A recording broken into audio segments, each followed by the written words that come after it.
Hello, Madam First Lady. Thank you very much for being here. And Madam President, Mr. Secretary General, First Lady of the United States, distinguished delegates, ambassadors, and world leaders. 6 years have passed since I last stood in this grand hall and addressed a world that was prosperous and at peace in my first term. Since that day, the guns of war have shattered the peace I forged on 2 continents. An era of calm and stability gave way to one of the great crises of our time. And here in the United States, 4 years of weakness, lawlessness, and radicalism under the last administration delivered our nation into a repeated set of disasters. 1 year ago, our country was in deep trouble, but today, just 8 months into my administration, we are the hottest country anywhere in the world, and there is no other country even close. America is blessed with the strongest economy, the strongest borders, the strongest military, the strongest friendships, and the strongest spirit of any nation on the face of the earth. This is indeed the golden age of America. We are rapidly reversing the economic calamity we inherited from the previous administration, including ruinous price increases and record-setting inflation like we've never had before. Under my leadership, energy costs are down, gasoline prices are down, grocery prices are down, mortgage rates are down, and inflation has been defeated. The only thing that's up is the stock market, which just hit a record high. In fact, it hit a record high 48 times in the last short period of time. Growth is surging, manufacturing is booming. The stock market, as I said, is doing better than it's ever done. And all of you in this room benefit by that, almost everybody. And importantly, workers' wages are rising at the fastest pace in more than 60 years. And that's what it's all about, isn't it?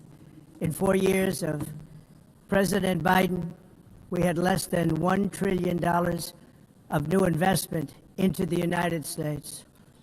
In just 8 months since I took office, we have secured commitments and money already paid for $17 trillion. Think of it, 4 years, less than $1 trillion, 8 months, much more than $17 trillion is being invested in the United States, and it's now pouring in from all parts of the world. We've implemented the largest tax cuts in American history and the largest regulation cuts in American history, making this once and again the best country on earth to do business. And many of the people in this room are investing in America, and it's turned out to be an awfully good investment during this 8-month period. In my first term, I built the greatest economy in the history of the world. We had the best economy ever, history of the world. And I'm doing the same thing again, but this time it's actually much bigger and even better. The numbers far surpass my record-setting first term. On our southern border, we have successfully repelled a colossal invasion, and for the last 4 months, and that's 4 months in a row, the number of illegal aliens admitted and entering our country has been 0. Hard to believe, because if you look back just a year ago, it was millions and millions of people pouring in from all over the world, from prisons, from mental institutions, drug dealers. All over the world they came. They just poured into our country with the ridiculous open border policy of the Biden administration. Our message is very simple. If you come illegally into the United States, you're going to jail, or you're going back to where you came from, or perhaps even further than that. You know what that means. I want to thank the country of El Salvador for the successful and professional job they've done in receiving and jailing so many criminals that entered our country. And it was under the previous administration that the number became record-setting, and they're all being taken out. We have no choice. And other countries have no choice because other countries are in the exact same situation with immigration. It's destroying your country, and you have to do something about it. On the world stage, America is respected again like it has never been respected before. You think about 2 years ago, 3 years ago, 4 years ago, or 1 year ago, we were a laughingstock all over the world. At the NATO summit in June, virtually all NATO members formally committed to increase defense spending at my request from 2% to 5% of GDP, making our alliance far stronger and more powerful than it was ever before. In May, I traveled to the Middle East to visit my friends and rebuild our partnerships in the Gulf and those valued relationships with Saudi Arabia, Qatar, and the UAE, and other countries are now, I believe, closer than ever before. My administration has negotiated one historic trade deal after another, including with the United Kingdom, the European Union, Japan, South Korea, Vietnam, Indonesia, the Philippines, Malaysia, and many, many others. Likewise, in a period of just 7 months, I have ended 7 unendable wars. They said they were unendable. You're never going to get them solved. Some were going for 31 years, 2 of them, 31, think of it, 31 years. One was 36 years. One was 28 years. I ended 7 wars. And in all cases, they were raging with countless thousands of people being killed. This includes Cambodia and Thailand, Kosovo and Serbia, the Congo and Rwanda, a vicious, violent war that was, Pakistan and India, Israel and Iran, Egypt and Ethiopia, and Armenia and Azerbaijan. It included all of them. No president or prime minister, and for that matter, no other country has ever done anything close to that. And I did it in just 7 months. It's never happened before. There's never been anything like that. I'm very honored to have done it. It's too bad that I had to do these things instead of the United Nations doing them. And sadly, in all cases, the United Nations did not even try to help in any of them. I ended 7 wars, dealt with the leaders of each and every one of these countries, and never even received a phone call from the United Nations offering to help in finalizing the deal. All I got from the United Nations was an escalator that on the way up stopped right in the middle. If the First Lady wasn't in great shape, she would have fallen, but she's in great shape. We're both in good shape. We both stood. And then a teleprompter that didn't work. These are the 2 things I got from the United Nations, a bad escalator and a bad teleprompter. Thank you very much. And by the way, it's working now. It just went on. Thank you. I think I should just do it the other way. It's easier.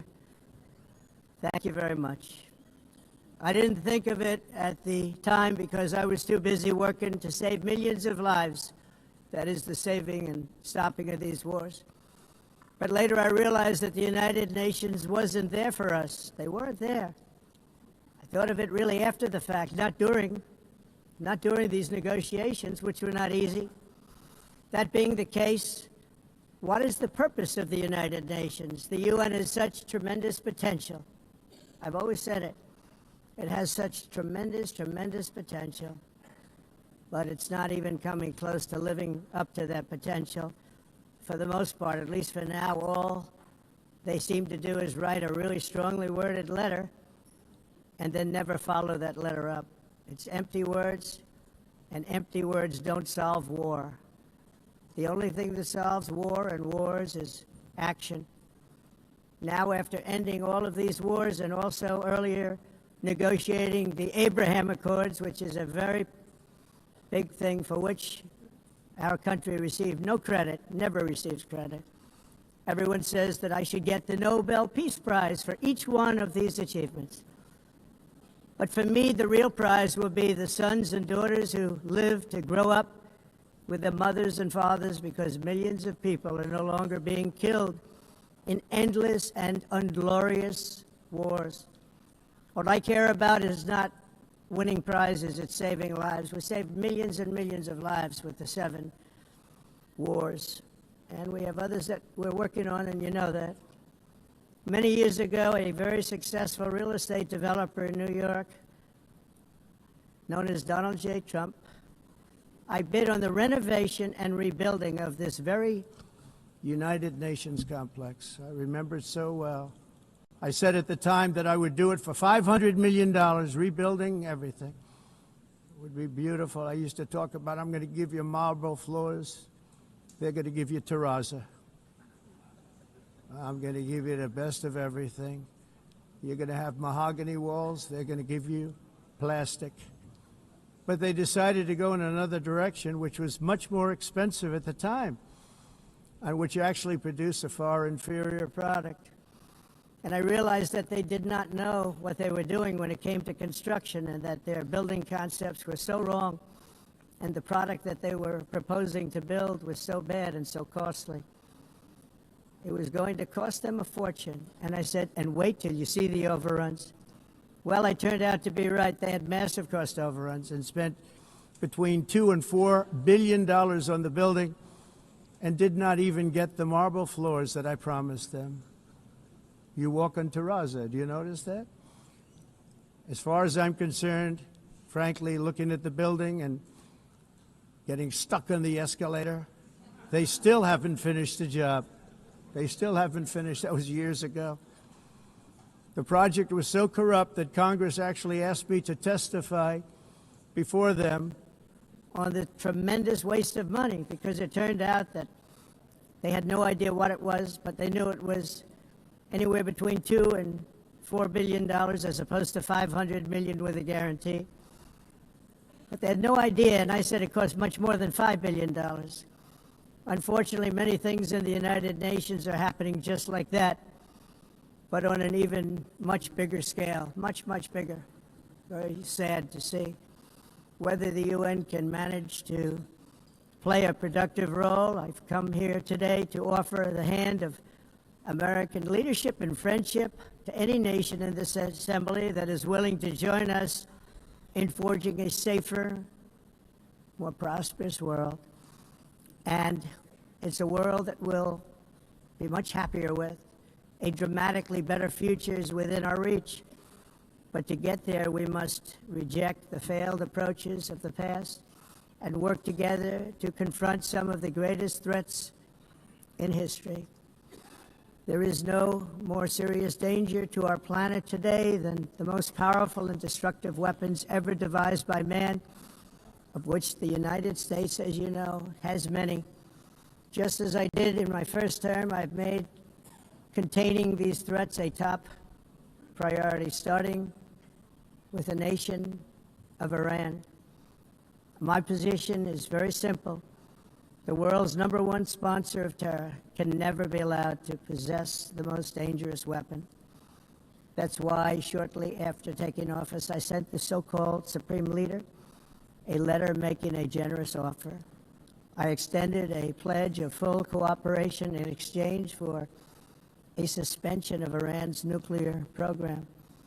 The regime's answer was to continue their constant threats to their neighbors and U.S. interests throughout the region, and some great countries that are right nearby. Today, many of Iran's former military commanders, in fact, I can say almost all of them, are no longer with us. They're dead. And 3 months ago, in Operation Midnight Hammer, 7 American B-2 bombers dropped the 14 30,000-pound each bombs on Iran's key nuclear facilities, totally obliterating everything. No other country on earth could have done what we did. No other country has the equipment to do what we did. We have the greatest weapons on earth. We hate to use them. But we did something that for 22 years people wanted to do.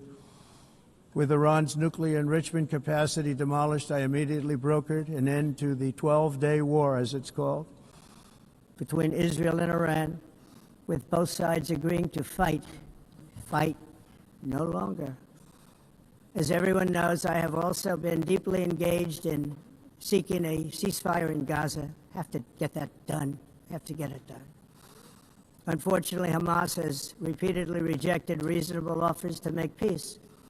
We can't forget October 7th, can we? Now, as if to encourage continued conflict, some of this body is seeking to unilaterally recognize a Palestinian state. The rewards would be too great for Hamas terrorists for their atrocities. This would be a reward for these horrible atrocities, including October 7th, even while they refuse to release the hostages or accept a ceasefire. Instead of giving to Hamas and giving so much, because they've taken so much, they have taken so much. This could have been solved so long ago. But instead of giving in to Hamas's ransom demands, those who want peace should be united with one message: release the hostages now. Just release the hostages now. Thank you.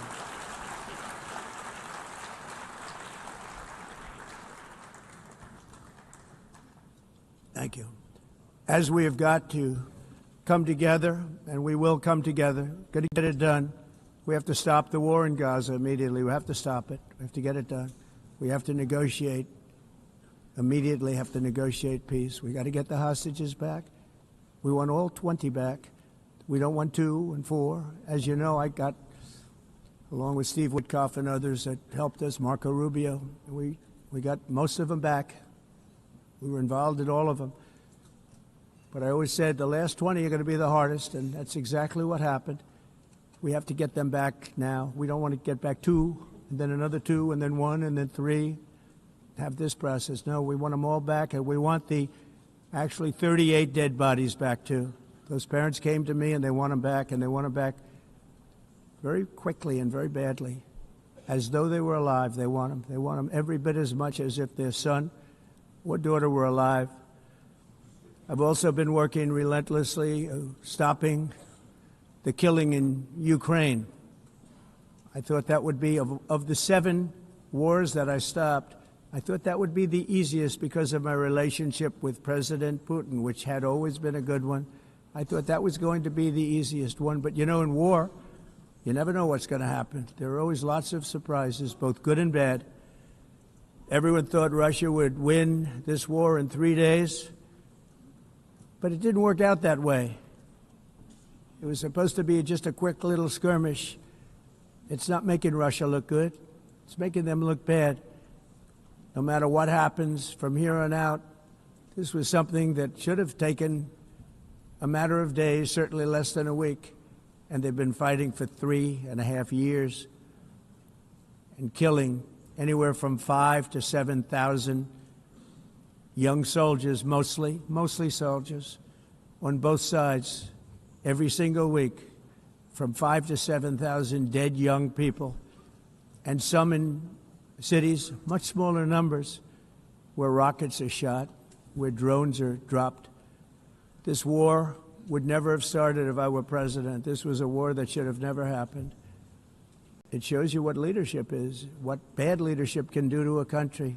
Look what happened to the United States, and look where we are right now in just a short period of time. The only question now is how many more lives will be needlessly lost on both sides. China and India are the primary funders of the ongoing war by continuing to purchase Russian oil.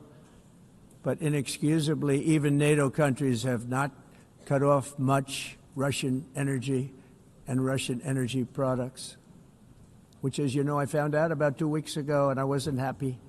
Think of it. They're funding the war against themselves. Who the hell ever heard of that one? In the event that Russia is not ready to make a deal to end the war, then the United States is fully prepared to impose a very strong round of powerful tariffs, which would stop the bloodshed, I believe, very quickly. But for those tariffs to be effective, European nations, all of you are gathered here right now, would have to join us in adopting the exact same measures. I mean, you're much closer to this. We have an ocean in between. You're right there. And Europe has to step it up. They can't be doing what they're doing. They're buying oil and gas from Russia while they're fighting Russia. It's embarrassing to them, and it was very embarrassing to them when I found out about it, I can tell you that. But they have to immediately cease all energy purchases from Russia. Otherwise, we're all wasting a lot of time. So I'm ready to discuss this. We're going to discuss it today with the European nations, all gathered here. I'm sure they're thrilled to hear me speak about it, but that's the way it is. I like to speak my mind and speak the truth. As we seek to reduce the threat of dangerous weapons today, I'm also calling on every nation to join us in ending the development of biological weapons once and for all. And biological is terrible, and nuclear is even beyond, and we include nuclear in that. We want to have a cessation of the development of nuclear weapons. We know, and I get to view it all the time. Sir, would you like to see? And I look at weapons that are so powerful that we just can't ever use them. If we ever use them, the world literally might come to an end. There would be no United Nations to be talking about. There would be no nothing. Just a few years ago, reckless experiments overseas gave us a devastating global pandemic. Yet despite that worldwide catastrophe, many countries are continuing extremely risky research into bioweapons and man-made pathogens. This is unbelievably dangerous. To prevent potential disasters, I'm announcing today that my administration will lead an international effort to enforce Biological Weapons Convention, which is going to be meeting with the top leaders of the world by pioneering an AI verification system that everyone can trust. Hopefully the UN can play a constructive role, and it will also be one of the early projects under AI. Let's see how good it is, because a lot of people are saying it could be one of the great things ever, but it also can be dangerous, but it can be put to tremendous use and tremendous good, and this would be an example of that. Not only is the UN not solving the problems it should, too often, it's actually creating new problems for us to solve. The best example is the #1 political issue of our time, the crisis of uncontrolled migration. It's uncontrolled. Your countries are being ruined. The United Nations is funding an assault on Western countries and their borders. In 2024, the UN budgeted $372 million in cash assistance to support an estimated 624,000 migrants journeying into the United States. Think of that. The UN is supporting people that are illegally coming into the United States, and then we have to get them out. The UN also provided food, shelter, transportation, and debit cards to illegal aliens. Can you believe that? On the way to infiltrate our southern border.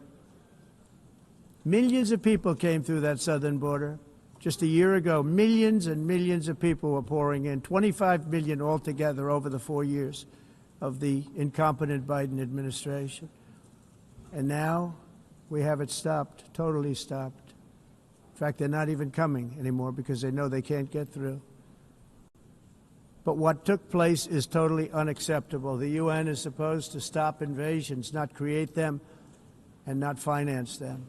In the United States, we reject the idea that mass numbers of people from foreign lands can be permitted to travel halfway around the world, trample our borders, violate our sovereignty, cause unmitigated crime, and deplete our social safety net. We have reasserted that America belongs to the American people, and I encourage all countries to take their own stand in defense of their citizens as well. You have to do that because I see it. I'm not mentioning names. I see it, and I can call every single one of them out. You're destroying your countries. They're being destroyed. Europe is in serious trouble. They've been invaded by a force of illegal aliens like nobody's ever seen before. Illegal aliens are pouring into Europe. Nobody is ever, and nobody's doing anything to change it, to get them out. It's not sustainable. And because they choose to be politically correct, they're doing just absolutely nothing about it. And I have to say, I look at London, where you have a terrible mayor, terrible, terrible mayor, and it's been so changed, so changed. Now they want to go to Sharia law, but you're in a different country. You can't do that. Both the immigration and their suicidal energy ideas will be the death of Western Europe if something is not done immediately. This cannot be sustained. What makes the world so beautiful is that each country is unique. But to stay this way, every sovereign nation must have the right to control their own borders. You have the right to control your borders, as we do now, and to limit the sheer numbers of migrants entering their countries and paid for by the people of that nation that were there and that built that particular nation at the time. They put their blood, sweat, tears, money into that country, and now they're being ruined. Proud nations must be allowed to protect their communities and prevent their societies from being overwhelmed by people they have never seen before, with different customs, religions, with different everything. Where migrants have violated laws, lodged false asylum claims, or claimed refugee status for illegitimate reasons, they should, in many cases, be immediately sent home. And while we will always have a big heart for places and people that are struggling and truly compassionate, answers will be given. We have to solve the problem, and we have to solve it in their countries, not create new problems in our countries. And we are very helpful to a lot of countries that are just not able to send their people anymore. They used to send them to us in caravans of 25,000, 30,000 people each. These massive caravans of people pouring into our country, totally unchecked and unvetted. But not anymore. According to the Council of Europe, in 2024, almost 50% of inmates in German prisons were foreign nationals or migrants. In Austria, the number was 53% of the people in prisons were from places that weren't from where they are now. In Greece, the number was 54%, and in Switzerland, beautiful Switzerland, 72% of the people in prisons are from outside of Switzerland. When your prisons are filled with so-called asylum seekers who repaid kindness, and that's what they did, they repaid kindness with crime, it's time to end the failed experiment of open borders. You have to end it now. See, I can tell you, I'm really good at this stuff. Your countries are going to hell. In America, we've taken bold action to swiftly shut down uncontrolled migration. Once we started detaining and deporting everyone who crossed the border and removing illegal aliens from the United States, they simply stopped coming. They're not coming anymore. We're getting a lot of credit, but they're not coming anymore. This was a humanitarian act for all involved, because on the trips up, thousands of people a week were dying. Women were being raped. Nobody's ever seen anything like it. Raped, horribly beaten, raped. On the trip up, the journey up, it was a long walk. It was a long, arduous journey, indeed. And it was also a historic victory against human trafficking throughout the region. What we did was a victory, and we saved so many lives of people that wouldn't make the journey. That journey was loaded up with death. Loaded up with death. Dead bodies all along the roads of jungles to get up. They go through jungles, they go through areas so hot you couldn't breathe. They were dying of suffocation, areas so hot that you couldn't breathe. Dead bodies all over. By them not coming, we're saving tremendous numbers of lives. My people have done a fantastic job in doing what they did, and the American public agrees with it. I mean, I was very proud to see this morning I have the highest poll numbers I've ever had. Part of it is because of what we've done on the border. I guess the other part is what we've done in the economy. Joe Biden's policies empowered murderous gangs, human smugglers, child traffickers, drug cartels, and prisoners from all over the world. The previous administration also lost nearly 300,000 children. Think of that. They lost more than 300,000 children, little children, who were trafficked into the United States on the Biden watch, many of whom have been raped, exploited, and abused, and sold. Sold. Nobody talks about that. The fake news doesn't write about it. With many others, young children who are missing or dead. And we found a lot of these children, and we're sending them back, and we've been sending them back to their parents. They said, nobody knows who they are. They said, where do you come from? And they'll give us a country, and we'll find out, and we'll figure it out, and we'll bring them back to their homes. And the mother and father rush to the door, and their tears in their eyes. They can't believe that they're seeing their son or daughter, their little son or daughter again. We've done almost 30,000 of them so far. Any system that results in the mass trafficking of children is inherently evil. Yet that is exactly what the globalist migration agenda has done, and it's what it's all about. In America, those days, as you know, are over. The Trump administration is working, and we are continuing to work to track down the villains that are causing this problem, and also, as I said, to get back the 30,000 we've already returned. Now I think we're going to have another. We're going to find a lot. You're not going to find all of them. 300, more than 300,000. They're lost or they're dead. They're lost or they're dead because of the animals that did this. To protect our citizens, I've also designated multiple savage drug cartels as forest. And you see this, and you see it happening right before your eyes. Let's put it this way. People don't like taking big loads of drugs in boats anymore. There aren't too many boats that are traveling on the seas by Venezuela. They tend not to want to travel very quickly anymore. And we've virtually stopped drugs coming into our country by sea. We call them the water drugs. They kill hundreds of thousands of people. I've also designated multiple savage drug cartels as far as foreign terrorist organizations, along with two bloodthirsty transnational gangs, probably the worst gangs anywhere in the world, MS-13 and Tren de Aragua. Tren de Aragua is from Venezuela, by the way.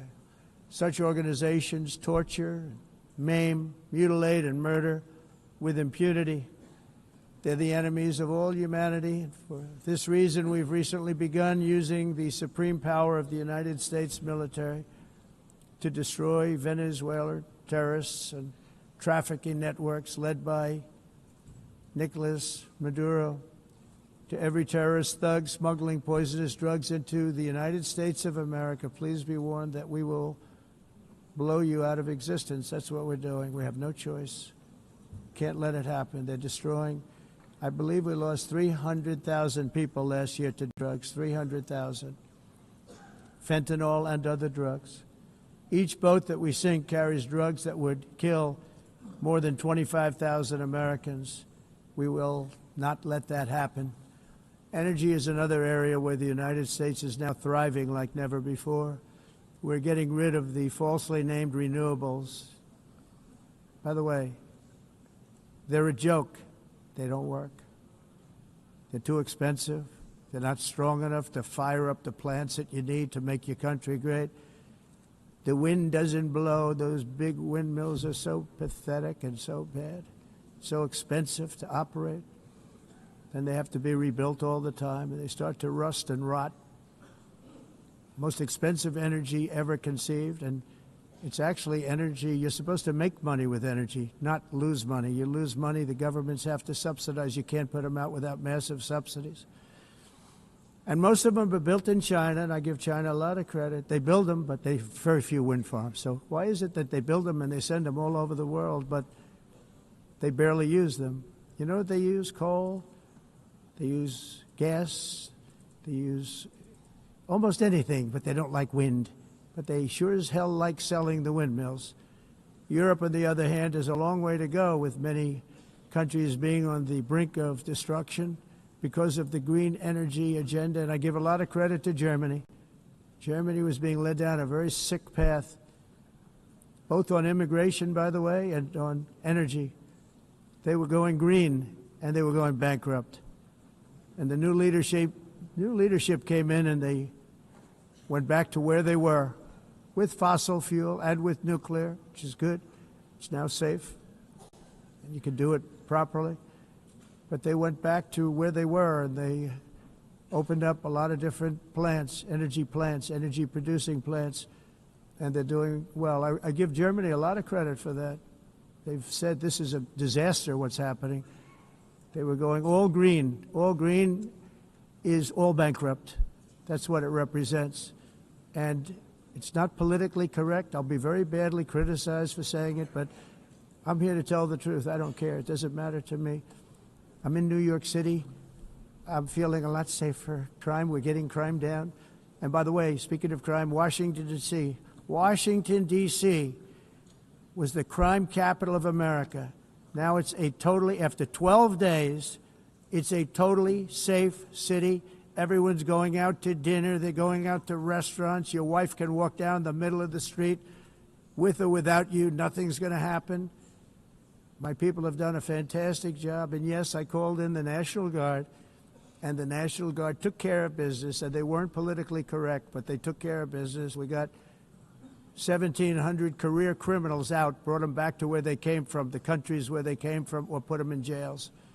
Washington, D.C. is now a totally safe city again, and I welcome you to come. In fact, we'll have dinner together at a local restaurant, and we'll be able to walk. We don't have to go by an armor-plated vehicle.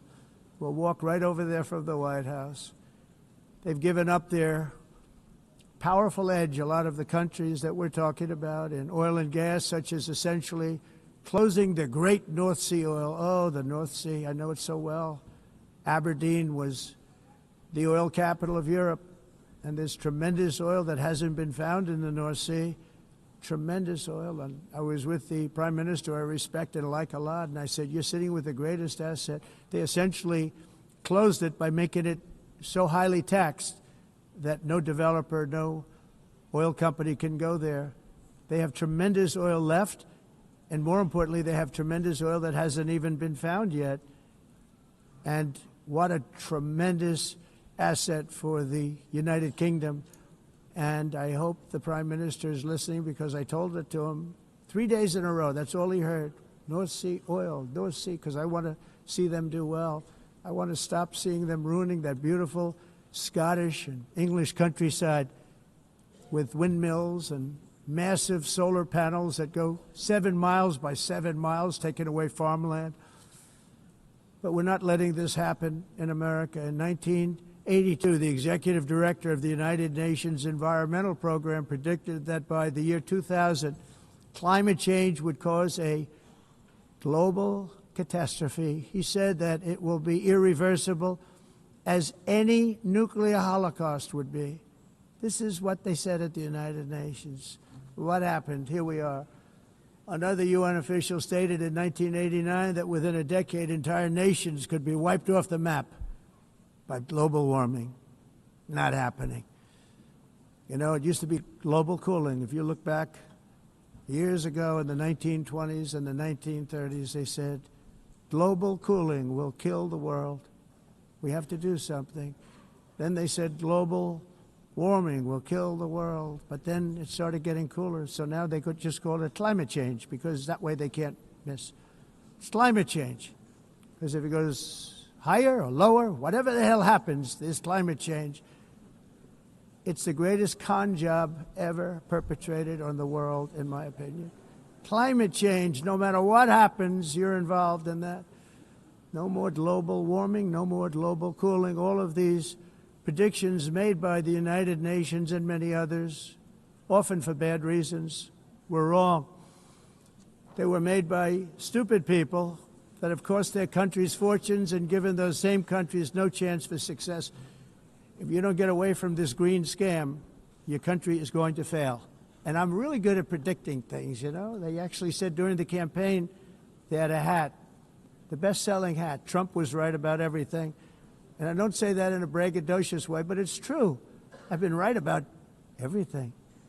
And I'm telling you that if you don't get away from the green energy scam, your country is going to fail. And if you don't stop people that you've never seen before, that you have nothing in common with, your country is going to fail. I'm the President of the United States, but I worry about Europe. I love Europe. I love the people of Europe.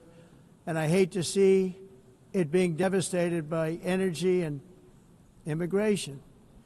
This double-tailed monster destroys everything in its wake, and they cannot let that happen any longer. You're doing it because you want to be nice. You want to be politically correct, and you're destroying your heritage. They must take control strongly and immediately of the unmitigated immigration disaster and the fake energy catastrophe before it's too late. The carbon footprint is a hoax made up by people with evil intentions, and they're heading down a path of total destruction. You know, the carbon footprint, it was a big, big thing a few years ago. I remember hearing about the carbon footprint, and then President Obama would get into Air Force One, a massive Boeing 747, and not a new one, an old one with old engines that spew everything into the atmosphere. He'd talk about the carbon footprint, we must do so. Then he'd get in and he'd fly from Washington to Hawaii to play a round of golf. And then he'd get back onto that big, beautiful plane and he'd fly back and he'd talk about, again, global warming and the carbon footprint. It's a con job. At extreme cost and expense, Europe reduced its own carbon footprint by 37%. Think of that. Congratulations, Europe. Great job. You cost yourself a lot of jobs, a lot of factories closed, but you reduced the carbon footprint by 37%. However, for all of that sacrifice and much more, it's been totally wiped out and then some by a global increase of 54%. Much of it coming from China and other countries that are thriving around China, which now produces more CO2 than all the other developed nations in the world. So all of these countries are working so hard on the carbon footprint, which is nonsense, by the way. It's nonsense. You know, it's interesting. In the United States, we have still radicalized environmentalists, and they want the factories to stop. Everything should stop. No more cows. We don't want cows anymore. I guess they want to kill all the cows. They want to do things that are just unbelievable, and you have it too. But, you know, we have a border, strong, and we have a shape, and that shape doesn't just go straight up. That shape is amorphous when it comes to the atmosphere. And if we had the most clean air, and I think we do, we have very clean air. We have the cleanest air we've had in many, many years. But the problem is that other countries, like China, which has air that's a little bit rough, it blows. And no matter what you're doing down here, the air up here tends to get very dirty because it comes in from other countries where their air isn't so clean. And the environmentalists refuse to acknowledge that. Same thing with garbage. In Asia, they dump much of their garbage right into the ocean. And over about a 1 week and 2 week journey, it flows right past Los Angeles. You've seen it. Massive amounts of garbage, almost too much to do anything about, flowing past Los Angeles, past San Francisco, and then somebody will get in trouble because he dropped a cigarette on the beach. The whole thing is crazy. The primary effect of these brutal green energy policies has not been to help the environment, but to redistribute manufacturing and industrial activity from developed countries that follow the insane rules that are put down to polluting countries that break the rules and are making a fortune. They're making a fortune. European electricity bills are now 4 to 5 times more expensive than those in China, and 2 to 3 times higher than the United States. And our bills are coming way down. You probably see that our gasoline prices are way down. You know, we have an expression, drill. Nós reduzimos os custos de energia porque nós faremos como a expressão, vamos fazer tudo isso e reduzir os custos de energia e os custos diminuíram nos Estados Unidos. Common to see one in Por exemplo, se você olhar electric costs nos países em approximately faturas de energia, 100 heat-related deaths. nós não Related, so mas nós nos Estados Unidos conseguimos usar eles e evitar aumento da temperatura, porque é muito caro também usar nado e ninguém usa pretending to stop the global tudo isso hoax. The como a of asking mudança. industrialized nations, Esse agenda mundialista não tem nenhum sentido. entire societies must be rejected País and pre- and it must be immediate. That's why in America I withdrew from the fake Paris Climate Accord, where, by the way, America was paying so much more than every country. Others weren't paying. China didn't have to pay until 2030. Russia was given an old standard that was easy to meet, a 1990 standard. But for the United States, we're supposed to pay like $1 trillion. And I said, this is another scam. The fact is, the United States has been taken advantage of by the world for many, many years, but not any longer, as you probably noticed. I unleashed massive energy production and signed historic executive orders to hunt for oil, but we don't have to do much hunting because we have the most oil of any nation anywhere, oil and gas in the world. And if you add coal, we have the most of any nation in the world. Clean, I call it clean, beautiful coal. You can do things today with coal that you couldn't have done 10 years ago, 15 years. So I have a little standing order in the White House. Never use the word coal, only use the words clean, beautiful coal. Sounds much better, doesn't it? But we stand ready to provide any country with abundant, affordable energy supplies if you need them, when most of you do. We're proudly exporting energy all over the world. We're now the largest exporter. In the United States, we want trade and robust commerce with all nations, everybody. We want to help nations. We're going to help nations. But it must also be fair and reciprocal. The challenge with trade is much the same with climate. The countries that followed the rules, all their factories have been plundered. It's really sad to watch. They've been broken. They've been broken by countries that broke the rules. That's why the United States is now applying tariffs to other countries, and much as these tariffs were for many years applied to us, uncontrollably applied to us. We've used tariffs as a defense mechanism under the Trump administration, including my first term, where hundreds of billions of dollars in tariffs were taken in. And by the way, we had the lowest inflation, and now we have very low inflation. The only thing different is that we have hundreds of billions of dollars flowing into our country. But this is how we will ensure that the system works for everyone and is sustainable into the future. We're also using tariffs to defend our sovereignty and security throughout the world, including against nations that have taken advantage of former U.S. administrations for decades, including the most corrupt, incompetent administration in history, the sleepy Joe Biden administration.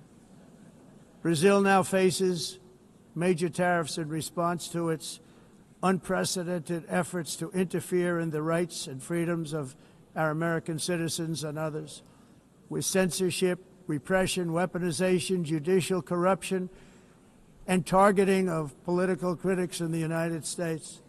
I have a little problem saying this because I must tell you, I was walking in and the leader of Brazil was walking out. We saw him and I saw him, he saw me, and we embraced. And then I'm saying, can you believe I'm going to be saying this in just 2 minutes?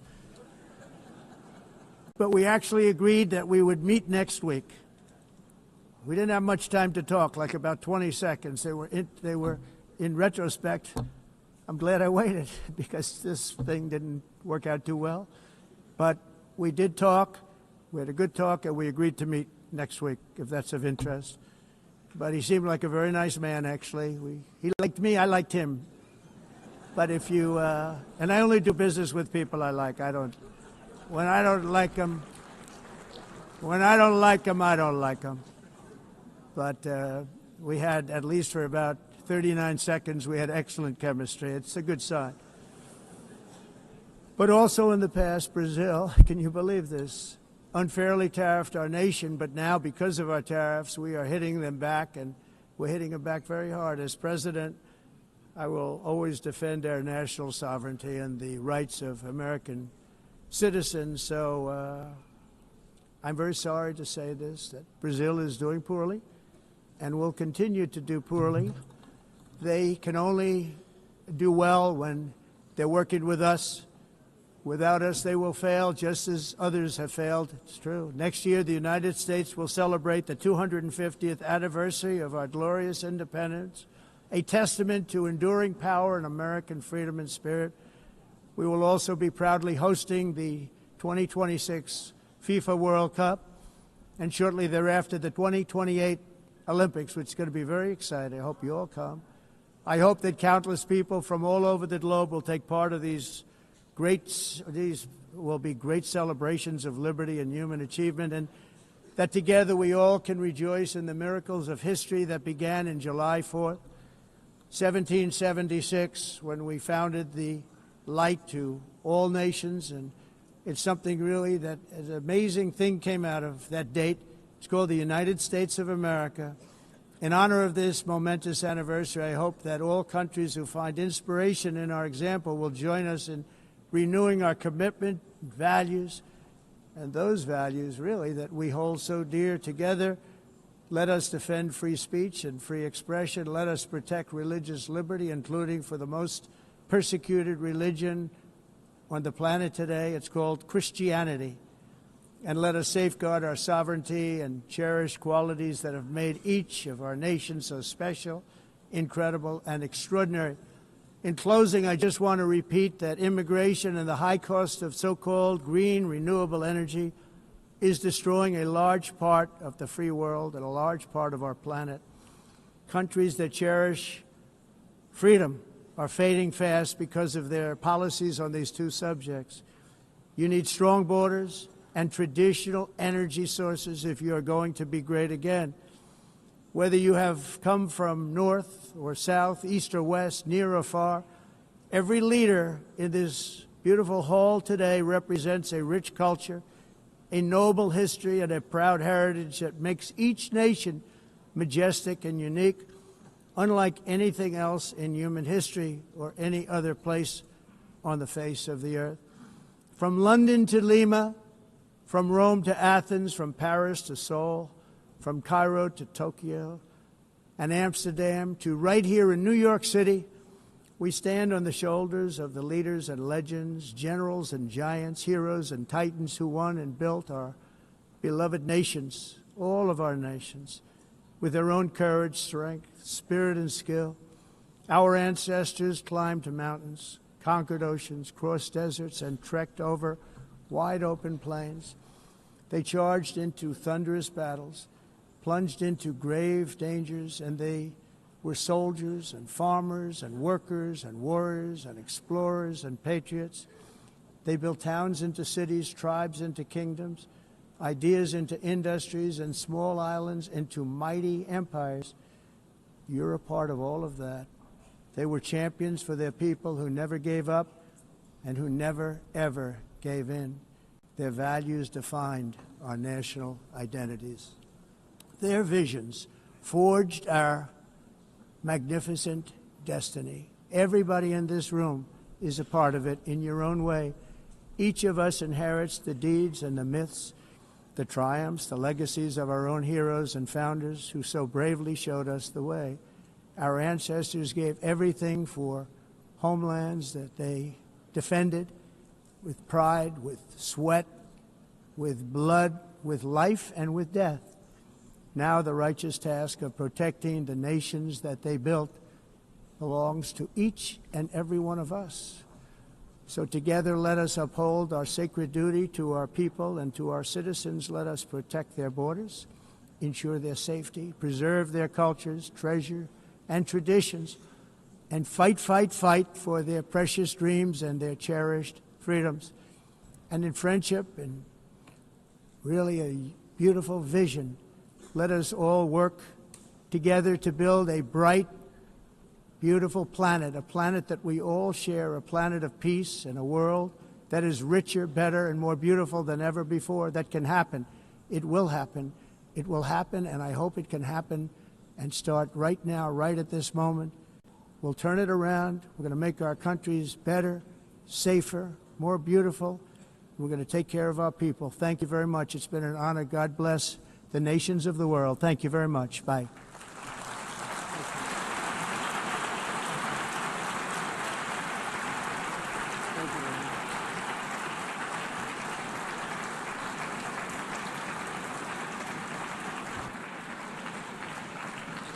On behalf of the Assembly, I wish to thank the President of the United States,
Please be seated.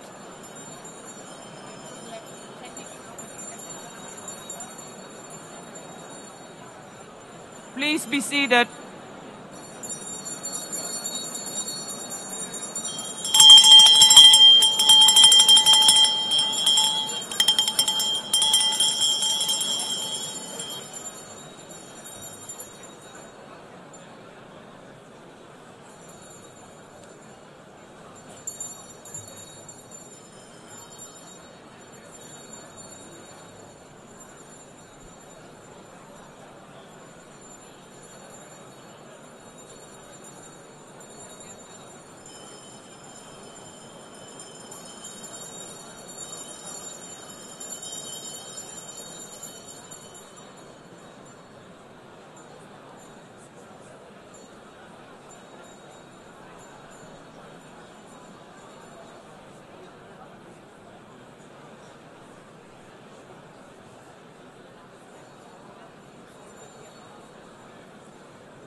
Excellencies, could you please take your seats in due respect to the next speakers?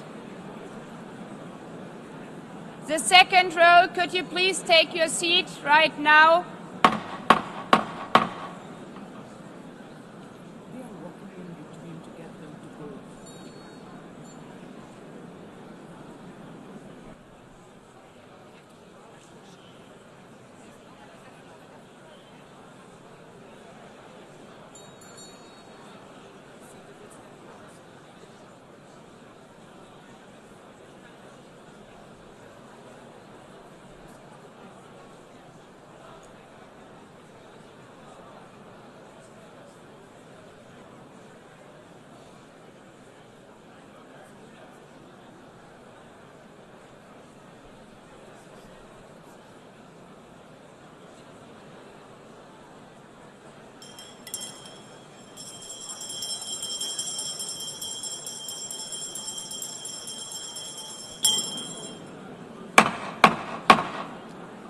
Please take a seat now.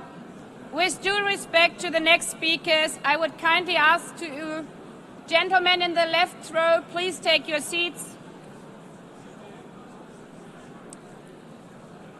We will continue.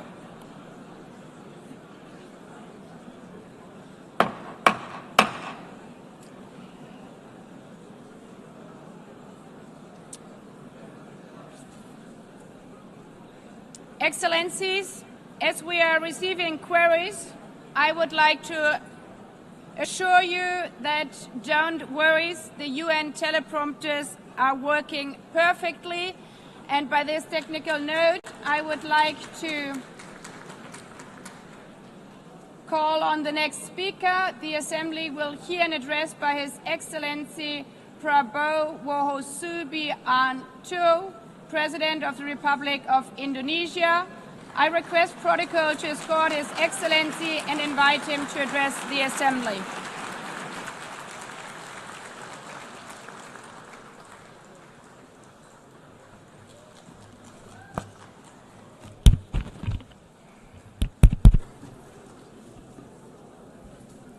His Excellency, Mr. Antonio Guterres, Secretary General of the United Nations, Her Excellency, Madame Annalena Baerbock, President of the United Nations General Assembly,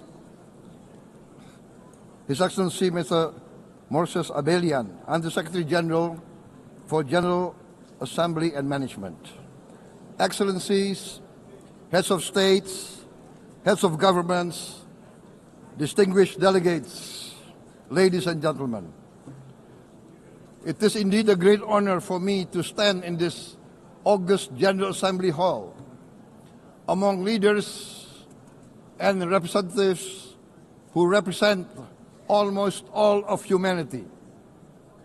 We differ in race, religion, and nationality, yet we gather together today as one human family.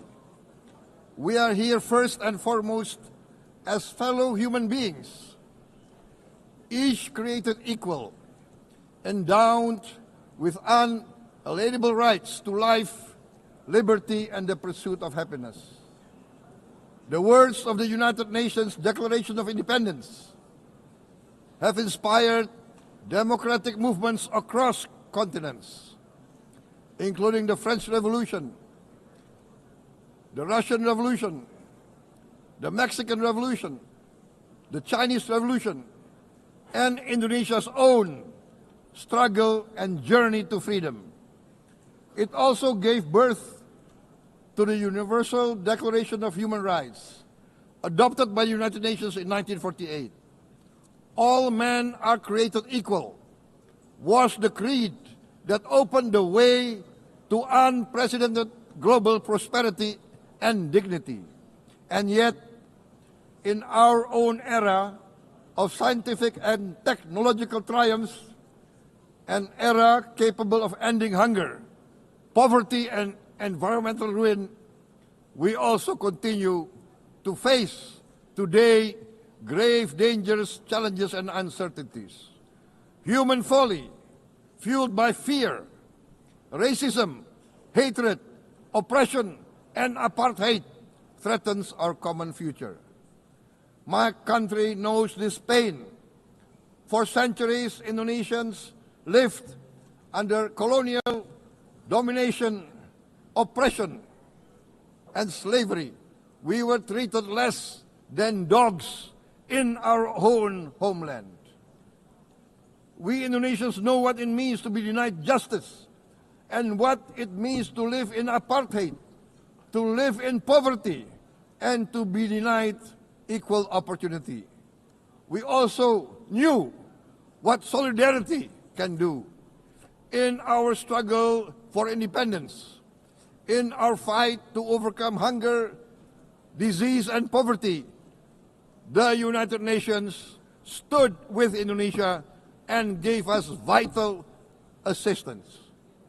Decisions made here based on human solidarity by the Security Council and this Assembly gave Indonesia independence, international legitimacy, opened doors, and supported our early development through the efforts of the United Nations Children's Fund, the United Nations Food and Agriculture Organization, the FAO, the World Health Organization, and many, many other United Nations institutions.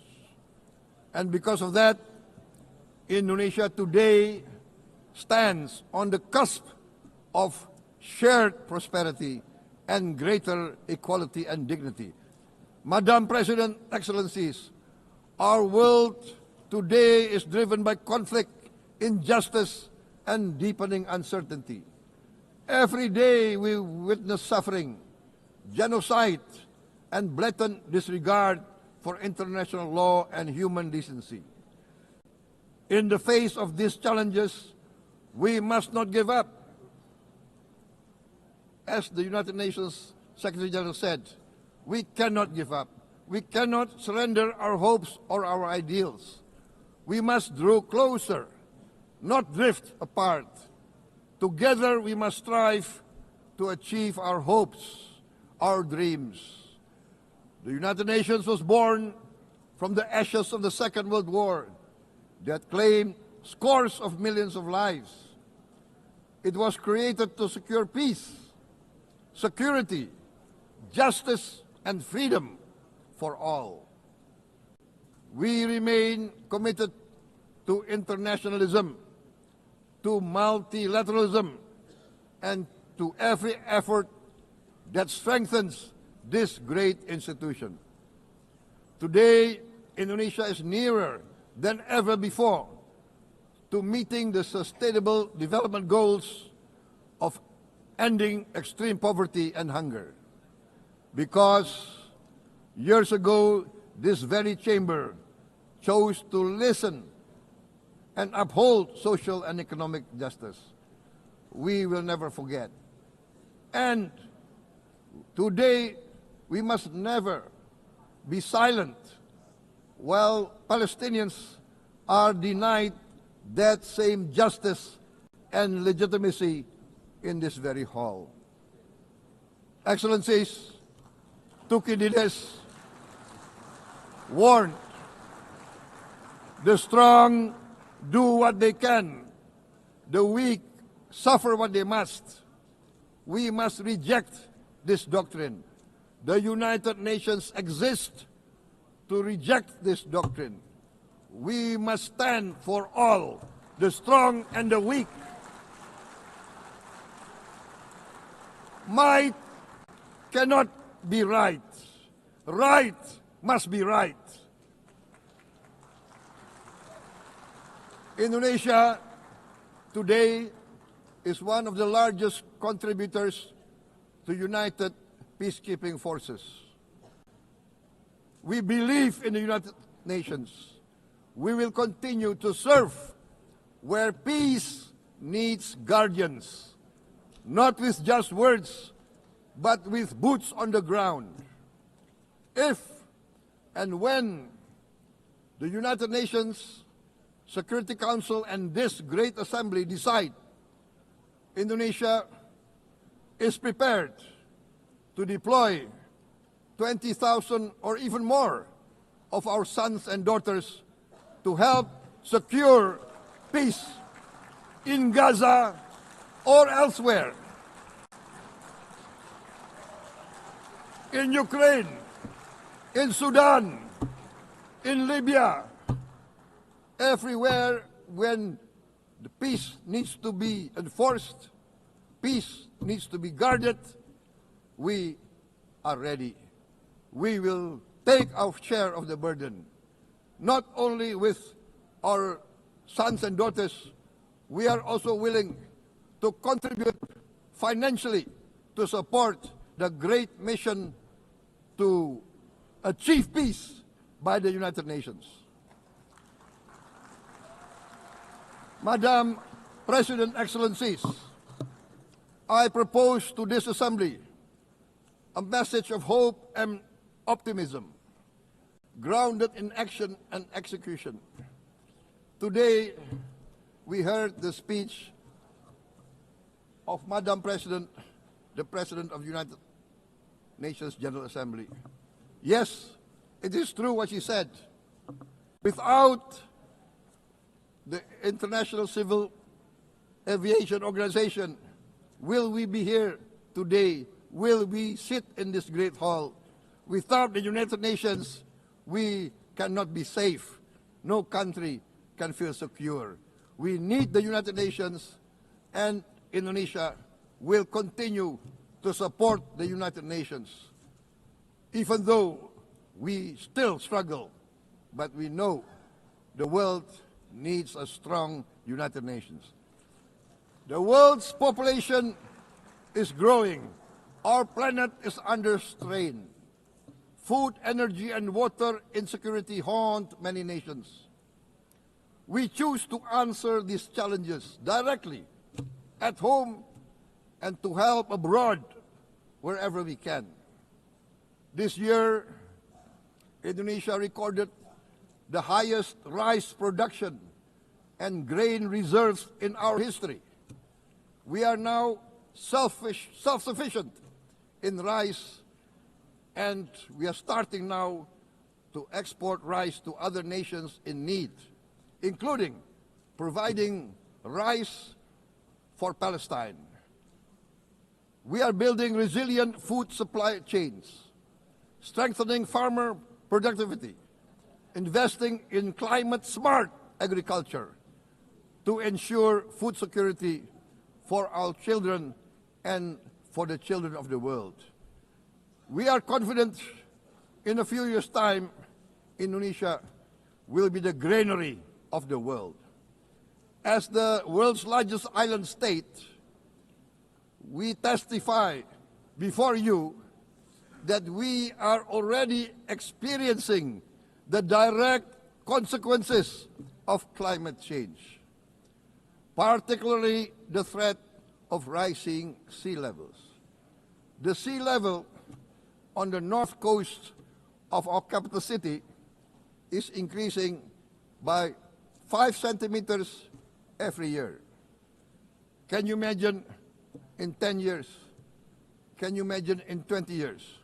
For this, we are forced to build a giant seawall, 480 kilometers in length. It will take us maybe 20 years, but we have no choice. We have to start now. Therefore, we choose to confront climate change, not by slogans, but by immediate steps. We are committed to meeting our 2015 Paris Agreement obligations. We aim to achieve net zero emission by 2060, and we are very confident we can achieve net zero emission much earlier.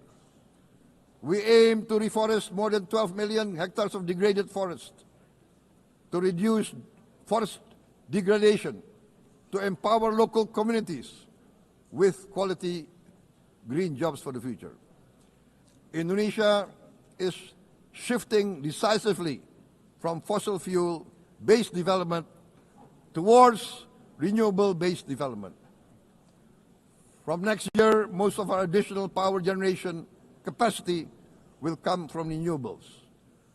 Our goal is clear: to lift all of our citizens out of poverty and make Indonesia a hub for solutions to food, energy, and water security. Madam President, Excellencies, we live in a time when hatred and violence can seem to be the loudest voices. But beneath this loud noise lies a quieter truth, that every person longs to be safe, to be respected, to be loved, and to leave a better world to their children.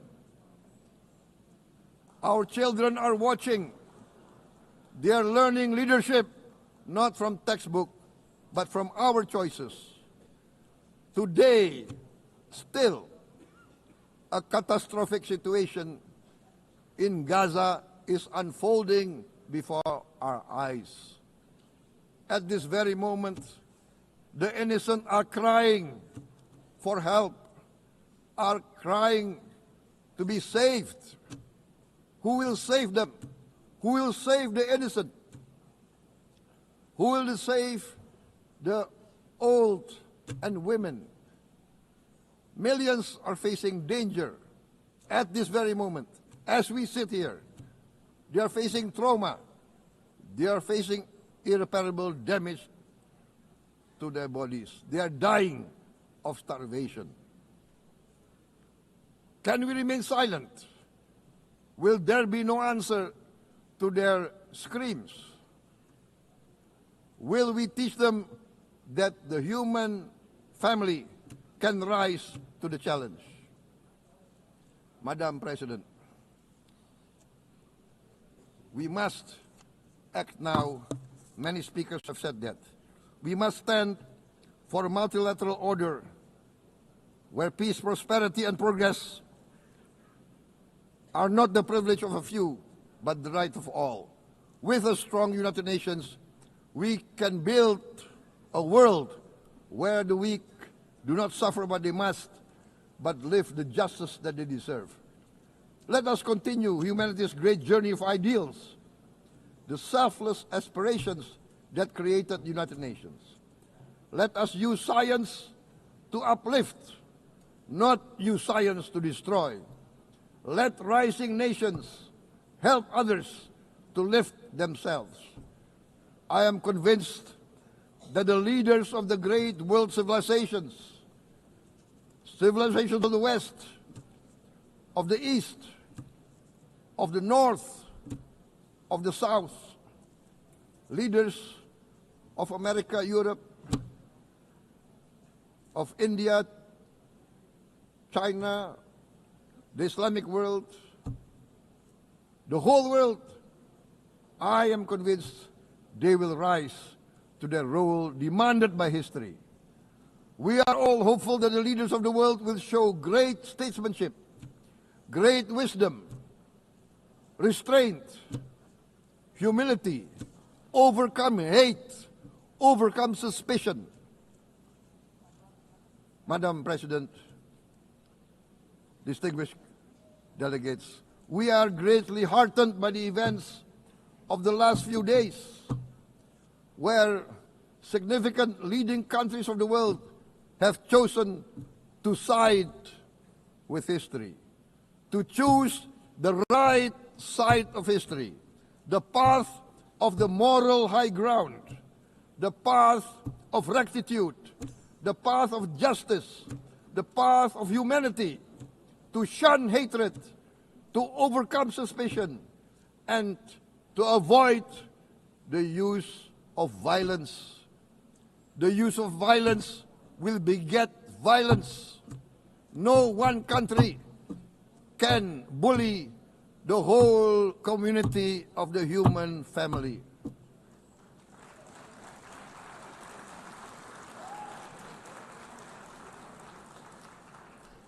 We may be weak individually, but the sense of oppression, the sense of injustice has proven in the history of mankind that this sense of injustice, this sense of oppression will unite into a strong force that will overcome this oppression, that will overcome this injustice. To close, I would like to reiterate again Indonesia's complete support for the two-state solution in Palestine. We must have an independent Palestine, but we must also recognize, we must also respect, and we must also guarantee the safety and security of Israel. Only then we can have real peace, and no longer hate and no longer suspicion. The only solution is this two-state solution. Two descendants of Abraham must live in reconciliation, peace, and harmony. Arabs, Jews, Muslims, Christians, Hindus, Buddhists, all religions, we must live as one human family. Indonesia is committed to being part of making this vision a reality. Is this a dream? Maybe, but this is the beautiful dream that we must work together towards. Let us work towards this noble goal. Let us continue humanity's journey of hope, a journey started by our forefathers, a journey that we must complete. Thank you. Wassalamualaikum warahmatullahi wabarakatuh.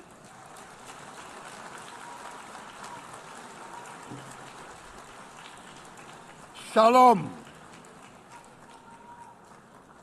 Om Santi, Santi, Santi Om. Namo Buddhaya. Thank you very much. May God bless us all. May peace be upon us. Thank you very much. Thank you. On behalf of the Assembly, I wish to thank the President of the Republic of Indonesia.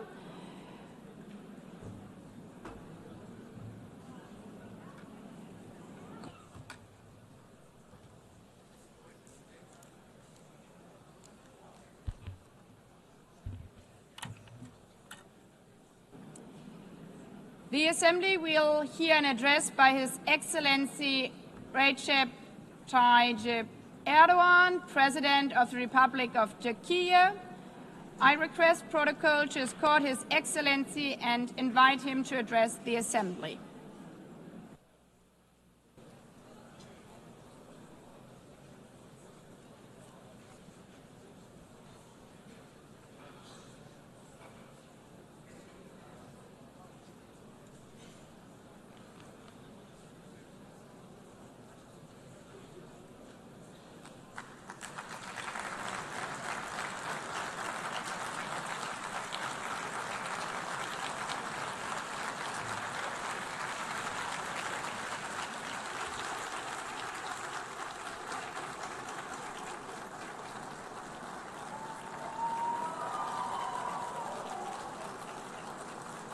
Sayın Başkan, Excellency President of UNGA, Excellencies Heads of State and Government, Distinguished Secretary General, distinguished delegation members, on behalf of myself and my nation, I greet you all with most heartfelt feelings.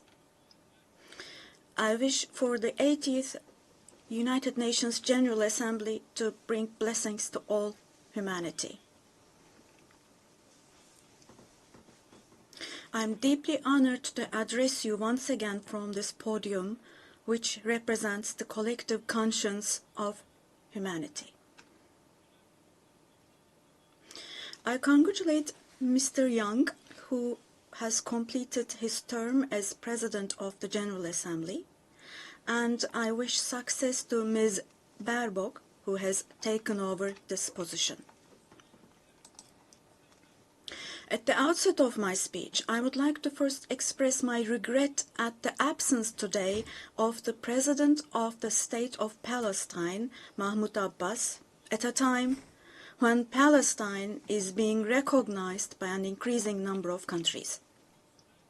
Today, we stand here on this podium. I stand here on this podium alongside my 86 million citizens, also for our Palestinian brothers and sisters whose voices are being silenced. I'd like to thank all the countries who announced that they recognize the state of Palestine, and I call on all the other countries who have not done so yet to do so, to recognize the state of Palestine as soon as possible. Esteemed President, distinguished members, the United Nations Charter was signed in San Francisco 8 years ago, and it entered into force on October the 24th, 1945. I would like to recall here again the first words of the first article of the UN Charter. Quote, "The purpose of the United Nations is to maintain international peace and security," unquote. As we celebrate the 80th anniversary of the UN in this hall, grave events are unfolding in many parts of the world that cast a shadow over the very first words of the UN Charter's opening article.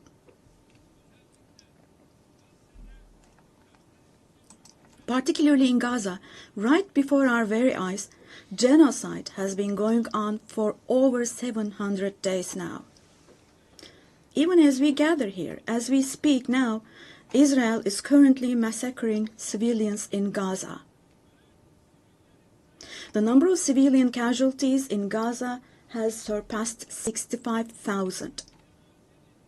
Unfortunately, the number of people who are still trapped under the rubble is not yet known, and more than 20,000 of those who died were children.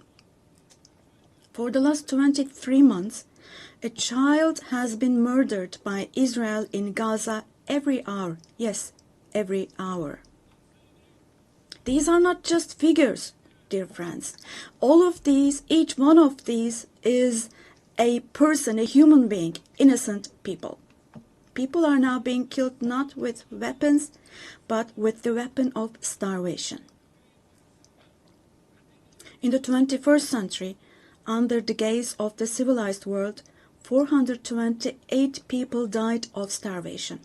Out of those 428, 146 were children, and this number is increasing every day.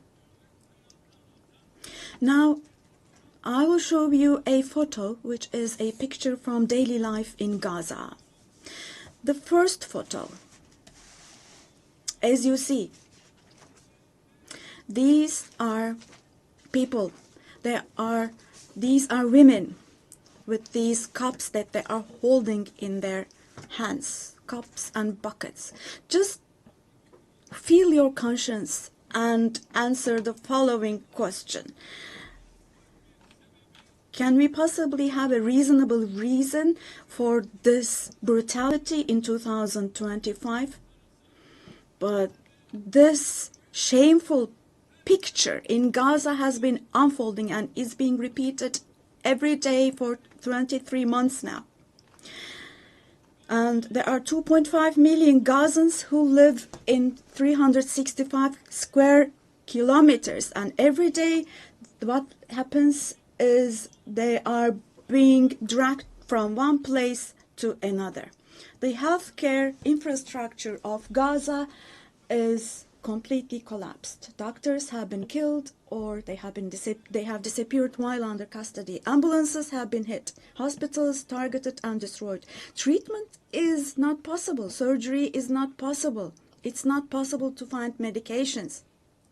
Now, dear friends, now, as Tayyip Erdogan, with a heavy heart, with my heart bleeding here, I'm telling you, innocent little ones, just 2 or 3 years old, without hands, arms, or legs, have become, unfortunately, a common sight to see in Gaza.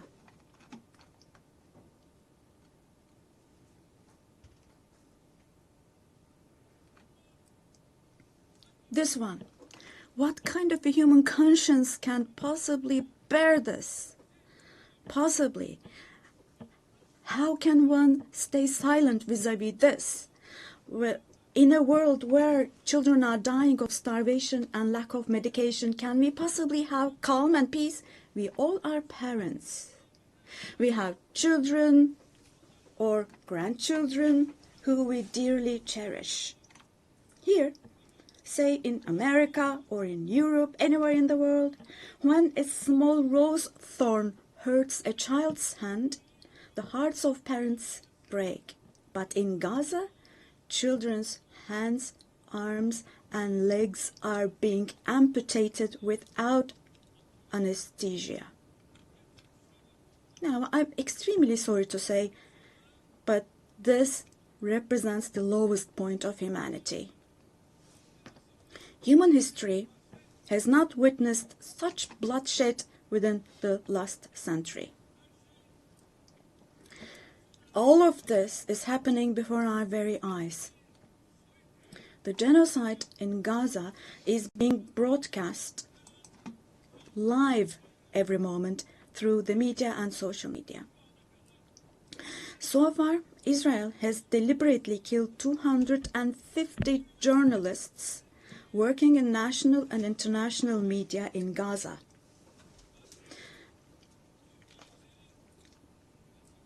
And they have closed all the entrance into Gaza, but they still have not been able to cover up the genocide. I wholeheartedly support Secretary General Guterres because he consistently draws attention to the ongoing genocide in Palestinian territories, and I would like to once again congratulate him for his courage.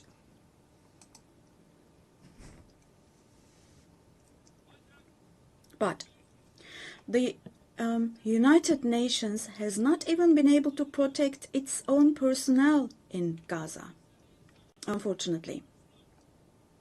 In Gaza, 500 people rushing to help others have been killed. Out of those 500, 326 were UN staff members. Esteemed President, distinguished members, now, genocide, like the Holocaust, is a shameful concept which refers to the mass extermination of people. It's a barbaric concept. But today, it's not only people who are being killed in Gaza, mind you. Animals are being targeted and killed in Gaza. In Gaza, agricultural land, gardens, trees, grass, century-old olive trees are being destroyed. In Gaza, water supplies are being destroyed and polluted. Buildings, homes, libraries, hospitals, schools, mosques, churches, and historical structures in Gaza are being deliberately destroyed. The soil of Gaza is being rendered useless for humans, for animals, and for plants. So now let me show you yet another photo. And let me ask you here, look at this photo. What could this photo here possibly have to do with security concerns? This is being against life, don't you think? Let me state this openly from this podium. There is no war in Gaza. We cannot possibly talk about the presence of two sides in Gaza. Because in Gaza, on one side, there is a regular army with the most modern, most lethal weapons, and on the other hand, there are innocent civilians, innocent children. This is not fight against terrorism. This is an occupation, deportation, exile, genocide, and life destruction, mass destruction policy carried out by invoking the events of October the 7th. Today, while Gaza is being destroyed under the pretext of Hamas, Concurrently, simultaneously, the West Bank, where Hamas is not in power, is also being occupied step by step, and innocent civilians are being massacred through executions. Moreover, Israel is not limiting itself to Gaza and the West Bank only. By launching attacks on Syria, on Iran, Yemen, and Lebanon, Israel is also threatening regional peace. Just recently, an Israeli attack took place against a delegation meeting in Qatar for ceasefire negotiations. The attack on Qatar has also shown that the Israeli leadership is now completely out of control. Netanyahu is not obviously interested in forging peace or releasing the hostages. Not only Israel's neighbors, but all countries in the Middle East are subject to the Israeli government's reckless threats. And we must realize the following. Due to the increasing aggression of Israel, in Europe and the West in general, the values that emerged after the Second World War have been eroded. The most fundamental human rights, such as freedom of expression, freedom of the press, freedom of assembly and protest, women's rights, children's rights, democracy, equality, and justice, have been shelved away. At this point, we all have to see the following truth, my dear friends. The Israeli government, driven by an obsession with the promised lands, is openly threatening regional peace and the shared values of humanity.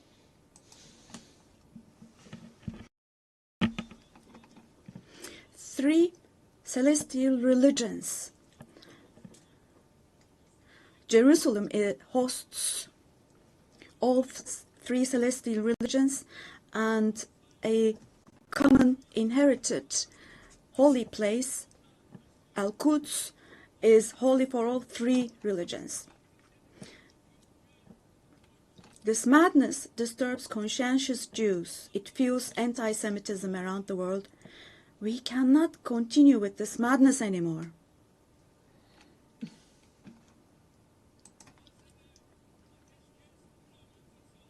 We have to have ceasefire in Gaza as soon as possible. Attacks should stop. Humanitarian aid should be able to enter with no obstacles. The genocide team should be held accountable vis-à-vis international law.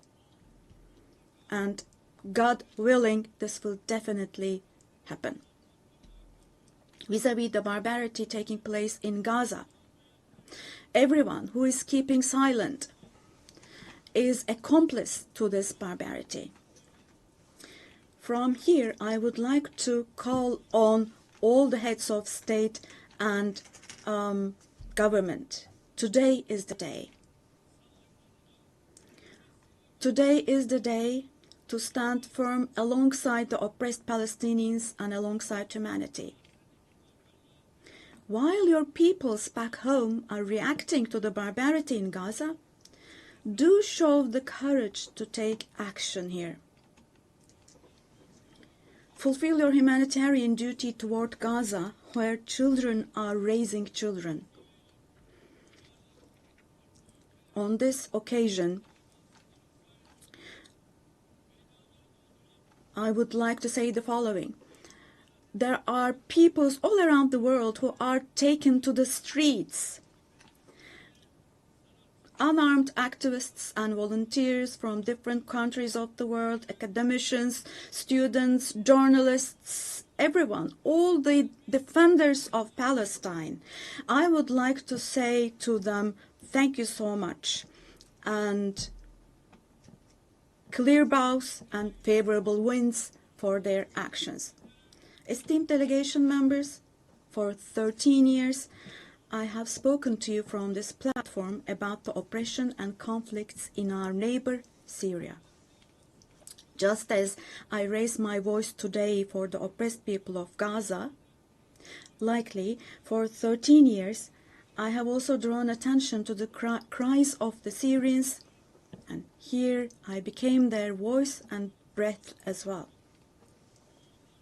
The persecution that caused the death of 1 million people and that forced millions more to flee their homeland has, thankfully, become a thing of the past with the December 8th revolution. Our Syrian brothers and sisters opened the doors to a new period as of December the 8th. I believe that the people of Syria who fought against a bloodthirsty regime will also be able to carry the victory they achieved at great cost to its rightful place, God willing. We'll support with all our means the vision of a one and unified Syria with no forms of terrorism, especially ISIS, being present. A free Syria where security is established is what we want. As stability takes root in Syria, the winners for sure will be all the neighboring countries, our entire region, along with Syrians. And the brotherly countries in the Gulf. I would like to thank them for their contributions for Syria to recuperate. All the regional and international actors who share the same principles with us, God willing, we will continue with our cooperation with all those actors in the same manner. Esteemed friends, we hope that the nuclear issue with our neighbor Iran will be resolved through diplomacy as soon as possible. It should not be forgotten that our region cannot tolerate yet another crisis. Meanwhile, the stability, security, and prosperity of our neighbor Iraq are extremely important for the well-being of our region. In this regard, we attach great importance to strategic moves based on stability and prosperity, such as the Development Path Project. In the north, we are hosting with great enthusiasm the Istanbul process between Russia and Ukraine, both of which are our neighbors. Through direct talks, we facilitated the exchange of several prisoners and corpses, and we worked to identify the modalities of peace negotiations between the parties. Don't forget, there is no winner of war and no losers of a just peace. So with this motto in mind, in the coming days also, we will continue to work hard for a peaceful ceasefire. Meanwhile, we have encouraged the parties from the very beginning to establish peace between Azerbaijan and Armenia. We are pleased that steps were taken on August the 8th, steps that will enable the establishment of lasting peace between the two countries. I would like to once again congratulate the President of Azerbaijan, Ilham Aliyev, the Prime Minister of Armenia, Nikol Pashinyan, and the American President Donald Trump, who contributed to this process, and I would like to congratulate them. On this occasion, I would also like to state that the normalization process between our country and Armenia is progressing as planned. Within the scope of the Ankara process, which is another of our mediation activities, we continue our efforts to resolve the conflict between Somalia and Ethiopia. I hope that the parties will successfully conclude this genuine initiative as soon as possible. Distinguished delegation members, we have been implementing the Montreux Convention, which guarantees security in the Black Sea. And we have been implementing this convention impartially and to the letter for exactly 89 years now. We want to see the Aegean Sea and the Eastern Mediterranean as a basin of stability and prosperity where the legitimate interests of all parties involved are respected. We are ready for constructive cooperation on all issues, particularly on energy and the environment, and we expect the same approach from our neighbors. On this occasion, I would like to particularly underline that projects which exclude Turkey and the Turkish Republic of Northern Cyprus in the Eastern Mediterranean, such projects which exclude us will not be successful. Turkey has rights and authority in the western part of the island of Cyprus, while the Turkish Cypriots have legitimate rights in the areas surrounding the island. An Eastern Mediterranean Conference, which we have proposed before, would contribute to finding common ground. Resolving the Cyprus issue has been tried many times before, but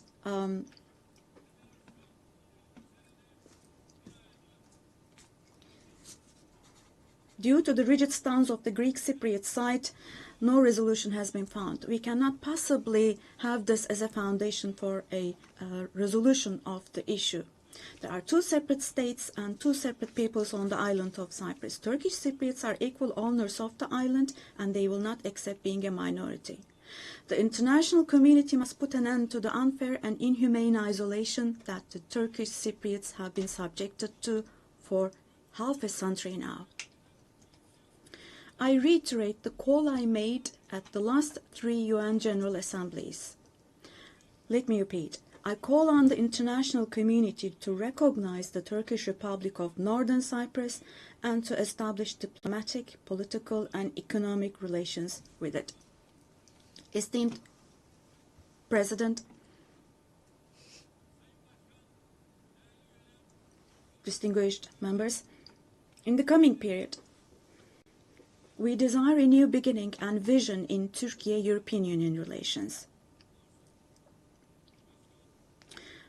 This should not be a vision that just saves the day, but rather a vision that redefines the horizon and shapes our shared future. For this, it is of course important that the European Union is as willing and determined as we are. As a net security provider, we continue to contribute to the operations and missions of the United Nations, NATO, OSCE, and the European Union.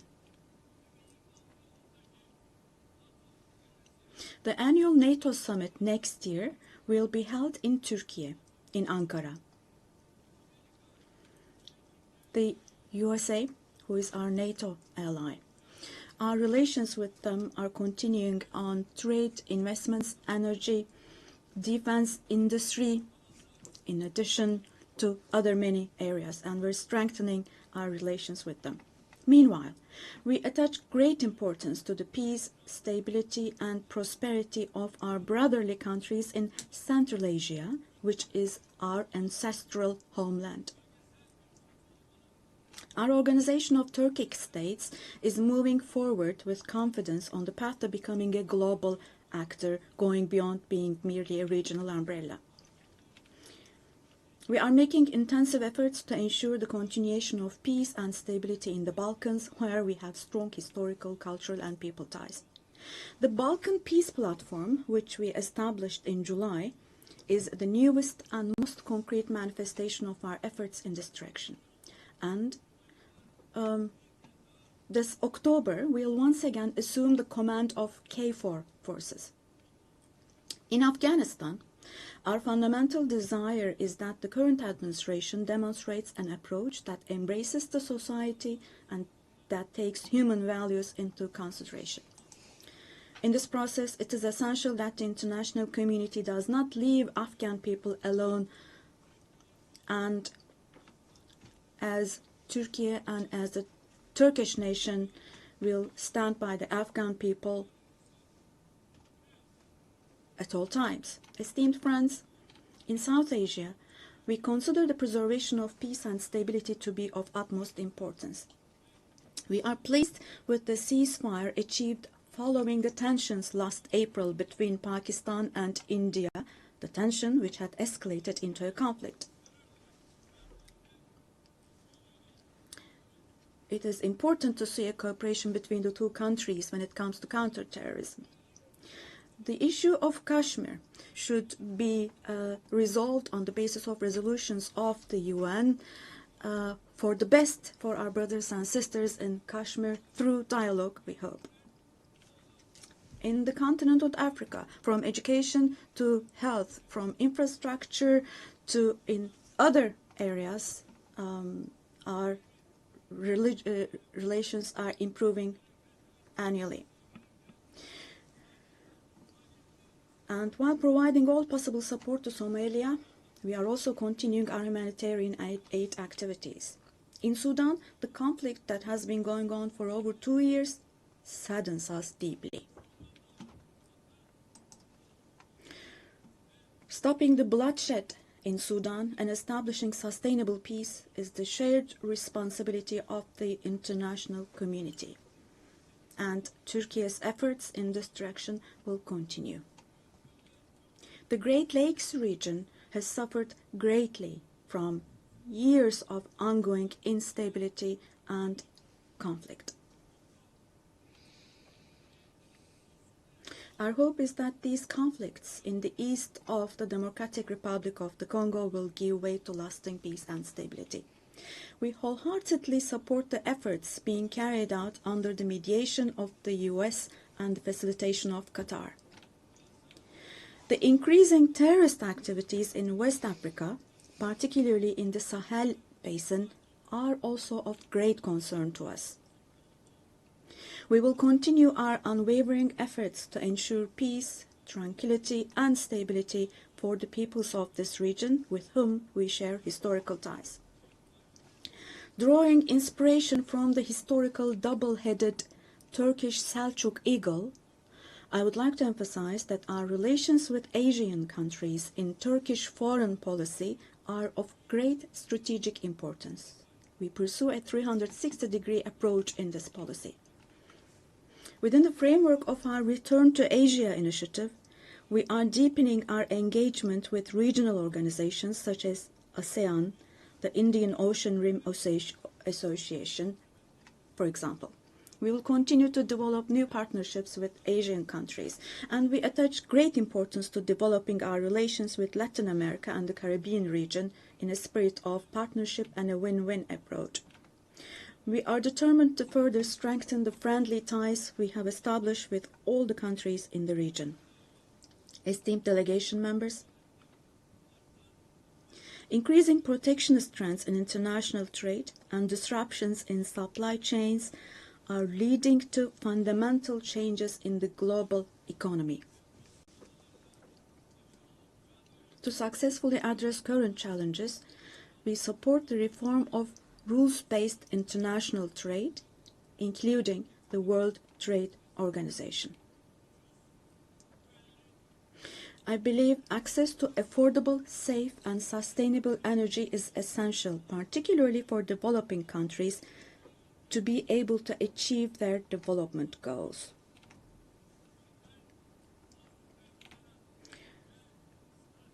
We are resolutely advancing the strategically important Trans-Caspian East-West Middle Corridor project, which extends from China to Europe. We contribute to the development of world trade with our modern transportation infrastructure and the Baku-Tbilisi-Kars line. On our journey to build a future that respects nature, we are moving forward with determination towards the 2053 net zero emission target. We are pleased to observe that the zero waste movement, under the patronage of my wife Emine Erdogan, has grown in waves around the world every year, reaching more people and hearts.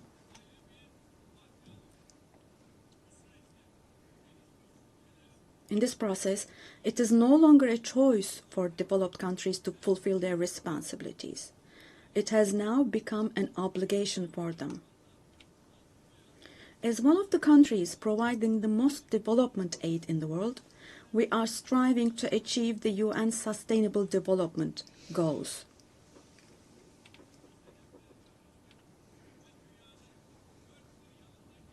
To achieve the 2030 goals and to enable hundreds of millions of people around the world to live with dignity, we advocate for aligning the global financial architecture with the principle of leaving no one behind. And here, let me also particularly draw your attention to the following. While we grapple with geopolitical challenges, humanity is also witnessing an extraordinary leap forward in artificial intelligence, AI. The transformative power and the benefits offered by these technologies, no society should be deprived of these benefits. AI technologies should be used for the benefit of humanity, not as a new tool of domination. The UN Technology Bank for the Least Developed Countries, which we host in Turkey, plays a critical role in closing the digital and technological gap.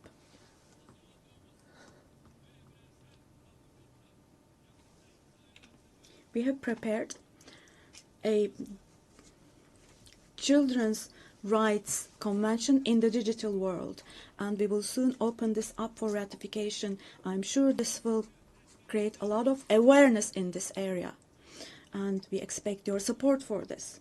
On the other hand, in today's world, where racism, xenophobia, and particularly Islamophobia have reached alarming levels, combating these trends that directly threaten the culture of coexistence has now become an essential duty for humanity. It is significant that Mr. Moratinos, High Representative of the Alliance of Civilizations, has also been appointed as the UN Secretary General's Special Envoy on combating Islamophobia. As I stated here last year, the institution of the family is under threat today as never before. Defending the family, consisting of a woman and a man, means defending humanity, defending nature, life, and the future. Turkey will continue to defend the family in the face of ever-increasing attacks. Distinguished delegation members, the roots of the UN, established to prevent humanity from experiencing the disaster of war again, are filled with values that will eliminate the dark era we are in. We fully support the UN 80 initiative launched by Secretary General Guterres to make our organization more effective and more efficient. I hope this initiative succeeds as a process that will further strengthen all the activities of the UN. I express our readiness to provide strong support to this process, also driven by our vision of making Istanbul a UN hub. I sincerely believe that it is our shared responsibility to take steps that will restore the founding spirit of the UN in its 80th year. We will continue to say, the world is bigger than five until a system is established where the righteous are powerful, not the powerful are righteous. Our duty is not to abandon the system, but rather to repair it and to make it work again. Without a doubt, a more just, a fairer world is possible. Turkey will patiently continue its fight for the construction of a more just world. So may God help and aid us all. Once again, let me greet you all with kind regards and thank you.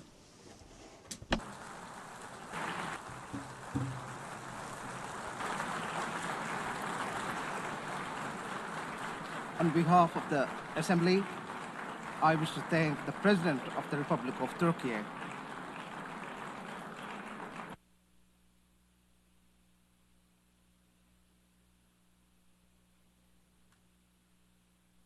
Assembly will hear an address by Her Excellency Dina Ercilia Boluarte Segara, President of the Republic of Peru.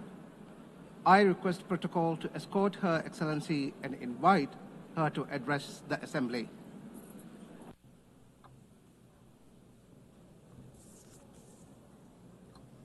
Señora.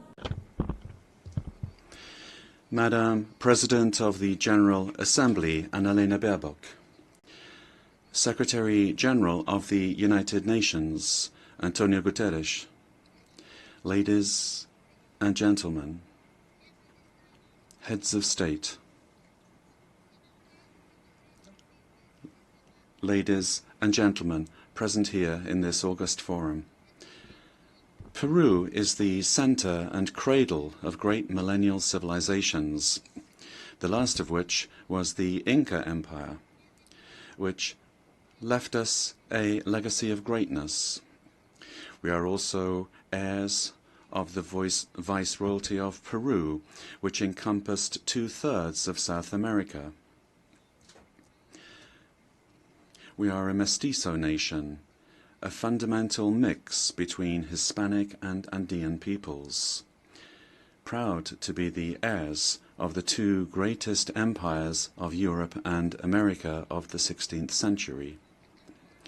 The Peruvian people today are resilient, entrepreneurial, supportive, and lovers of peace, freedom, and democracy. Our great writers, Mario Vargas Llosa and José María Arguedas, shared the idea that Peru is a country of all bloods. Our identity creatively expresses that we are the unity of the diverse, united under the same red and white Peruvian flag. In our country, native peoples and peoples of the world live together in peace and unity as a great synthesis of Peru, the country in which Pope Leo XIV lived and worked in for 40 years, a naturalized Peruvian because of his deep love for our people, both for his supportive as well as his peaceful disposition and his Catholic and Christian faith. All studies indicate that we are the most entrepreneurial country in the world, which is why, after the COVID-19 pandemic, that due to poor government administration, claimed more than 2 million lives. But we have begun to recover. And today, we look back on more than 17 months of consecutive economic growth. We have overcome the recession and inflation caused by political violence and by corruption, a failed coup d'etat, and the flight of more than $20 billion. That was between 2021 and 2023. We have regained the trust of national but also of foreign investment, and we have embraced freedom. We are a solvent and a stable country. Because of the coup attempt of December 2022, which sought to establish a dictatorship by forcing all branches of the state into submission, I had to constitutionally assume the presidency of the Republic. Since that date, a narrative was established by which the coup plotter became a victim and the president, who constitutionally and legally assumed the presidency, was accused by some quarters of being a coup plotter and usurper. Lies turned into truth, and truth turned into lies. This is one of the issues of our time. The building of false narratives to attempt to defend anti-democratic political projects. The thinking goes that ideologies of hatred, with their projects of failed states that grow into all-powerful states, require, in order to impose their will, a false narrative, in order to achieve their objectives through violence, and who, once in power, crush freedoms, silence the press and democratic opposition, violate human rights, and begin to control, to confiscate, and to expropriate private companies, creating a corrupt bureaucracy that destroys the economy, society, and public morality. The first step for achieving all of this is to build a narrative in order to lie, to deceive, and to manipulate. The ideology of class hatred is very skillful at distorting reality and building false narratives, because it uses the totalitarian method of repeating a lie ad infinitum, as was done in the world before the Second World War, and as is happening again today, because totalitarianism renews itself, presents itself with other faces, but it remains a serious threat to countries and to the world. The cynical narrative is reinforced by interventionism in the internal affairs of countries, supporting and spreading falsehoods to destroy democracy and eliminate freedom. In Peru, we have overcome strong, organized and persistent political violence that sought the return of the coup plotters' government, and since 2024, progress has been made in restoring stability and confidence. And this is why the Peruvian economy managed to grow this year by 3.3%. And in the current year, 2025, is exceeding 3.5% growth, with forecasts that in 2026 the trend of economic growth will continue. The government guarantees 3 years of economic growth, being the leader in South America. Inflation is below 2% annually. International reserves amount to more than $88 billion, and our currency remains stable, and it's getting stronger every day. Our external debt is less than 32.2% of GDP, one of the lowest in the Americas and in the world. And our fiscal deficit this year will be 2.2% annually. Madam President of this magnificent General Assembly, on October 24th, the UN was created after World War II, when one of the greatest totalitarian political projects built on an ideology of hatred, leading to the most serious genocide in human history, the Holocaust, was defeated. And this is something that we must never, I say never, forget. That dreadful war caused the death of 60 million human beings.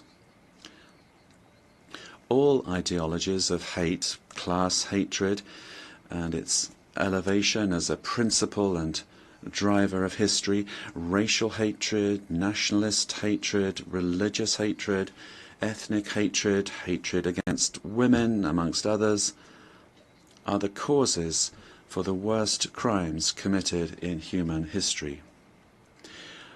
Ideologies of hatred build narratives as absolute truths that instrumentalize people and nations. The political constitution of my homeland, Peru, affirms that the defense of the individual and their dignity is the supreme goal of society and of the state. Peru, therefore, rejects the two principal hate narratives in the world, namely class hatred and religious hatred. These are the origins of wars and inhumane violence. In Peru, we suffered for more than 20 years from a messianic, dogmatic, violent and genocidal terrorism that cost the lives of more than 70,000 Peruvians. The terrorist hates elections and the citizens' right to choose and to stand for election. When they participate, they do so to destroy democracy from within.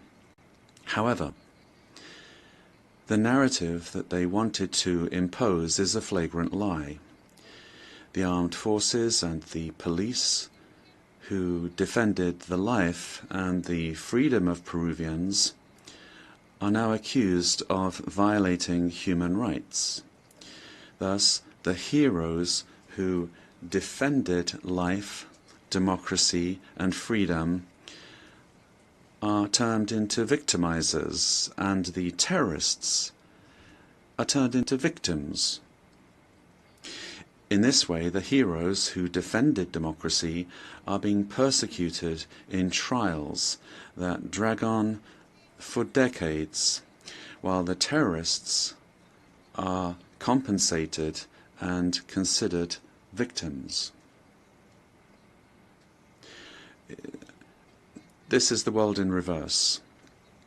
The UN was a fundamental milestone in the 20th century, but in the 21st century, we must be more vigilant. It is our duty to prevent the world from plunging into new genocides and new violence. It is not acceptable in a civilized world that one country invade another using a false narrative to justify a war that first and foremost attacks the civilian population.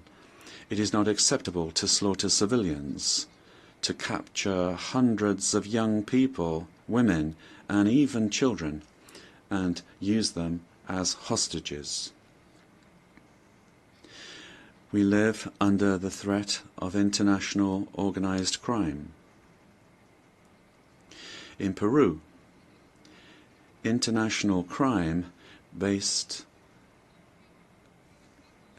on extortion uses terrorist methods such as bomb attacks to submit citizens to its will.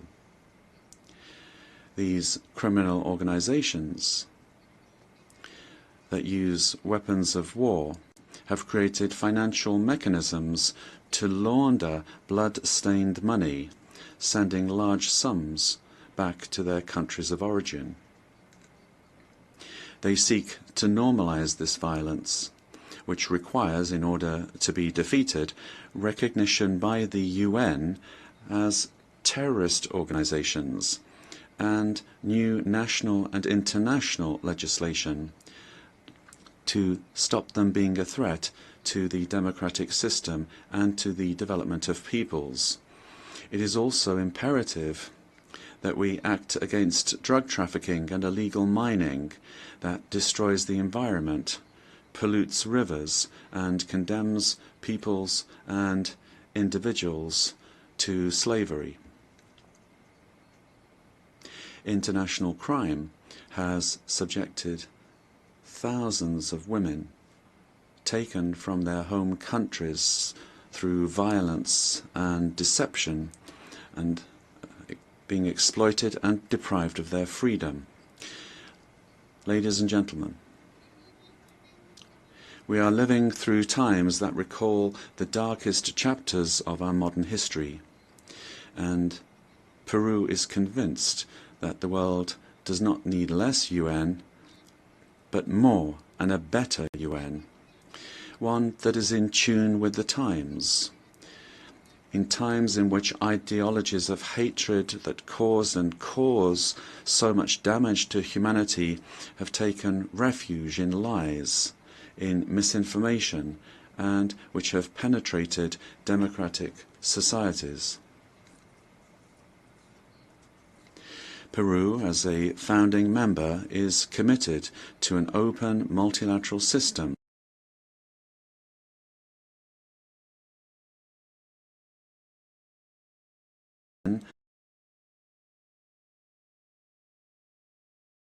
the pillar of the model that has brought peace and prosperity.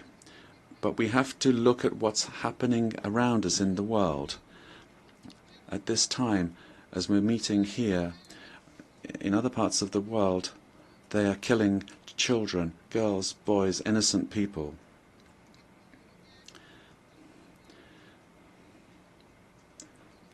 Prosperity will only come if we are united and work together. And we have to adapt to new threats. Each of our countries has the duty to make their contribution towards finding solutions to the problems that we all face together. And my country is striving to do this. But the interconnection of our societies and economies means that it is only through international cooperation that we can resolve the crises which we face. If we do not reform the United Nations, our common home, to restore representativeness and effectiveness to its action, then we run the very serious risk of seeing one of the most precious instruments that the international community has for world stability disappearing. For this reason, Peru supports the work of the UN 80 initiative, launched by the Secretary General, placing particular emphasis on the need to refocus the organization on its fundamental functions, bringing it closer to the needs of peoples, and at the same time making it more efficient. UN 80 must be an opportunity to strengthen multilateralism and ensure that the organization is better prepared to achieve its essential goals.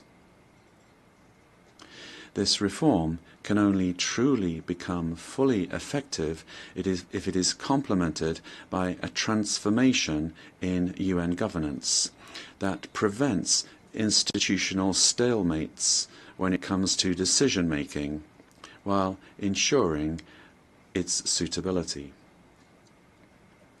Ladies and gentlemen, in Peru, our government is working to meet its commitments, both to our citizens as well as to the international community, facing the threat of organized crime resulting from the collapse of tyrannical governments that led to migration to other countries. This is true of our country. From day one, my government has fought to restore governance in the country and to defeat polarization and violence. In Peru, there is full separation of powers, the rule of law, respect for freedom, and human rights. My government is the most stable of the last 5 years, during which 5 presidents have succeeded one another. We are fighting for citizen security, facing crime that takes advantage of the rise in the price of gold, and drug trafficking. we have achieved positive, verifiable results in these areas. We are working to strengthen human capital. We are fighting child malnutrition and anemia. And we are building schools and hospitals throughout the country, which has not been done in recent years.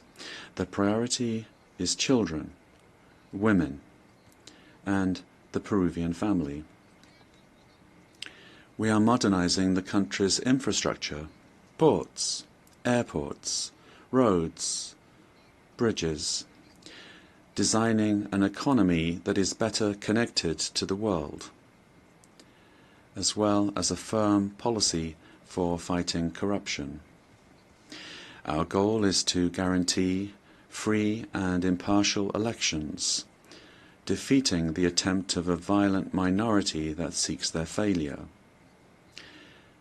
Ladies and gentlemen, the United Nations Organization has always been present in the modern history of my country, particularly in its most difficult moments.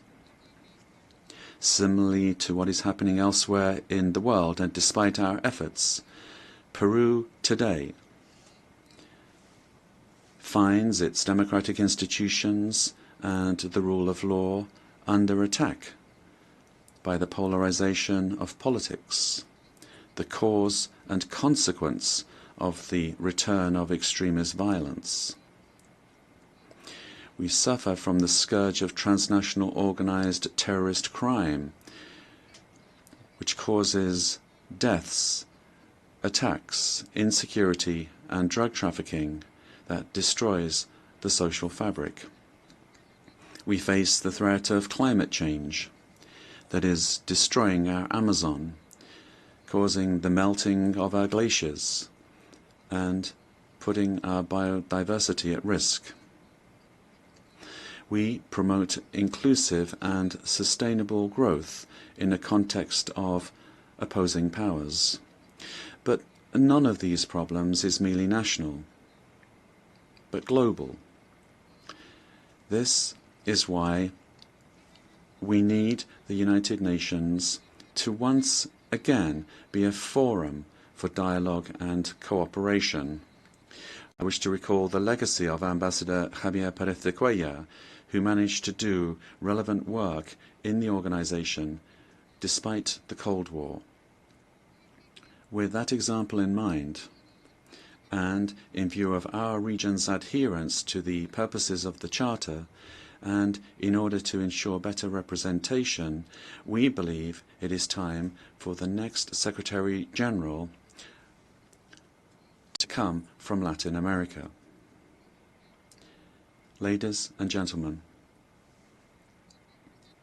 Peru is committed to ensuring that this General Assembly this year is not a mere commemoration, but the reaffirmation of our commitment to collective action that will revitalize the United Nations as a tool that supports peace and global unity, as well as development. We must stand firm in the truth in the face of narratives that try to conceal it, pervert it, or openly lie in order to hide agendas that do not correspond to our time, much less to the destiny of humanity. For this reason, it is essential that we strengthen truth against narratives that are based on hatred, the lie repeated that seeks to impose itself and only leads to destruction. But despite all of these obstacles, truth will find a way, and truth will set us free. Peace and unity for Peru and for the world, for all those on the planet. Ama Yuyacuspa, buscando el desarrollo de. Let us seek the development of our peoples, presidents of the world. Together, let us work together without hating one another. Let us work for the development of our peoples. Yes to life, no to violence, and no to war. Thank you very much.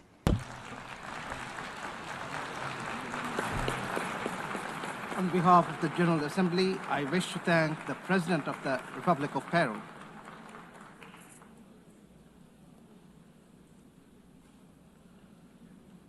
The Assembly will hear an address by His Majesty King Abdullah II Ibn al-Hussein, King of the Hashemite Kingdom of Jordan.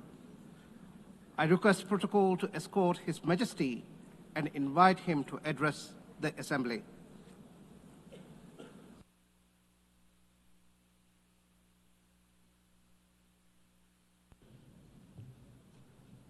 Bismillah ar-Rahman ar-Rahim. Mr. In the name of God, the compassionate, the merciful. General Assembly, and another occasion when I stand before you to address the same issue, the conflict in the Middle East. And not for the first time, developments on the ground have made me question the worth and utility of words in capturing the magnitude of the crisis. Yet not speaking about it would signal acceptance of the situation and abandonment of our humanity. And that I will not do. Our UN General Assembly was born 80 years ago, pledging to learn from, not repeat, history. The world vowed never again. However, for almost as long, Palestinians have been living through a cruel cycle of yet again, bombed indiscriminately, yet again, killed, injured, and maimed, yet again, displaced and dispossessed, yet again, denied rights, dignity, their basic humanity, yet again. So I must ask, how long? How long will it be before we find a resolution to this conflict, one that safeguards the rights of all sides and allows a level of normalcy in the lives of the families at its core? How long will it be before I stand before you and speak not of suffering and devastation in my region, but of prospect, prosperity, and potential? Sadly, this is not the only conflict in our world. And some may say that other wars are also devastating. But the Palestinian-Israeli conflict remains unique. It is the longest standing conflict in the world. An illegal occupation of a helpless population by a self-declared democratic nation, and a flagrant violation of repeated UN resolutions, international law, and human rights conventions. A failure that should have elicited outrage and action, especially from major democracies. Instead, it has been met with decades of inertia. My friends, the war in Gaza marks one of the darkest moments in this institution's history. But although it is today's horror, the injustice stretches back decades. The Palestinian-Israeli conflict has been on the UN agenda throughout its 8 decades of existence. How long will we be satisfied with condemnation after condemnation without concrete action? When it comes to the Palestinian-Israeli conflict, it seems that what unfolds in the halls of power is theory. The struggles and suffering on the ground is reality. For decades, we have seen several attempts to achieve a solution by interim agreements and temporary stopgaps, none that delivered on the endgame. In fact, many would argue these processes served as a distraction as Israel grabbed more land, expanded illegal settlements, demolished homes, and displaced entire neighborhoods. Muslim and Christian holy sites in Jerusalem have been vandalized and desecrated by those under government protection. And throughout all these years, Israeli families too have not been able to live in true security because military action cannot bring the safety they need. Nowhere is that more evident than in Gaza. More than 60,000 Palestinians killed, 50,000 children injured or killed, miles of burnt out rubble, neighborhoods, hospitals, schools, farms, even mosques and churches in ruins, widespread starvation. And what we are seeing is only a glimpse, because never in our modern history has the lenses of international media been obstructed like this from capturing the reality on the ground. Almost 2 years in, and the cruelty of this military campaign continues unabated.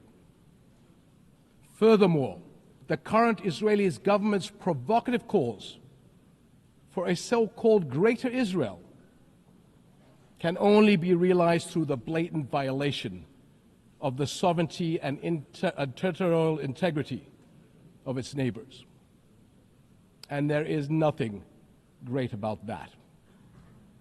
I can't help but wonder if a similar outrageous call were made by an Arab leader, would it be met with the same global apathy? The international community must stop entertaining the illusion that this government is a willing partner for peace.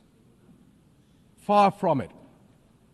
Its actions on the ground are dismantling the very foundations on which peace could stand, and intentionally burying the very idea of a Palestinian state.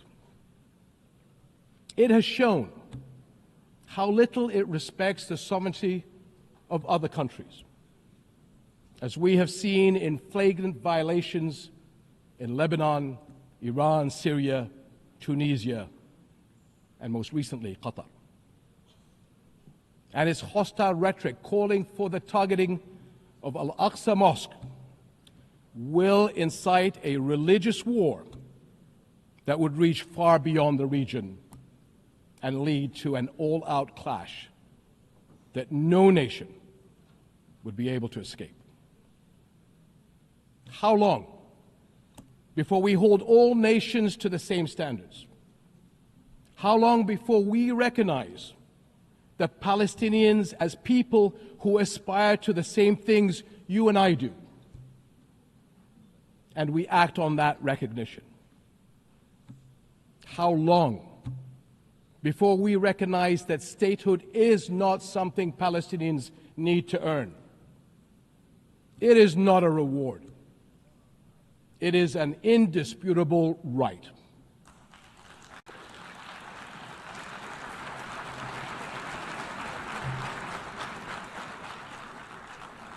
In Jordan, we are determined to work for a world in which people are secure in their homes, are safe to practice their faiths, and are able to live and thrive in dignity.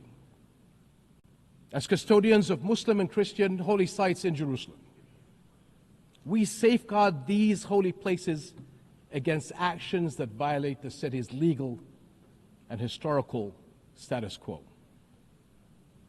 Compromising the delicate balance in the holy city will turn it into a tinderbox that ignites global conflict. And Jordan is serving as the main base for international humanitarian response in Gaza, working by all possible means to provide critical supplies of aid and food.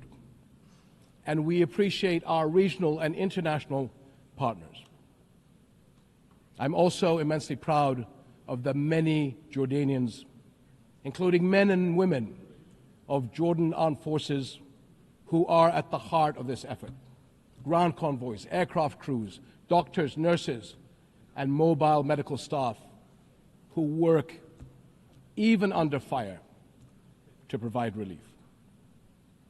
These and countless others carry forward Jordan's deep heritage of compassion and generosity to people in grave need.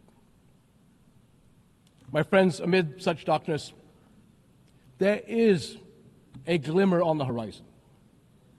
We are seeing more nations stepping up on behalf of a permanent ceasefire in Gaza, one that ensures the release of all hostages, unhindered humanitarian aid, and support for the Palestinian people as they rebuild. We all know that force is no foundation for security. It is a prelude for greater violence. Repeated wars are teaching generations of Israelis and Palestinians that their only recourse is the gun. Security will only come when Palestine and Israel begin to coexist. Seems I have the same problem as President Trump. Begin to coexist side by side. This is the two-state solution, in line with international law and UN resolutions. An independent and viable Palestinian state with East Jerusalem as its capital, alongside a secure Israel living in peace with its neighbors. For almost a quarter of a century, this has been the promise of the Arab Peace Initiative, in which Arab and Muslim partners around the globe extended their hand. My friends, for the past 2 years, we have finally seen the world's conscience stirring in the courage of ordinary people from every walk of life and every corner of the globe, raising their voices as one and declaring, "It has been too long."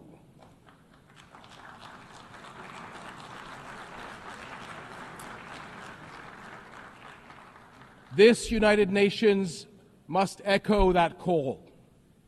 It has been too long, and it must act on that call until peace is a reality.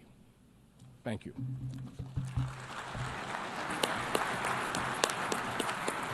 On behalf of the Assembly, I wish to thank the King of the Hashemite Kingdom of Jordan.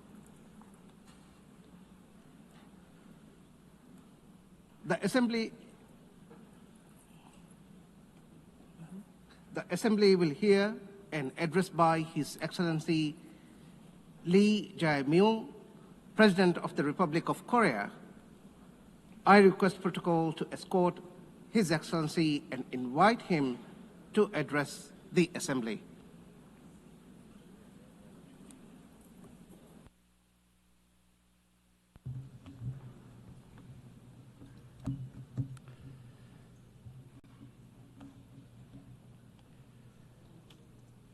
I would like to express my respect and gratitude to all members of the United Nations and staff of the UN Secretariat for their contribution to world peace and shared prosperity. I extend my sincere congratulations to Her Excellency Annalena Baerbock on assuming the presidency of the 80th session of the UN General Assembly. I also pay tribute to Secretary General Antonio Guterres for his unwavering dedication and hard work. I hope the 80th session of the UN General Assembly will achieve even more meaningful results under their outstanding leadership. Madam President, Mr. Secretary, and distinguished delegates, this year is a meaningful year marking the 80th anniversary of the founding of the United Nations. The past 80 years of the UN have been a valuable journey of protecting the dignity and values of humanity and at seeking a path forward for future generations. If someone asks what the UN has achieved, I would confidently reply, look at the 80-year history of the Republic of Korea. It is no exaggeration to say that the Republic of Korea's history, dotted with challenges and responses, is the history of the United Nations, which has constantly confronted enormous challenges facing humanity. Liberated from colonial rule the very year that the United Nations was founded, the Republic of Korea emerged from the scars of division and ashes of war through UN assistance, maintaining national identity while achieving industrialization and blooming into a democracy. Therefore, the Republic of Korea in itself is a country that has proven the value of the UN's existence. Whenever the Republic of Korea revived the hopes of lives as precious as the weight of the universe amidst horrific wars and disasters, the UN flag fluttered at the center of that intense solidarity. The United Nations has strived to provide equal rights and opportunities to everyone without discrimination, and has provided education and vaccines to make children's lives blossom. The small country in the East, which rose with the support of the UN and the international community, has become a proud UN member that is drawing the world's attention. It is raising its role and responsibility as a member of the international community more rapidly than any other country. There were times when democracy and peace were in crisis, but each time the Republic of Korea rose with indomitable strength. Even a safe coup could not break the people of the Republic of Korea's strong will, desiring democracy and peace. The revolution of light that the people of the Republic of Korea achieved against the darkness of the insurrection last winter was a historic moment that demonstrated the brilliant achievement of the UN spirit. The remarkable resilience and strength of democracy that the Republic of Korea has shown will be ours as well as that of the entire world. I need you to take my hand and guide me away from all this, away to where the light shines through, to where the flowers bloom. As the novelist Han Gang, laureate of the Nobel Prize in Literature, wrote, the Republic of Korea will be a milestone of light for all those who join the journey toward democracy. Today, at the UN General Assembly, where world peace and humanity's shared prosperity is discussed, I proudly announce that a new Republic of Korea, which will be a beacon of light for global citizens, has completely returned to the international community. Thank you. The Republic of Korea, which has grown thanks to the support and assistance of the UN, will not hesitate to take on the role of a leading nation, generously sharing its experience and history of restoring democracy. Despite ceaseless efforts from all corners of the world, the international community's determination and aspiration to maintain international peace and security 80 years ago still remains an unfinished task for everyone. 280 million people are still in a state of extreme hunger. Armed conflicts around the world, including in Ukraine and the Middle East, as well as the climate crisis, which has already become a real problem, threaten the survival of humanity.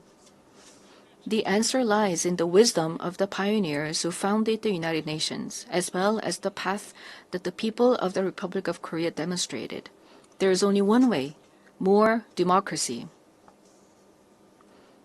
The people-centered government of the Republic of Korea, through the power of collective intelligence, is ceaselessly attempting innovations, seeking better alternatives in democracy. The way to solve common challenges facing the international community is no different. When all the countries experiencing the same problems gather here at the United Nations and continue multilateral cooperation, putting their heads together, we will all be able to move toward a bright future of peace and prosperity. I look forward to the UN 80 initiative presented by the Secretary General taking root as a vision that achieves UN's evolution and advancement in line with the demands of our time. I also hope the UN Security Council can increase the number of seats of non-permanent members reflecting changes in the international environment and enhance its effectiveness and representation. As a member of the UN Security Council for the term 2024 to 2025, the Republic of Korea is making efforts so that the UN Security Council can respond proactively to threats to the international peace and security. Madam President, Mr. Secretary General, and distinguished delegates, the Republic of Korea, having restored democracy, dreams of a better future.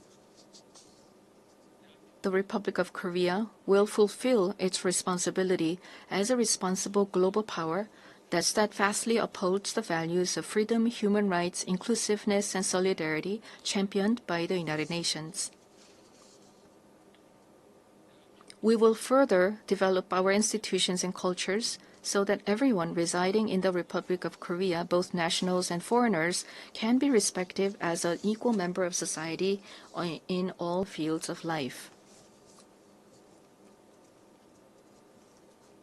The Republic of Korea will strengthen and lead cooperation with the international community while realizing the value of respect for human rights. In a time of crisis where immediate survival is urgent, words like solidarity, coexistence, and cooperation may feel somewhat distant. However, humanity has always dreamed of hopes as high as its deep despair, and has achieved the progress we see today through a passion for a better tomorrow. The more difficult the times are, the more we must return to the basic spirit of the UN, which is trust in universal values of humankind. Just as the determination to not pass down the devastation of wars led to the founding of the UN and has prevented conflicts and preserved peace, we today must cooperate more, trust more, and join hands more firmly in order to build a better future, a better world for future generations. Democratic Korea will lead the way in multilateral cooperation toward a sustainable future. Peace is a value that is more important than anything else. In the Republic of Korea, as well as elsewhere in the world, peace is the basic foundation for democracy and economic development. The disputes and conflicts we are currently facing vividly show how easily the ideals of human dignity and sustainable development can crumble without peace. Today, the Republic of Korea is fulfilling its responsibility as a key contributor to the United Nations peacekeeping and peacebuilding activities. Our brave soldiers, who have steadfastly defended the Republic of Korea, a divided nation, are helping to pave the way towards sustainable peace led by the UN. Threats to peace are not only physical elements. In an era where artificial intelligence technology is critical to security capabilities and cyber attacks threaten national security, we must confront not only visible enemies, but also invisible enemies. If we passively let ourselves be dragged along by the changes of the AI era, we will meet a dystopia of deepening polarization and inequality, unable to shake off the dark shadows of human rights abuses caused by the misuse of technology. However, if we proactively respond to these changes, we can use the high productivity as a driving force to build a foundation for innovation and prosperity, and create a useful base for strengthening direct democracy. I hope the open debate that I will preside over as UN Security Council President tomorrow will significantly contribute to the international community's efforts to promote the responsible use of AI. Furthermore, we intend to share our vision for the future of AI through the APEC AI initiative at the APEC Economic Leaders Meeting, which will be held in Gyeongju, Korea next month. We will strive to ensure that the vision of AI for all, where advances in cutting-edge technology contribute to the universal values of humanity, becomes a new normal for the international community. AI-driven technological innovations will be an important new tool for solving global challenges like the climate crisis. Over the past 80 years, the United Nations has paved the way for sustainable development and spearheaded efforts to address climate crisis threatening the survival of humanity. Nations around the world must respond to these efforts. The Republic of Korea is pursuing a great energy transition, leveraging science and technology and digital innovation to increase energy efficiency and expand the share of renewable energy. We will submit a responsible, nationally determined contribution within this year, joining the united will of the international community. At the 4th UN Ocean Conference that will be co-hosted by the Republic of Korea and Chile in 2028, we will also work to build substantive solidarity for the sustainable development of oceans.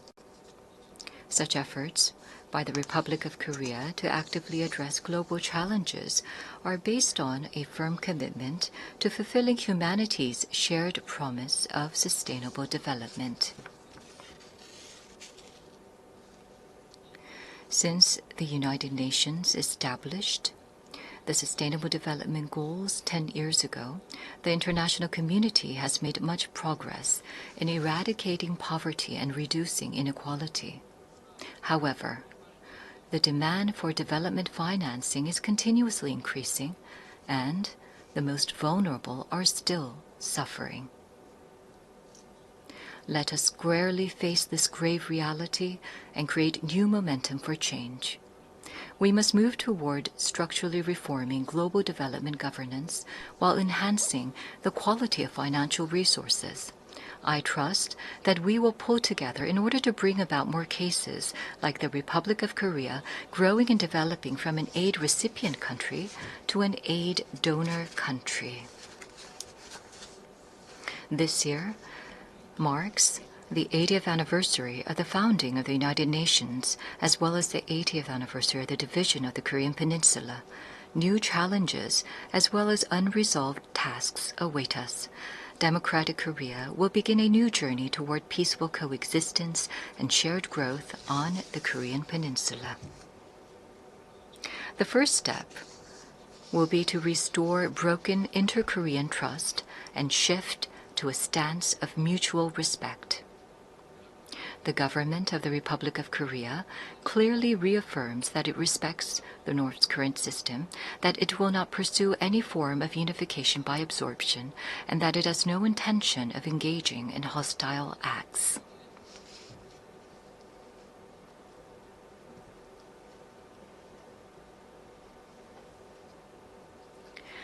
Based on these three principles, we intend to end the vicious cycle of unnecessary inter-Korean military tension and hostile acts. That is a reason why we have proactively taken measures, including halting the launch of leaflets and suspending broadcasts toward the North. Going forward, The government of the Republic of Korea will consistently seek a path to reduce military tensions and restore inter-Korean trust. The most certain peace is a state where there is no need to fight. Through comprehensive dialogue centered on exchange, normalization, and denuclearization, in other words, END, we must end the era of hostility and confrontation on the Korean Peninsula and usher in a new era of peaceful coexistence and shared growth. The fact that exchanges and cooperation are a shortcut to peace is a timeless lesson demonstrated by the history of fraught inter-Korean relations. By gradually expanding inter-Korean exchanges and cooperation, we will pave the way for sustainable peace on the Korean Peninsula. It is crucial for both the ROK and the DPRK, as well as the international community, to work together to establish peace on the Korean Peninsula. While striving to advance inter-Korean relations, we will provide our active support and cooperation for efforts to normalize relations with the international community, including between the United States and the DPRK. Denuclearization is undoubtedly a grave task, but it is time to seek realistic and rational solutions based on a cool-headed perception that denuclearization cannot be achieved in the short term. The international community must gather its wisdom in a pragmatic and phased solution, beginning with a stop in the sophistication of nuclear and missile capabilities, going through a reduction process, and reaching dismantlement. Realizing lasting peace on the Korean Peninsula would present new hope and possibility to humanity suffering from conflict. The Republic of Korea will end the Cold War on the Korean Peninsula through the END initiative and fulfill its responsibility and role to contribute to world peace and prosperity. A future where people from different nations cooperate and overcome global challenges together may sound like a rosy, dream-like vision. However, this is by no means an impossible dream. Peace is not merely the absence of armed conflict, but the realization of a community where differences are respected and people coexist. As long as respect and aspiration for diversity is inside us, we can always unite and embrace one another. K-culture is connecting people all over the world beyond borders, language, and cultural differences. The success and spread of K-culture prove that universal empathy is possible, transcending differences in all backgrounds. Gathering the energy of solidarity, coexistence, and consideration, the Republic of Korea, having ushered in a new diplomatic republic, is ready to move toward a sustainable future and a new page in human history. Though a difficult journey is expected, humanity has been able to grow and come this far by not giving up on challenges, even in the face of adversity. As the people of the Republic of Korea raised colorful cheering sticks in the face of a crisis in democracy, I call on the international community and the United Nations to lift the lantern of hope that will light the future of humanity. The Republic of Korea will boldly lead the way toward a new era of peaceful coexistence and shared growth on the Korean Peninsula, toward a better future together. Thank you very much for your attention. On behalf of the Assembly, I wish to thank the President of the Republic of Korea.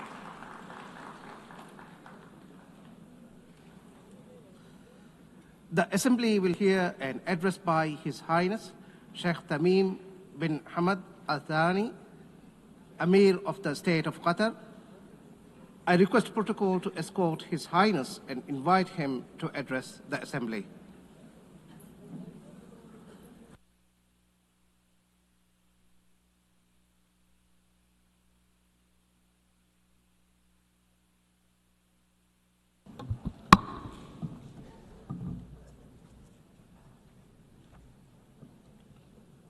In the name of God, most compassionate, most merciful, Your Excellency, President of the General Assembly, Your Excellency, Mr. Secretary General, may the peace of God be upon you.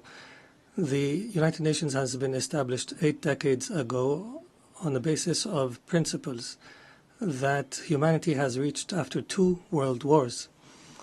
These rules are based on the maintenance of international peace and security and the respect for human dignity and state sovereignty and a non-interference in internal affairs, and to cooperate for the benefit of our peoples. This means if we allow violations to continue, it means allowing the rule of the jungle, where perpetrators and violators enjoy benefits just because they can. This is the political realism that we are facing, that has been reduced to the ability to impose a status quo. This is a crisis.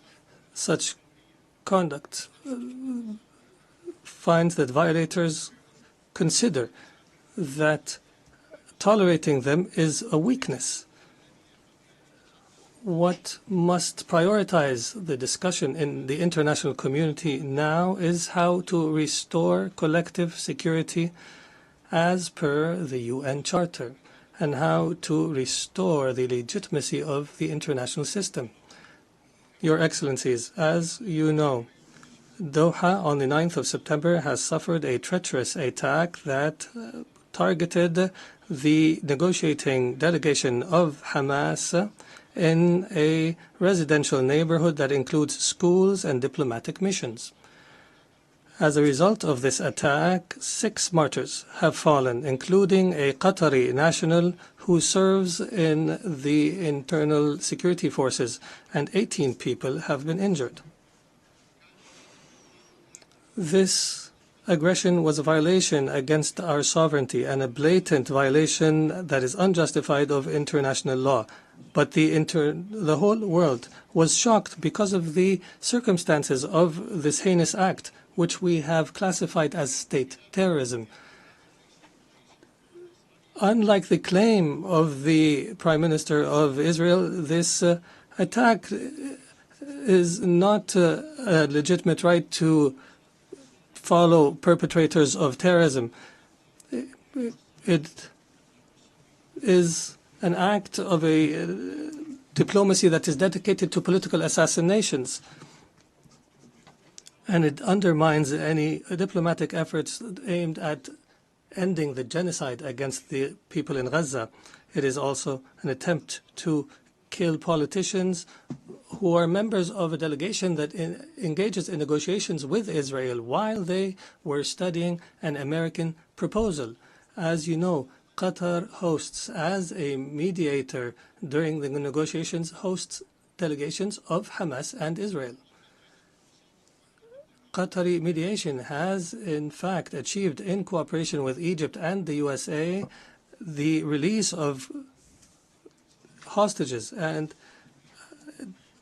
the last agreement was negated by Israel unilaterally, preventing an ability to reach a permanent ceasefire and the release of all hostages and the withdrawal of the occupying forces from the Gaza Strip and the humanitarian access and the release of Palestinian prisoners.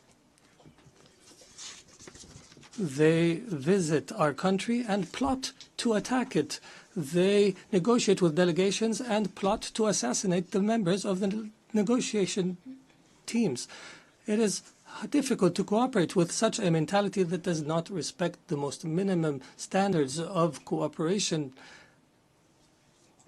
It is impossible. Is this not the definition of a rote government? The delegation, they consider negotiations a continuation of war in other means and a way to delude the Israeli public opinion.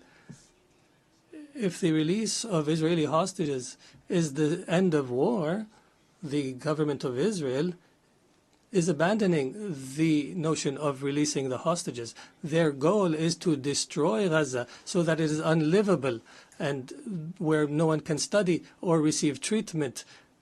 In other words, end the viability of the Gaza Strip to displace its population. Therefore, the Israeli leader wants to continue war. He believes in what is called Greater Israel. He believes that war is an opportunity to expand settlements and to change the status quo in the holy sites, in Al-Quds al-Sharif. He also plots for attacks in the West Bank and expansion. This imposition is the goal of this war. This treacherous attack against the sovereignty of a Gulf state thousands of miles away has confirmed that the Israeli Prime Minister, who takes pride in changing the face of the Middle East, reveals an manifestation of Israel's ability to intervene wherever, however it desires. Arab countries and Muslim countries have warned, and that have held an emergency summit in Doha, have warned against the consequences of this delusion. Israel is not a democratic country surrounded by enemies, but in fact it is an enemy to its surrounding neighbors, and it's engaged in a genocide. And its leader is proud of preventing the establishment of a Palestinian state. And he promises that such a state will never be established. And he takes pride in preventing peace with the Palestinians, and that he will prevent such peace in the future. Israel is surrounded by states either who have signed a peace agreement or who are committed to the Arab Peace Initiative. But Israel does not make do with truces and settlements. It desires to impose its will on its surrounding Arab neighbors. And everyone who believes so is, and everyone who opposes its will is either anti-Semitic or a terrorist. Even Israel's allies realize this fact and reject it. And here we are today, where we witness an international solidarity movement that is similar to the international movement against apartheid last century.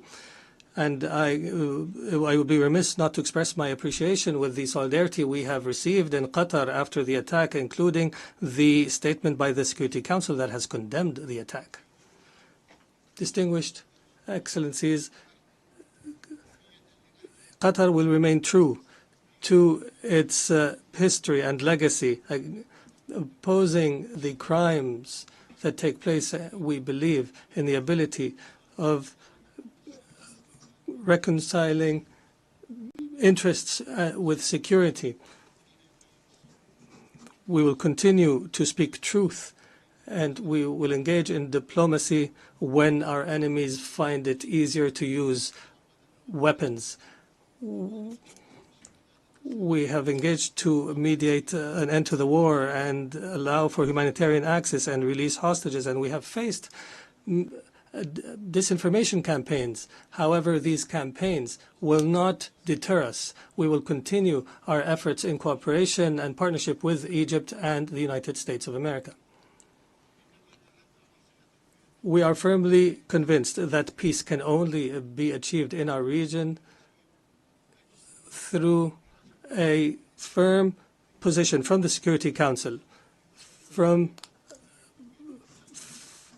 accepting and tolerating the occupation's crimes,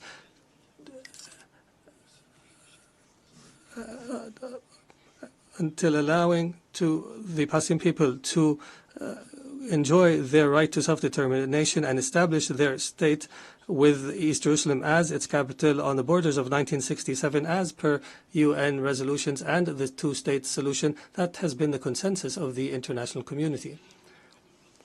We appreciate the role of states that have recognized the state of Palestine. There is no doubt that such recognition is morally important because it sends a message that violence and more violence will not succeed in liquidating a just cause such as the cause of Palestine, and we urge more states to recognize the state of Palestine.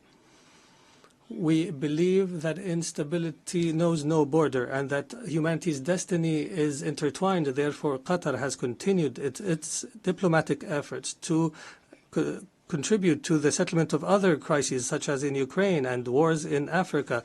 And our persistence have continued with partners in Africa in order to draft peace agreements. Most importantly was the signing of a declaration of principles in Doha between the DRC and the Congo River Alliance in March.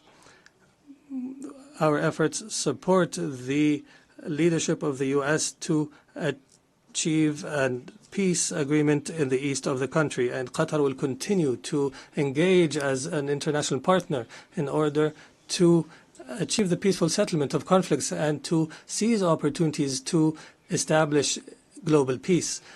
Your Excellencies, some states in our region still suffer the lack of security and stability. However, there is hope through some positive developments. In our dear Syria, since the end of last year, is going through a new phase that we hope will be a path towards achieving the aspirations of the Syrian people towards stability, development, and the rule of law after the end of a dark phase of the country's history. Egypt has stood by the Syrian people throughout the previous years. I recalled and urged to support Syria from this podium, even when it seemed to fall off the international agenda. The international community is called upon to assist Syria now in order to succeed through the transition phase after decades of suffering. Our experience in other Arab countries has taught us that building state institutions and establishing relations between a state and others is based on equality, and internal stability on the basis of respect for diversity are paramount issues at this stage.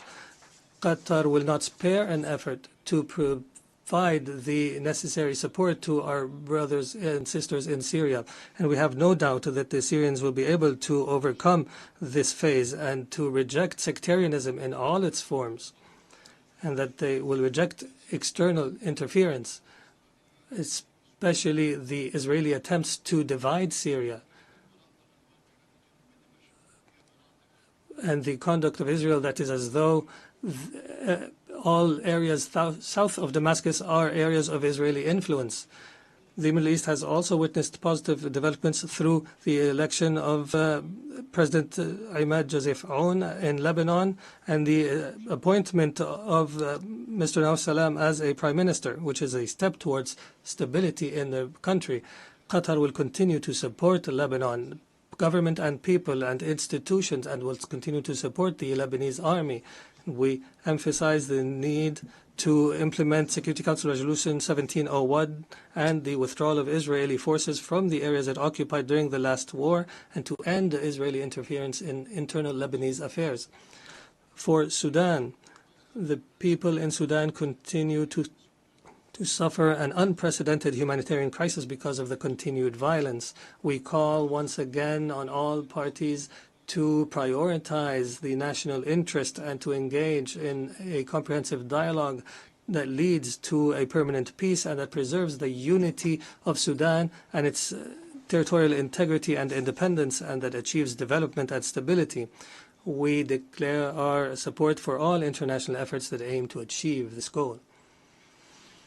Distinguished Excellencies, Doha has always been a global capital that hosts major events in all spheres, and an area where leaders convene and decision makers from around the world to engage in negotiations and the formulation of solutions.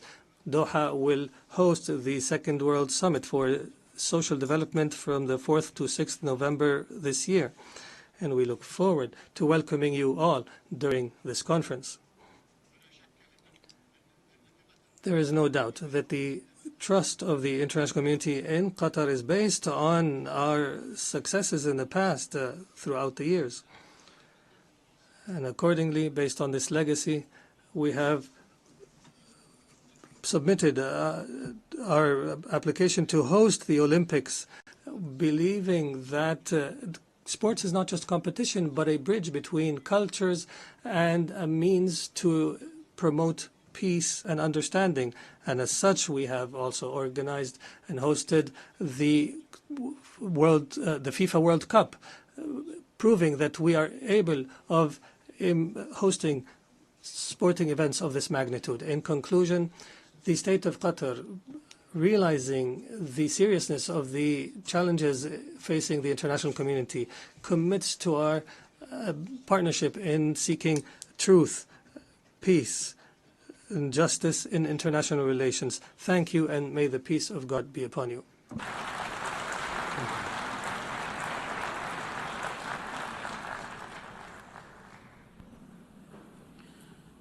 On behalf of the Assembly, I wish to thank the Emir of the State of Qatar.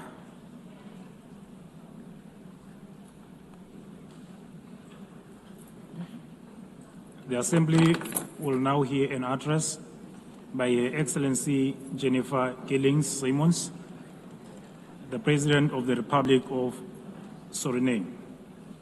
I request the protocol to escort Her Excellency and invite her to address the Assembly.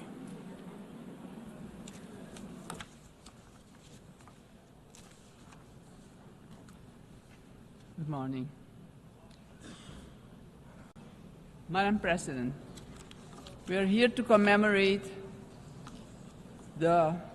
in this special moment in history as we celebrate the United Nations 80th anniversary.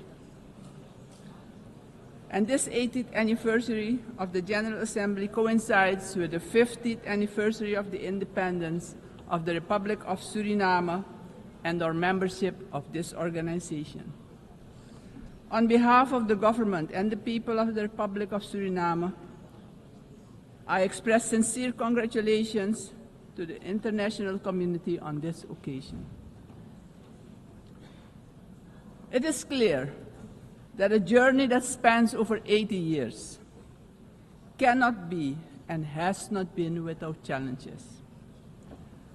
The United Nations played, in some instances, an important role in ending colonial rule, worked on advancing human rights, and often provided hope and a future to the most vulnerable in our global community.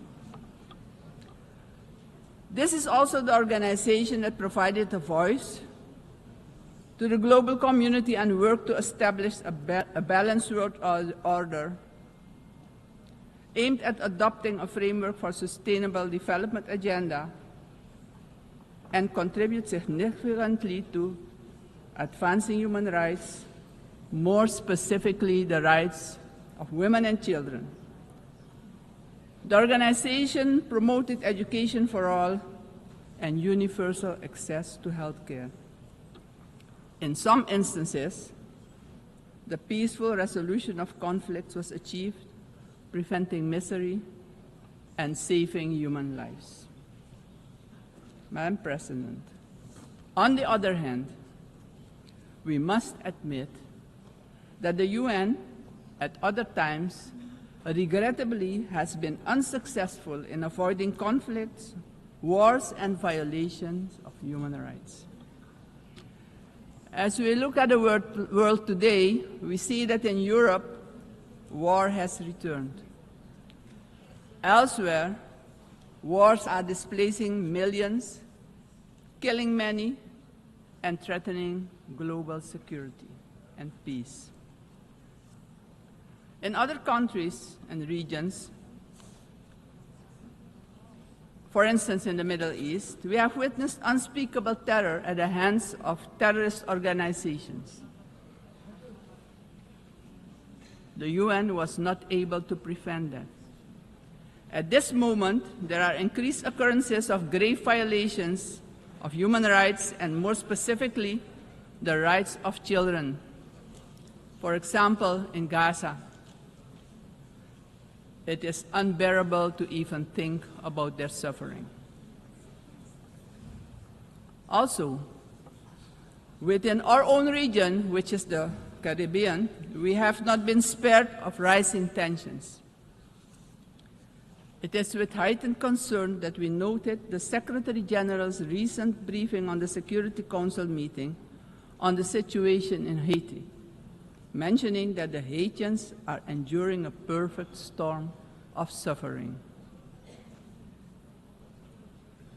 Haiti is still paying a hefty price for being the first to throw away the shackles of slavery in the region of the Caribbean. Our hearts go out to the people of Haiti. Suriname strongly reiterates its position that conflicts should primarily be resolved through dialogue. And we remind the international community that Latin America and the Caribbean are proclaimed a zone of peace. We do not want military aggression in our region.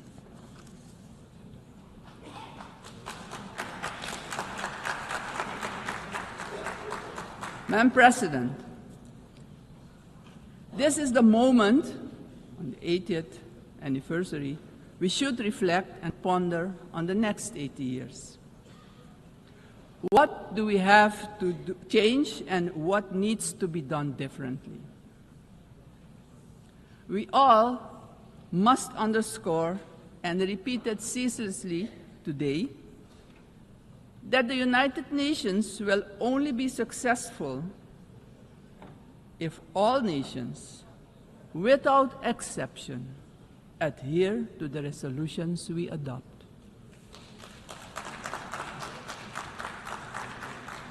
We can only keep the peace if we stop allowing that the votes of all the countries in the world can be nullified by one veto. Today, partially because of the work done by our organization, some poor countries have developed substantially, economically and otherwise. They have become powers who can't be ignored any longer. We have to remind ourselves that the world in which the United Nations was established 80 years ago does no longer exist.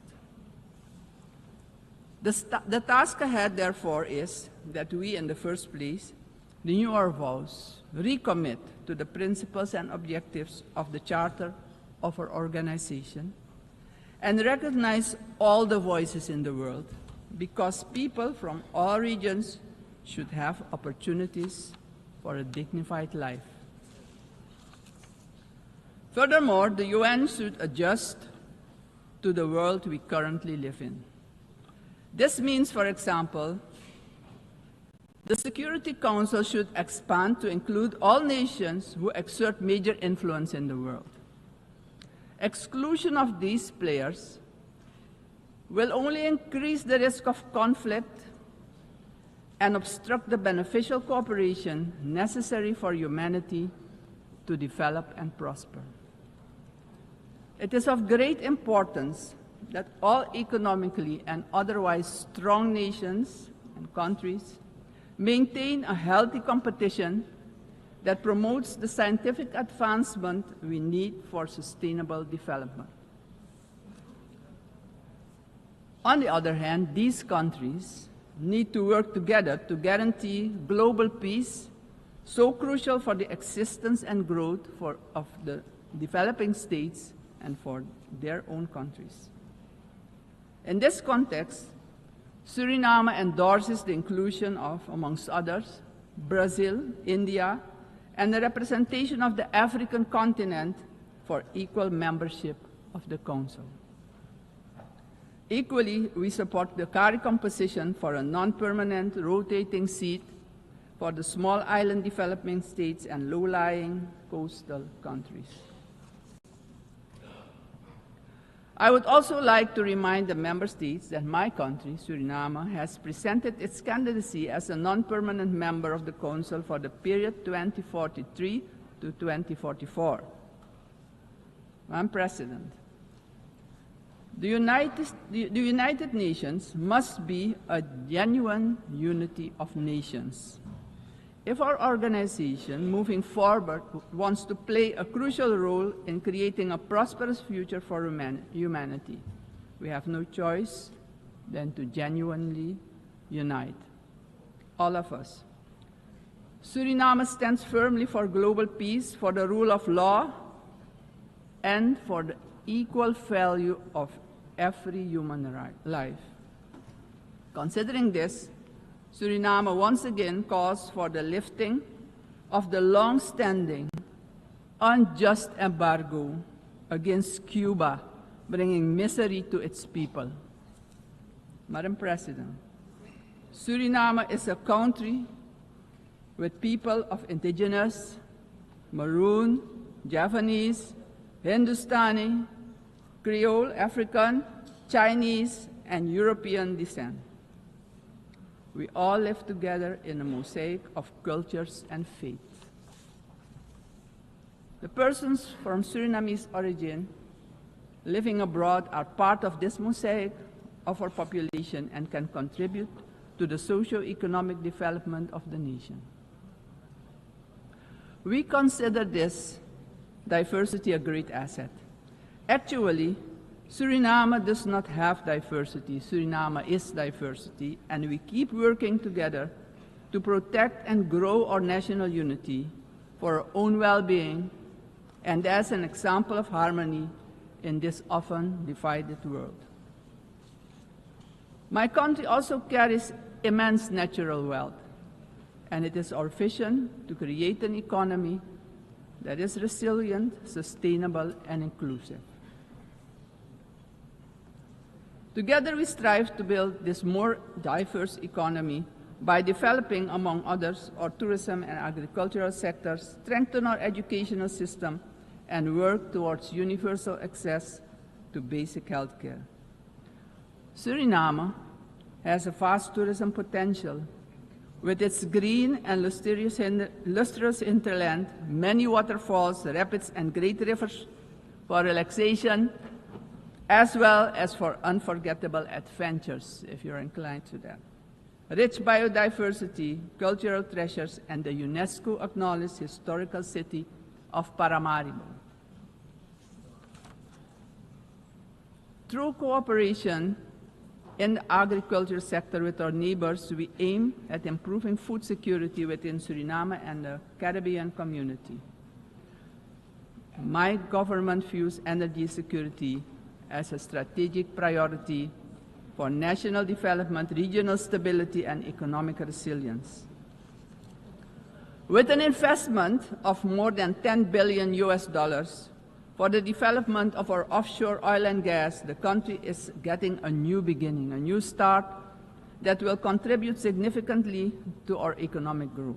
However, we know oil and gas revenues should not be the sole fundament of our economic development. Hence, we need investments in relevant sectors in our country. We are steadily advancing our energy transition. While we already source about 50% of our energy needs through hydropower, we are moving toward natural gas and other forms of renewable energy as part of our long-term vision, because we know climate change is a fact. Madam President, I firmly believe that education is the foundation upon which every prosperous society is built. We are committed to invest in our education system, our teachers, our children and youth. The future of any country depends on the talent and skills of its people.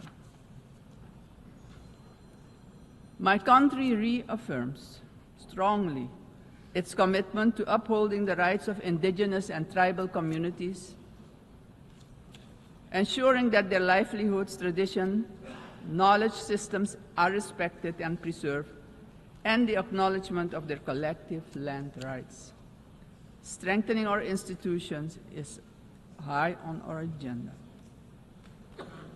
Suriname has worked tirelessly on the prevention of diseases, and despite challenges, we have achieved results that we as a country can be proud of.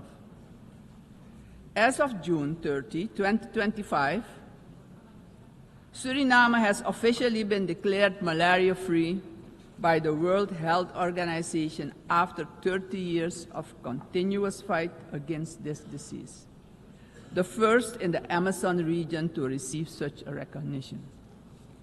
We're aware of the responsibility to remain vigilant as government as well as a community to ensure that these gains are sustained. Suriname's example showcases that we too can surely make a valuable contribution in combating infectious diseases. Madam President, the Caribbean community is expanding its outreach. And in this light, Suriname also welcomes the recently concluded Second Africa CARICOM Summit held in the Republic of Ethiopia.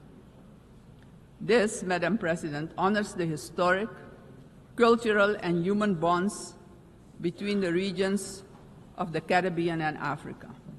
Suriname also acknowledges the CARICOM 10-point plan for reparatory justice, which has our full and strong endorsement.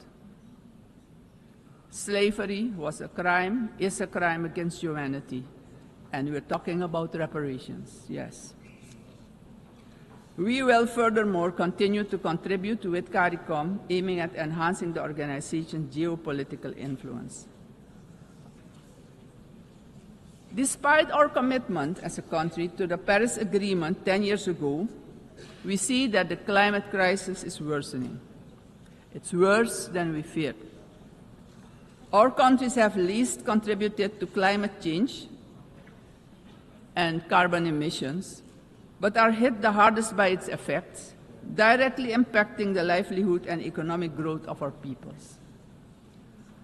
Suriname calls for the urgent attention of the international community to address the detrimental impact of climate change facing the small island developing states and countries with low-lying coastal areas. Our forests stand strong.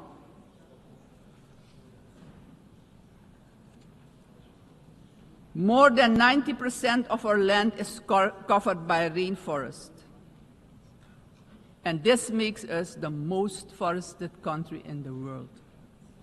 Your eyes have never seen so much green. Suriname is one of the 3 carbon-negative countries on Earth. Since 1992, our forest has absorbed nearly 290 million tons of carbon, and each year we capture more than we emit, and we want to keep it that way. The protection and conservation of our forest has been a priority. It doesn't stand by default, but by design. We have been logging sustainably for decades, and did so with the Sustainable Tropical Rainforest Management System developed in Suriname, an ecological approach to forestry. Also, the indigenous and tribal communities protect the forest by their continued stewardship. We are proud of the way we did it, but pride alone does not pay the bills and does not develop the indigenous and tribal communities. Madam President, we must not forget that these forests, our forests, are in competition with vast resources such as gold, diamond, bauxite, and more. We will need to make difficult choices. We want to keep our forest coverage at a minimum of 90%. But we cannot do it alone. The time has come for the world's largest emitters to share this responsibility not only with words, but with action, justice, and finance.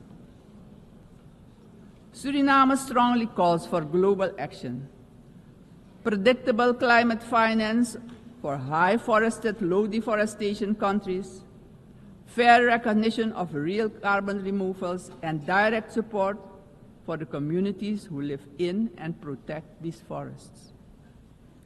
Suriname, Madam President, therefore endorses the initiative of the COP30 presidency to launch the Tropical Forest Forever facility and calls upon the international community to contribute to its success.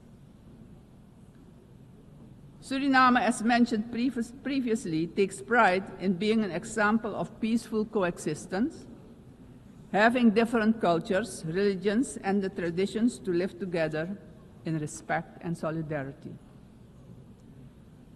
This is our gift to the world. The second gift, because we also have a forest that is delivering services to the whole world. This gift proves that harmony can prevail. As stated upon our admission to the United Nations in 1975, our republic indicated our willingness to engage with the international community. My country reiterates its strong commitment to multilateralism, one of humanity's most important achievements, which needs our protection in this time of change. In closing, aggression and military force should be replaced with peaceful resolution and dialogue, because it doesn't solve problems, it creates destruction and misery. As a matter of urgency, I call on every member state to keep the peace, protect the planet and all human rights. Suriname has shown the world that living sustainably together is possible. We are really better together. Thank you, Grand Tanye, and may God be with you.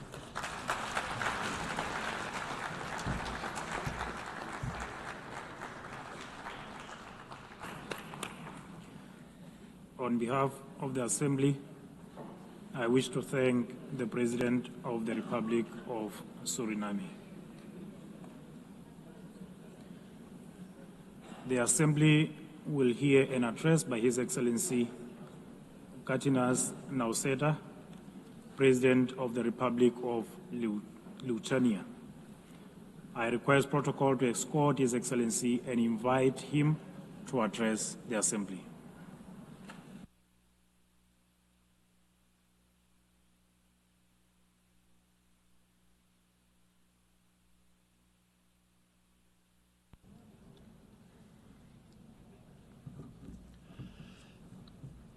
Dear Mr. Chairman, Excellencies, ladies and gentlemen. 80 years ago, humanity, emerging from the Second World War, embarked on a long road towards peace. Building on the solid foundation of the rules-based international order, our forefathers created the United Nations and its institutional system. This system was never perfect. Many nations, Lithuania included, had to struggle for decades, seeking freedom, independence, and sovereignty. Many people suffered war, famine, and premature death. And yet, it was the best international order that we have ever. The United Nations system embodied the great hope that nourishes the human soul and guides our actions for the universal good. Together we succeeded in condemning war and conquest, at least in theory, if not always in practice. To this day, even the worst aggressors feel ashamed to openly conquer, destroy, and enslave. Instead, they talk about special military operations and the need to protect those who frankly do not want to be protected.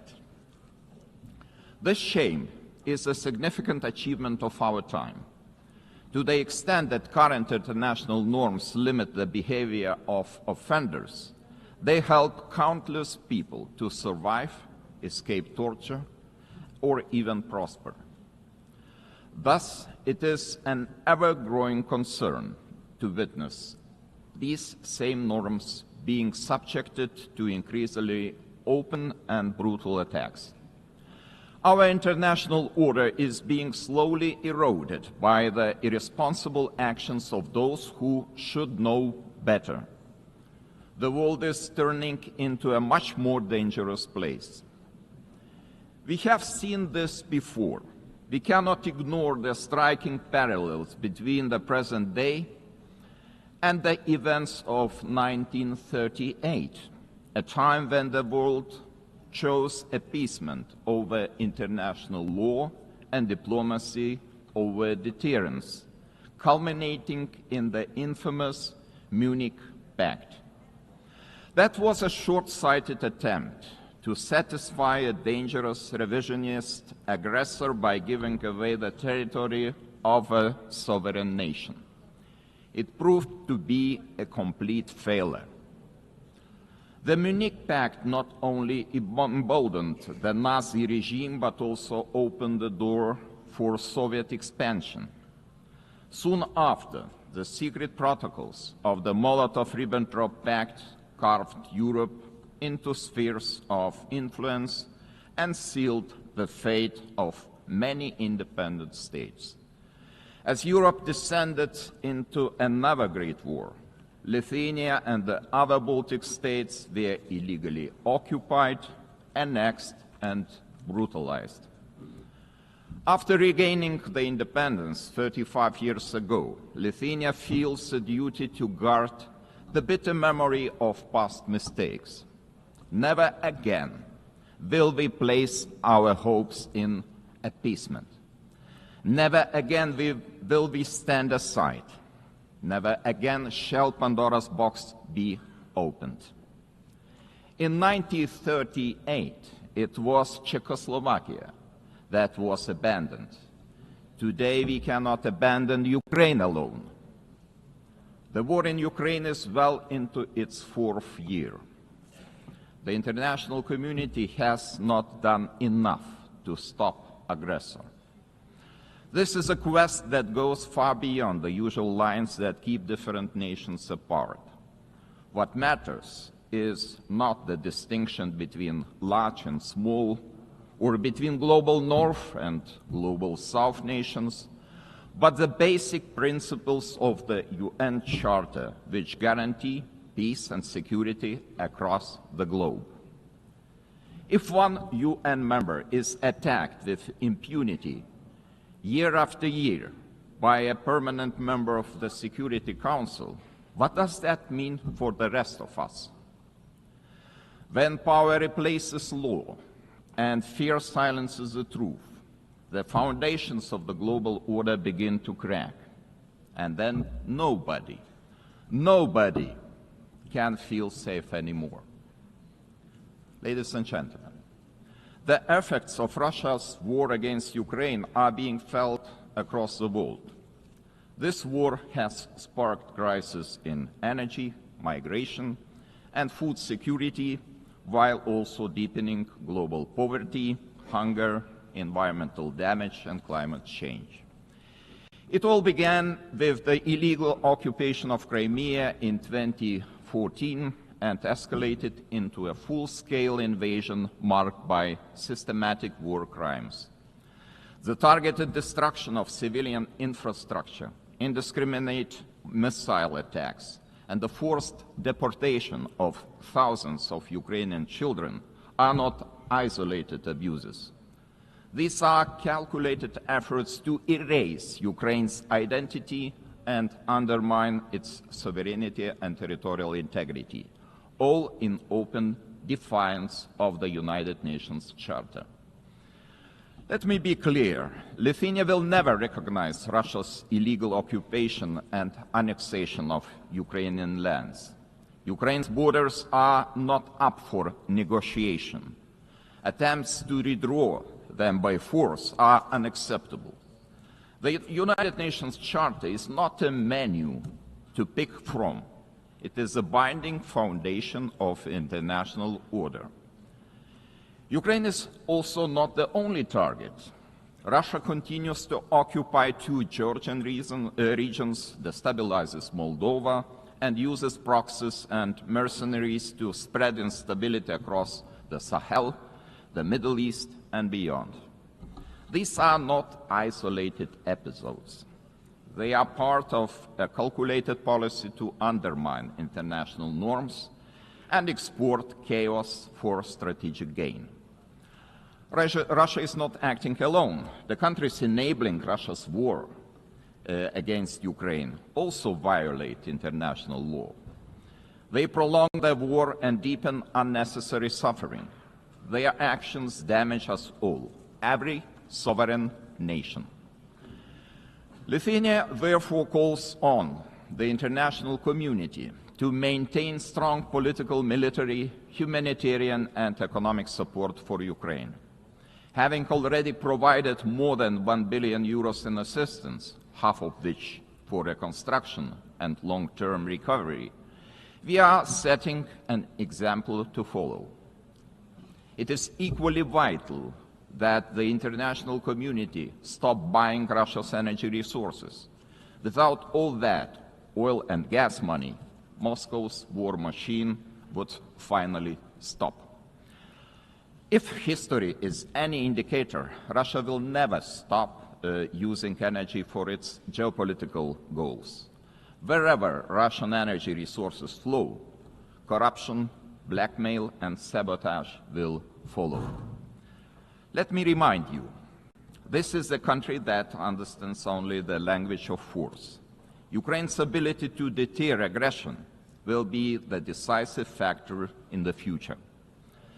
Moreover, peace will never be sustainable without justice.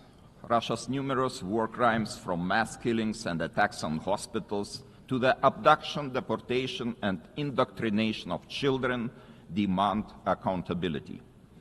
My country strongly supports the Special Tribunal for the Crime of Aggression under the auspices of the Council of Europe.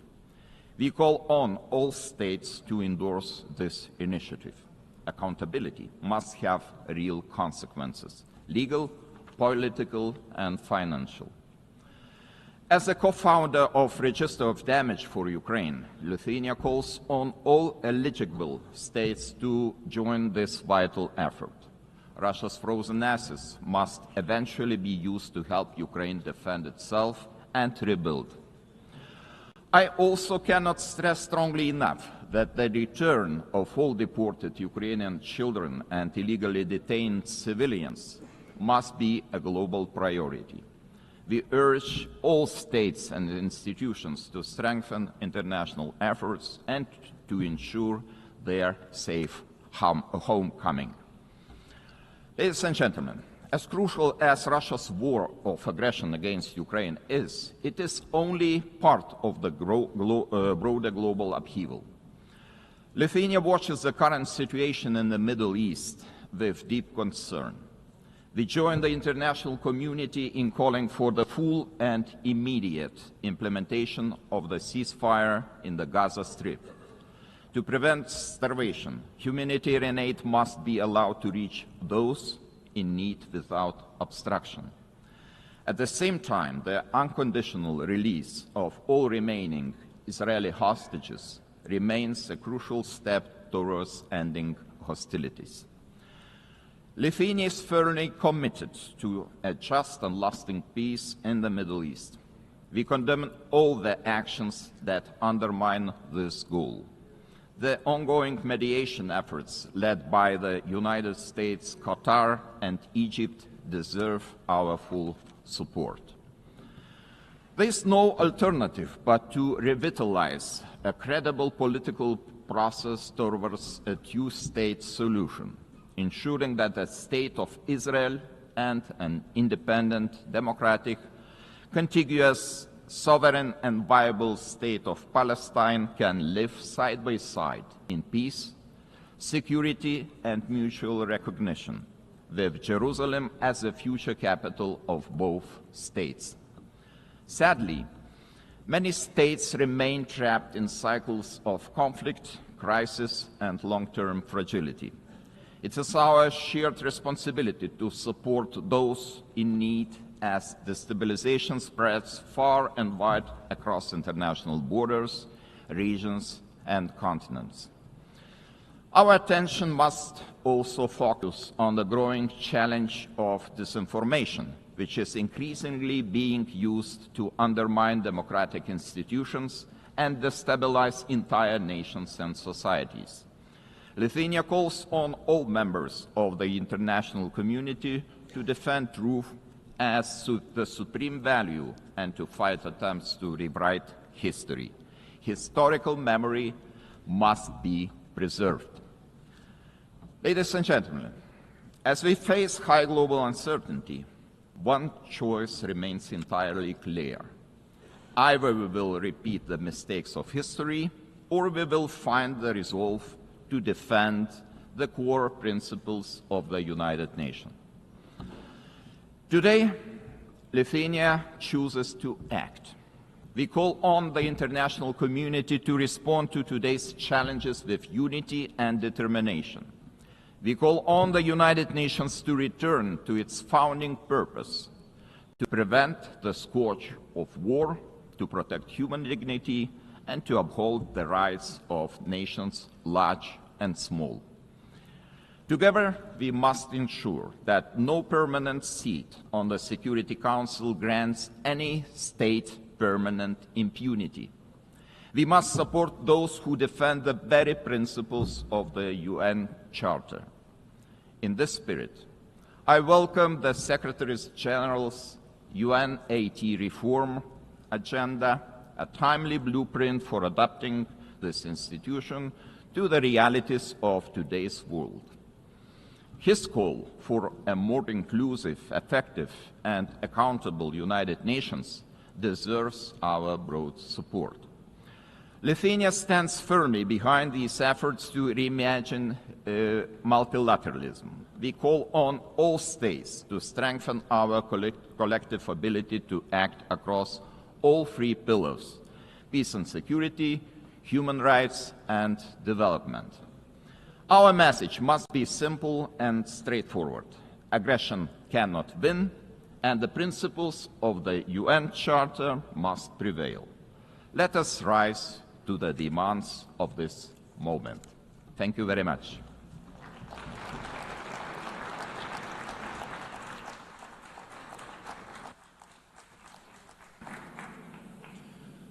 On behalf of the Assembly, I wish to thank His Excellency, the President of the Republic of Lithuania. The Assembly will hear an address by His Excellency Marcelo Rebelo da Sousa, the President of the Portuguese Republic. I request protocol to escort His Excellency and invite him to address the Assembly.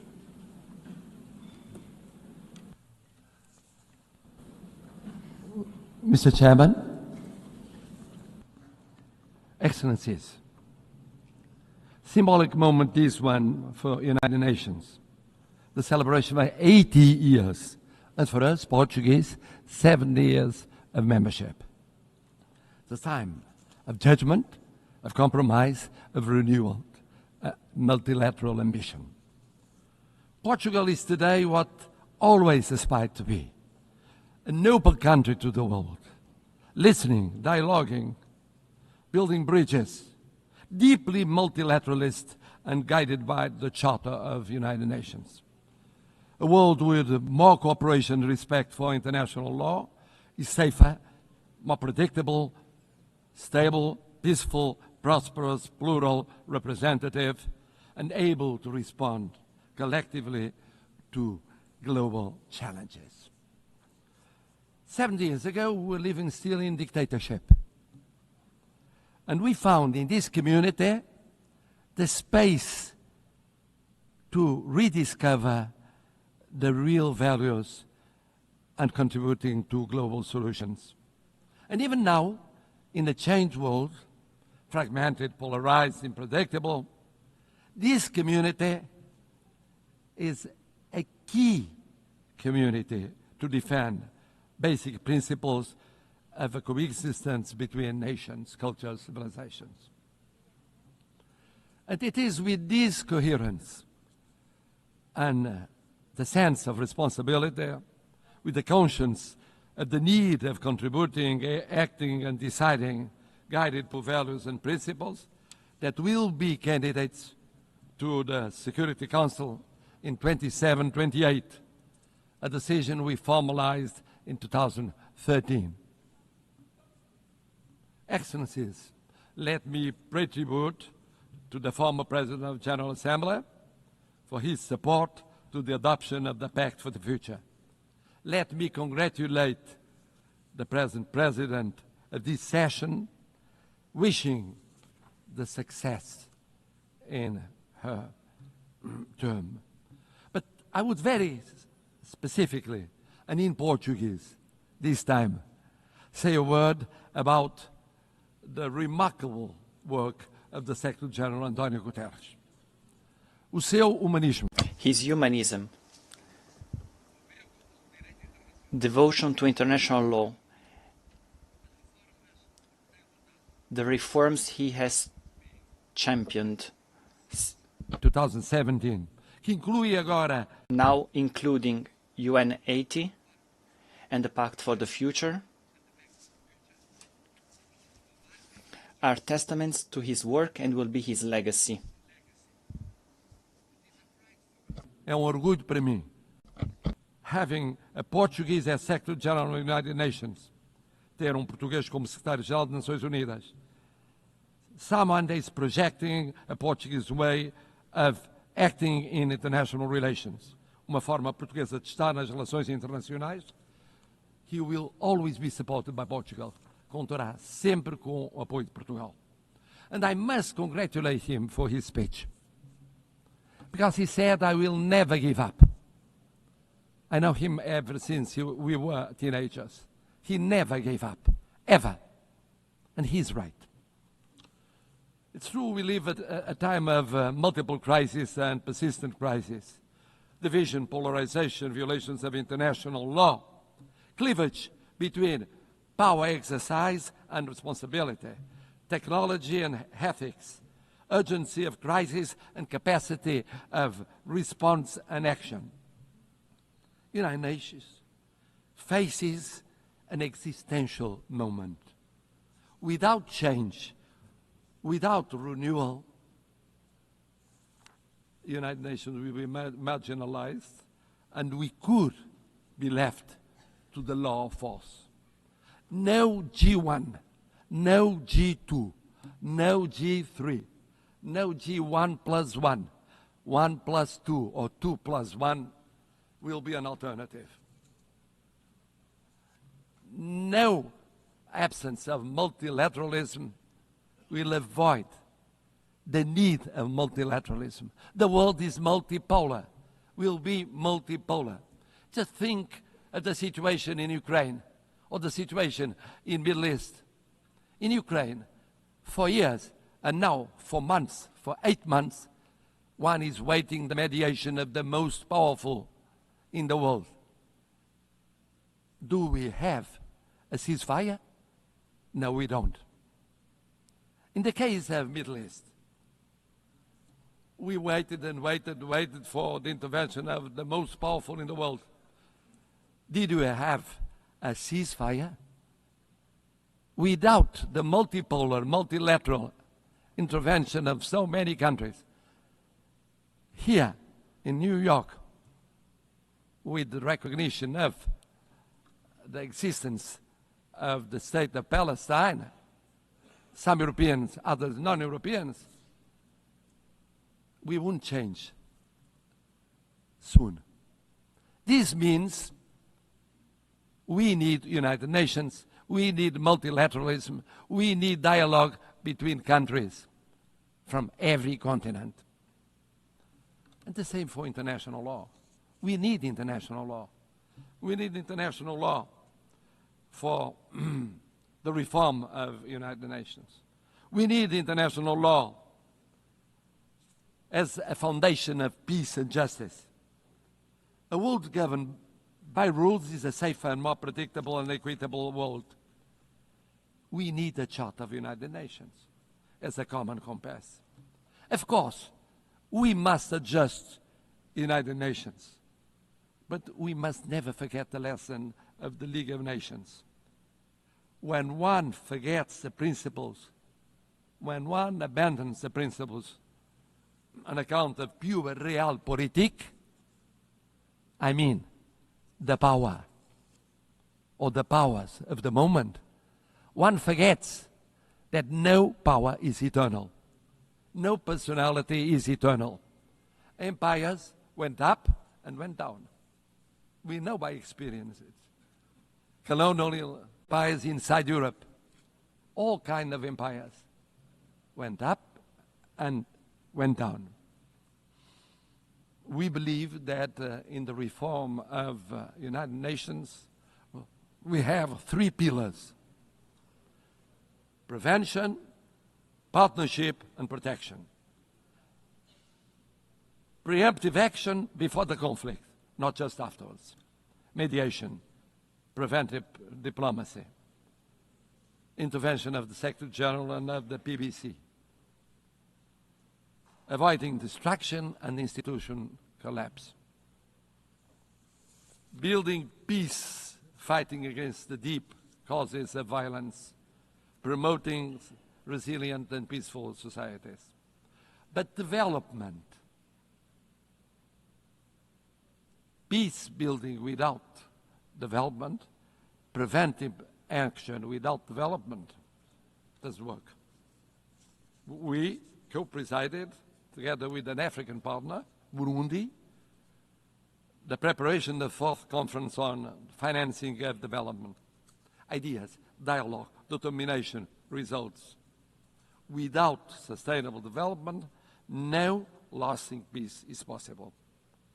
Never forget to implement the 2030 agenda and the reform of the international financial architecture. It's a priority involving the digital, the space, the artificial intelligence technologies as force for peace, not tools for domination. Bridging the digital and technological divides as central to build resilient societies. C'est aussi très fier que... And with great pride, we share in the priority of prioritizing oceans, addressing climate change. We can talk about combating climate change, but we must first and foremost admit that there is this change. That's why we prepared for UNOC 2 in Lisbon, and we were at UNOC in Nice. We were one of the first European states to ratify the BBNJ Treaty. We project 27% of our marine surface area. That is 3% of the objective for 2030. Speaking of the pillar of partnership, the United Nations must deepen partnerships, strategic partnerships with regional organizations. Portugal has the experience that is very specific. We have the experience of the community of Portuguese-speaking countries. Portuguese-speaking community, present in 9 countries, 4 continents, 1 language. Presentes em 9 países, 4 continentes, uma língua, A language, a short platform with its own voice at the UN. We hosted the 10th Global Forum of the Alliance of Civilizations. For the Alliance of Civilizations. Also, the conference UN Conference on Racism. Portugal organizou. Portugal hosted the first UN conference on racism, and we promoted the implementation of the Durban Declaration. Formamos. We are part of the Ibero-American community. Indeed, Portugal feels like a kindred spirit of Latin America. We share common priorities such as inclusive multilateralism, sustainable development, and social cohesion. A nossa parceria Our South is made of respect and solidarity.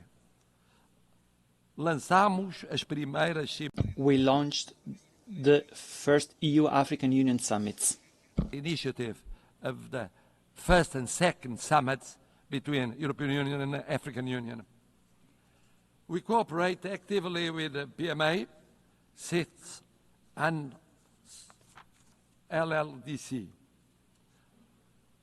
At the same time, we think that protecting means also protecting the role of women, youth as agents of change, the access to education, leadership, political participation. The world needs more women and more youngest as leaders in the procedures of decision. Third pillar, protection. We participate for 65 years in peacekeeping. Thousands of armed forces and security forces participated in 25 missions in 4 continents, mostly in Africa. Peacekeeping now with 4 peace operations, a quick reaction force, punctual payment, example of intervention in every continent, defense of a predictable and stable financing, including for the missions that are promoted by Security Council or accepted by Security Council, but initiative of African Union. This year, we celebrate the 25th anniversary of the additional protocol to the Convention of Rights of Children involved in armed conflicts. It's a drama. It's a drama. Children going on being victims in every war scenario. We have the legal duty, the political and the moral duty of protecting them. And then, of course, humanitarian international law. One spoke of it, about the situation in areas of conflict. Geneva Conventions are not suggestions. They involve duties. We participated in the 6th Commission preparing the Convention on Crimes Against Humanity. Human rights. Human rights. Human rights mean personal rights, political rights, freedom of expression, economic rights, social, cultural rights, universal, interdependent, and inseparable. Não podemos ficar. We cannot remain indifferent concerning major crises. We just declared our decision of recognizing the state of Palestine. In the Middle East, now we think that the following step is creating conditions for a ceasefire, immediately releasing the hostages, humanitarian assistance, but also creating political, economic, and social conditions to strengthen the solution of 2 sovereign states, rebuilding economies and societies, giving an opportunity to peace, to the daily life of Israelis and Palestinians. so that they can live, not die. Live, not die. In Ukraine, sovereignty, independence, and integrity with global total ceasefire, immediate and unconditional, first step for a fair peace, respecting international law and respecting the Charter of the United Nations. In Sudan, intervening to react much more quickly to perhaps the greatest humanitarian catastrophe in Africa. On Haiti, in Haiti, where the suffering of the population is no longer tenable, this in light of the barbaric atrocities committed by criminal gangs and the recruitment of child soldiers, decisive UN assistance to the multinational security support mission is required before it is too late. Excellencies, at a time when we are witnessing the largest number of armed conflicts since the creation of the United Nations, Portugal is ready to take on greater responsibilities and represent a global voice in the Security Council, bringing the experience of almost lessons learned in recent decades and proximity to all the states here represented, without discrimination. And for that, our vision for the Security Council will act to prevent and creating partnership and protection, and with the reform of the Security Council to make it more representative and effective, to reflect the geopolitics of the 21st century and doesn't remain stuck in 1945, with representation of the African continent, with seats represented, and recognition of major emerging powers such as Brazil and India, with more transparent, a council that is more plural and consistent with the content and the spirit of the Charter. A Security Council which in 2024 met frequently since 1989. But it met frequently with less resolutions adopted and the highest number of vetoes casted. It's unacceptable that the use of veto continues to paralyze essential decisions. It is therefore unacceptable in the face of human suffering. The Charter is clear. A party to a conflict shall not be the judge of its own case.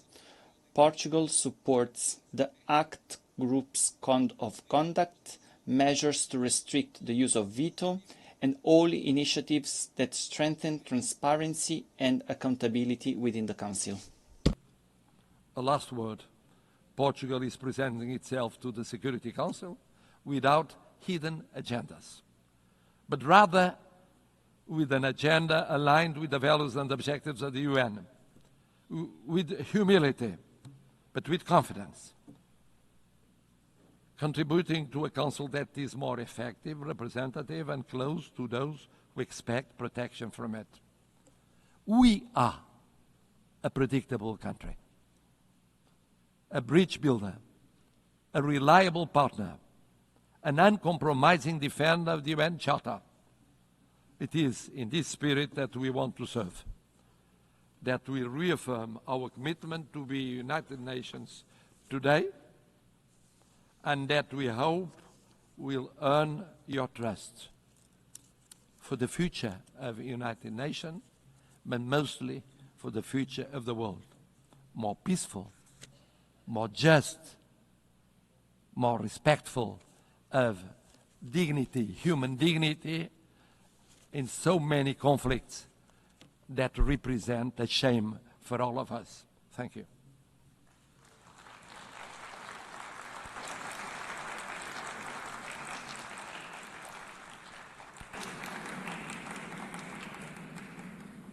On behalf of the Assembly, I wish to thank His Excellency, the President of the Portuguese Republic.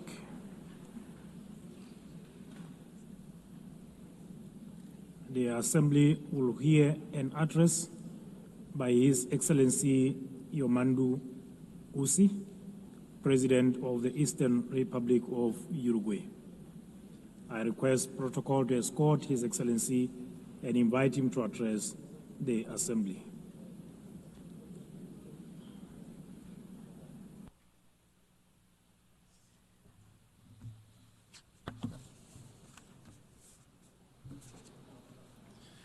Señora Presidenta. President of the General Assembly, Secretary General, heads of state and government, representatives of international organizations, official delegations, ladies and gentlemen. I come from a republic that lies to the east of the Uruguay River, one which on maps, in history and in culture occupies a small corner of the southernmost tip of the world. This is a country of grasslands overlooking the ocean, which stands out for the tranquility and hospitality of its people. I come from a country where it is now common practice for a president to visit neighboring countries accompanied by his predecessors from other political parties. This is a country where the handover between governing parties does not trigger an institutional crisis. On the contrary, this handover represents business as usual.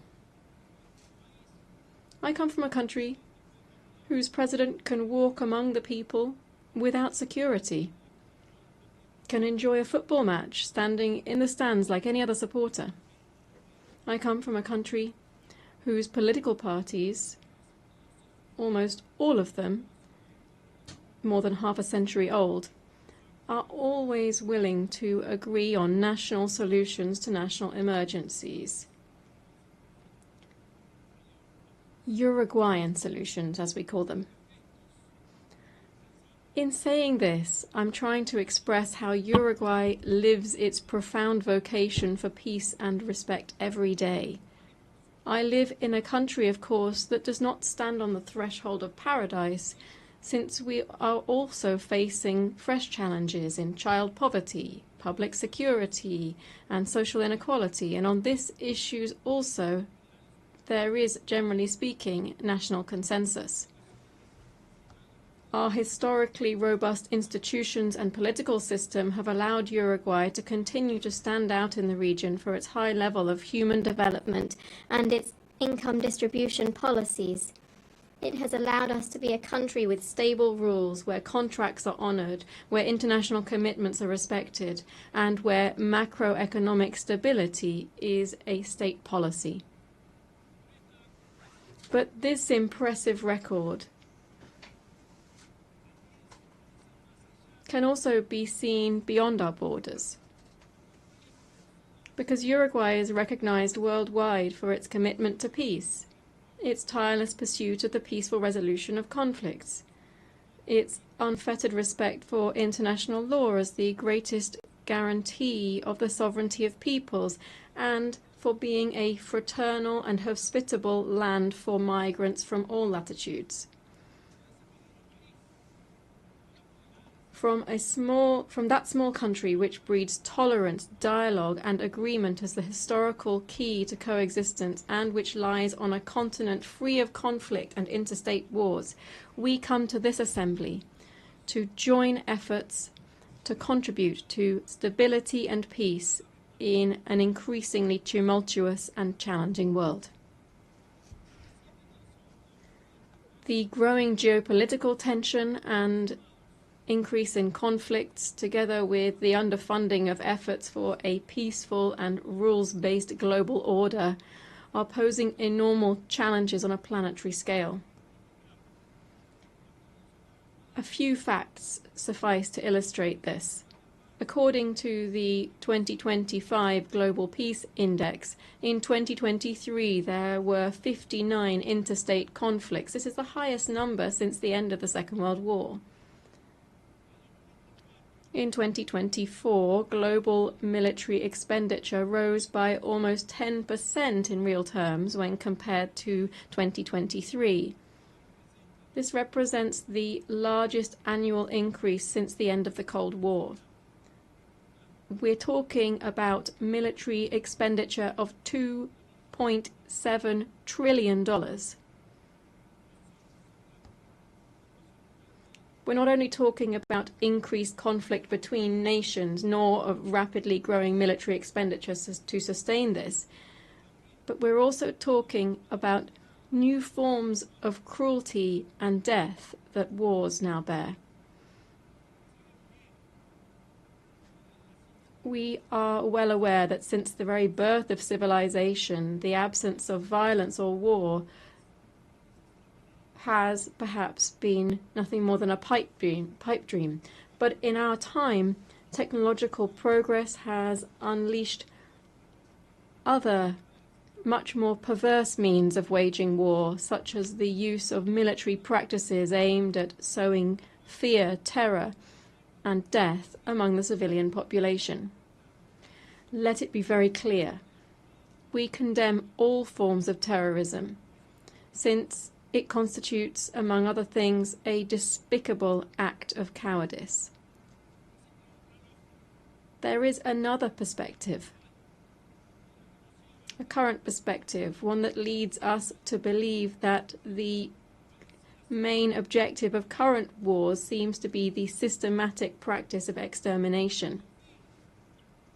The end has never, never justified the means. We must banish that old precept that war is the continuation of politics by other means. All war is criminal, irrespective of where it occurs, irrespective of the God invoked to justify it, and it will always deserve our most visceral condemnation. It is true that every nation has the right to its own territory and government. It's true that they have the right to establish a level of self-determination that allows a nation to coexist with other peoples. And the value of the United Nations is precisely to ensure that these principles are realized in a peaceful and civilized manner. No state that claims to be democratic and to live under the rule of international law can, even under the legitimate right to defend itself against terrorism, exercise barbarity against any civilian population, least of all against especially vulnerable and defenseless persons. Since 1948, Uruguay has maintained a consistent and steadfast position in line with the principles of self-determination and peaceful coexistence.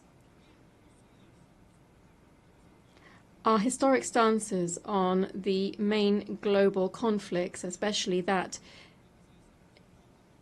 currently underway in the Middle East, are well known. In this regard, Uruguay has always maintained the position of two states, two peoples.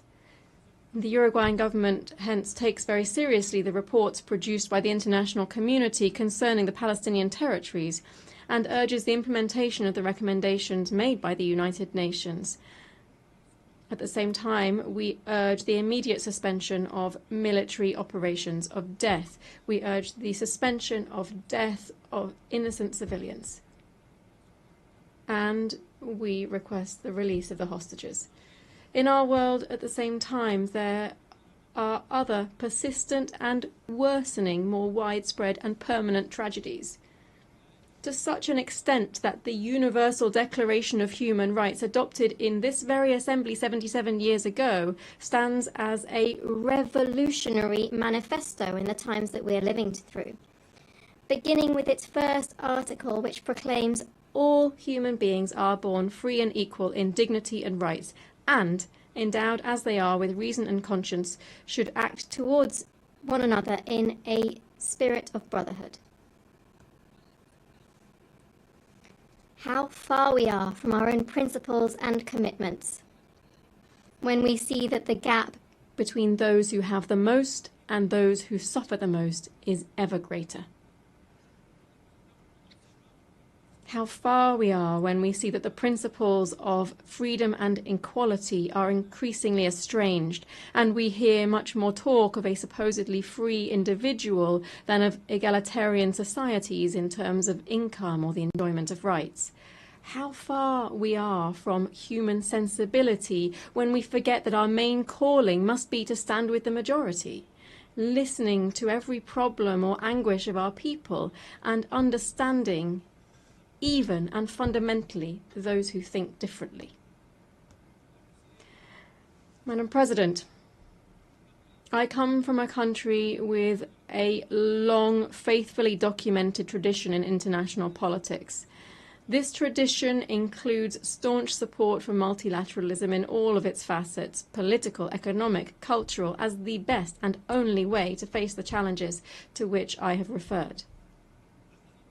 It also, of course, includes a permanent commitment to international law, a commitment to dialogue and to the building of peace as one of our greatest contributions in the context of a fragmented and polarized world.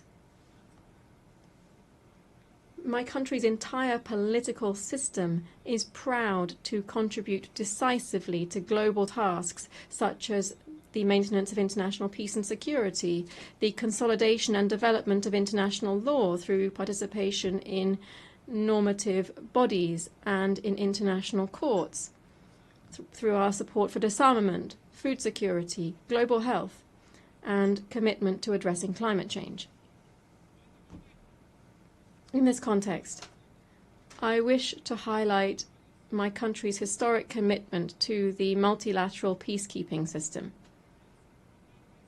In the last 35 years, and without interruption, Uruguay has deployed battalions to various United Nations peace operations. We've taken on this role to such an extent that we've become the leading country in Latin America and the second per capita worldwide in contributing to this type of missions. Moreover, we have done this with particular distinction because our troops have been specialized in the most emblematic role of these peace operations, that is, the protection of civilians in armed conflicts. The nations represented in this assembly are well aware that my small country is very far from standing out for its military might or its economic dominance. And it is there, paradoxically, that our strength lies. Because we are incapable of standing in anyone's way. On the contrary, our strength lies in intangible capacities that this world greatly needs, because we are a country that can be relied upon to promote dialogue and peace.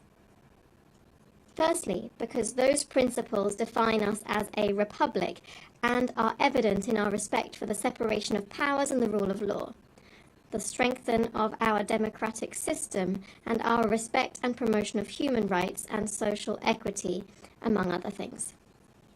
Secondly, because this is how we have historically conducted ourselves on the international stage. As early as in 1907, for instance, my country took a firm stance at the Hague Conference on Arbitration, seeing it as an essential and obligatory mechanism for resolving conflicts between states. Just a few years later, in 1921, Uruguay was the first state in the world to accept the jurisdiction of the Permanent Court of International Justice, the predecessor of the International Court of Justice. On the basis of these and other historical precedents, I hereby reaffirm that Uruguay is in an excellent position to be able to offer itself to the world as a host for negotiations, as a promoter of networks of dialogue and mediation, leading to the construction of peace and the prevention of conflicts. Believe me, we are prepared for this ever more urgent and necessary challenge. Among other reasons, because we have learned, as my country's former president, Jose Pepe Mujica, said, that tolerance is the foundation for peaceful coexistence. Thank you.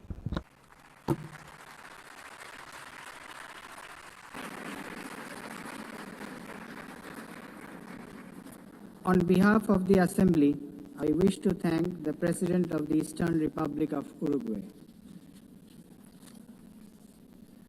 The Assembly will hear an address by Her Excellency Natasha Pirc-Musar, the President of the Republic of Slovenia. I request protocol to escort Her Excellency and invite her to address the Assembly.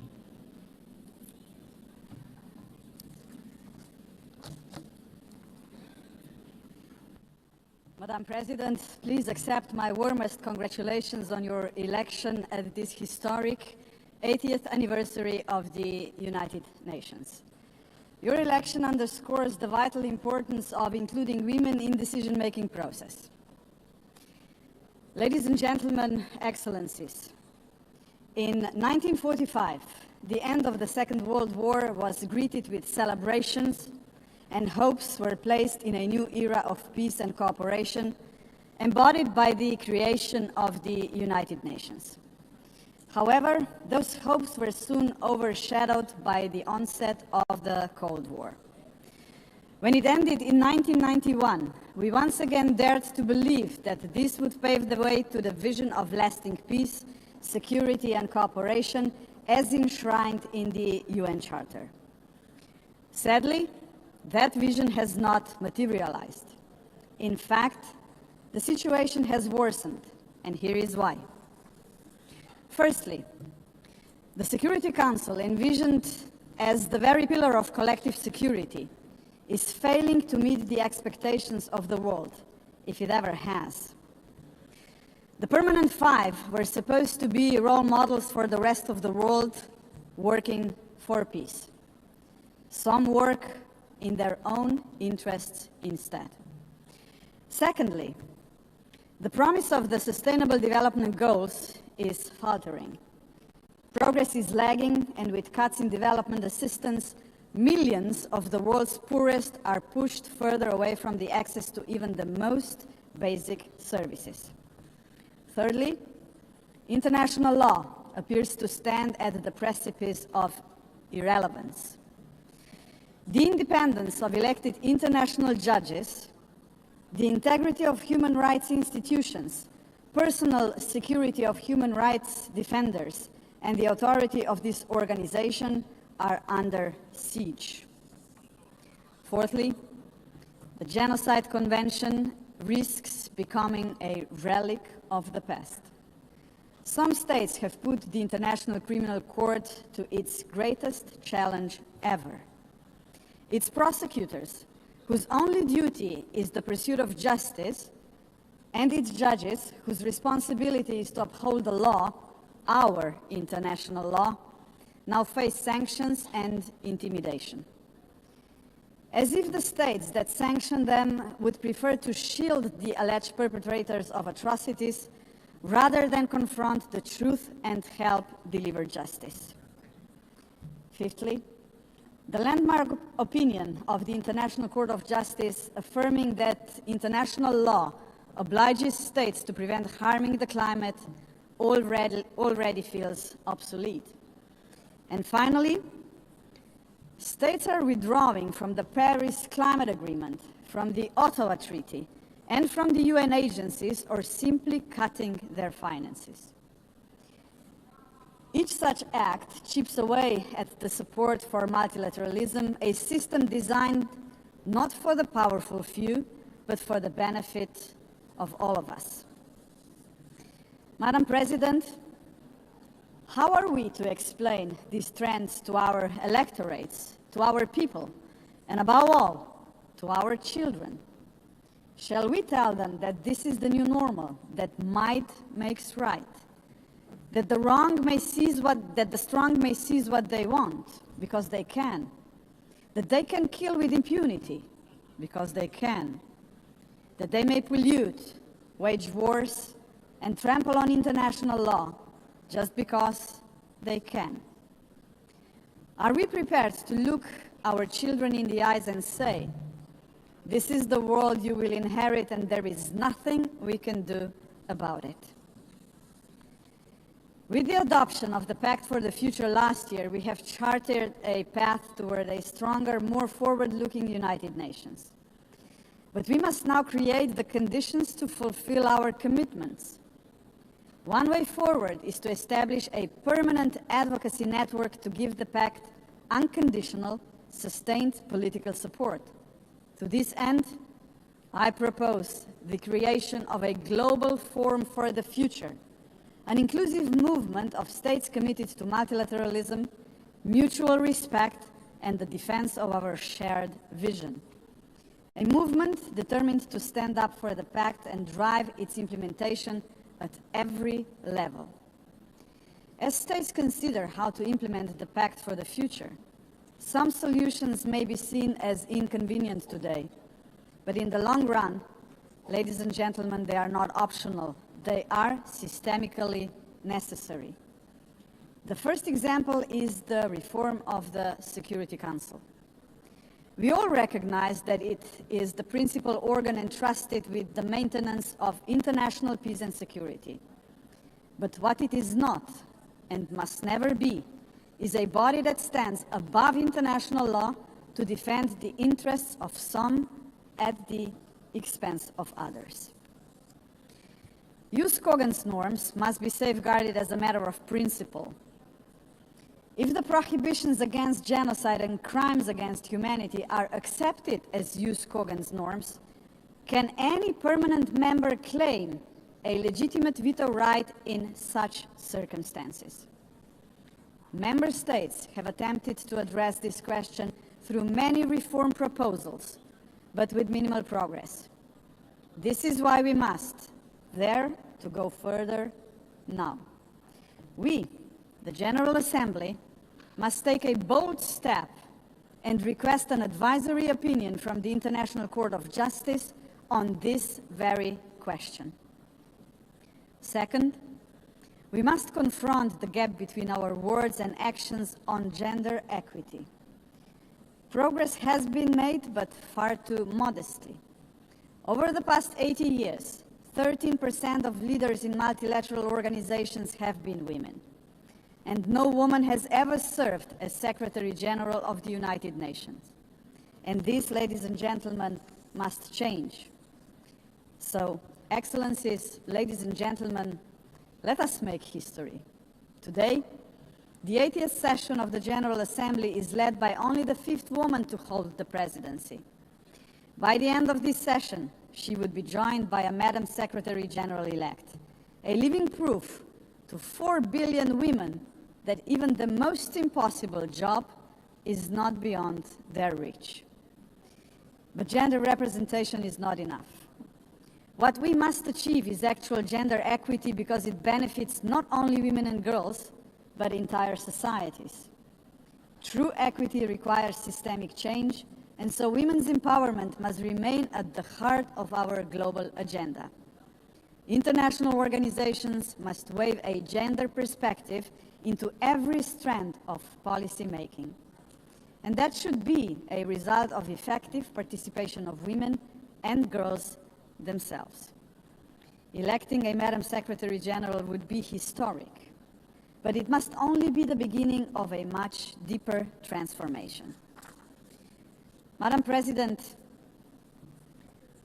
the Pact for the Future sets out clearly what must be done to change our world for the better. I have mentioned only 2 of the many challenges we must confront decisively. But we can only succeed as a community if we accept that there is no future for humanity without a fundamental change. The mandate of the Global Forum for the Future would be to push towards such a change. This is why it must be inclusive. It must not be merely a coalition of countries. It must inspire hundreds of millions of people. For when it comes to human dignity, the constituency of like-minded individuals is vast, diverse, and knows no borders. Human dignity is indivisible. We must fight for it no matter how great the obstacles are. And there are Many, we know that. Think of hunger. Time and again, humanity rose across continents to confront the scourge of hunger, to no avail. Worse still, hunger is now being weaponized, turned into a tool of war. We receive reports on a daily basis of how women and children are starved because they are marked as legitimate targets, as enemies. How cruel, how inhumane is that, ladies and gentlemen? We cannot allow this to happen any longer. 40 years ago, musicians stood against hunger.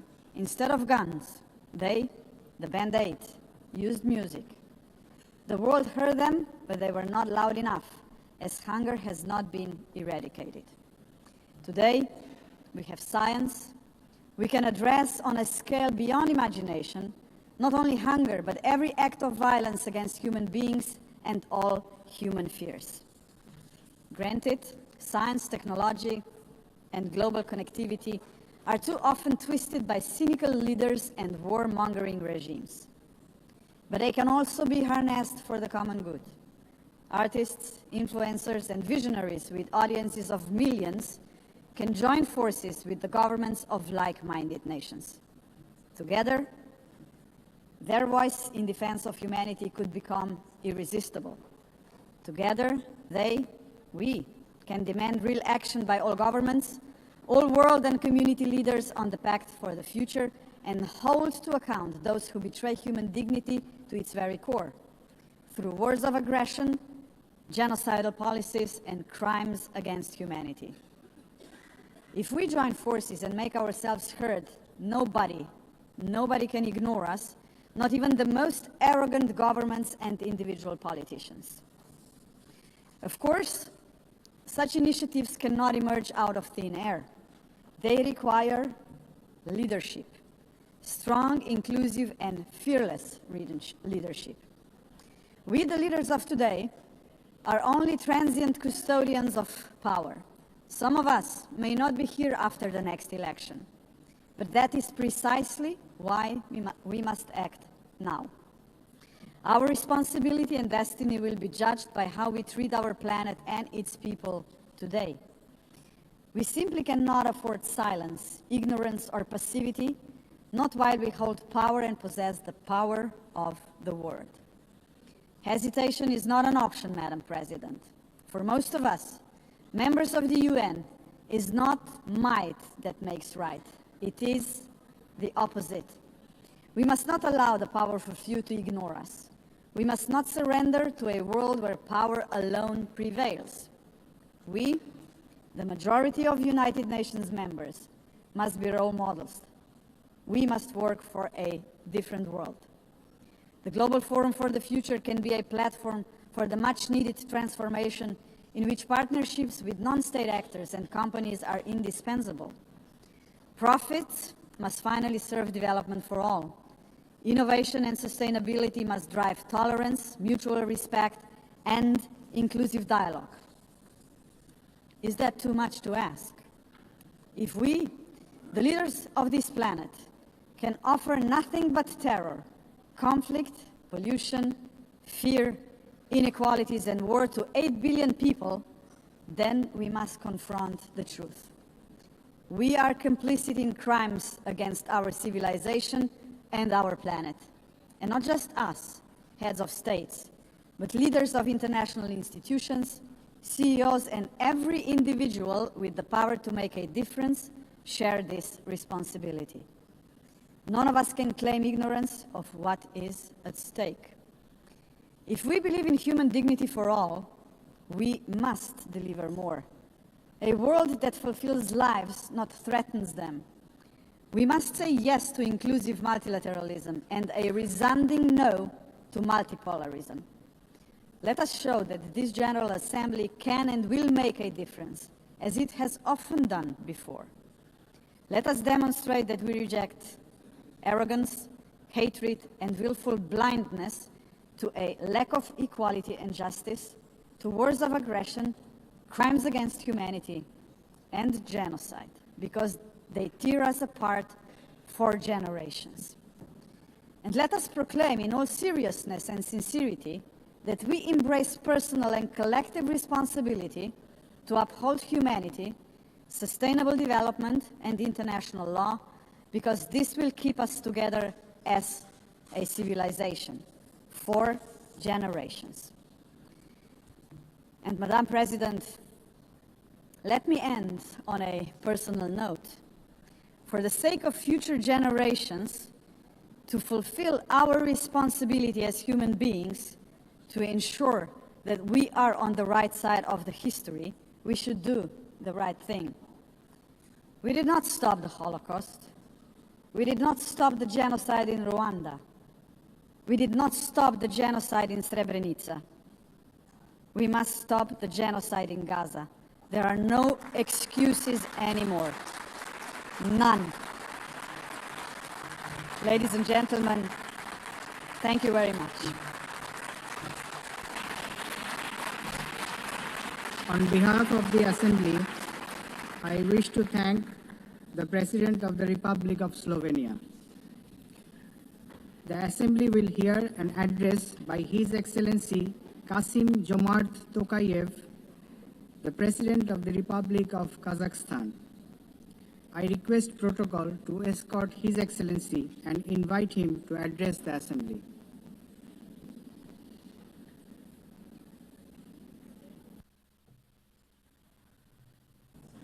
Madam President, Mr. Secretary General, distinguished delegates, for 8 decades, the United Nations has played a pivotal role in combating humanity's global challenges. Over that time, it has led our common efforts on collective security, nuclear non-proliferation, peacekeeping, development, poverty reduction, sustainability, and human rights. But we must also face the truth. The world around us has changed profoundly and, unfortunately, not for the better. That's why the United Nations remains today a symbol of hope for millions around the globe. This historic meeting is a unique opportunity to recommit ourselves to the founding principles and goals of our universal and truly indispensable organization. However, we cannot turn a blind eye to the real crisis thrust in multilateral institutions. Serious violations of international law have become new normality, which undermines global stability and erodes confidence between peoples, between political leaders, and between states. In this challenging time, we all must empower the United Nations to make it more adjustable to the realities of today's unpredictable world. The spirit of mutual understanding and eagerness to cooperate must prevail over dangerous warmongering. State leaders have a responsibility to move toward making peace. A failure of the current generation of leaders to act is not an option, because future generations will pay a much greater price. In this regard, comprehensive reform of the United Nations is a strategic necessity, not a subject for endless contemplations. We need to establish a new group of truly dedicated people who will highly professionally and without any hesitations make concrete proposals for reforming the United Nations to make it better suited to the challenges of today and objectives of tomorrow. A central pillar of this bold effort to renew the United Nations should be a reform of the Security Council. major powers of Asia, Africa, and Latin America should be represented in the Security Council on the rotational basis. In addition, Kazakhstan strongly believes that the voices of responsible middle powers also need to be seriously amplified in the Security Council. In fact, they have already started to play a larger positive role in international relations, bringing balance and building trust. They can act as bridges within the United Nations when major powers are divided or failing to resolve pressing issues of common concern. Above all, a credible United Nations for the 21st century requires member states to take concrete steps toward durable peace and security. Otherwise, the United Nations is doomed to forever mitigate consequences while root causes forever proliferate. We can begin this process already today by reaffirming our steadfast commitment to the Charter of the United Nations. The founding principles of sovereignty, territorial integrity, and peaceful resolution of disputes must be upheld without exception. Selective application of the Charter undermines its credibility. The world needs a new consensus based on trust, inclusiveness, and shared responsibility. For example, the enemy state clauses of the Charter, historical remnants of the Second World War, have already been recognized by the overwhelming majority of the international community is obsolete. For all these reasons, it's time to have a serious conversation about Charter review. Today we face an alarming reality. Arms control treaties are collapsing, and with them, so are the foundations of strategic stability. Global military spending in 2024 hit a record $2.7 trillion. The global cost of violence reached nearly $20 trillion. Therefore, rebuilding a robust global security architecture should remain a top priority for the international community. We advocate relaunching high-level dialogue among nuclear powers and stronger multilateral action to drastically reduce the looming threat of nuclear weapons. More widely, we must begin the hard work of getting rid of the militant mindset.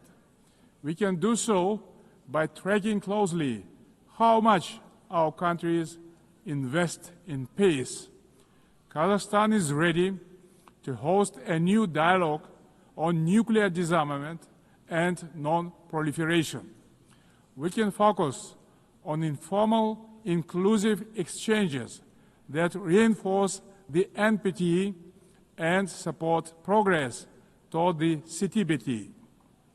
We also call to advance our proposal to establish International Agency for Biological Safety and Security. Kazakhstan remains concerned by the Ukrainian crisis, which continues to seriously harm civilians, damage global trust, and undermine international security. Nonetheless, bilateral and international diplomatic efforts on this conflict should continue along with political flexibility to meet the long-term interests of both states. Territorial disputes are never easy to resolve and require mutual restraint and responsibility for the sake of future generations. The psychology of animosity drags all involved in conflicts to the abyss, leaving no chance to reach peace. The humanitarian crisis in Gaza has reached a disastrous scale that cannot be ignored. This conflict stems from a complex historical background. We cannot ignore the root cause of this belligerence. Kazakhstan calls for full protection of all civilians and unhindered humanitarian access in strict compliance with international humanitarian law. We reaffirm our support of the two-state solution, with the United Nations playing a central role. Kazakhstan acknowledges diplomatic initiatives aimed at regional reconciliation in the Middle East, including the Arab Peace Initiative, the New York Declaration, and the Abraham Accords, and others. They demonstrate that leadership and political will can turn division into cooperation and shared benefit. We also welcome the normalization of relations between Azerbaijan and Armenia under the mediation of the United States President. It shows that even entrenched conflicts can be settled through diplomacy and common sense. Guided by this principle, Kazakhstan consistently favors diplomacy over escalation and dialogue over force. Current geopolitical tensions sometimes tempt some leaders to claim that a clash of civilizations is inevitable. Yet, these divisions are not fact or fate. They are political choices. Global public goods such as science, medicine, sports, religion, and culture should not become subjects of geopolitical divisions and sanctions. These spheres of human activity bind us together under a humanitarian umbrella. When political leaders make irresponsible statements or take reckless decisions, manipulating religion and identity for political gain, they in fact seriously damage the trust and goodwill in striving for peace. Political leadership must be rooted in mutual understanding and respect, not mutual suspicion and arrogance. Tolerance and wisdom are the foundation of lasting peace and must be upheld through the rule of law. Dear friends and colleagues, we observe a growing fragmentation and political bias of investment flows. As a result, global FDI fell to $1.5 trillion last year. Kazakhstan strongly advocates for greater international investment cooperation. More than $400 billion have been attracted to our economy within 30 years of independence. Our commitment to open market principles is absolutely firm and will remain a cornerstone of our state policy. Located in the very center of Eurasia, Kazakhstan is poised to play a crucial role as a logistic hub, handling 80% of all overland transit between Asia and Europe. We are investing tens of billions of dollars in our transport and transit infrastructure, including the Belt and Road Initiative, the North-South and Trans-Caspian transit corridors. Kazakhstan will continue to develop regional supply chains that are the heart of the emerging global transport network. By 2029, we plan to build 5,000 kilometers of new railway lines. Kazakhstan has made the Sustainable Development Goals a core pillar of its national agenda, integrating their targets into state planning and budgeting. With the support of the United Nations Secretary General and partner states, Kazakhstan now hosts the new United Nations Regional Center for SDGs for Central Asia and Afghanistan in Almaty. Today, Central Asia is demonstrating a renewed sense of unity and mutual trust. It is emerging as a proactive contributor to international peace and progress. The Central Asian Five are strengthening cooperation, proving that regional solidarity can be a powerful force for development and security. This has enabled our region to engage key global partners in the unique Central Asia Plus dialogue format. Kazakhstan believes that inclusive development in Afghanistan is a basis for long-term regional peace and stability. We continue to support the Afghan people through humanitarian assistance and cooperation in trade, food security, infrastructure, and transport connectivity. Distinguished delegates, last year was the hottest year in human history, and Central Asia is warming at twice the global rate.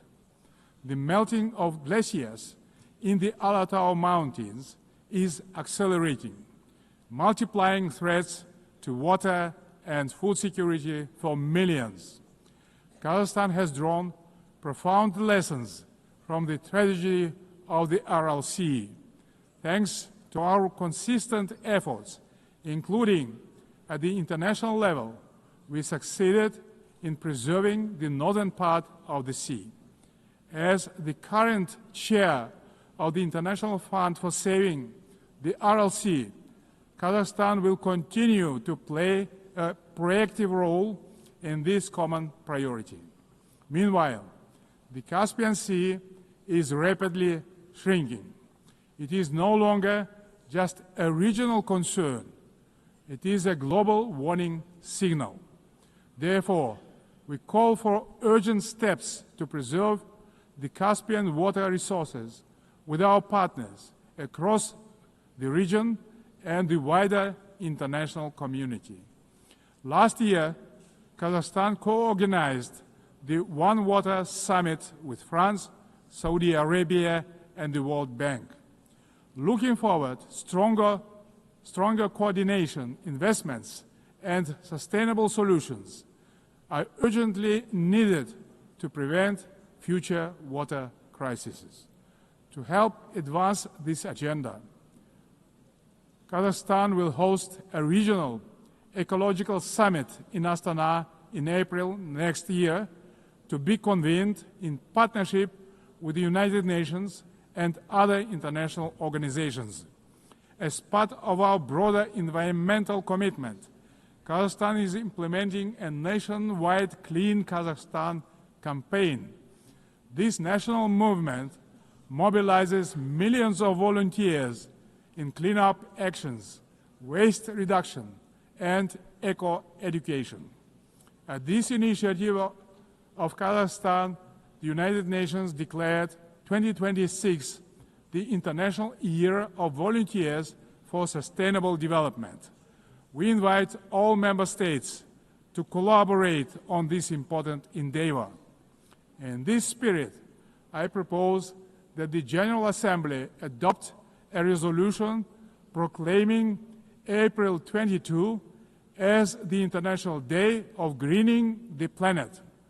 Dear friends, Kazakhstan views artificial intelligence not as one more technological advancement, but as a major breakthrough that can be a true engine of human progress. Yet, as artificial intelligence accelerates, so do the related risks, specifically deepening technological, economic, and geopolitical divides. At the same time, we should not let ethical norms fall behind this rapid evolution.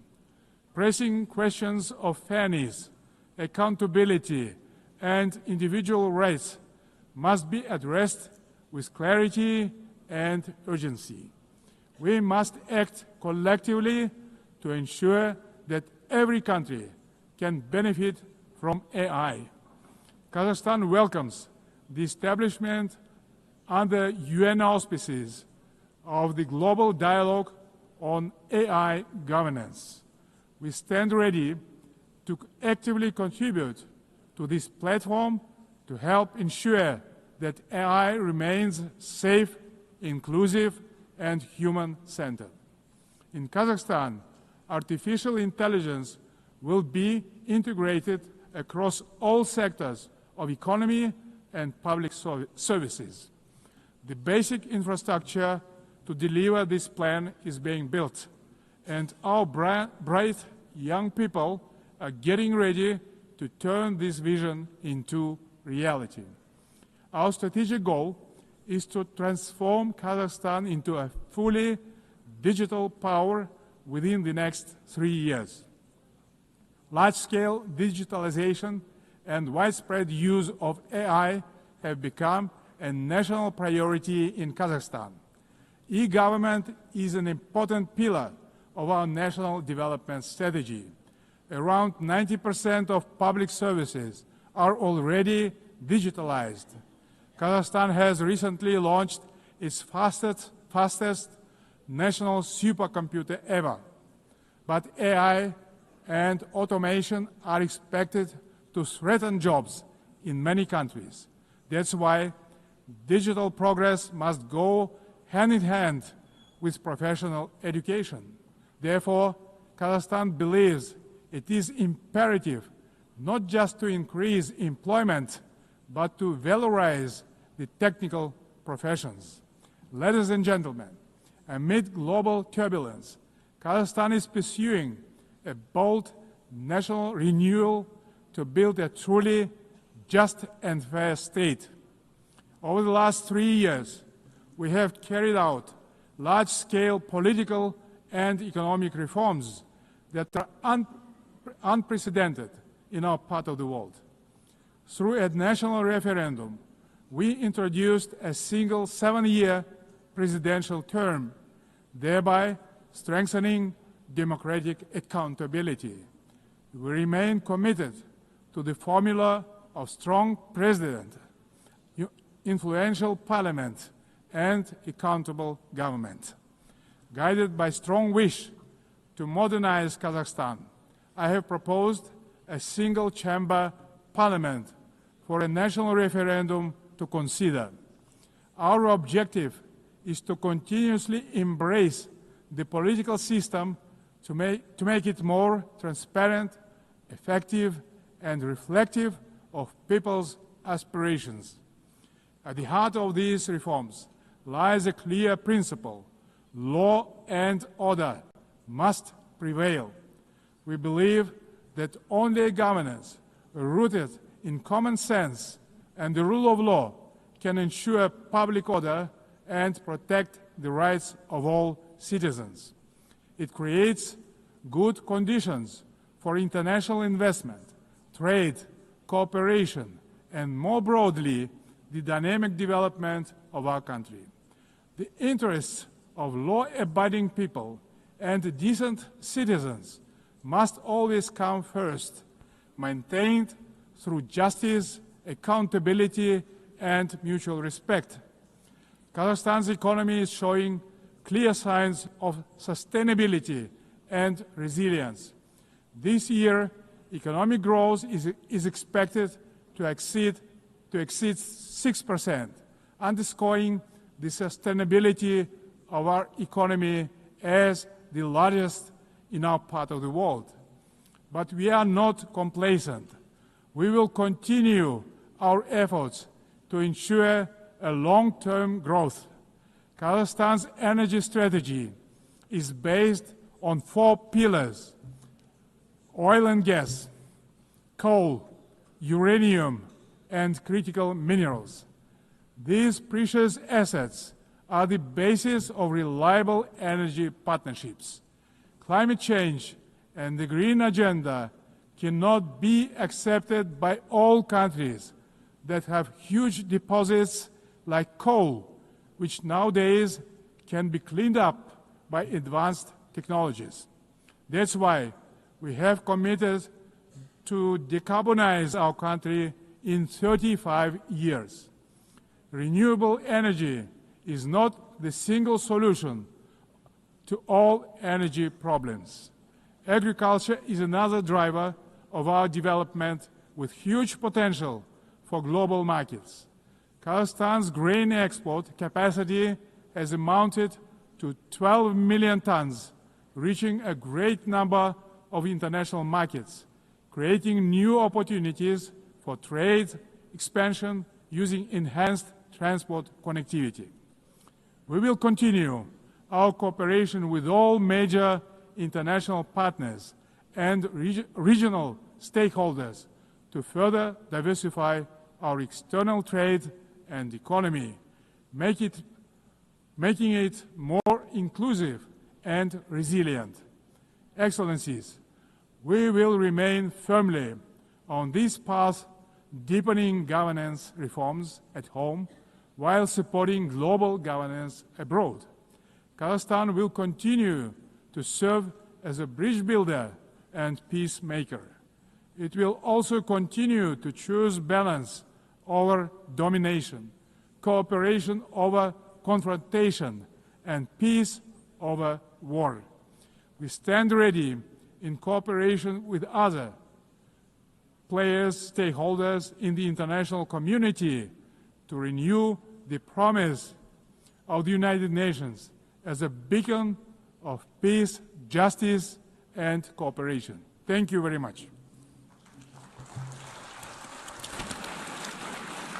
On behalf of the Assembly, I wish to thank the President of the Republic of Kazakhstan.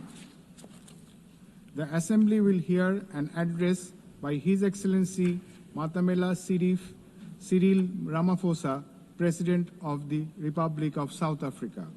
I request protocol to escort His Excellency and invite him to address the Assembly.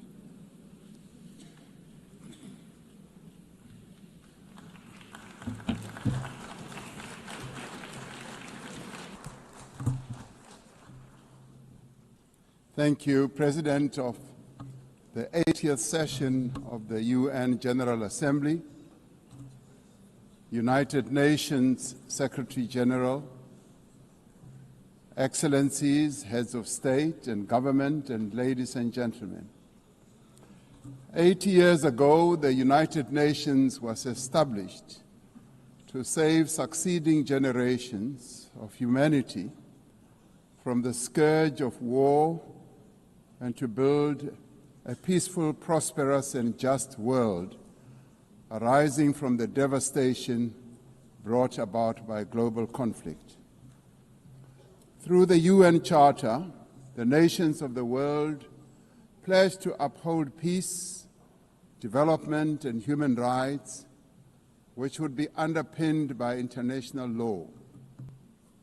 Now more than ever, we are called upon to uphold the values and advance the purpose of the United Nations. We are also called upon to advance cooperation and solidarity between nations. We are called upon to promote multilateralism and safeguard the institutions that enable it. South Africa's engagement in the international sphere echoes our domestic imperatives of eradicating poverty, reducing unemployment, and addressing the root causes of inequality. Our foreign policy is guided not only by the needs of our people, but also those of the continent of Africa and the global South. Inspired by our own history, South Africa strives to maintain world peace and also the settlement of all international disputes through negotiation and dialogue and not through war. We therefore welcome the strong partnership between the African Union and the United Nations in promoting peace, security, and stability on the African continent. This year, South Africa is honored to preside over the G20. This is the first time that G20 Leaders Summit will be held on the African continent, the cradle of humanity. South Africa's G20 presidency is guided by the theme, equality, solidarity, and sustainability.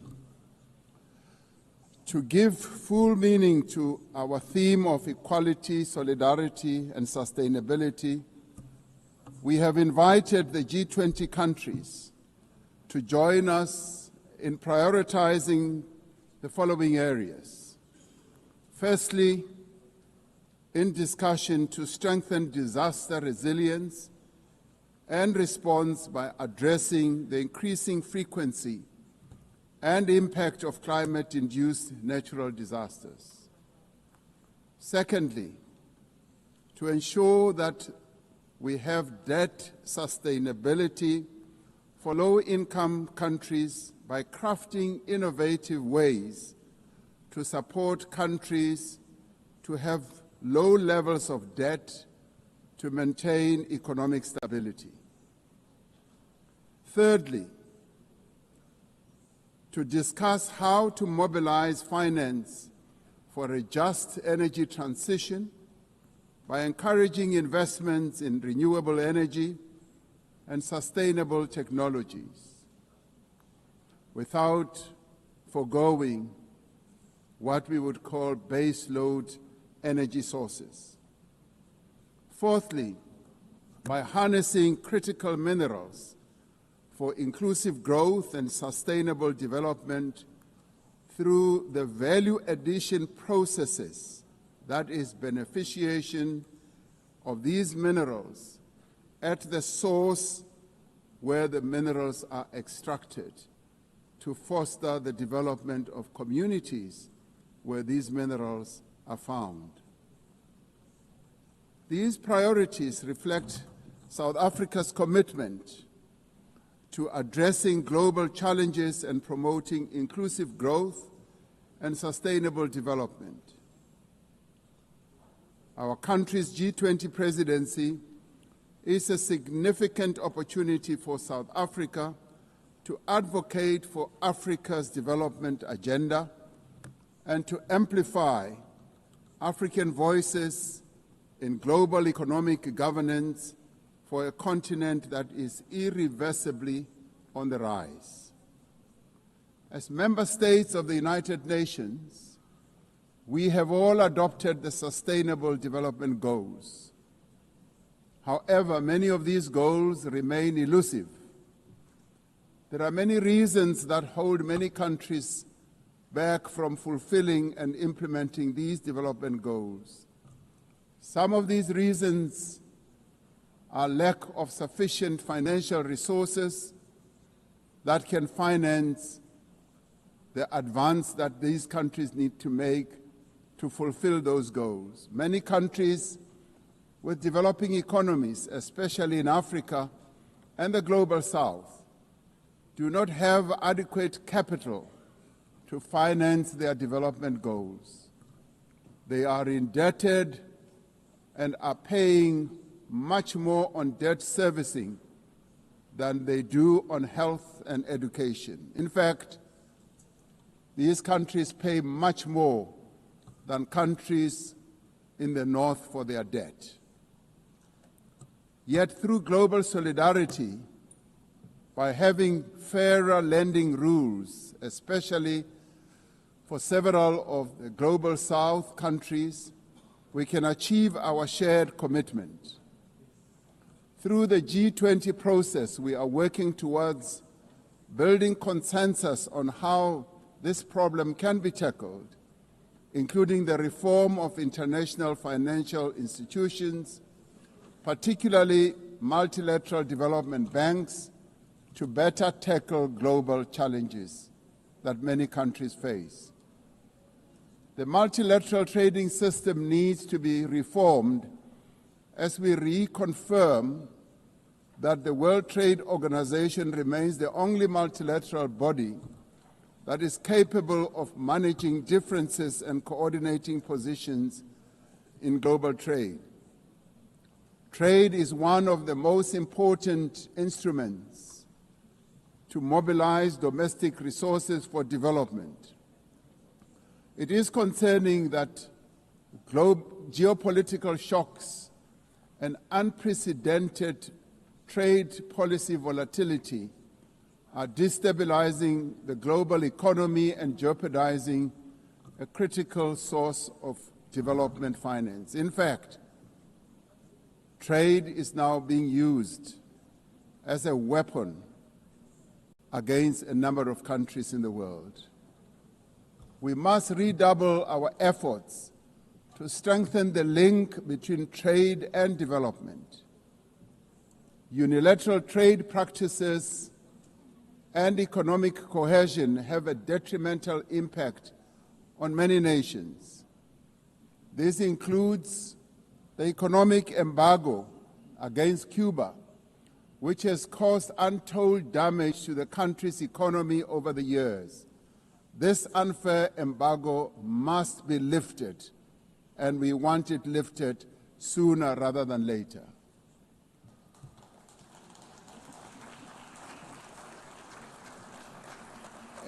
In the midst of global trade uncertainty, the African continent is providing a pragmatic example of constructive collaboration and cooperation by using the African Continental Free Trade Area as an engine for sustainable growth and development.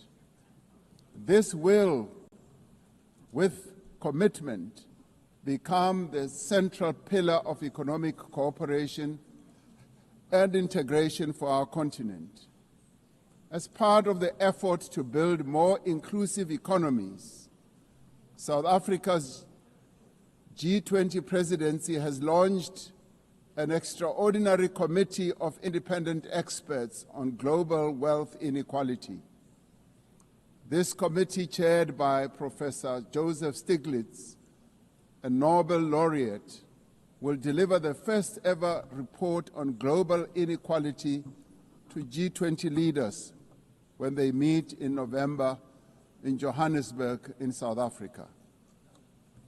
Climate change is an existential threat. We are failing future generations by our inability to reduce global warming.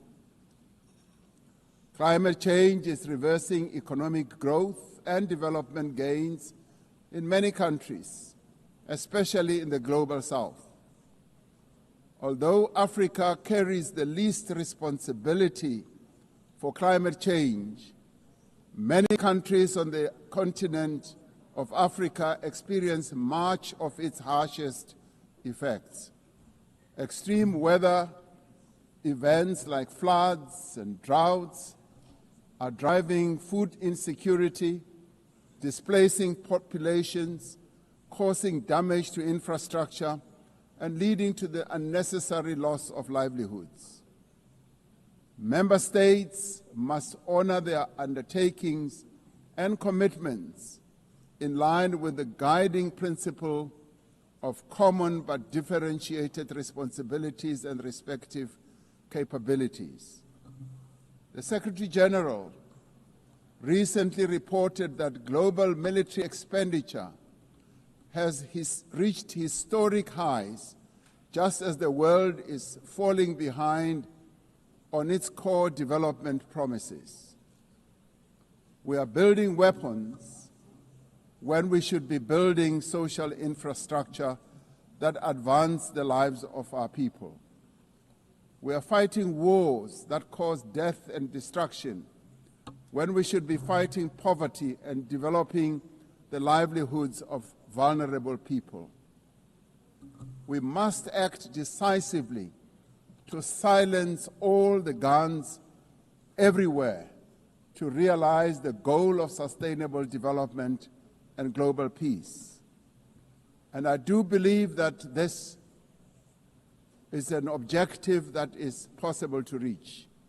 As we commemorate the 80th anniversary of the UN, the relevance of this institution and various multilateral processes for the maintenance of international peace and security is being willfully undermined. There is an increasing reliance on unilateral military action in contravention of international law.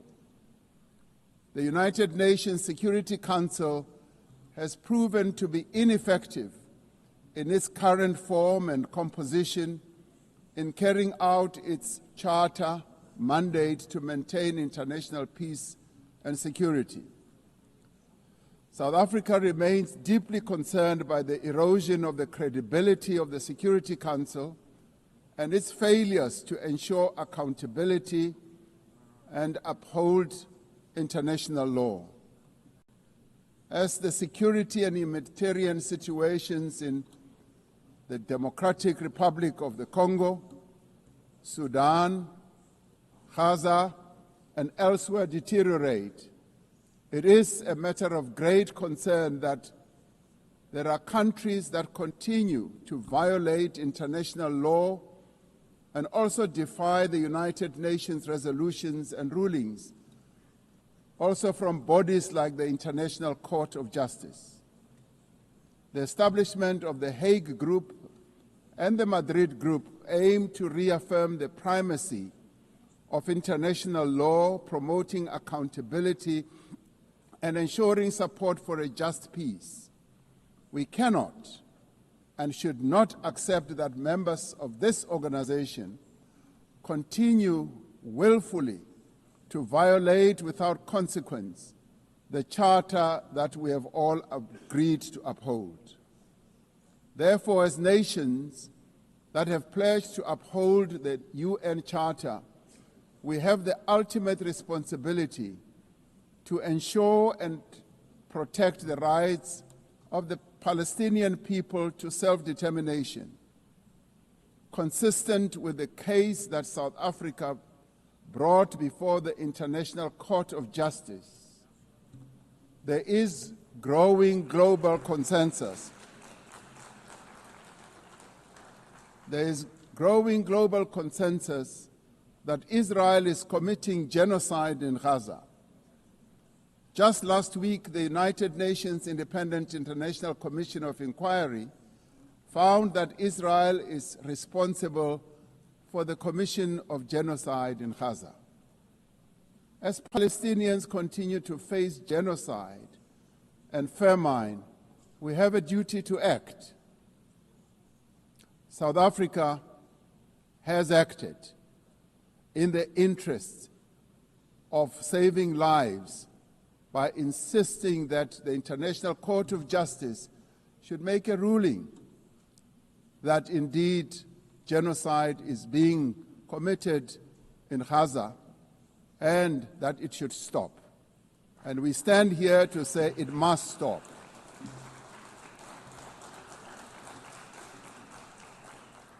We welcome the historic high-level meeting held yesterday on the two-state solution yesterday in this very chamber.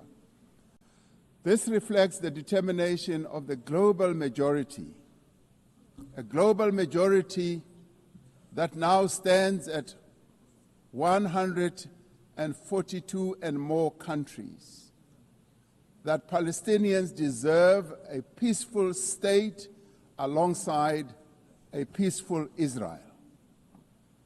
Many nations in the world are calling for that, and that is the voice that we believe that Israel should heed, and those powerful nations that can make a two-state solution viable and possible and implementable should act in that regard.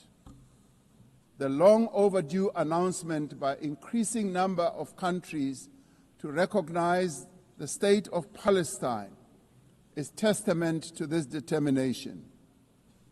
We have a responsibility as the member states of the United Nations to reaffirm the right also of self-determination of the people of Western Sahara.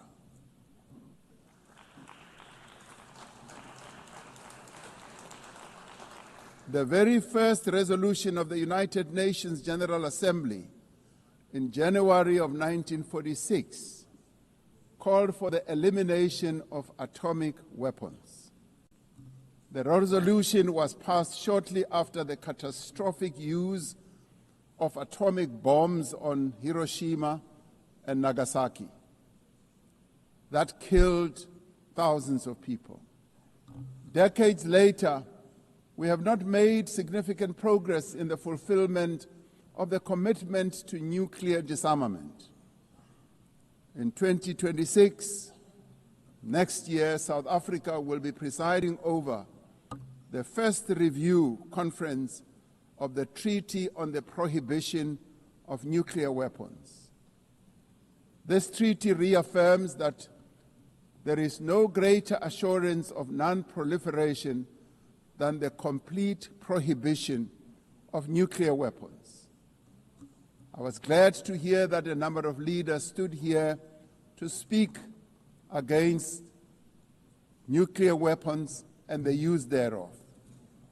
This year we celebrate the 30th anniversary of the Beijing Declaration and Platform for Action as a roadmap for the achievement of gender equality, the empowerment of the women and girls of the world.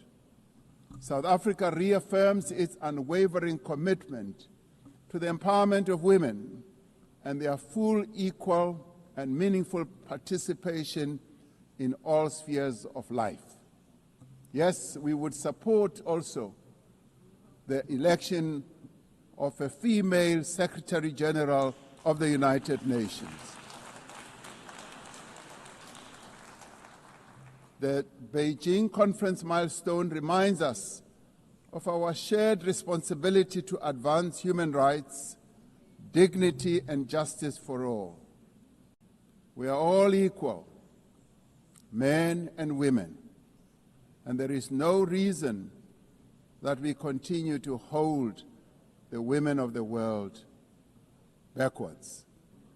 The right to development must be central to the policies and operational activities of the United Nations and its specialized agencies, programs, as well as funds.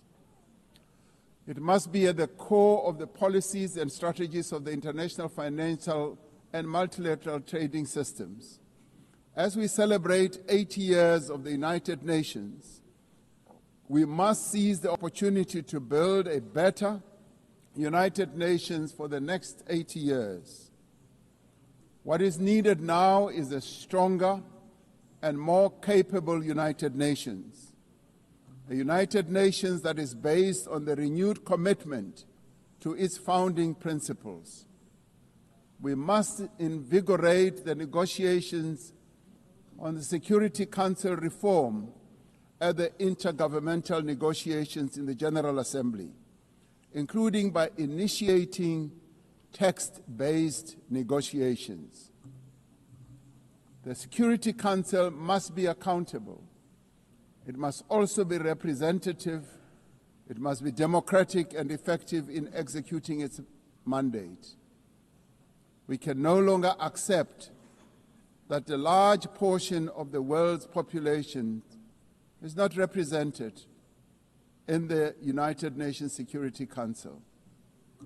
My own continent, Africa, home to 1.4 billion people, as well as South America, are not represented in the United Nations Security Council. This is unjust, this is unacceptable, and it must end. We want representation in the Security Council.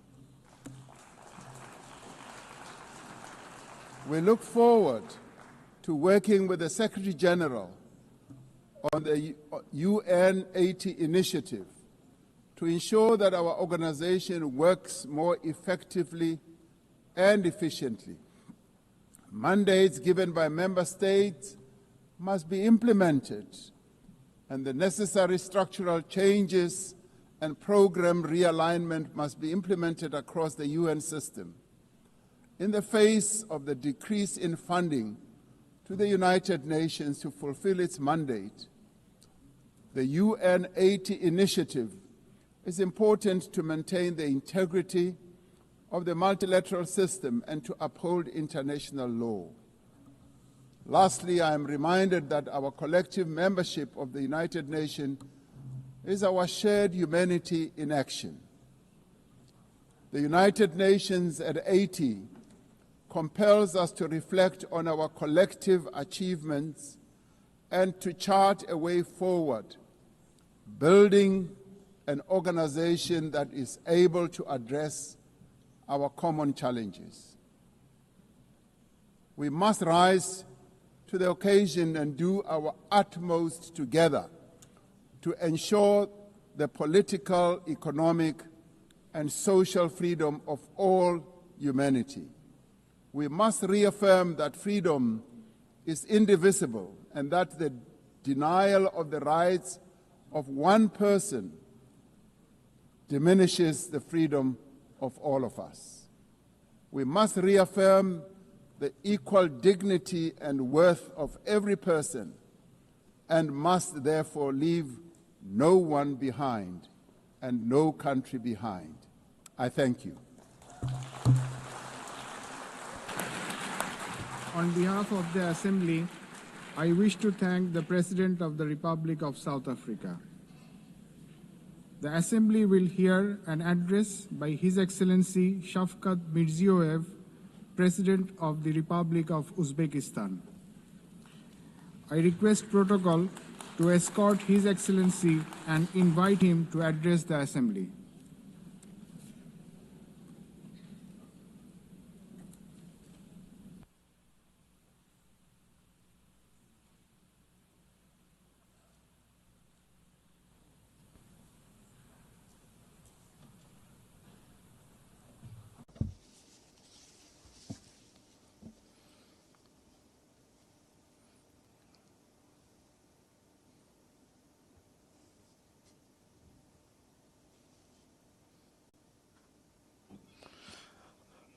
Distinguished Madam President, distinguished Secretary General, heads of delegations, ladies and gentlemen.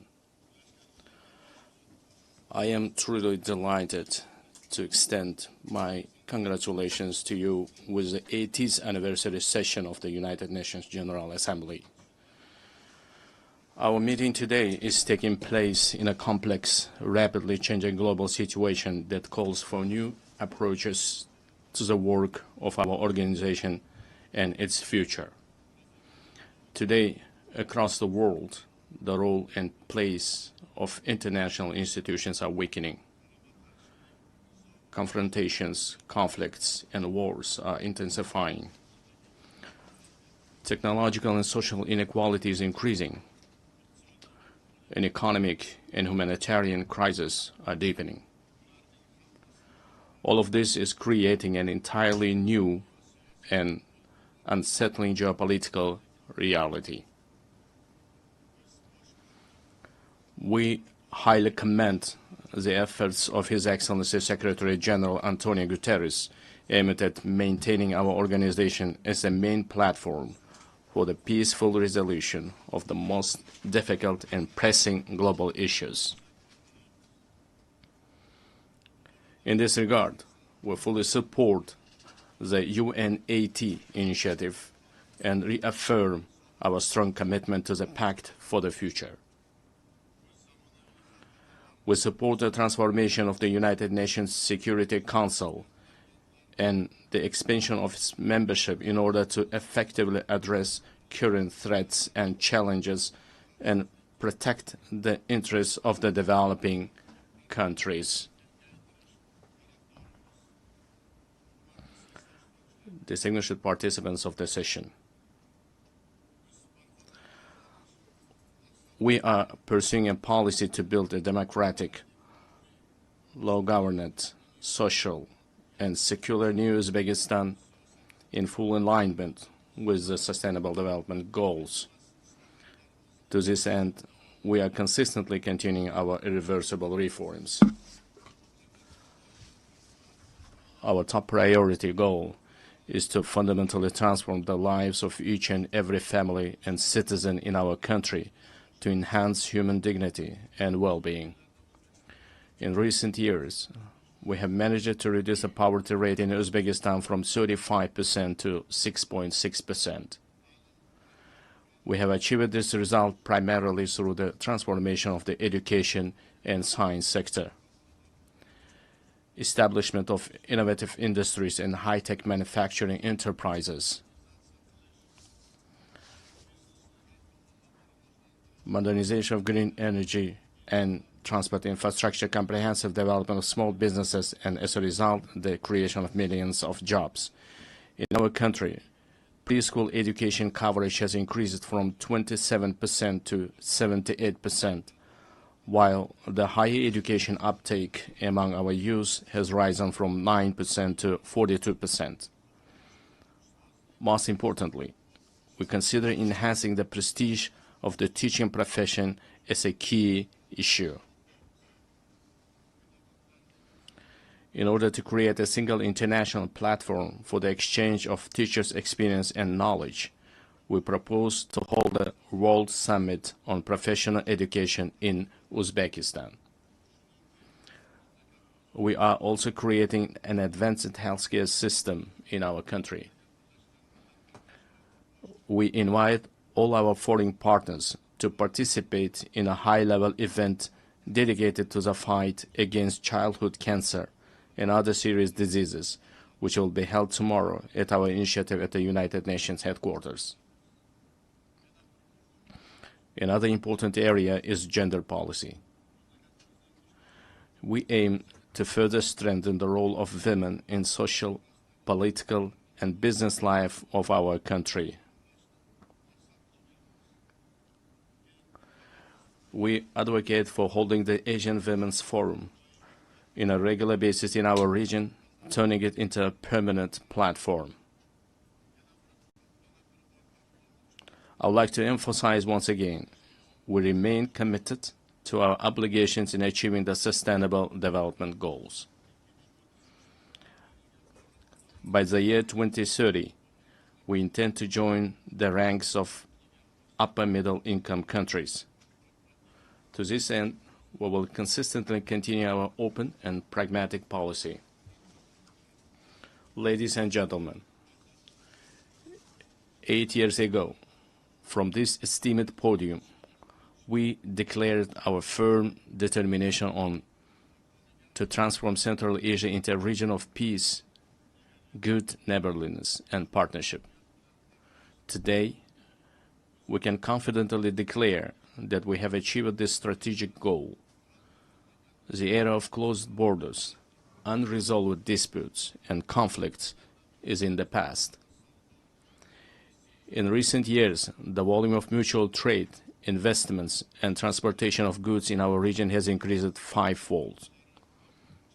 We are implementing joint investment funds, cross-border trade, and industrial cooperation zones, and major infrastructure projects.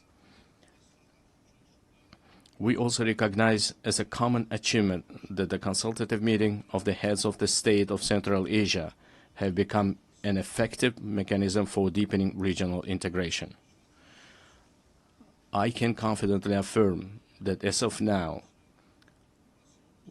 we are at the beginning stage of the forming a new Central Asia. Our region, thanks to its unity, stability, and distinct identity, is steadily securing a stronger position in the system of international relations as an independent actor.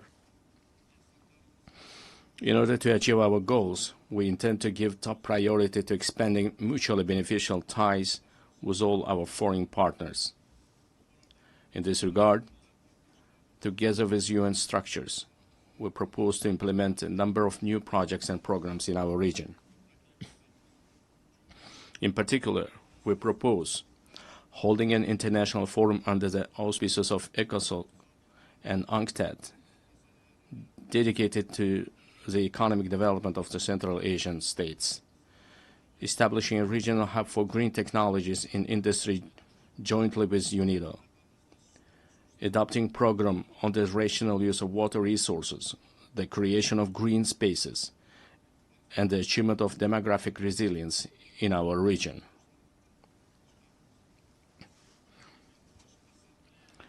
In addition, we propose the adoption of UN General Assembly resolution supporting the efforts of the Central Asian countries aimed at deepening regional partnership and economic integration.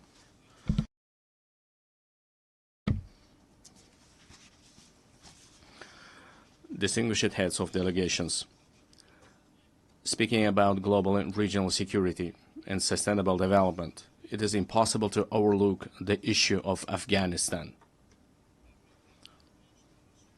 Supporting the aspirations of Afghan people for a peaceful and stable life requires the united efforts of the international community. I would like to emphasize that it is of utmost importance to prevent this country's isolation. We intend to implement large-scale economic and infrastructure projects in that country. We propose to adopt a dedicated UN resolution on the development of transport and energy corridors of international significance through the territory of Afghanistan. At the same time, we cannot turn a blind eye to the deeply worsening humanitarian crisis in the Gaza Strip. We call for an immediate cessation of hostility and the continuation of political negotiations. In line with the UN resolutions, we remain steadfast supporters of the two-state solution principle. We are also deeply concerned by the situation around Ukraine. We welcome the start of the high-level dialogue aimed at resolving the crisis through diplomatic means. Distinguished participants of the event, effective measures are being undertaken to implement the global counterterrorism strategy in Central Asia. In cooperation with the UN Office of Counterterrorism, a regional council on rehabilitation and reintegration was established. We propose to transform this council into an international competence center. This very body will serve as an important platform for exchanging experiences on adapting to peaceful life for those repatriated from conflict zones. Furthermore, we stand ready to provide all the necessary conditions for the establishment of the Regional Office of Counterterrorism in Uzbekistan. Dear ladies and gentlemen, in today's world full of threats, we are witnessing how vulnerable the global transport system is. These challenges primarily have a negative impact on the stability of landlocked developing countries. It is of utmost importance to ensure the security of international transit corridors and to establish efficient logistics networks.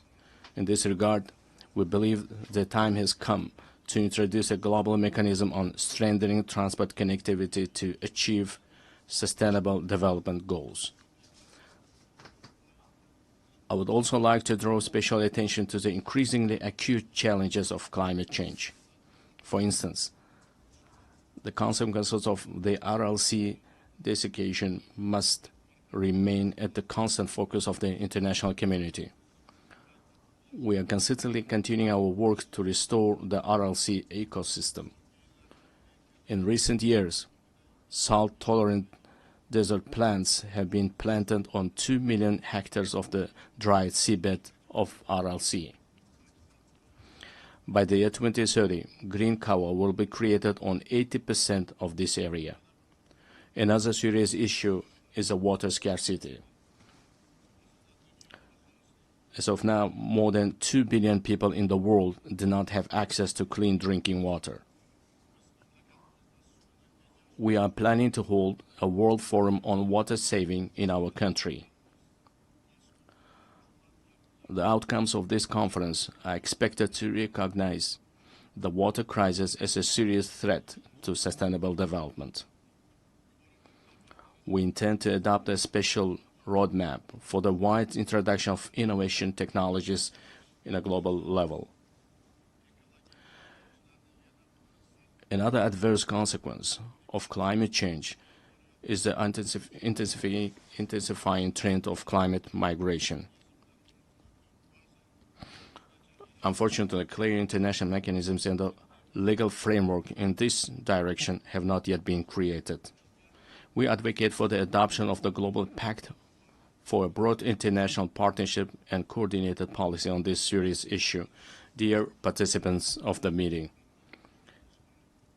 it is of great importance to prevent inequalities in digital development and the use of artificial intelligence between countries. We propose to create an international cooperation mechanism aimed at the gratis exchange of practical solutions and models of artificial intelligence in healthcare, education, and culture. I would like to emphasize another priority issue. Our future, the destiny, and the prosperity of the world are in the hands of the younger generation. It is our urgent task to instill in the hearts and minds of our sons and daughters the most noble ideas, such as peace, humanism, and friendship, mutual trust, and respect. In this regard, we put forward a proposal to establish the World Youth Movement for Peace and to locate its headquarters in Uzbekistan. We are consistently implementing a policy of tolerance in our society. At the same time, we will actively continue our efforts to deeply study the ideas of Islamic enlightenment and promote them to the world. In the coming months, we will open the Center of Islamic Civilization, which is unique for our wider region. We intend to hold a special presentation at the United Nations of the rich spiritual and scientific heritage of our great ancestors, thinkers and scholars such as Imam Bukhari, Imam Tirmizi, and Imam Maturidi. Dear ladies and gentlemen, the new Uzbekistan is a supporter of mutual solidarity, open dialogue, and close partnership with all countries. We are always ready to contribute to strengthening dialogue among peoples, cultures, and civilizations, and to achieving universal human goals. I thank you very much for your attention. On behalf of the Assembly, I wish to thank the President of Republic of Uzbekistan. We have heard the last speaker in the general debate for this meeting. The next plenary meeting to continue with the general debate will be held immediately following the adjournment of this meeting. The meeting is adjourned.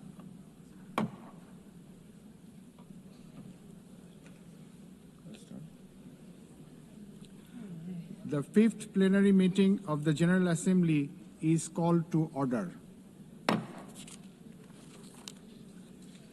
The Assembly will hear an address by His Excellency Hurelsuk Ukna, President of Mongolia. I request protocol to escort His Excellency and invite him to address the Assembly.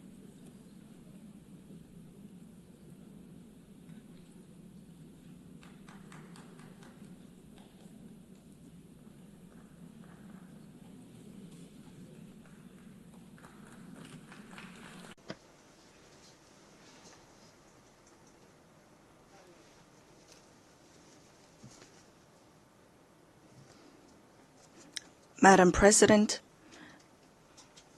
Mr. Secretary General, distinguished delegates, ladies and gentlemen, at the outset, I wish to extend my sincere congratulations to Ms. Annalena Baerbock on assuming the important role of the President of the General Assembly at this historic moment marking the 80th anniversary of the United Nations, and my best wishes for a successful session.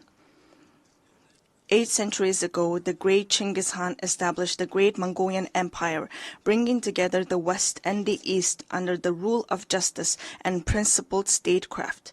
Spanning the vast expanse of Eurasia, the Pax Mongolica era heralded a period of remarkable progress and flourishing for humankind. The Pax Mongolica embodied progressive ideals that form the basis of today's collective efforts to maintain global peace and stability.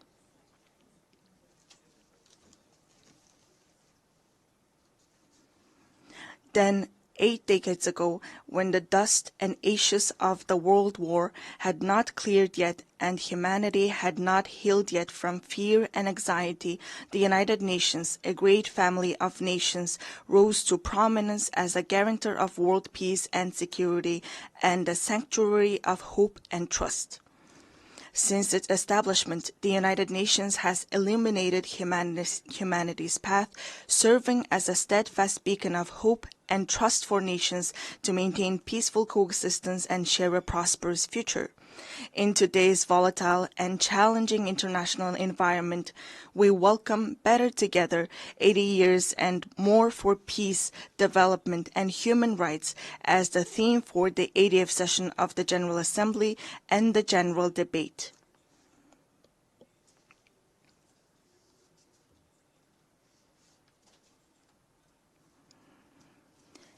Indeed, this theme calls upon us to assess and reflect upon the United Nations' achievements and challenges over the past 80 years, further strengthen its work in accordance with the United Nations Charter and the principles of international law, and combine our collective voices and efforts in pursuit of concrete and tangible outcomes.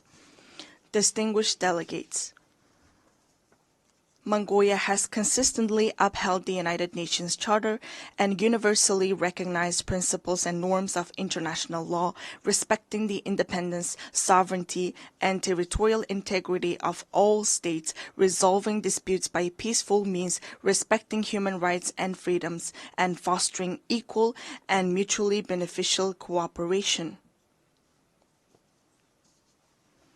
Since becoming a full-fledged member of the United Nations in 1961, Mongolia has steadfastly supported the organization's efforts to strengthen international peace and security. It has demonstrated its enduring commitments to disarmament and non-proliferation and declared its territories nuclear weapon-free status. Furthermore, Mongolia has actively collaborated with the United Nations at all levels, including establishing a dialogue mechanism in Northeast Asia, participating in the United Nations peacekeeping operations, and putting forward various proposals and initiatives in the areas of socio-economic development, environment, and climate change to advance the implementation of development policy and goals.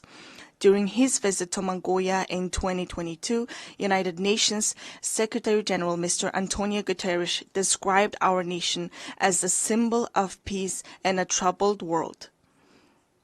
It is a profound recognition of Mongolia's humble contributions and dedication to the work of the United Nations and its enduring commitment to the cause of peace. Over the past 23 years, Mongolia has continuously deployed personnel from its armed forces to United Nations peacekeeping operations, making a meaningful contribution to global and regional peace and security.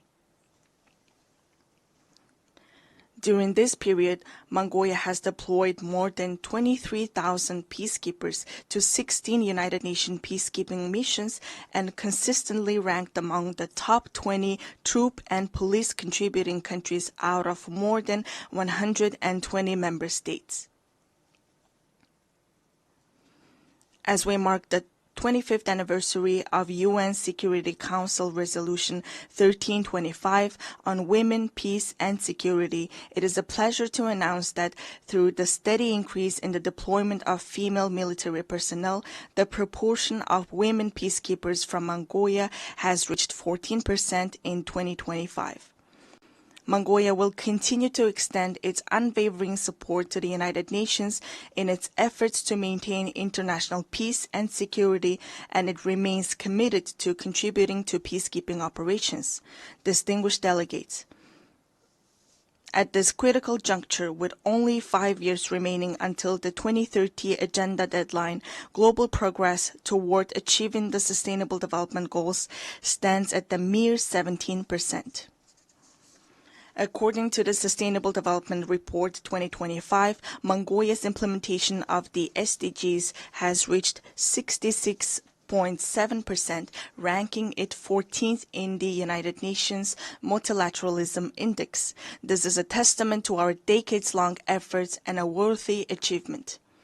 I want to acknowledge the tremendous efforts of the international community and all member states in advancing the implementation of the Sustainable Development Goals. We welcome the outcomes of the 4th International Conference on Financing for Development held recently in Seville, Spain, where a broad consensus was reached on the crucial role of financing in achieving the Sustainable Development Goals.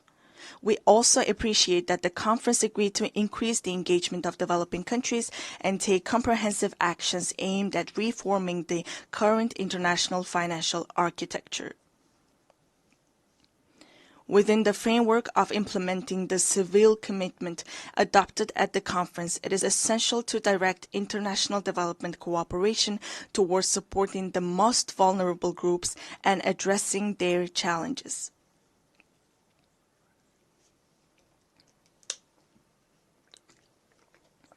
It is my pleasure to note that Mongolia has been playing an active role within the United Nations in advocating the interests of landlocked developing countries, in raising awareness of their special needs and unique circumstances, and closely collaborating with them to ensure their voices are heard on the global stage.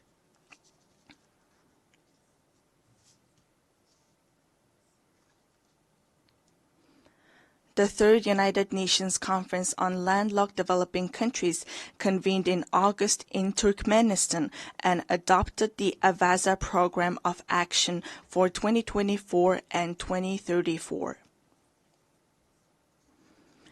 Landlocked developing countries have long faced trade and economic development challenges due to their geographic location.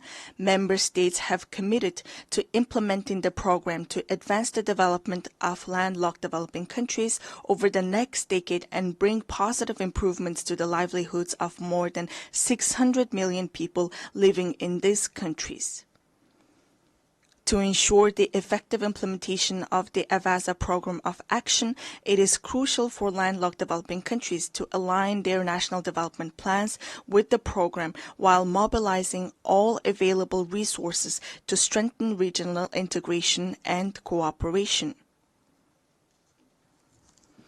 Furthermore, we call upon the international community, financial institutions, and development partners to provide concrete support and cooperation with landlocked developing countries. Distinguished delegates, Mother Earth is our one and only home. However, as a result of humanity's careless behavior towards the environment, Mother Earth, with her very existence under threat, is sending a distress call like a patient in critical condition. If we do not take resolute action to preserve our Mother Earth now, she will inevitably find her own way to survive, with or without us. Since ancient times, we Mongols have believed that all beneath the sky is alive. We have revered mountains, rivers, plants, and animals, understanding that the harmony of the earth and the living world is inseparably intertwined with humanity's inner life and conscious actions. 2 millennia ago, the great Han Modon of the Huns, the Mongols' ancestors, proclaimed that the very foundation of the state is graze the land. Thus, UNESCO recognized this time-honored tradition of revering nature by inscribing the Mongolian traditional ritual of worshipping sacred sites on the last of the intangible cultural heritage in need of urgent safeguarding. We Mongols are a people blessed with the beautiful tradition of living in harmony with Mother Nature, preserving her pristine purity, and nurturing our children from an early age with the mindset and spirit to cherish her. Accordingly, the United Nations General Assembly resolution entitled 800 Years of Mongolian Statehood, adopted in 2005, highly appreciated the contribution of Mongols to humankind's history and recognized the ever-increasing significance and relevance of a culture of living in harmony with nature, which is inherent in nomadic civilization in today's world.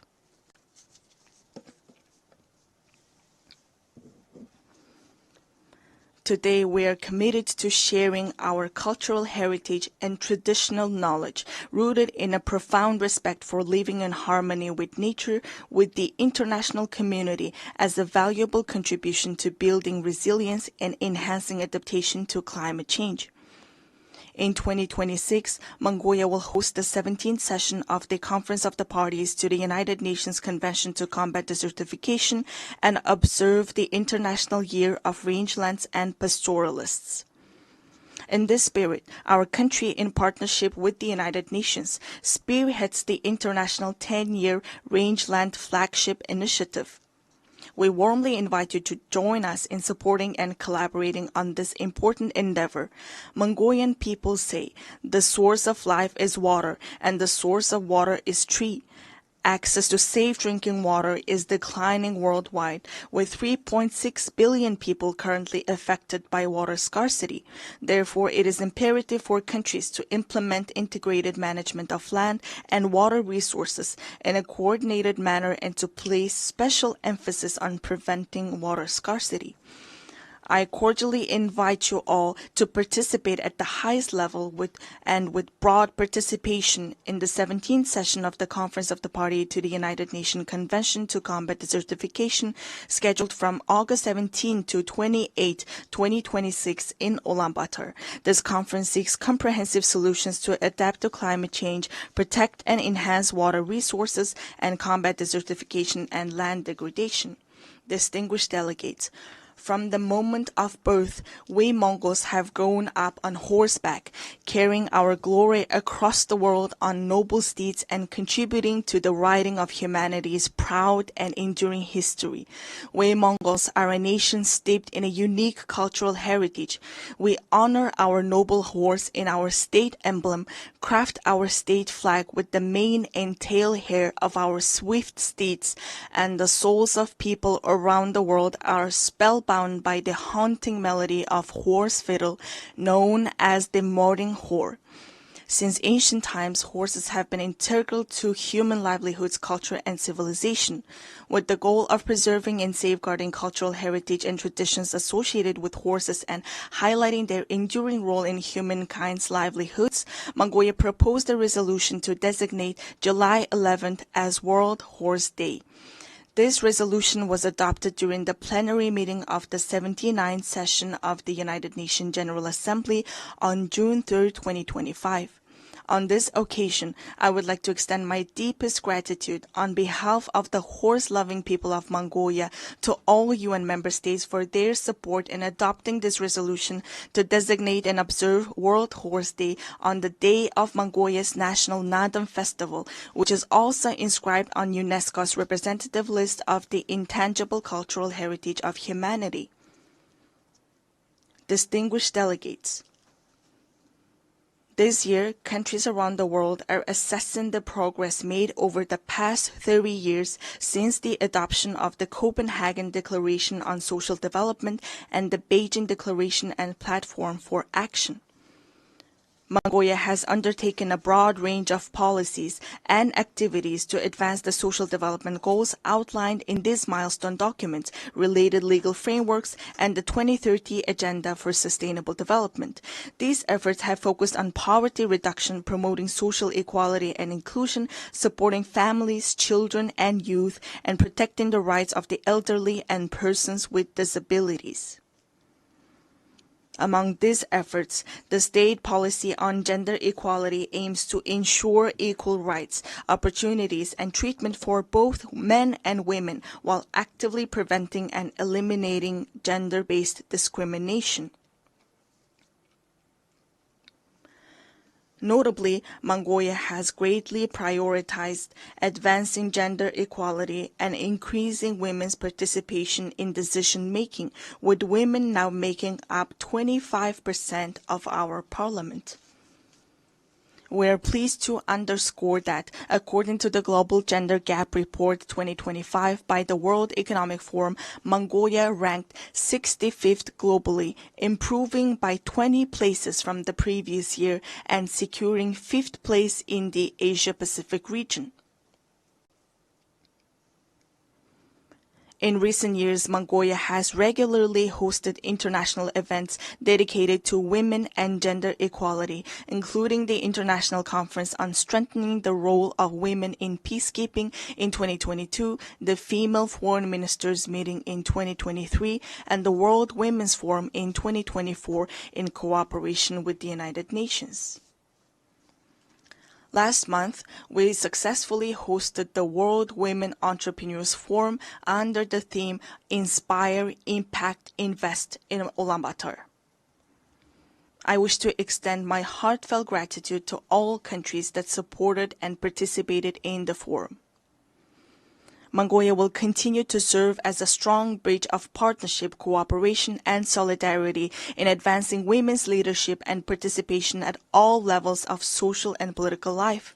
Distinguished delegates, the ancient Greek philosopher Heraclitus once said, "The only constant in life is change."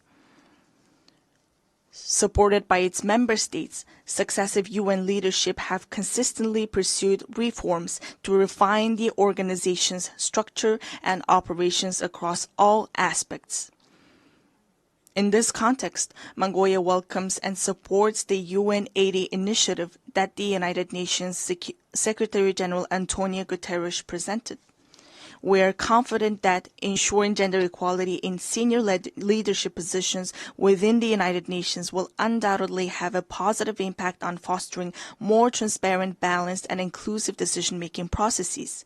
Therefore, we support initiatives to nominate women candidates for the UN Secretary-General and the Rotation for Equality initiative, which calls for gender rotation in the UN General Assembly President's position.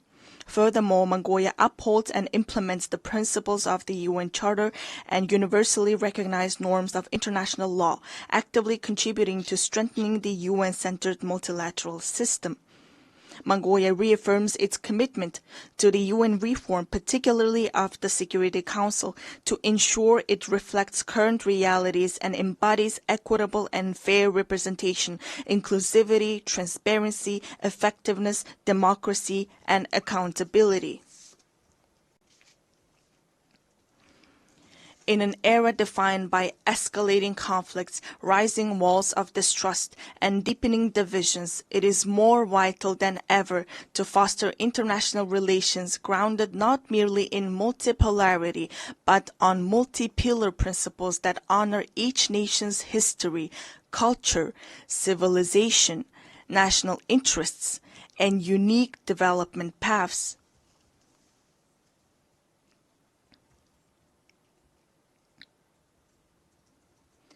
The United Nations was established 80 years ago with the noble goals of saving humanity from the scourge of war and maintaining international peace and security.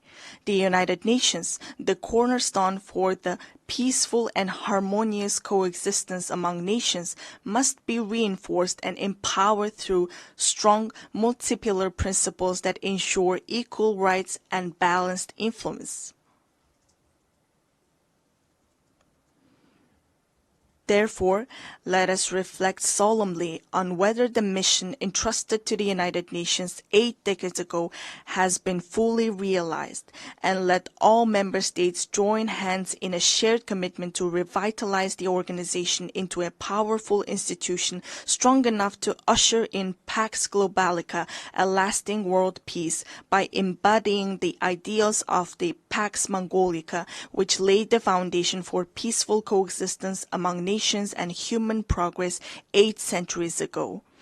At this pivotal moment, as we commemorate the historic 80th anniversary of the United Nations, I would like to emphasize the growing importance of its role in fostering mutual understanding, trust, and respect among nations, as well as in advancing peace, stability, development, and the vision of a world free from war.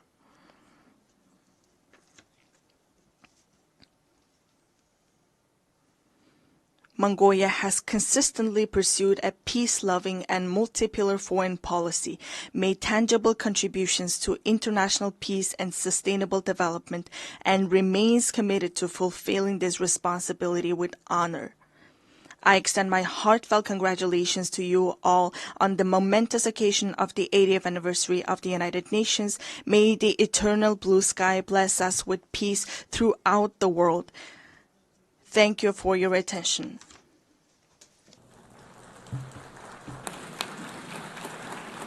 On behalf of the Assembly, I wish to thank the President of Mongolia. The Assembly will hear an address by His Excellency Sardar Bardi Muhammadov, President of Turkmenistan. I request protocol to escort His Excellency and invite him to address the Assembly.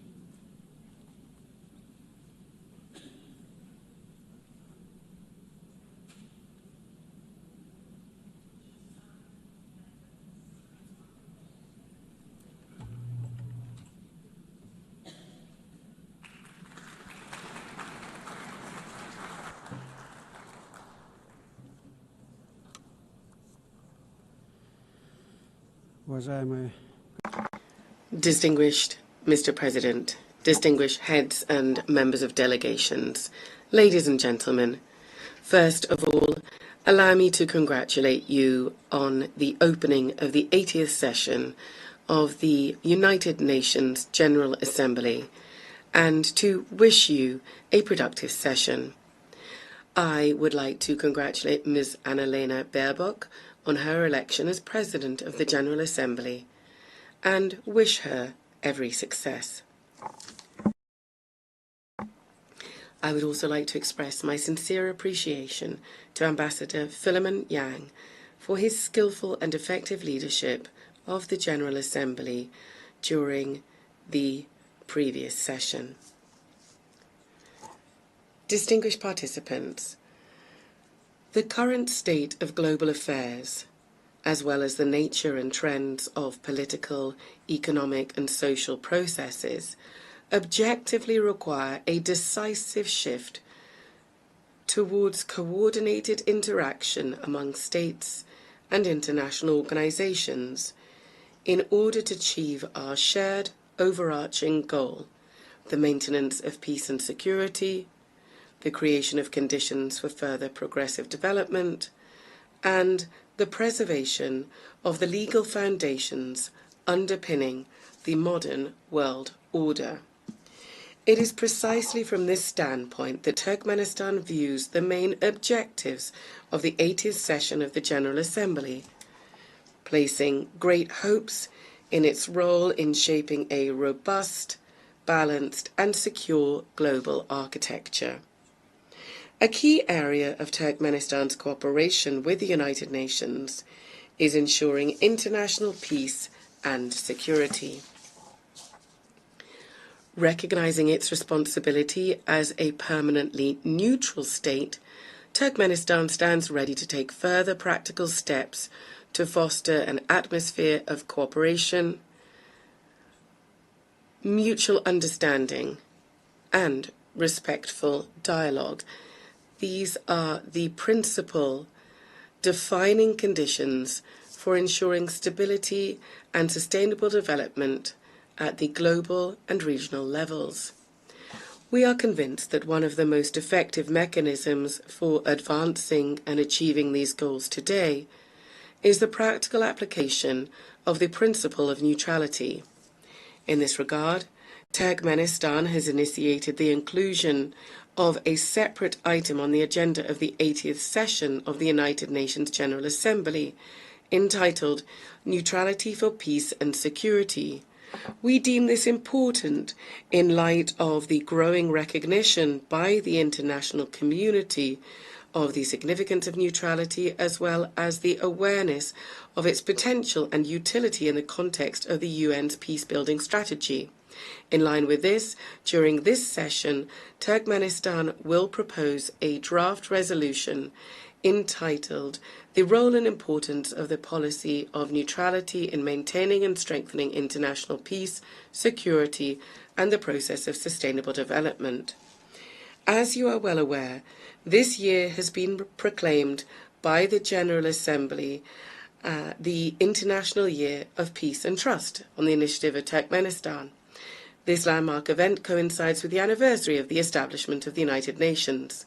In December this year, Turkmenistan will host a major high-level international forum on the Year of Peace and Trust. We see this as a tangible contribution to achieving the strategic goals of the United Nations, and we look forward to broad and representative international participation. We believe that harmonizing national approaches to global development trends, as well as to establishing and strengthening trust and mutual understanding, should be systematic and consistent. In this regard, Turkmenistan is seeking to initiate the convening of a World Summit on a culture of peace and trust. One of the key objectives of this summit would be to develop a global code of international trust. This would serve as a universal foundation for building relations between states based on the respect for sovereignty and territorial integrity, as well as on cooperation and joint efforts to address global problems. We believe that ensuring universal peace and mutual understanding is inseparable from the civilizational aspects of modern development and from the need to preserve and foster cultural and spiritual ties.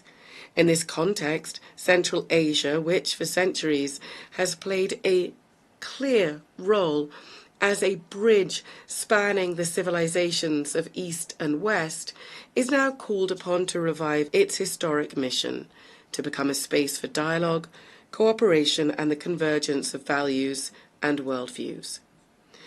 Therefore, during this session, Turkmenistan will propose, in cooperation with the United Nations, an international forum to be held entitled Central Asia, a Space of Peaceful Coexistence. Countries of the region will participate, as well as other interested states and international institutions. Turkmenistan will also submit a draft resolution to the General Assembly on proclaiming an International Day of Mediation. This would emphasize the importance of diplomacy and neutral platforms in preventing and resolving conflicts. One of our country's priorities remains our active involvement in implementing the Sustainable Development Goals and in strengthening cooperation in key areas such as transport and energy. As Turkmenistan is one of the centers of multilateral dialogue on these issues, we will continue to contribute to establishing a fair, balanced, and inclusive international development system. During this session, Turkmenistan will initiate the proclamation of a United Nations Decade for Sustainable Transport for the period 2026-2035 and will submit the relevant draft resolution. We are convinced that this will help to consolidate the efforts of the international community in developing transport corridors, enhancing their sustainability and ensuring accessibility for all countries. Our country will also submit a draft resolution to the General Assembly entitled The Key Role of Reliable and Stable Energy Connectivity in Ensuring Sustainable Development. At present, one of the priority issues on the development agenda is the digital transformation. We are convinced that this transformation must be balanced. It must reflect the realities and legitimate interests of all states, including the developing world, and also must be free from politicization and bias. In this regard, Turkmenistan intends to put forward an initiative to establish a world platform on digital integration. This is to be based on the principles of equality, trust, and on preventing the use of information and communication technologies to harm peace, security, and sustainable development. During the 80th session, Turkmenistan will continue its work on environmental and climate issues. It will strive for them to be taken into consideration systematically, as they are basic components of ensuring security, and we will advocate for the establishment of multilateral mechanisms to monitor and respond to climate, environmental, and man-made disasters. Turkmenistan will seek to bring about a regional center to combat desertification for Central Asian countries. It is our belief that the establishment of such a center would contribute to building regional capacity, to strengthening cooperation in the field of environmental protection, and would also make a significant contribution to achieving the Sustainable Development Goals, particularly in combating climate change and protecting land-based ecosystems. Our country will promote the Caspian Environmental Initiative, proposed at the 78th session of the United Nations General Assembly, which is intended to become an international platform to preserve the Caspian Sea ecosystem. An important step in this direction is the Caspian Environmental Forum, which we propose holding in 2026. We are convinced that now it is especially important to strengthen the role of the UN in fostering broad humanitarian cooperation, in promoting rapprochement and mutual understanding among peoples, and in overcoming value and spiritual barriers, as well as engaging effective channels of cultural diplomacy. To develop intercultural dialogue and to lend practical support to General Assembly resolutions on multilingualism in international relations, we are proposing proclaiming an International Day of Multilingual Diplomacy as well. Distinguished heads and members of delegations, all of Turkmenistan's international initiatives and actions are always measured against and aligned with the UN Charter and its founding documents, as well as with its long-term goals. It is no coincidence that we always emphasize that cooperation with the UN is a strategic priority for Turkmenistan. We say this with a conviction that the UN is the only international organization endowed with universal legitimacy. In this regard, it must remain the guarantor of peace and development, and be the backbone of global security and stability. Turkmenistan will continue to advocate consistently for strengthening the central role of the UN in international affairs. We consider strengthening the primacy of international law and in improving the international legal framework and increasing the effectiveness of the implementation of UN conventions, treaties, agreements, and other multilateral documents as key factors in this regard. In this context, Turkmenistan is initiating the proclamation of the Year of International Law in 2028. This will become an important step in strengthening the international legal foundations of peace and cooperation. Ladies and gentlemen, this session holds special significance for Turkmenistan. 30 years ago, within these very walls, the United Nations General Assembly unanimously adopted the resolution on the permanent neutrality of Turkmenistan. For our country, this was a momentous, historic event. In essence, it determined the entire subsequent course of Turkmenistan's foreign and international policy. International recognition of our neutrality also contributed to boosting the country's domestic development by providing favourable external conditions for this. I would like to take this opportunity on behalf of the people of Turkmenistan to express my gratitude to the United Nations member states and the entire international community for the decision adopted in December 1995 to recognize the permanent neutrality of Turkmenistan, a decision reaffirmed by 2 subsequent UN General Assembly resolutions. Turkmenistan will always remember the trust placed in it and will steadfastly and unswervingly uphold its international commitments. Once again, I would like to congratulate all delegations on the opening of the 80th anniversary session of the United Nations General Assembly and wish you every success in strengthening our cooperation and mutual understanding. Thank you very much indeed.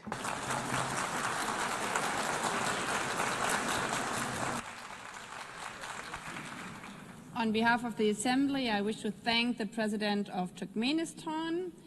The Assembly will hear an address by His Excellency Gabriel Boric Font, President of the Republic of Chile.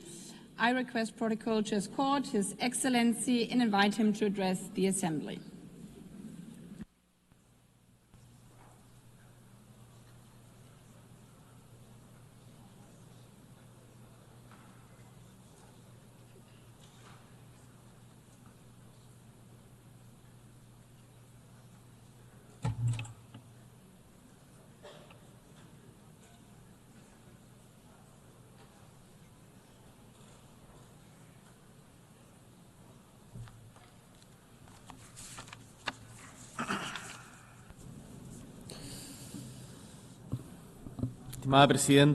Distinguished President, members of the United Nations General Assembly, guests, peoples of the world, residents of New York. 80 years have elapsed since the creation of the United Nations. 80 years have also elapsed since Gabriela Mistral, a Chilean woman who came from the Elqui Valley, won the Nobel Literature Prize. Her voice as a poet, a teacher, as a diplomat continues to ring out in our homeland and across the world. And it was precisely here in New York in 1955 that the Chilean ambassador, Jose Massa, conveyed a message about human rights that was written by Gabriela Mistral. That message said, "I would be happy if our noble strength, our noble struggle to obtain human rights was taken up faithfully and loyally by all nations of the world. This triumph would be the greatest we could achieve in our time." We have we notched up that victory? Have we triumphed in that way? The answer is categorical no. And the fact is, at this stage, I don't really know what to say about Gaza, because many people have said everything already at this podium and at others, but there are our words and those that may be spoken by anyone, but regardless, we still have the fact that innocent people have lost their lives. We still have the empty stares of those suffering. In 2025, thousands of innocent people have lost their lives simply on the grounds of being Palestinian. 80 years ago, the same thing happens. Millions lost their lives simply for being Jewish. Instead of talking about figures, issuing condemnations or demands, as we tend to within these walls, instead of that, I want to talk about humankind. Humanity. Gaza is a global crisis because it is a crisis of humanity. And in this chamber, and for those who are listening to us in their homes, within their delegations, in their various countries, all of us are human beings. That's what I'd like to say. So when under the rubble, we have children, boys and girls lying under that rubble, there is genuine pain and grief in our homeland in Chile. And I know that that pain is shared by the vast majority of the world's nations. And one of the problems we face as humankind is that often pain engenders hatred. But we must face up to pain and that fact and combat hatred with all of our strength. We must transform our desires to hate into a desire for justice. We can't make any concessions to violence. I don't want to see, Netanyahu destroyed by a missile side by side with his family. I want to see Netanyahu and those responsible for the genocide against the Palestinian people brought to the ICJ and other international courts. In another context, looking elsewhere, the war in Ukraine is also an affront to us. It causes us pain. But some people might ask themselves, what's that got to do with Chile? What's happening in Ukraine got to do with Chile? They're so far apart, we don't understand their language. Some people level those arguments against us and our homelands. We say back to them that we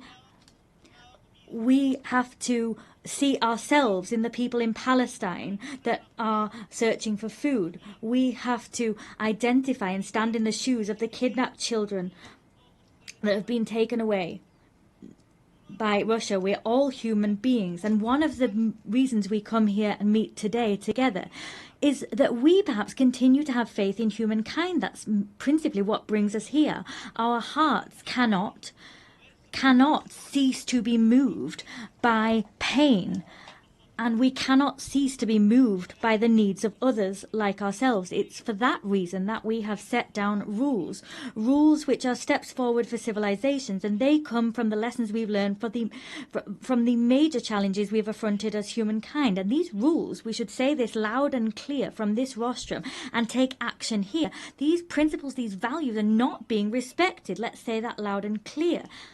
It's not okay to invite people to negotiate,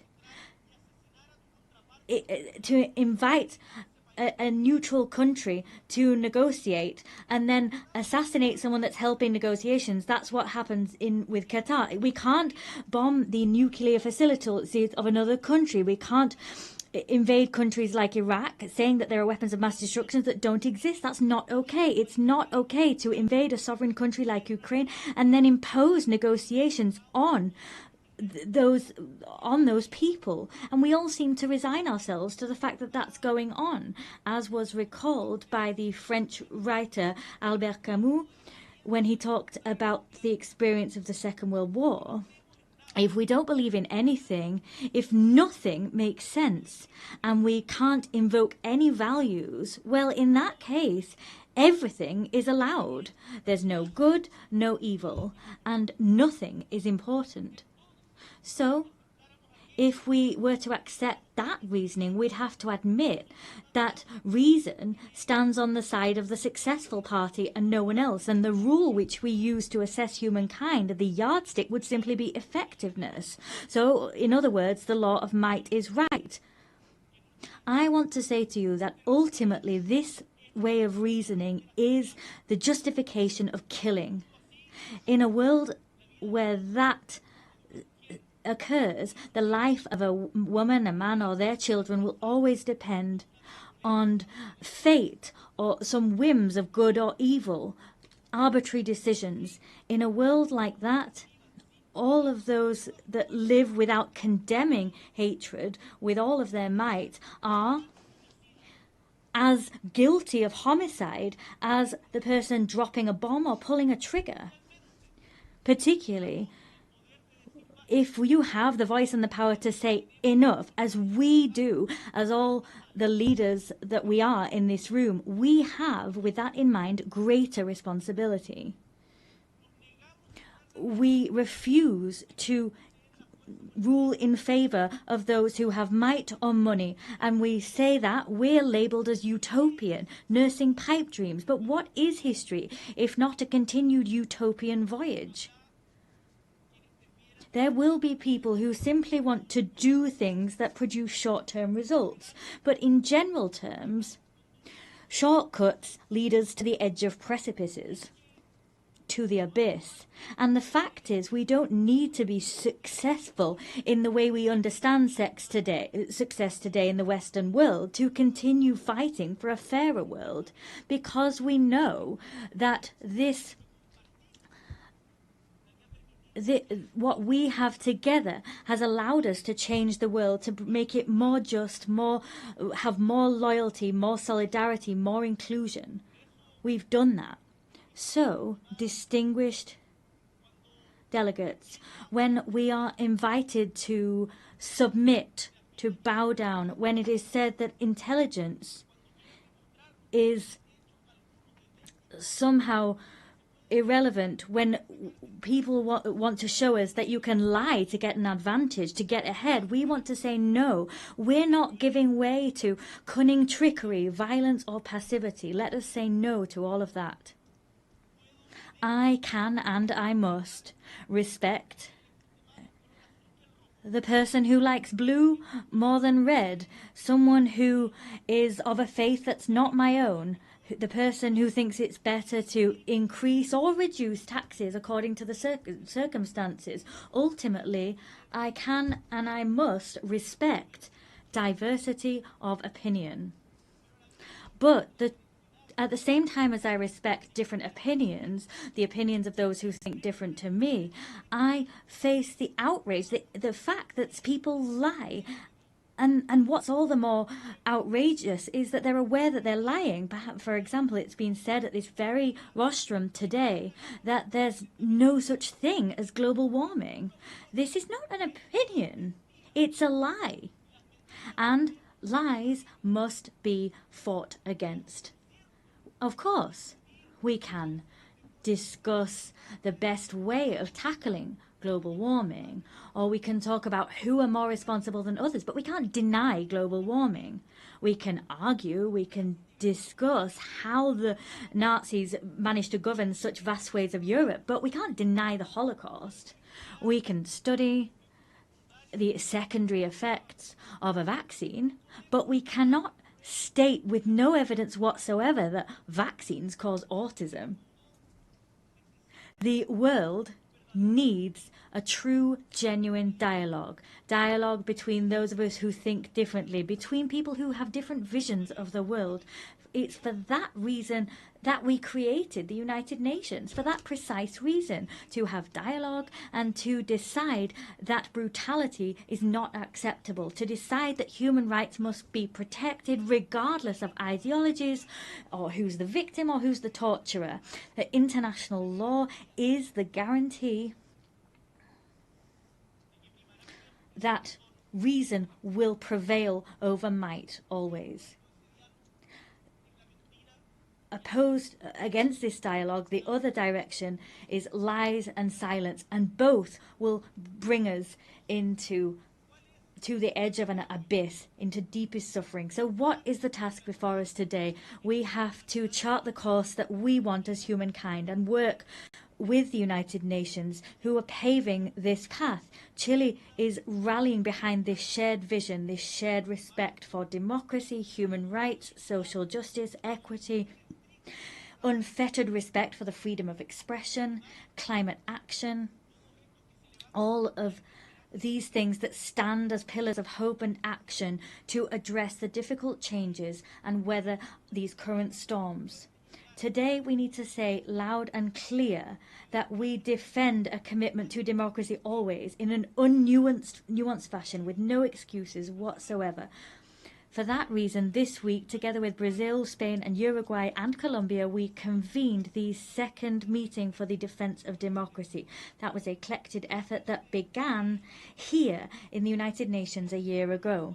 We want to build bridges so that we can identify the shortcomings of democracy. We want to look at ways of remedying these shortcomings and of improving the quality of life of our peoples. We will not settle with simply pointing out what we don't like about the world. We will not settle for saying that doesn't represent us. We want to propose ideas that we want to see and champion them. With all of that in mind, I'd like to briefly dwell on one particular issue. I come from Chile, that is a tricontinental country. Tricontinental. It has inextricable ties to the ocean. We have more than 6,700 kilometers of coastline. We are a country that looks at the ocean, and as such we are proud of having been the first country in America and the second in the world to have ratified the BBNJ agreement to extend governed ocean area beyond areas of national jurisdiction. In recent weeks, we saw the 60th ratification necessary for it to enter into force. As such, the first COP of that agreement will be held next year. We do hope it will be held early next year. Here, I wish to reiterate the fact that we are ready and willing to have its secretariat established in our Pearl of the Pacific in the city of Valparaiso, because we believe that this agreement is an opportunity to make ocean governance closer to the global south. Chile is always also a country that looks towards and has an Antarctic vocation.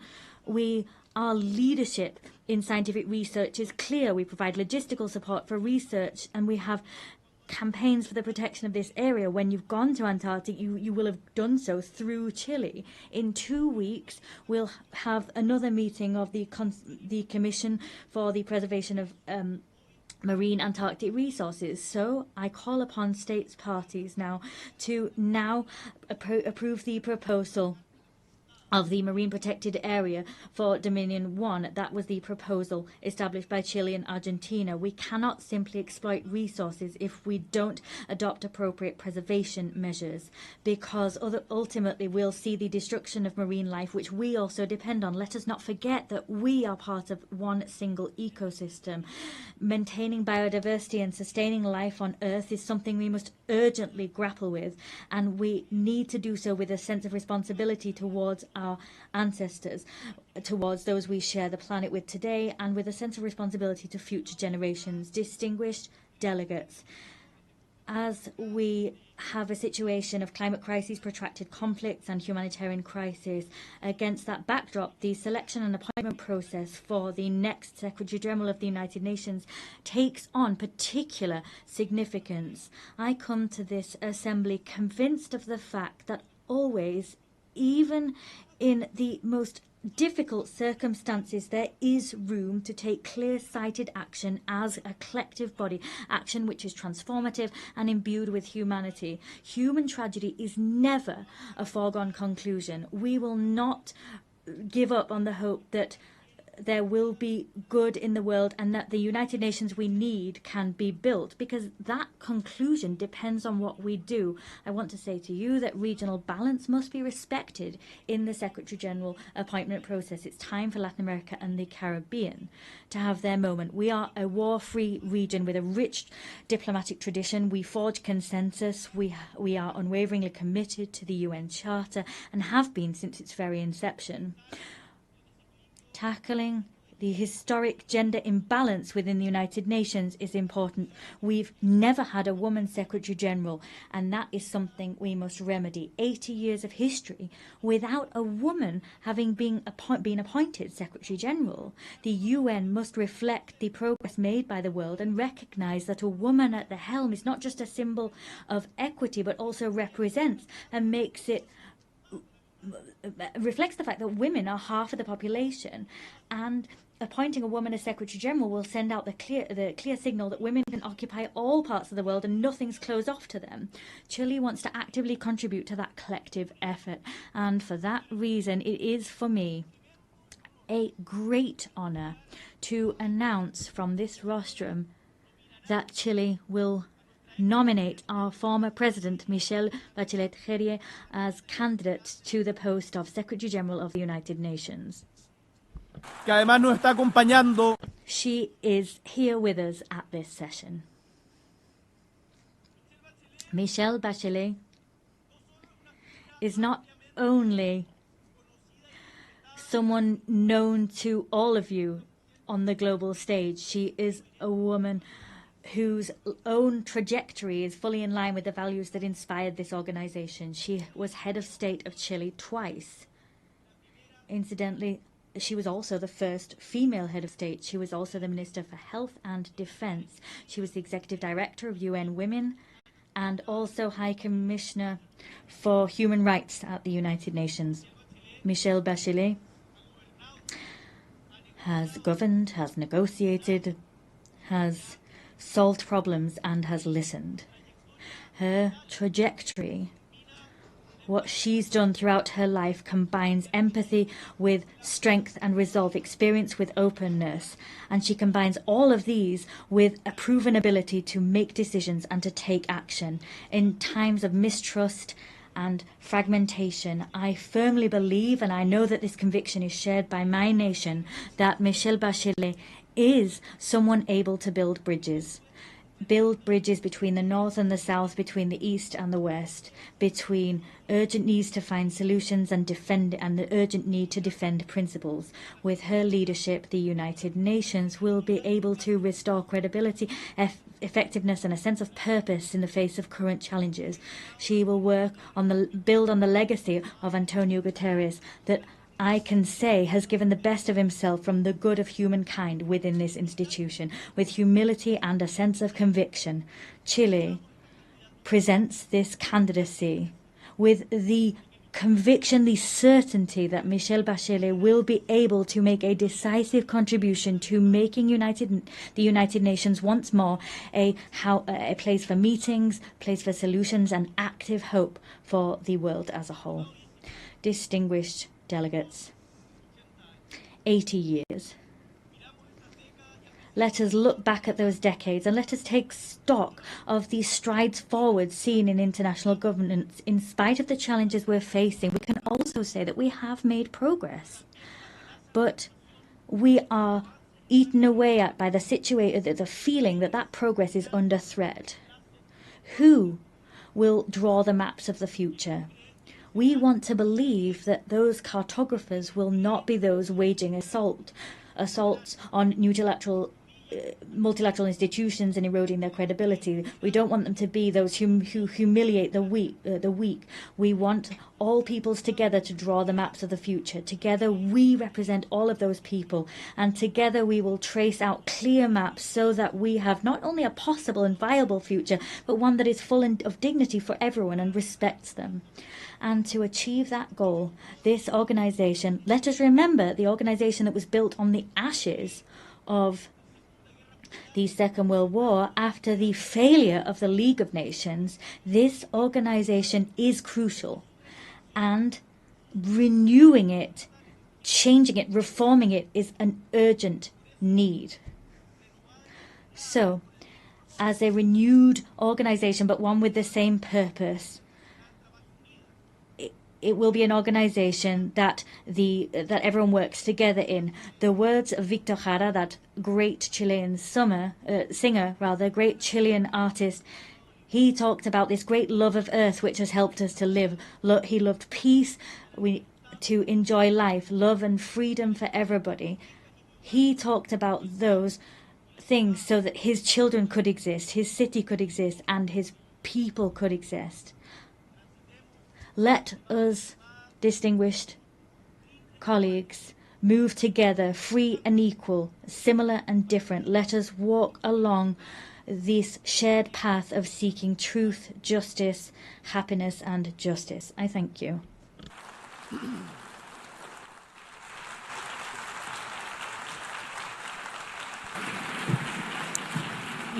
Muchas gracias. On behalf of the Assembly, I wish to thank the President of the Republic of Chile. The Assembly will hear an address by His Excellency Emomali Rahmon, President of the Republic of Tajikistan. I request the protocol to escort His Excellency and invite him to address the Assembly.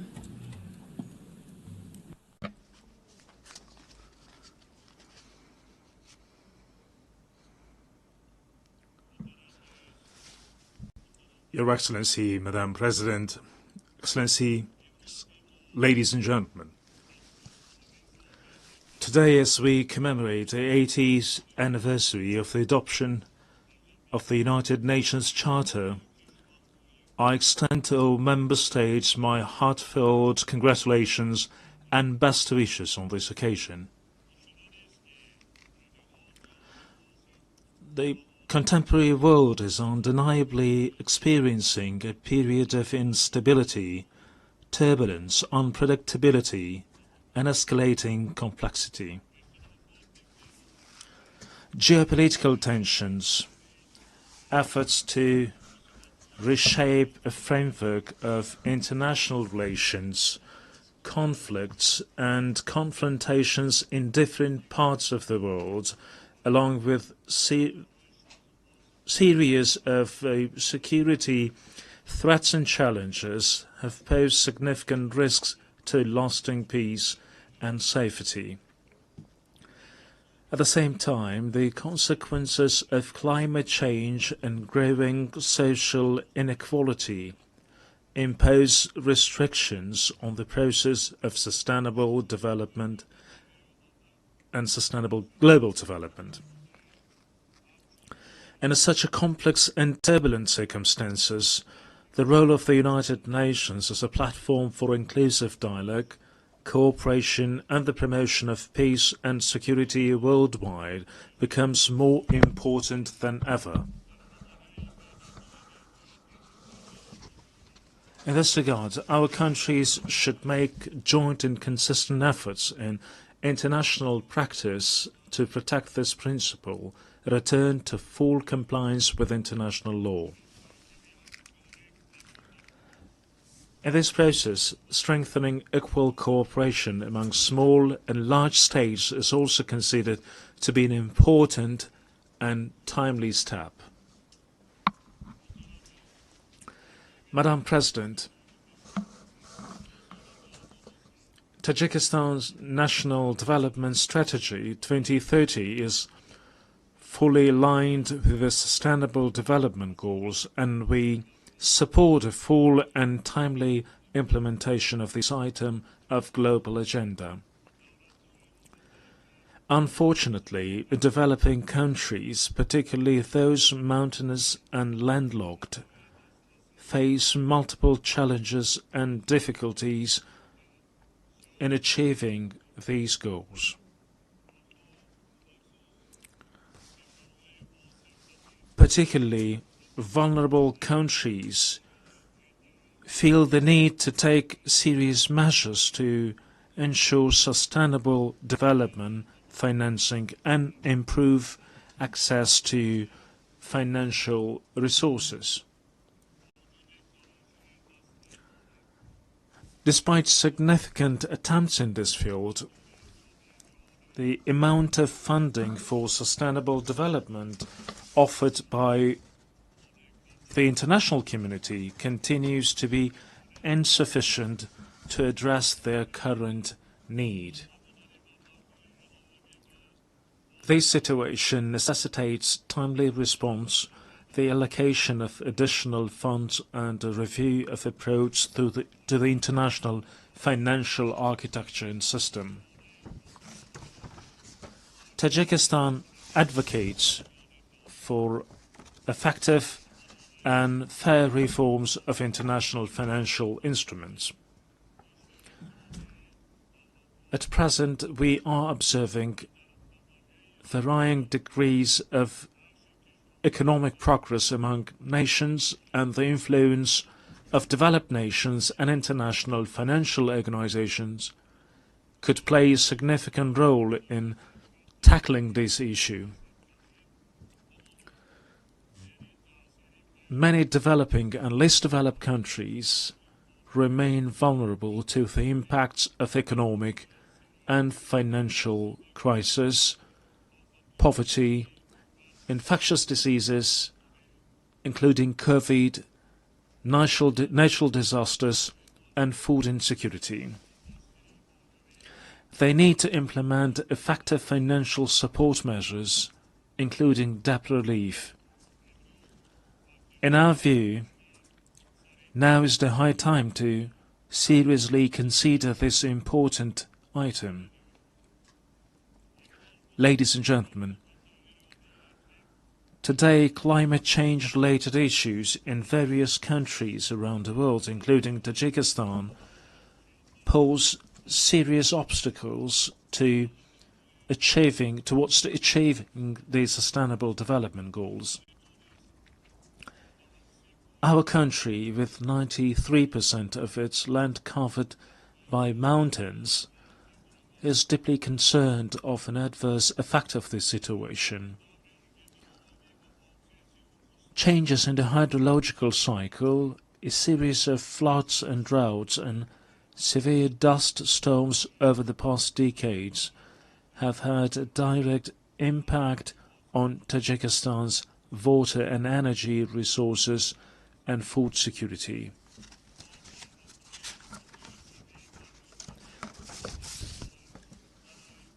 Every year we suffer tremendous material and financial losses due to water-related natural disasters. Regrettably, these phenomena often result in loss of life and the destruction of vital infrastructure. The impacts of climate change and rising temperatures have led to accelerated melting of glaciers and the deterioration of marine and ocean ecosystems. I would like to recall that Tajikistan hosted the high-level International Conference on Glaciers Preservation this summer in Dushanbe. This meeting brought the international community together to intensely deliberate on issues related to the cryosphere.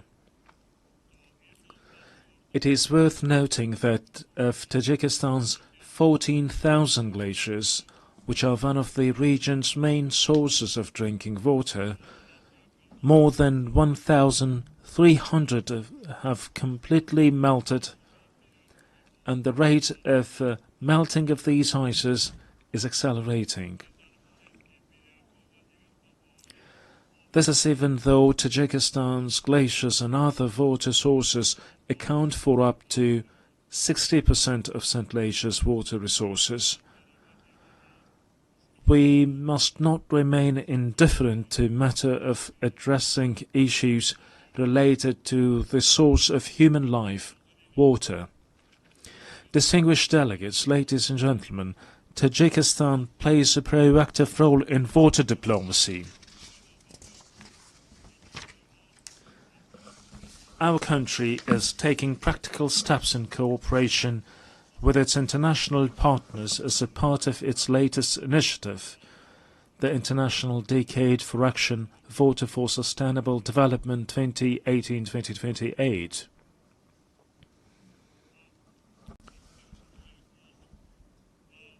I call on member states and stakeholders to actively participate in the next event within the Dushanbe water process, the high-level international conference which will be held in Tajikistan next year.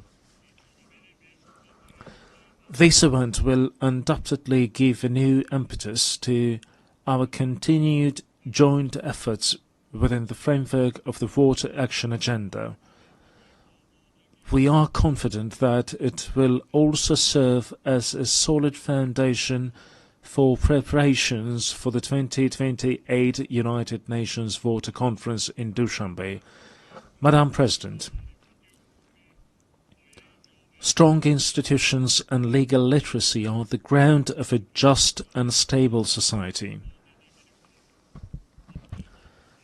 Today, the international community is witnessing disrespect for and violation of international law, which is the foundation of order, peace and stability throughout the world. We emphasize the need for strict adherence to international law and the resolution of all disputes and disagreements within the framework of the law. Being deeply aware of this reality, Tajikistan proposes that the United Nations General Assembly considers proclaiming an International Year of Legal Literacy. We call on all member states to join this initiative and strengthen the global culture of transparency and justice. Ladies and gentlemen,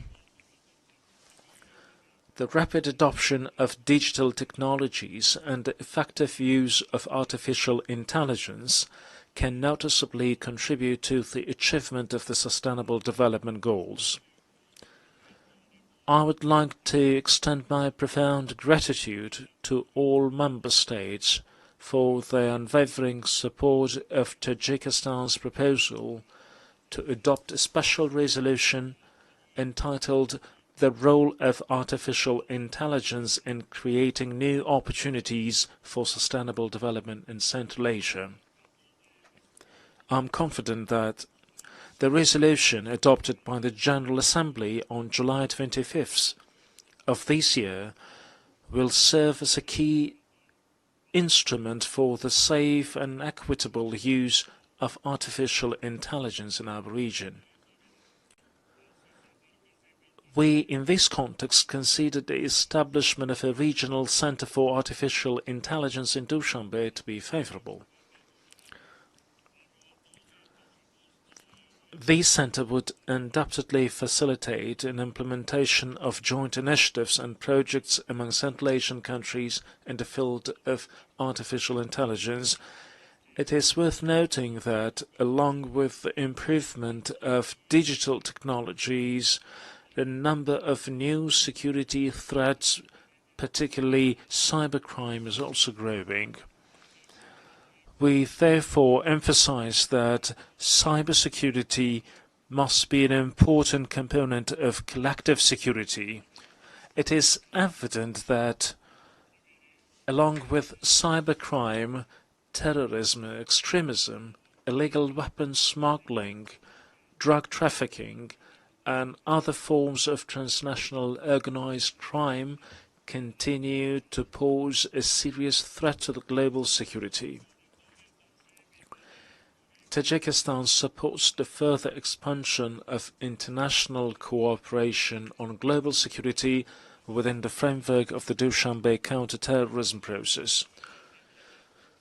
We are determined and willing to establish constructive interaction within this process with international organizations and the UN member states to even more enhance efforts to counter the aforementioned threats and security risks. We believe that relevant UN agencies, in particular the Office of Counterterrorism, can make an effective contribution to the comprehensive implementation of global counterterrorism strategies and programs and strengthen their support to all member states in this area. Distinguished participants, Tajikistan gives full support of the resolution of all disputes and conflicts through political and diplomatic means. We must redouble our efforts to enduring, lasting, and comprehensive peace based on international law. A year ago, from this podium, I proposed considering a special United Nations resolution proclaiming a decade of promotion of peace for future generations. A year later, the adoption of such a resolution has become even more pressing. In today's complex and volatile world, this initiative will create conditions for international cooperation to achieve lasting peace. I call on all UN member states to support this proposal for the sake of our current stability and a better and prosperous life for the generations to come. Ladies and gentlemen, we emphasize our principled, invariable position on the Palestinian issue. We believe that lasting peace in the Middle East is possible only through the implementation of the United Nations resolutions and the principle of the two-state solution. In this regard, we recall the need to resolve this issue exclusively through negotiations and diplomatic means in accordance with the international law, particularly the Charter of the United Nations. We call for a lasting ceasefire in Gaza and access to humanitarian aid. Tajikistan also supports peace and stability, overall security and socio-economic development in neighboring Afghanistan. We are ready to render our full assistance in these processes and in this regard call on the international community to provide humanitarian assistance, especially to regions affected by drought and recent severe earthquakes. Distinguished participants, Tajikistan supports the comprehensive reform of the United Nations system within the framework of the UN80 initiative, UN 2.0 and the UN Secretary-General's vision for a modernized United Nations. At the same time, we welcome the Pact for the Future as an important collective initiative to promote peace and sustainable development. These initiatives embody the shared aspirations and will of the international community to respond to modern threats and challenges and build a solid foundation for future generations. We reiterate the need to strengthen the key and coordinating role of the United Nations in ensuring inclusive peace and security. Only with trust, cooperation and unwavering determination we can build a just, peaceful and sustainable future for all humanity. Tajikistan stands ready to cooperate with partner countries and all United Nations member states in achieving these noble goals and addressing other pressing issues on the global agenda. I thank you for your attention.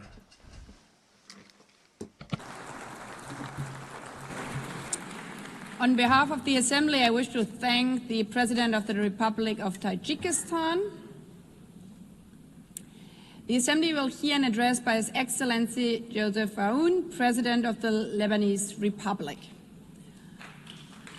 I request protocol to escort His Excellency and invite him to address the Assembly.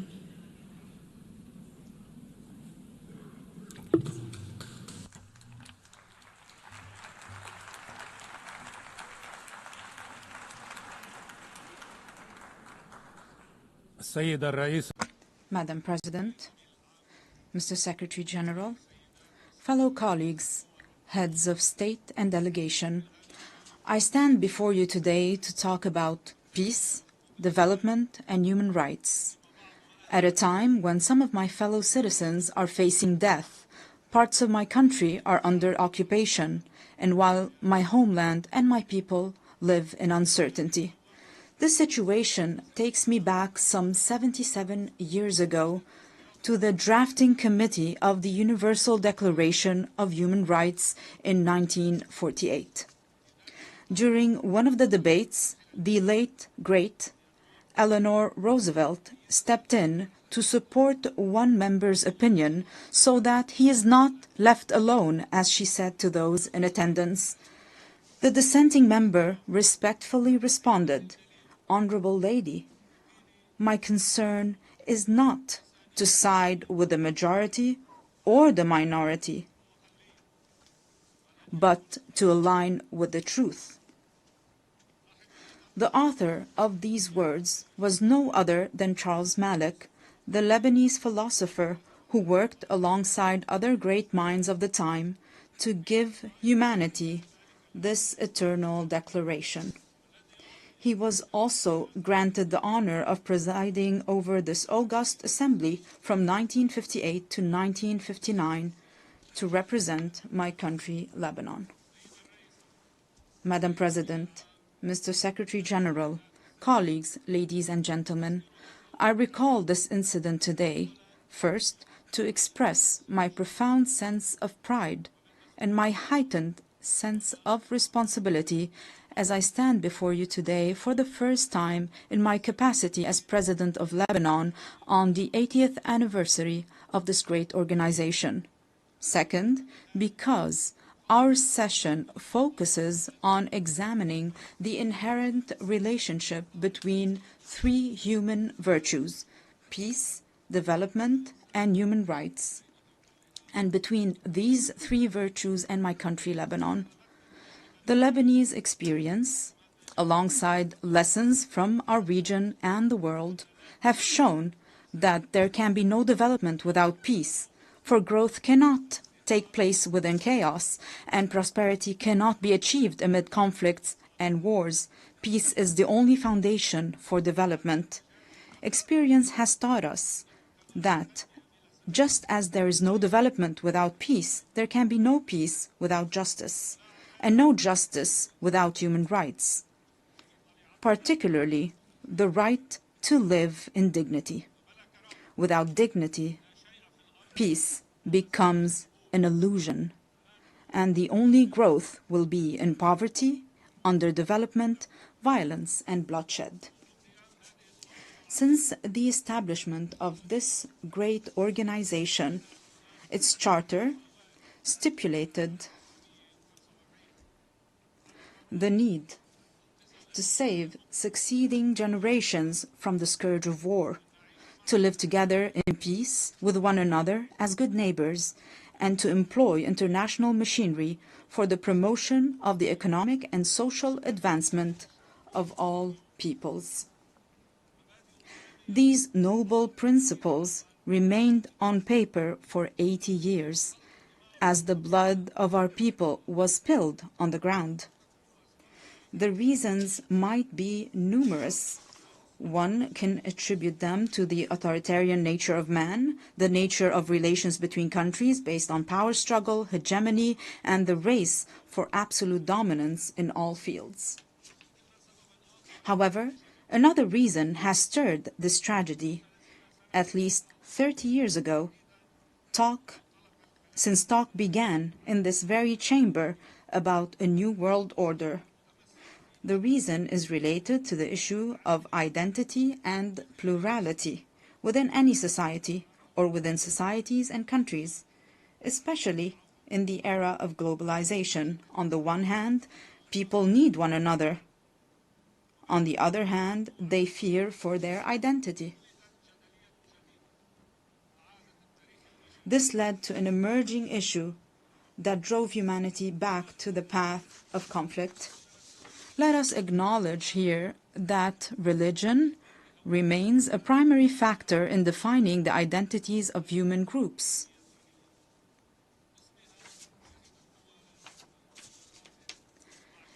In the name of religion, countries are at war with one another.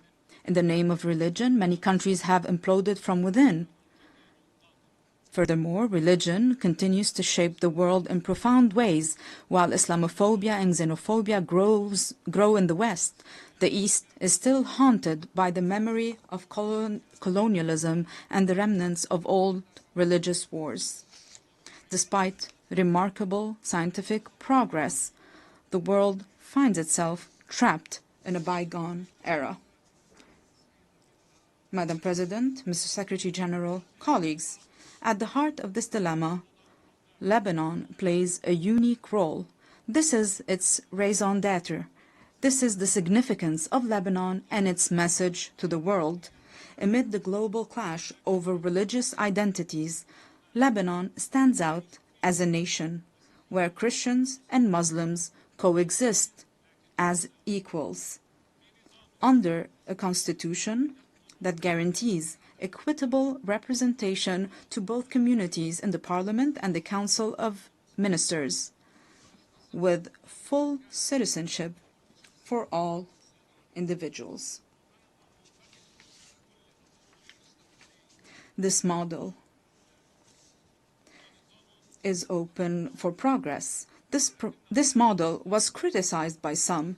However, it offers a unique, evolving approach, as the late Pope John Paul II observed. Lebanon is more than a country. It is a message of freedom and plurality for the East and the West. End of the quote. I reiterate and emphasize a message of freedom and plurality. In a region where people are killed or kill over their religious belief, or even for displaying a symbol of faith, in a weary world torn between those who want to impose religious attire and others intent on banning it, Lebanon offers a unique, unmatched, and irreplaceable model. A model that deserves to live, that must exist for the region and for the world. A model that allowed me, as an Arab Lebanese, to serve as the only Christian head of state from East Asia to the coast of Europe. My country, Lebanon, the land of human secularism with profound faith, without any imposition or prohibition of any kind. A model that requires all those who are committed to a better future for humanity to ask the following two questions. First, why would there be an international and UN obligation to preserve Lebanon? And second, how can we achieve this goal? First, indeed, there is a human obligation to preserve Lebanon. If this model falls, this model of coexistence between two different religious communities that are completely equal, where else around the world can we replicate this experience? If Christians were to disappear from Lebanon, this equation, this delicate balance will fall, and with it, justice. If the Muslim community in Lebanon no longer exists, this balance will also fall. And this will also undermine justice. The fall of Lebanon, precipitated by the loss of any of its integral components, would foster the rise of extremism, violence, and bloodshed, both in our region and in the world. It is clear to me today that many of the underlying causes of the war on Lebanon, as well as the deeper, more insidious motivations behind it, have been aimed at dismantling Lebanon's unique model.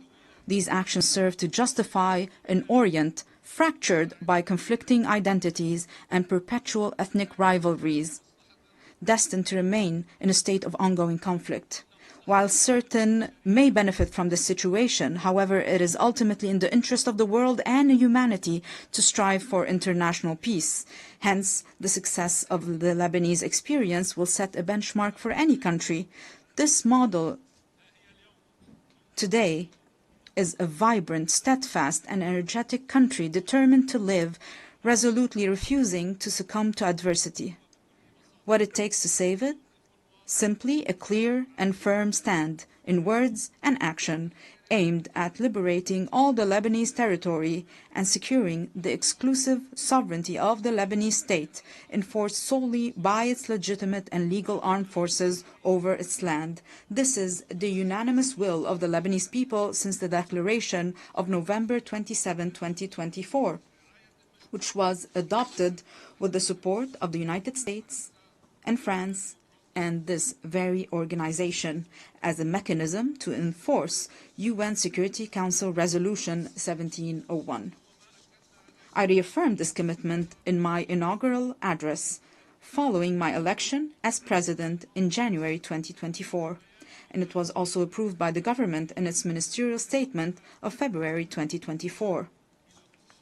Throughout our negotiations with President Trump's envoy, Ambassador Tom Barak, we worked on drafting a paper to guarantee full stability on our land, to which we are still bound and still await the same commitment by other concerned parties on our borders as well.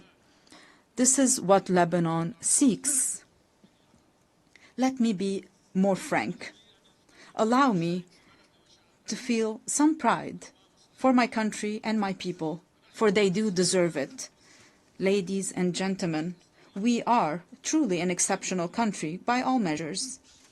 We are a country that each year receives people from the Lebanese diaspora, the equivalent of a third of the country's residents.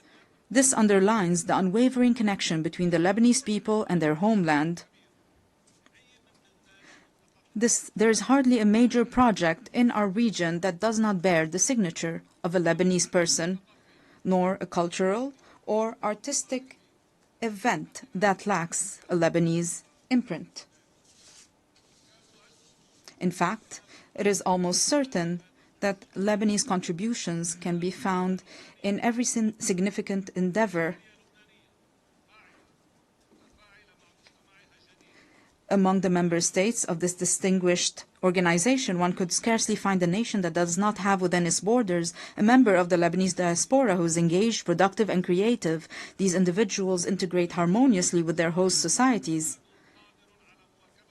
We, ladies and gentlemen, are a country capable of embracing modernization, and we have started already implementing a gradual program of financial and economic recovery. Together with an independent financial audit, a fair restructuring of the banking sector, and the modernization of the administration, we have also taken on the fight against corruption and organized crime to rebuild the trust of the Lebanese people in their state and the world's confidence in Lebanon.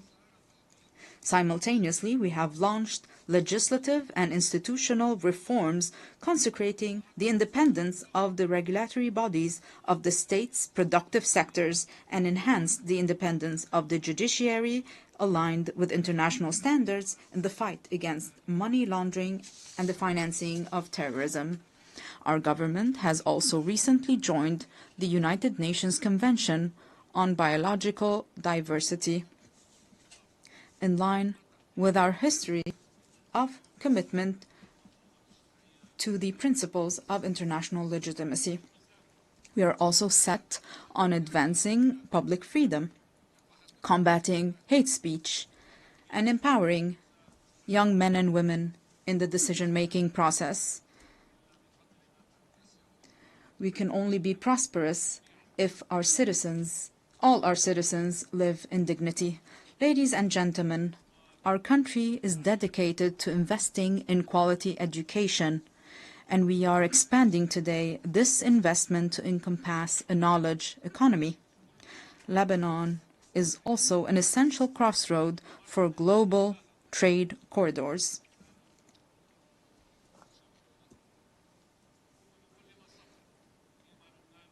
While advancing on all these fronts, our country simultaneously shoulders numerous burdens.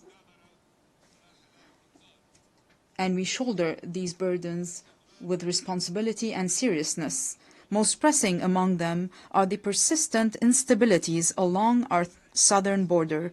We call for the immediate cessation of Israeli aggression, the full withdrawal of its occupying forces from all Lebanese territory, and the release of our hostages that we shall not forget nor leave behind. And we insist on the complete implementation of UN Security Council Resolution 1701. This will be achieved with the help of the mandate given to UNIFIL, working in coordination with the Lebanese army over a transitional period to achieve peace and stability. In this context, allow me to extend my gratitude to the members of the Security Council who adopted the resolution to renew UNIFIL's mandate to help us achieve lasting peace and stability. However, the deep underlying causes of our crises extend beyond our immediate borders. This is why it is our moral, human, and political obligation to call for an immediate end to the devastation taking place in Gaza.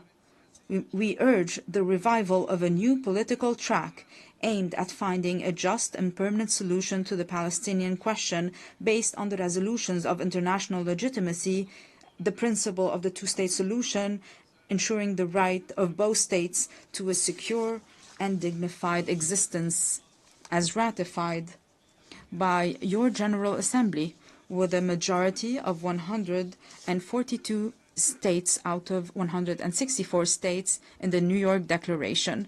The second major burden Lebanon is carrying now is the unprecedented displacement situation taking place on its soil, which, measured by capita, stands as the largest in history. Lebanon looks to the United Nations and its specialized agencies, as well as to the Syrian authorities, to address this critical issue.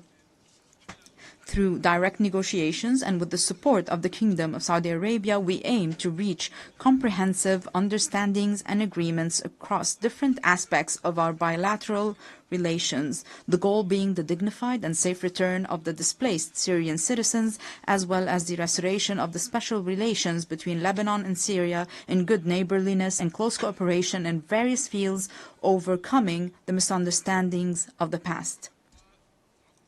The third burden crippling us today is the reconstruction of Lebanon following the Israeli aggression on our soil, especially with respect to the infrastructure necessary for the return of the Lebanese Authority to the Lebanese border towns and to the rebuilding of homes and villages bulldozed and demolished by the aggression. For there will be no stability if it is not rebuilt and its beauty restored. Furthermore, there's the issue of providing the necessary means to our legal armed forces so that they may take on the task of defending and safekeeping our national integrity. We remain hopeful about the public initiatives to organize international conferences dedicated to that purpose. Ladies and gentlemen, Lebanon does not seek special privileges or favors.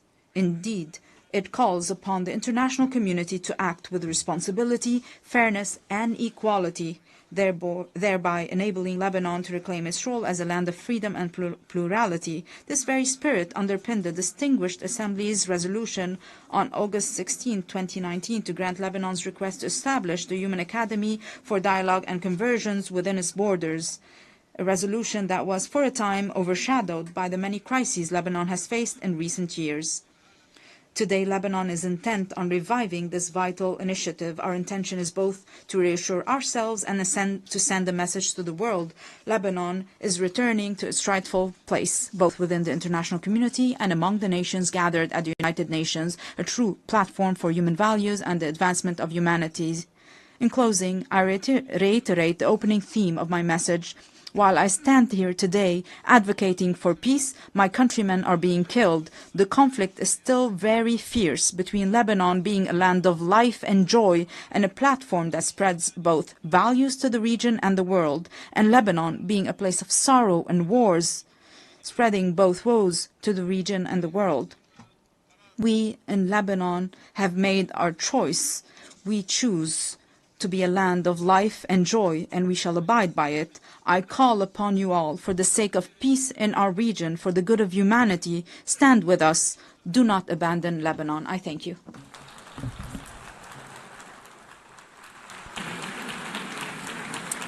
On behalf of the Assembly, I wish to thank the President of the Lebanese Republic. The Assembly will hear an address by His Excellency Emmanuel Macron, President of the French Republic.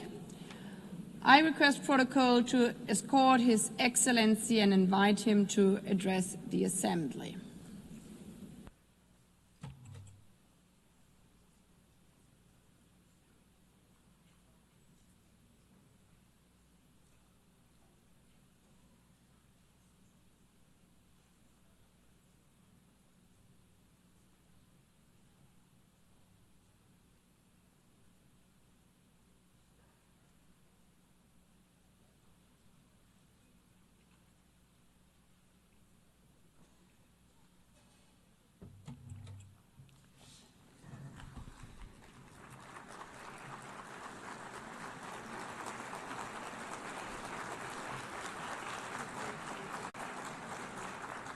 Madame la Présidente de l'Assemblée.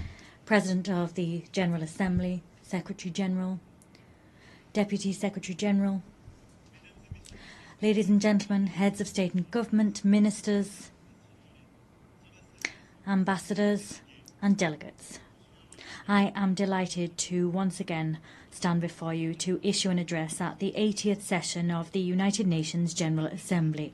8 decades ago, we wanted to serve peace, development, human rights, and we've been doing that for 80 years. After that 80 years, we now have to take stock of our progress and ensure that we keep pace with today's world. In 1945, March, we adopted the Charter of the United Nations following 2 world wars.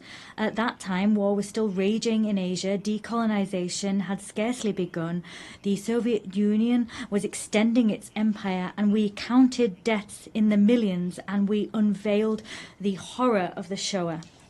Yes, at that stage of the world wasn't yet complete, but at the same time, nevertheless, we were, through resolutions and with resolve, building our desire to spare succeeding generations from the scourge of war, and we declared our faith in the fundamental rights of mankind, and we made a commitment to create the conditions for justice, to foster social progress, to practice tolerance, and to live side by side in peace.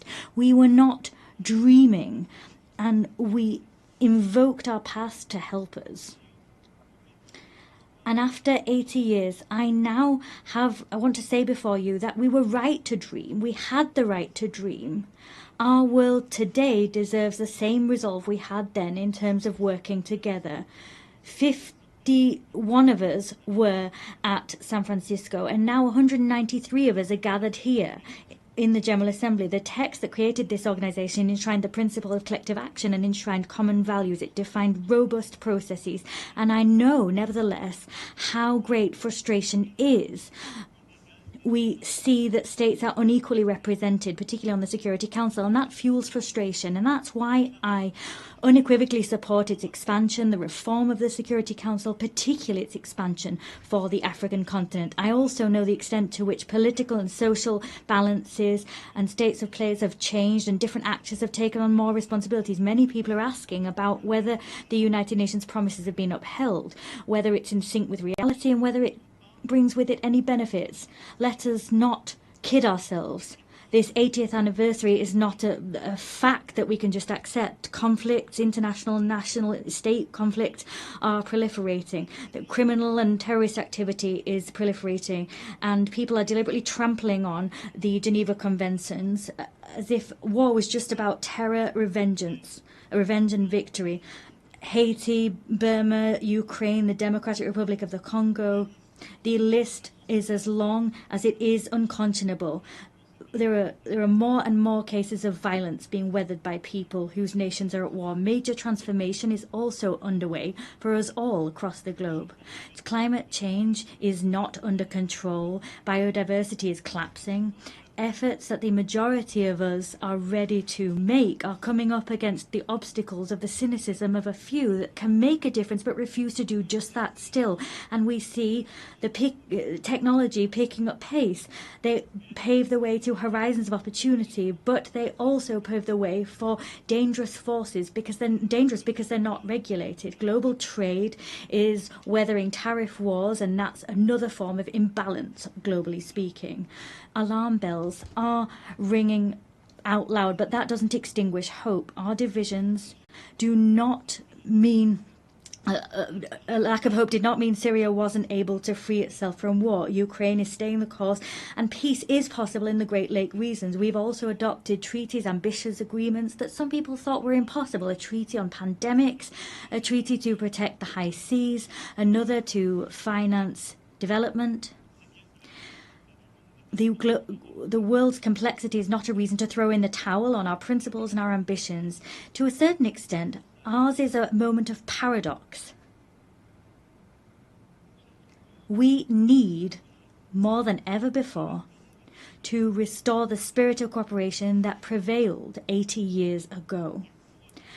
And however, in spite of that, we're isolating ourselves. There's more and more divisions, and that's plagued the global order. The world is breaking down, and that's halting our collective capacity to resolve the major conflicts of our time and stopping us from addressing global challenges.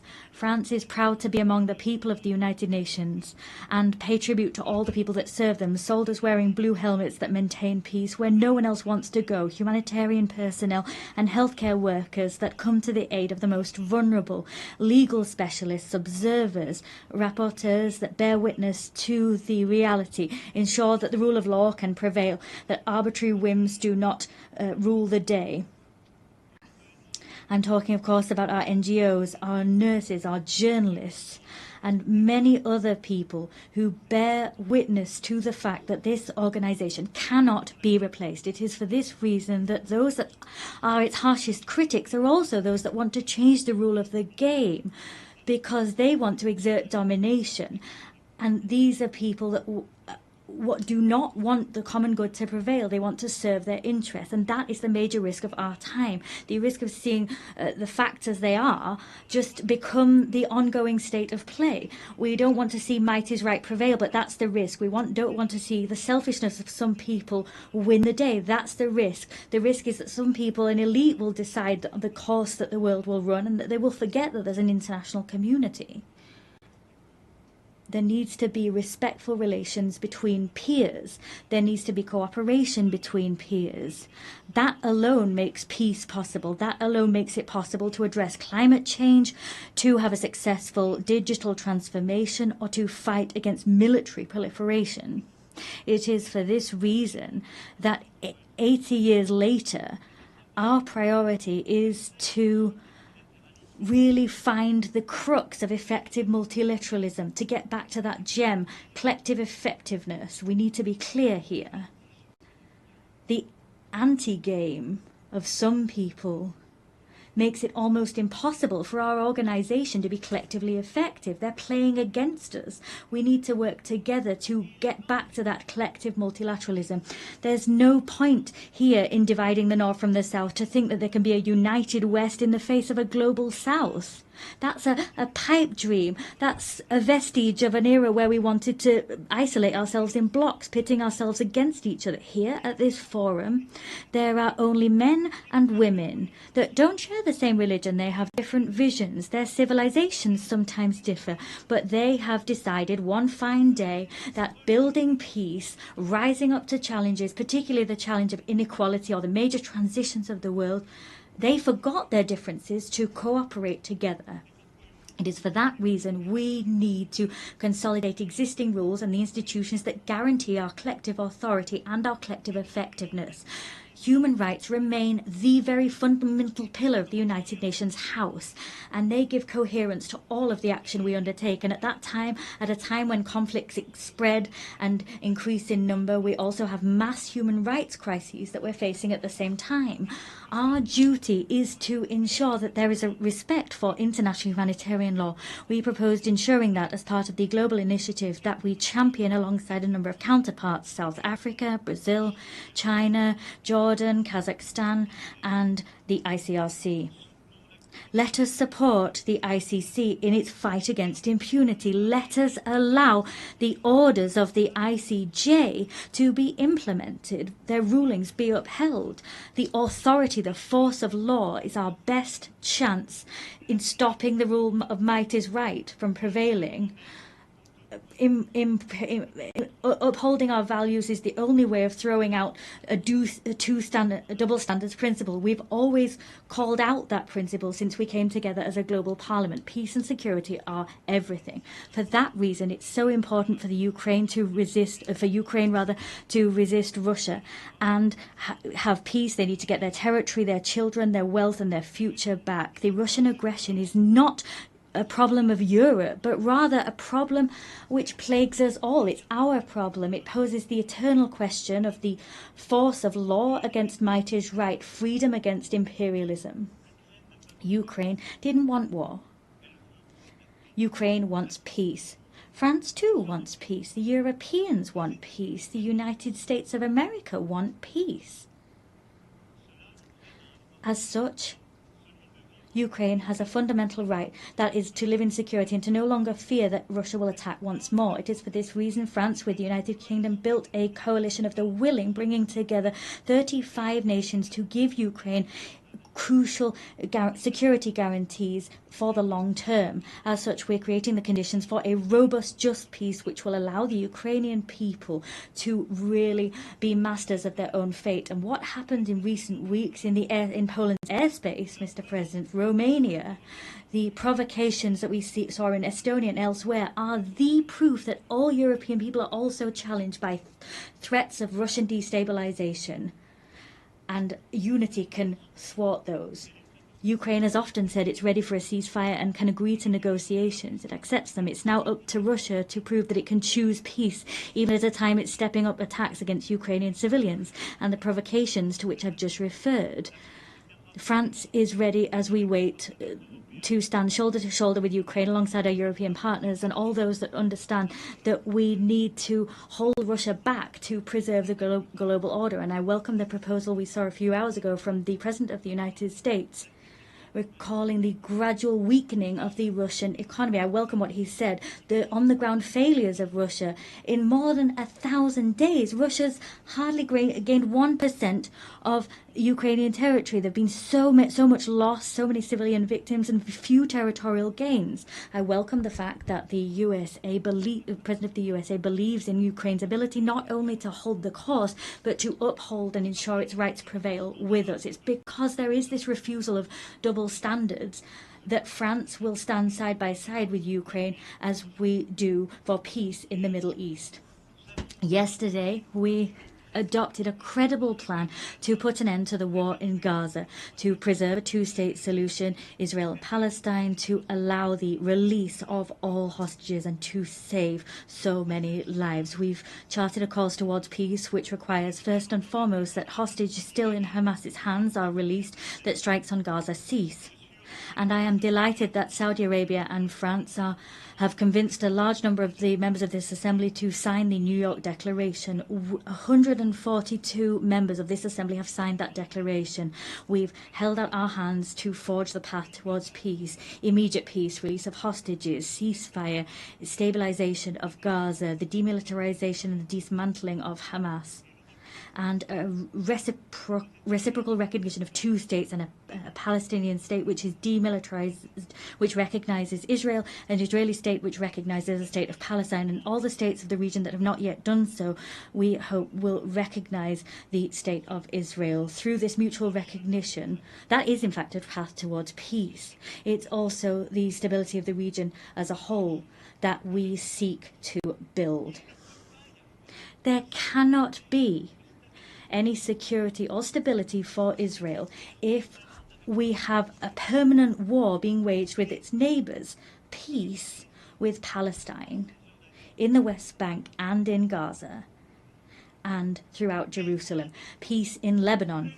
There, the struggle against terrorism cannot be waged to the detriment of sovereignty of the Lebanese people. And it's for that reason I am delighted at the work that we have undertaken hand in hand with the United States of America, with the United Nations and UNIFIL to build this path that will make it possible to restore Lebanese sovereignty, to make the Lebanese armed forces once again able, with UNIFIL, to really anchor their sovereignty and to build this monopoly over weapons, a monopoly that can only be held by the Lebanese armed forces. Lebanon breathes easier when Hezbollah is weaker, and the rest of Lebanon will breathe even better when all of armed caches, when all of the arms held by Hezbollah are back in the hands of the Lebanese armed forces. There's no other choice. We'll soon hold a support conference for the reconstruction of Lebanon. And we'll also support the conference that our Saudi friends will hold, supporting the Lebanese armed forces. In the same vein, Syria must recover its unity and its sovereignty. Syria is freer since Assad's regime fell.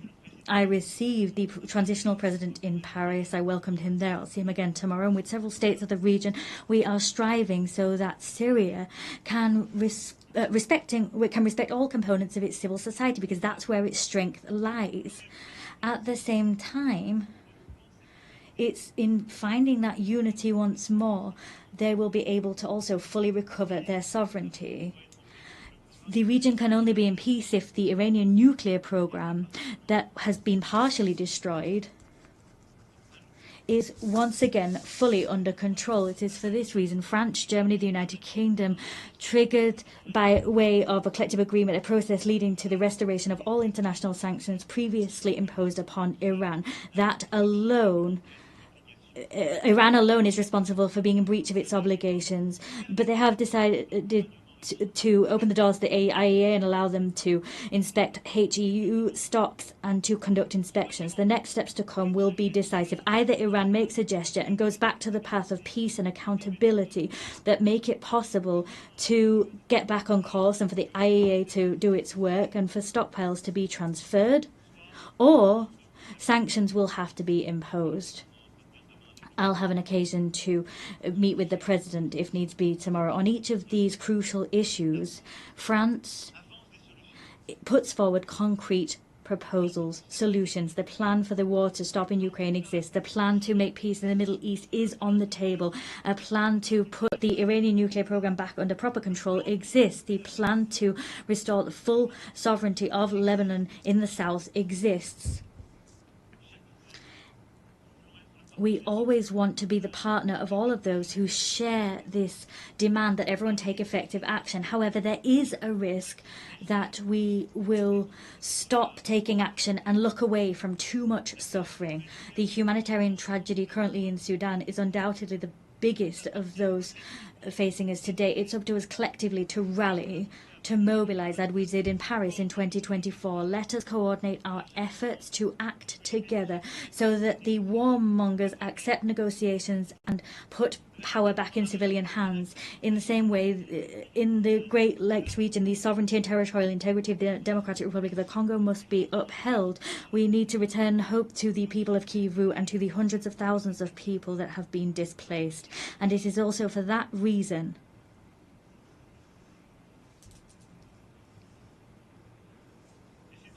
and it's also for that reason that we will meet next month in Paris, all of those able to respond to the humanitarian urgency and bring together initiatives of peace. And I'm delighted at what's been done by the African Union, by so many neighbors, Qatar, USA, but the humanitarian emergency needs to be addressed. We cannot forget any of these conflicts. We have no right at any time to lose heart.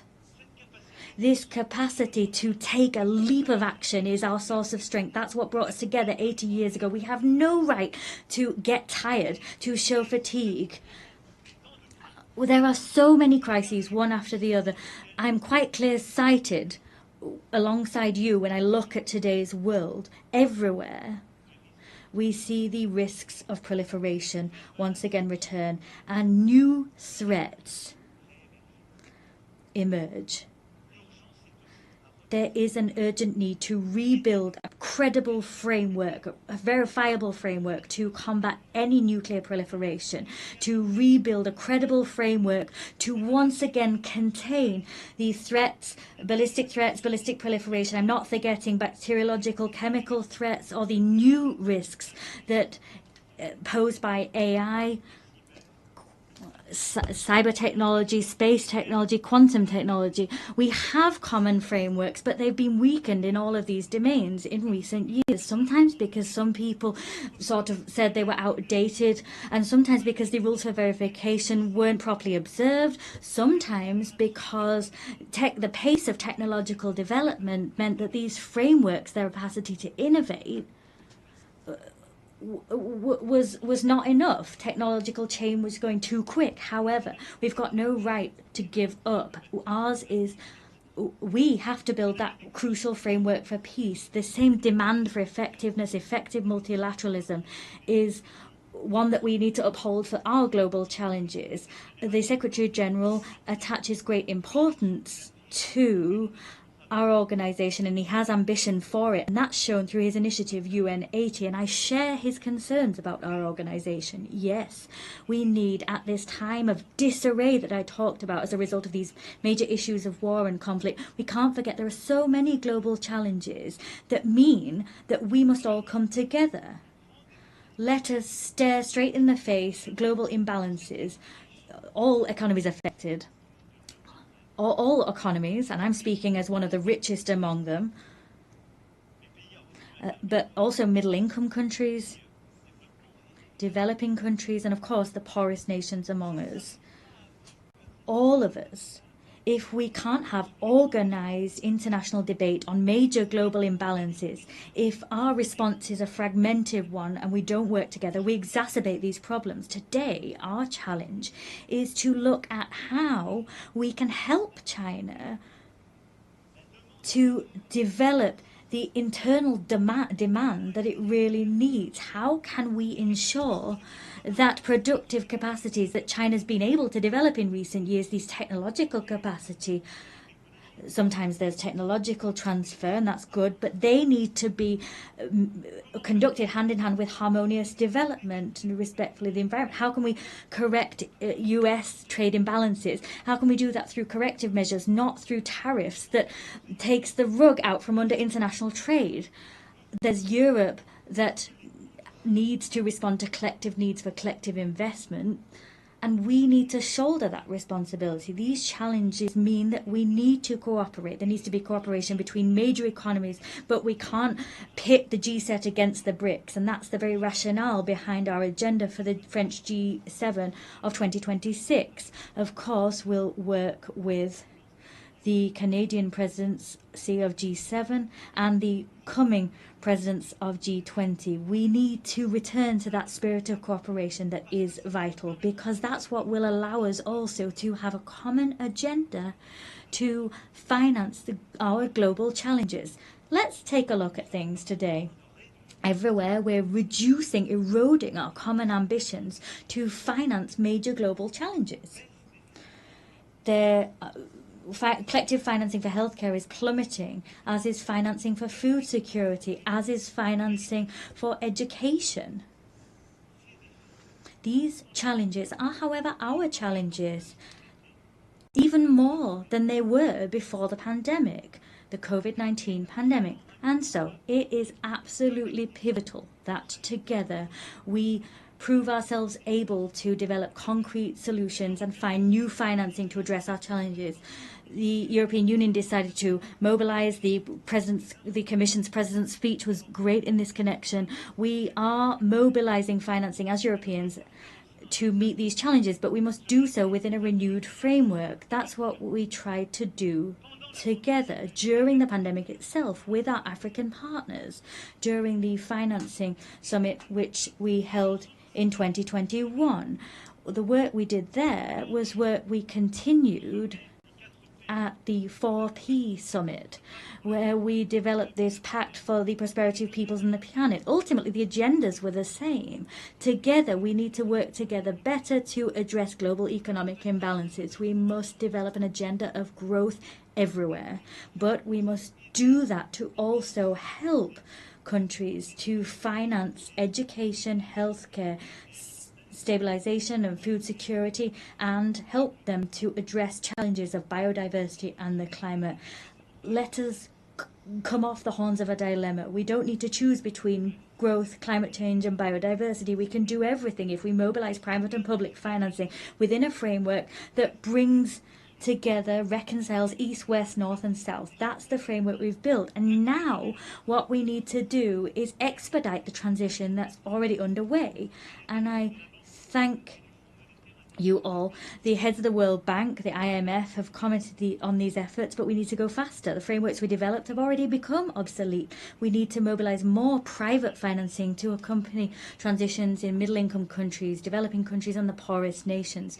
We must develop guarantee mechanisms that losses will be covered, and we need to mobilize more private financing to help those countries and help them to grow. That is vital if we want to avoid crises, destabilization tomorrow. This agenda is an agenda which brings us together and in some way forces some people to cast aside selfishness and avoids a situation whereby others are alone facing their challenges. It is for that reason we must also continue. Whatever the ill winds that blow, continue to mobilize to stop biodiversity loss and help the climate. As I was saying, together we were able to notch up victories recently. The Nice Treaty that entered into force through collective rallying. We finally have a regulation framework for our oceans. That was something we've been waiting for decades. The same collective mobilization is what we must see on plastic. We need to develop an international treaty that aims to put an end to plastic pollution. The same mobilization is what we need to have to mobilize biodiversity credits and give more consistency to our carbon credits. This same rallying needs to be seen as we move towards the Berlin COP. France and Europe will be at that meeting, and we will be in step with the 2030 goals. We will mobilize all financing necessary to usher in this transition, whether that be public or private financing. We have no right to turn away, stray from the course towards the goals we set ourselves. We have no right to simply crumble and become isolated. As you've seen, all of these global challenges, education, healthcare, agriculture, food security, biodiversity, climate, the fight ultimately against all inequalities that destabilize our global order require the same spirit of cooperation, the same spirit that I talked about, the spirit we showed in the face of war and destabilization. Our challenge is the fact that crises, there's a plethora of them, they're growing in number.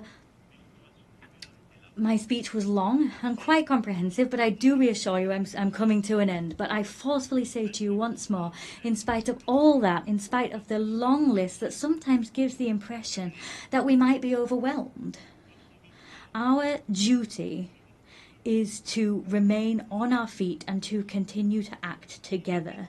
80 years ago, those that preceded us were facing collapse. The war hadn't finished. The worst had just come to pass.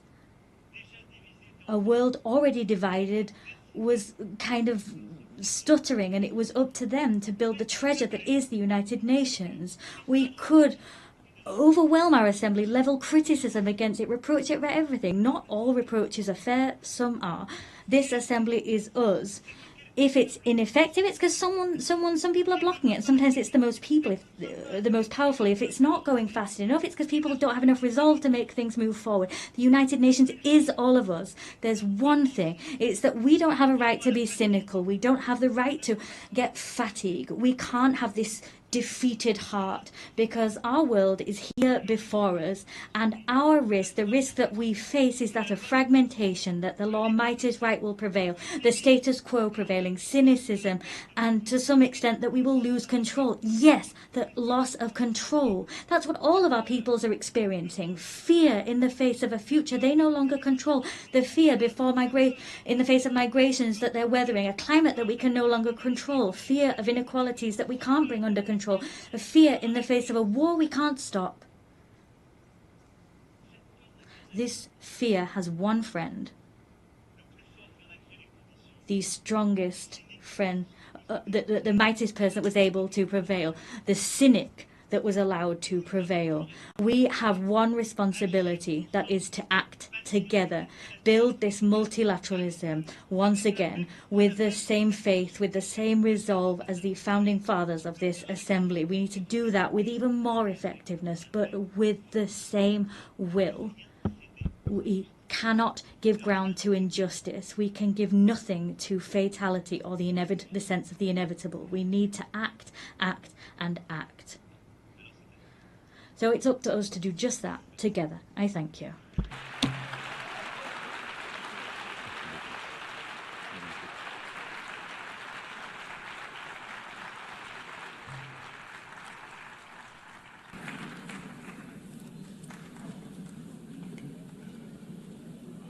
On behalf of the Assembly, I wish to thank the President of the French Republic.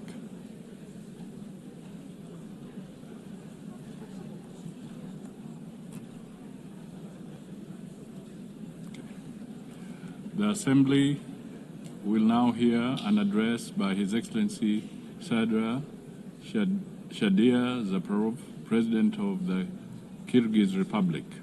I request protocol to escort His Excellency and invite him to address the Assembly.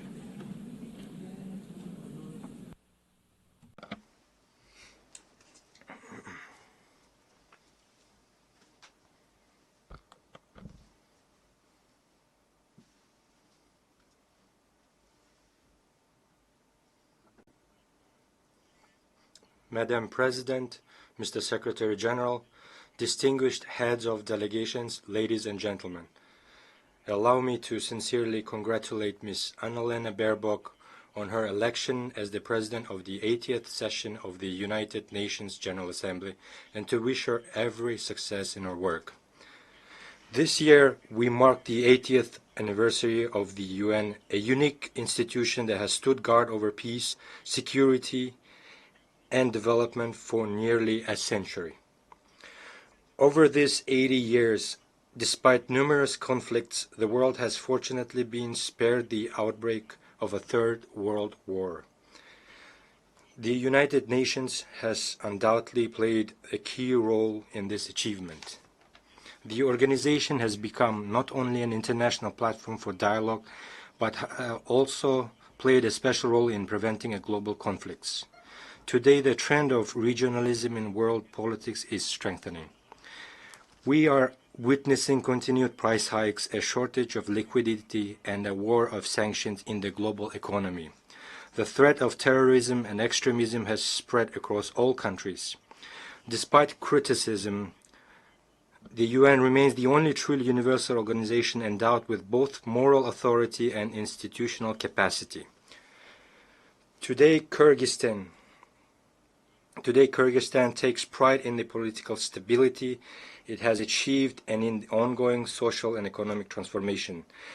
These achievements did not come easily to us. For us, the price of attaining freedom and independence was very high.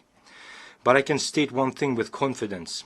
We have been able to establish Kyrgyzstan as a state. This achievement allows us to set ambitious goals for the future. International organizations, including the UN, recognize Kyrgyzstan as one of the freest and most stable states on the Eurasian continent with a strong civil society. A large-scale and irreversible fight against corruption and crime is considered a priority area of state policy in Kyrgyzstan. Today, our task is to pursue political modernization and economic development in line with the demands of tomorrow. We are committed to improving the investment climate, building an information society, and establishing fair and transparent public governance.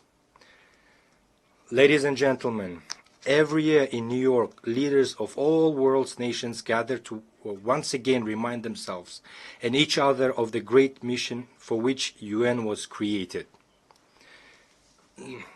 I too have come to New York with this mission. Today, my diplomatic staff have prepared a polite text that takes into account the international diplomatic situation. However, this year, standing at this high podium, I decided not to speak as a diplomat. This year, from this podium, I wish to speak not only as the head of state, but as an ordinary person and a citizen of my country, openly expressing my true thoughts and reflections on the international events happening in the world. This year marks the 4th time I am delivering a speech at the UN General Assembly. For 3 consecutive years, I came here and delivered pleasant, beautiful words.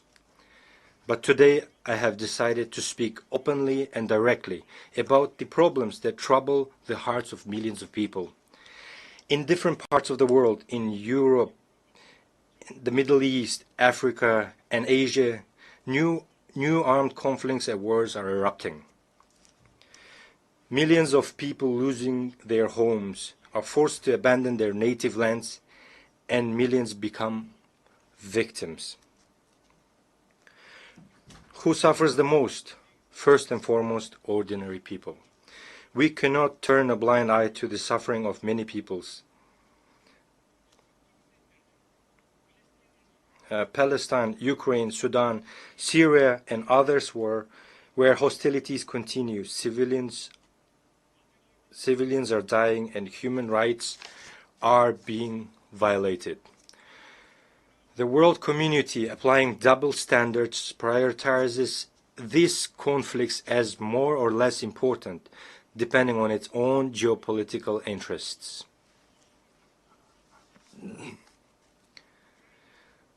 The conflict in Ukraine has lasted nearly 4 years, with people continuing to die and flee their country. We support the efforts of US President Donald Trump and Russian President Vladimir Putin to seek solutions for a peaceful settlement of conflict in Ukraine. We are interested in this outcome because we too are suffering from the consequences of Russian-Ukraine conflict. Unilateral sanctions negatively affect us as well, a country that is only just getting back on its feet. Kyrgyzstan is making every effort to strengthen its economy independently. Therefore, we view unjustified sanctions as interference in our internal affairs and as pressure that hinders the development of our still-forming economy. I have always said, I will say again, Kyrgyzstan has strictly fulfilled and will continue to fulfill its international obligations. However, we cannot sacrifice the interests of our citizens and the economic development of our country. The sanctions imposed on Kyrgyzstan are based on false information spread by certain non-governmental organizations and dishonest people. We are ready to accept independent international audits to thoroughly review the activities of Kyrgyzstan's banks. In 2024, EU countries traded with Russia to the amount of $141 billion, of which $36 billion was Russian imports.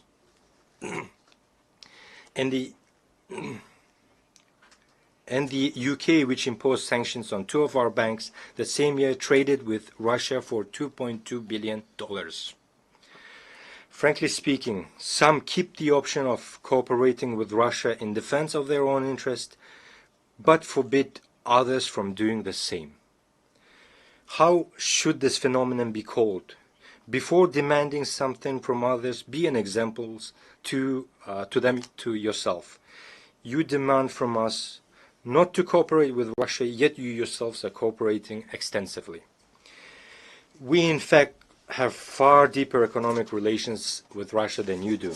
Therefore, economically speaking, we cannot refuse cooperation with Russia. We do not seek confrontation with others. We cooperate with virtually the entire world, pursuing a multi-vector foreign policy. For example, every year we sell gold worth of $1 billion to the UK alone. My foremost duty as the president of the country is to ensure the security of my citizens and my nation, and to improve their economic well-being. We oppose the politicization of economic cooperation and trade. Therefore, we demand the lifting of sanctions against 2 of our banks.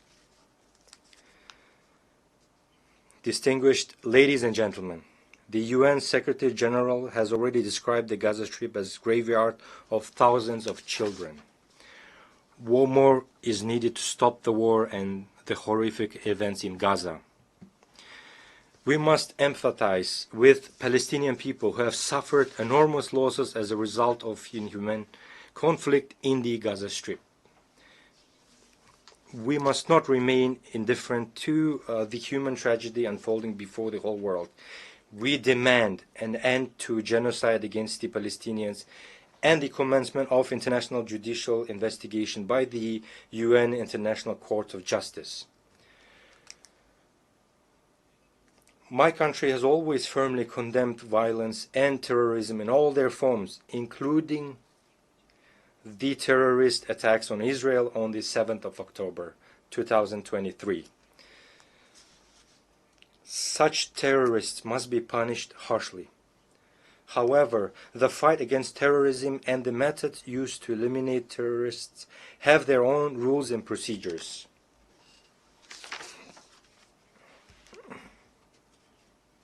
Those methods must be used. Because of actions of such terrorists, millions of ordinary civilians should not perish. Why do we allow the mass deaths of ordinary people and innocent children by the hundreds of thousands? The only way to establish a lasting peace is to implement the principle of 2 states for 2 people. Palestine must gain independence based on 1967 borders. We also condemn the recent rocket strikes on the territories of Qatar and Iran, since such attacks infringe on the sovereignty of independent states, create threats to regional stability and security, and run counter to the norms of international law. The fight against terrorism and modern threats in Gaza, Iran, Lebanon, and other regions must be proportionate to their scale and nature. Civilians, women, and children must not suffer and be sacrificed. Distinguished ladies and gentlemen, as a neighboring country, Kyrgyzstan considers it important, especially in these difficult times, to provide comprehensive support to the Afghan people by integrating Afghanistan's economy into the regional and global economic processes. To isolate Afghanistan at the international level and deprive it of foreign assistance is wrong. It is unjust. We believe that the use of financial instruments for geopolitical and ideological gain, thereby deepening the humanitarian crisis, is an act of injustice and inhumanity. Therefore, we are convinced that the assets of Afghanistan frozen by Western countries in the amount of $9 billion must be returned to the Afghan people as soon as possible. These funds could contribute to the restoration of infrastructure, expansion of access to credit through local banks, the development of agriculture, and the creation of new opportunities for millions of people living in poverty.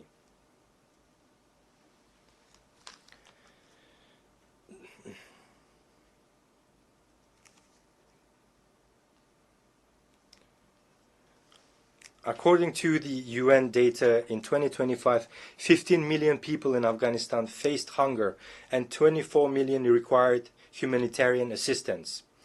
As we all know, at the beginning of September, more than 2,000 of our Afghan brothers lost their lives as a result of an earthquake.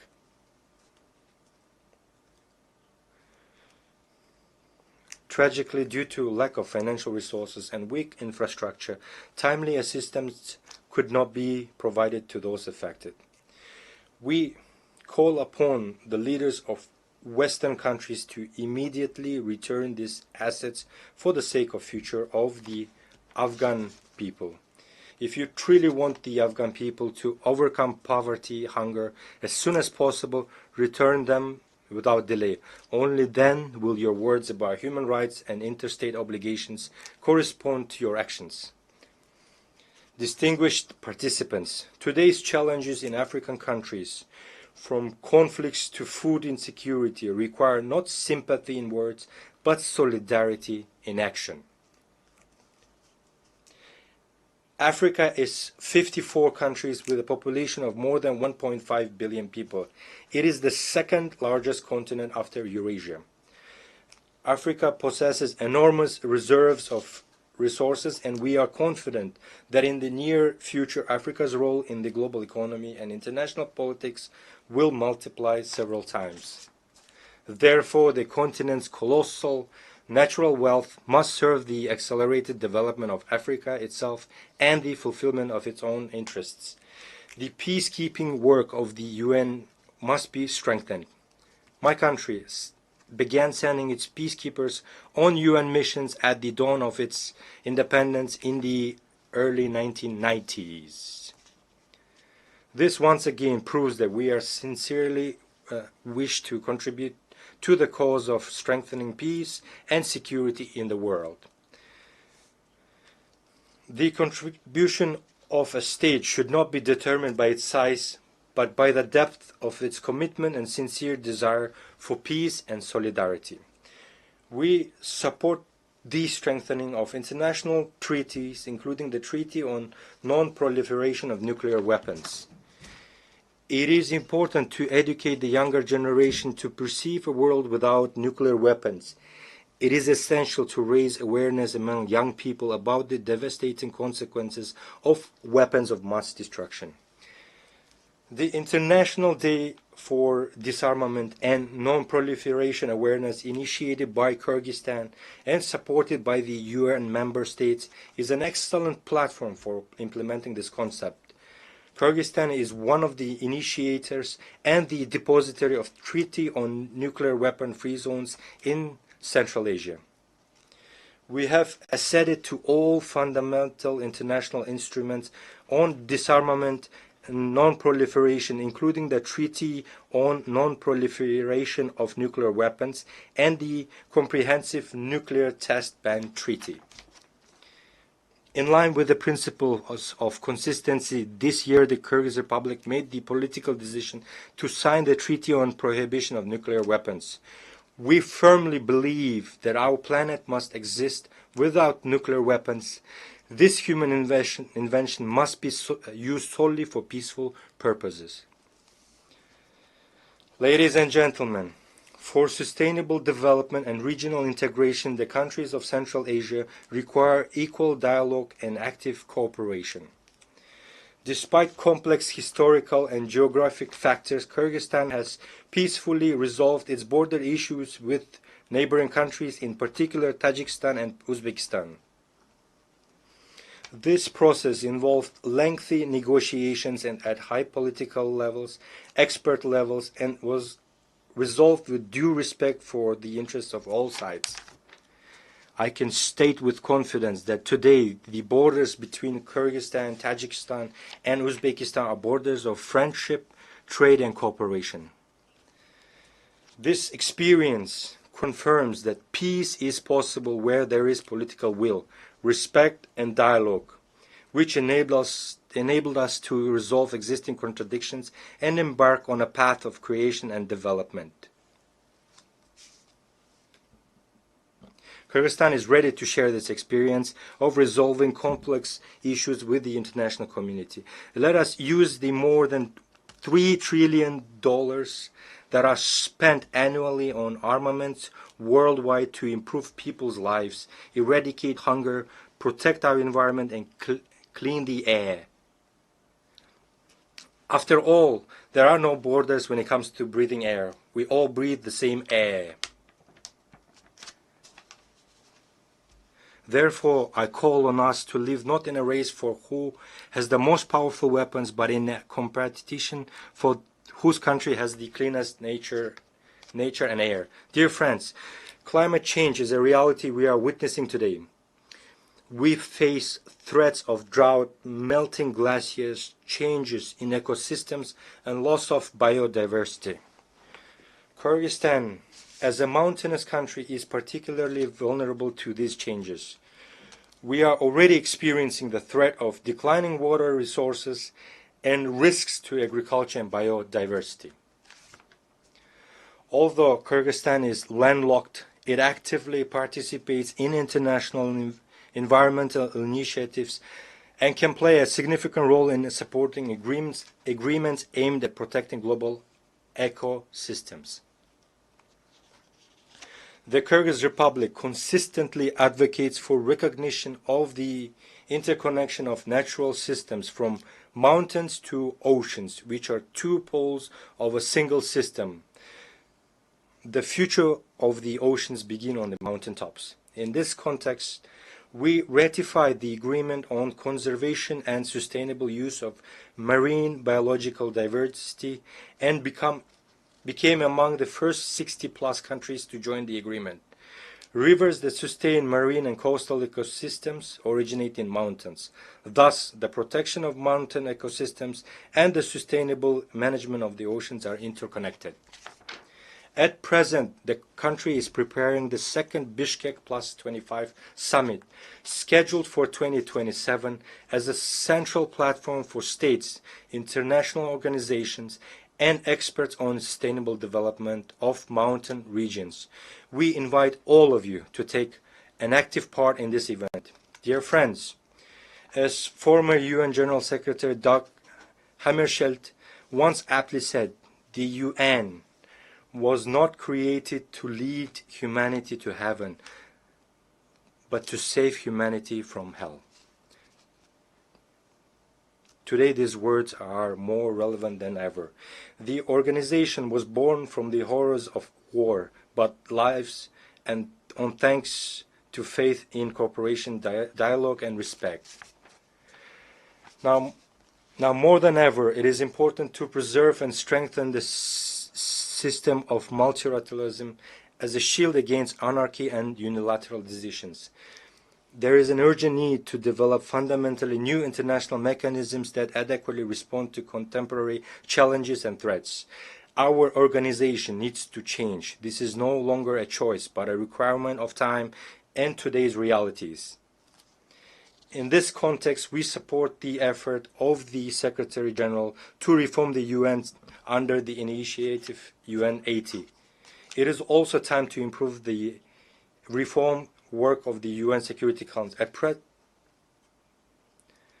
At present, 50 members of the Security Council effectively decide the fate of all world's states. Questions of war and peace, security and stability depend on whether they can reach a consolidated position. Moreover, the 5 permanent members of the Security Council can always block any decision. Kyrgyzstan advocates for a necessary measure to improve the UN Security Council in a way that takes into account the interest of majority of states. In this regard, it is important to achieve a compromise on all aspects of Security Council reform as soon as possible. This reform must be based on principles of universality, broad geographical representation, and wide support among UN member states. Kyrgyzstan considers it legitimate and fair to expand the rights of African states to membership in the Security Council and to eliminate historical imbalances. More than 60 member states, including Kyrgyzstan, have never been elected to the Security Council, while some countries have been elected 5 or 6 times. We think it's not fair. Distinguished delegates, Kyrgyzstan strives to make its contribution to peace, global security, and sustainable development. In order to draw the attention of the UN and the world to the challenges faced by small states, Kyrgyzstan has put forward its candidacy for non-permanent membership in the UN Security Council for the period 2027-2028. The support of countries that have never been elected to this Security Council will strengthen confidence in equality among members and thereby raise the authority of organization and reinforce trust in it. We sincerely believe in the principle of justice, and I ask UN member states to support us in the elections in June next year. Every country should have the opportunity to serve as a member of the Council and contribute to the cause of maintaining peace and security. I can confidently say that Kyrgyzstan is among those states with the experience needed to raise meaningful issues in the Security Council. We will firmly uphold international law, justice, the protection of human rights, and support the multilateral system based on mutual respect, balance of interest, and responsibility to future generations. Distinguished ladies and gentlemen, our challenges are shared, and our responses must be united. Our words must match our deeds. We cannot afford inaction. Peace requires effort. The future of our planet is in our shared responsibility. Thank you very much for your attention.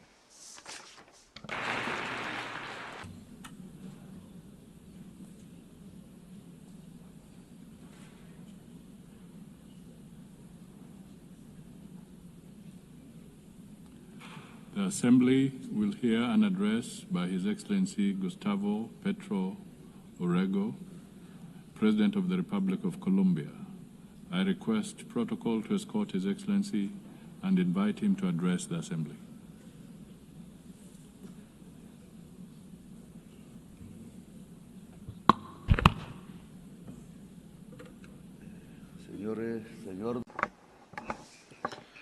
President of the General Assembly, this is my last statement as President here. It's the fourth time. In my first speech, I announced that it was very likely that there would be conflicts in Ukraine and Gaza and in Palestine, and that I suggested that there be a peace conference. But those who don't have bombs or large budgets are not heated here. Well, 4 years later, the horrific situation in Palestine did not lead me to think that almost the same thing could happen in the Colombian Caribbean area, where unarmed young people are being shot at with missiles in the open seas. And now we are in a different situation. Who actually use it and practice it. But what was necessary is to destroy dialogue and to shoot missiles. Was it really necessary on unarmed, poor young people in the Caribbean? The anti-drug policy is not meant to stop cocaine that is coming to the United States. The anti-drug policy is to dominate the peoples of the South as a whole. You shouldn't look at the drugs, you should look at who has the power and who dominates. This is why I speak to you as a decertified president. I've been decertified by President Trump, without him having any right to do this, a human right or a divine right. Or in Colombia, they were allies, and so they led this anti-drug policy from Washington. I don't know if Trump even knows that his foreign policy towards Colombia, Venezuela, and towards the Caribbean is based on advice from Colombians who are allies of the cocaine mafia. I myself denounced these politicians, including the paramilitaries, drug traffickers, and naming them by their names in the Congress of Colombia when I was senator. And many times they wanted to kill me because of that. And they did not want me to become president. They wanted me to shut up. And now they don't want another progressive government to be reelected. That is why I've been personally decertified, and they have spread calumny against Colombia. Colombia has confiscated the highest amount of cocaine in the history of the country under my government, and I've been decertified. In Colombia, we have managed to stop the increase in the rate of expansion of coca crops that was 43% under the government of Duque and has dropped to 3%. And Duque was not decertified. He was who had someone who financed his campaign who was a drug trafficker, and instead they've decertified me. So the anti-drug policy is not aimed at the public health of a society, but rather to prop up a policy of domination. They don't want to give the power to the people. The young people that were killed using missiles in the Caribbean were not from Hamas. They were not from other terrorist groups. They were poor Colombians. And with apologies to those who dominate the United Nations,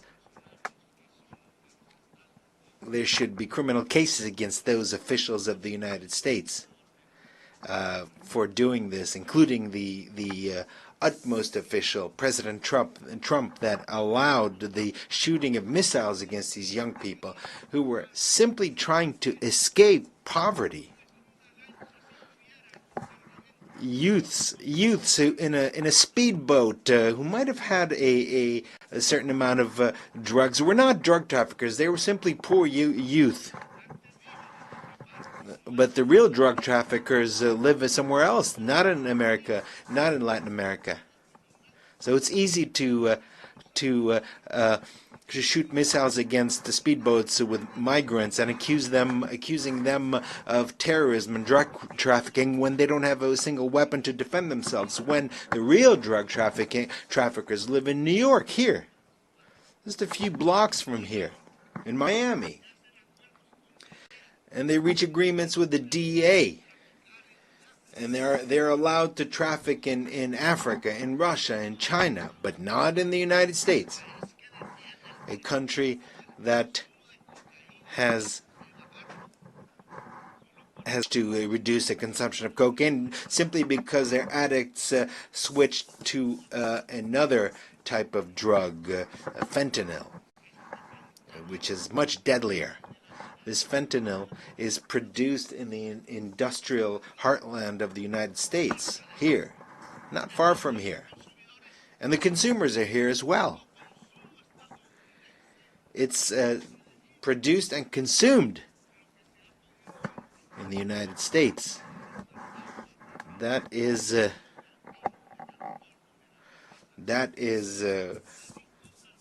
worst. They're addicted to fentanyl and to gasoline, the two main poisons of life in the world.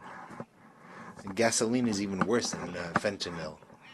Only the black-skinned people here, those who are ancestral here, that were thousands of years have been here, or young people, or women who don't want to see their children die of any color of their skin. The people are still hooked on fentanyl or hooked on television. Only they can stop this domination by the United States. The people who have taken to the streets in California, in New York, in Philadelphia, where the Liberty Bell stands, in spite of the National Guard that Trump sends out against its own people to shut them up, to the states that are free. These states are no longer uniting their efforts in the face of tyranny. The President of the United States does not know that 1 million Latin Americans have died. The largest share of them from Colombia. And another 1 million will die in North America in 10 years because of fentanyl. Cocaine killed 3,000 people a year today. Fentanyl kills 130 per year, 30 times more. That is the outcome of 30 years by the United States of a policy that is absurd and that is leading its society to the horrific death due to drugs that kill the brain. And in this situation, Trump not only allows missiles to be fired at young people in the Caribbean, does not only imprison migrants, but also allows missiles to be killed against children, women, and old people in Gaza. He is an accomplice to genocide. It is a genocide, and we need to prevent it. This forum is a mute witness to a genocide. In a world where we thought that this was something only a legacy of Hitler. Here they don't speak of life, of the climate crisis. What is happening is the death of thousands of children. Meanwhile, we in Colombia have not increased the rate of killings. We have the lowest unemployment rate in the country this century. We have we have the lowest unemployment rates. We have developed our agriculture by 10% and our industry by 5%. We have more tourists than ever who have come to see the beauties of our country, our cultural and natural beauties. And we are seeking peace by negotiating with drug traffickers and with rebels. I will always be ready to discuss, to negotiate, to save lives, and to eradicate coca crops, but based on their own voluntary decision by Colombian peasants. Let us not be bribed by the drug traffickers, as was the case in previous governments in Colombia. And 25,000 hectares have already been eradicated voluntarily. We have been successful in this new policy. It's not an anti-drug policy, but an anti-drug traffickers policy. That is something different. And we're grateful to the countries that have helped us, such as Qatar, Cuba, Mexico, Vatican, Norway, Brazil, and Venezuela. We don't want to thank those who want to sow war between us. People of the world, listen. Latin America does not only mean drug trafficking or coke or cocaine. Latin America has a massive potential for clean electrical energy, renewable alternate energy based on wind, water. The United States has a huge demand for energy, and 70% of it is filled by fossil fuels, in other words, based on carbon, coal, gas. Latin America is developing its clean energy potential, and we can satisfy the entire demand of the United States for energy. What is necessary is investment, and we would make the biggest contribution to fighting climate change. Given the huge potential for clean energy and the capacity to absorb by the Amazon, Latin America can make a tremendous contribution to save the life in this planet. All that is necessary is $600 billion to develop this potential. Africa and Europe can do the same. It is this decarbonization would provide us with over $1.3 trillion. This is money that is already in the treasuries of the United States, Europe, and China, but not a dollar is spent because it's not profitable. Or rather, it might be profitable in terms of human life, including life in the United States, in Europe, and China. However, they don't want to depend on Latin America and Africa. They know that to bring together the clean energy of Africa and Latin America would not only decarbonize the planet, save it from the climate collapse, but it would also change the global power of which is discussed here, but that power is spoken in terms of bombs.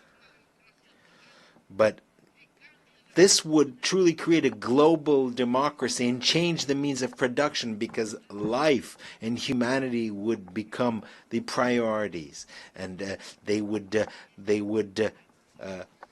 edge out greed. Greed is the poison of life.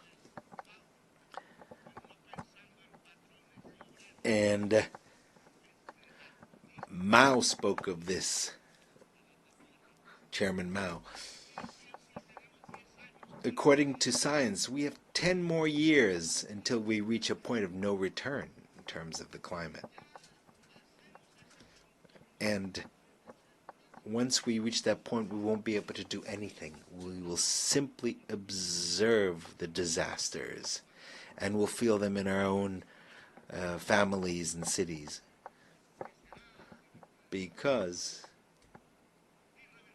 it will be irreversible. The extinction of life, extinction of human life will be, there'll be an irreversibility of the process, and no technology, no political or social force will be able to do anything about it to stop this collapse. And we only have 10 years left.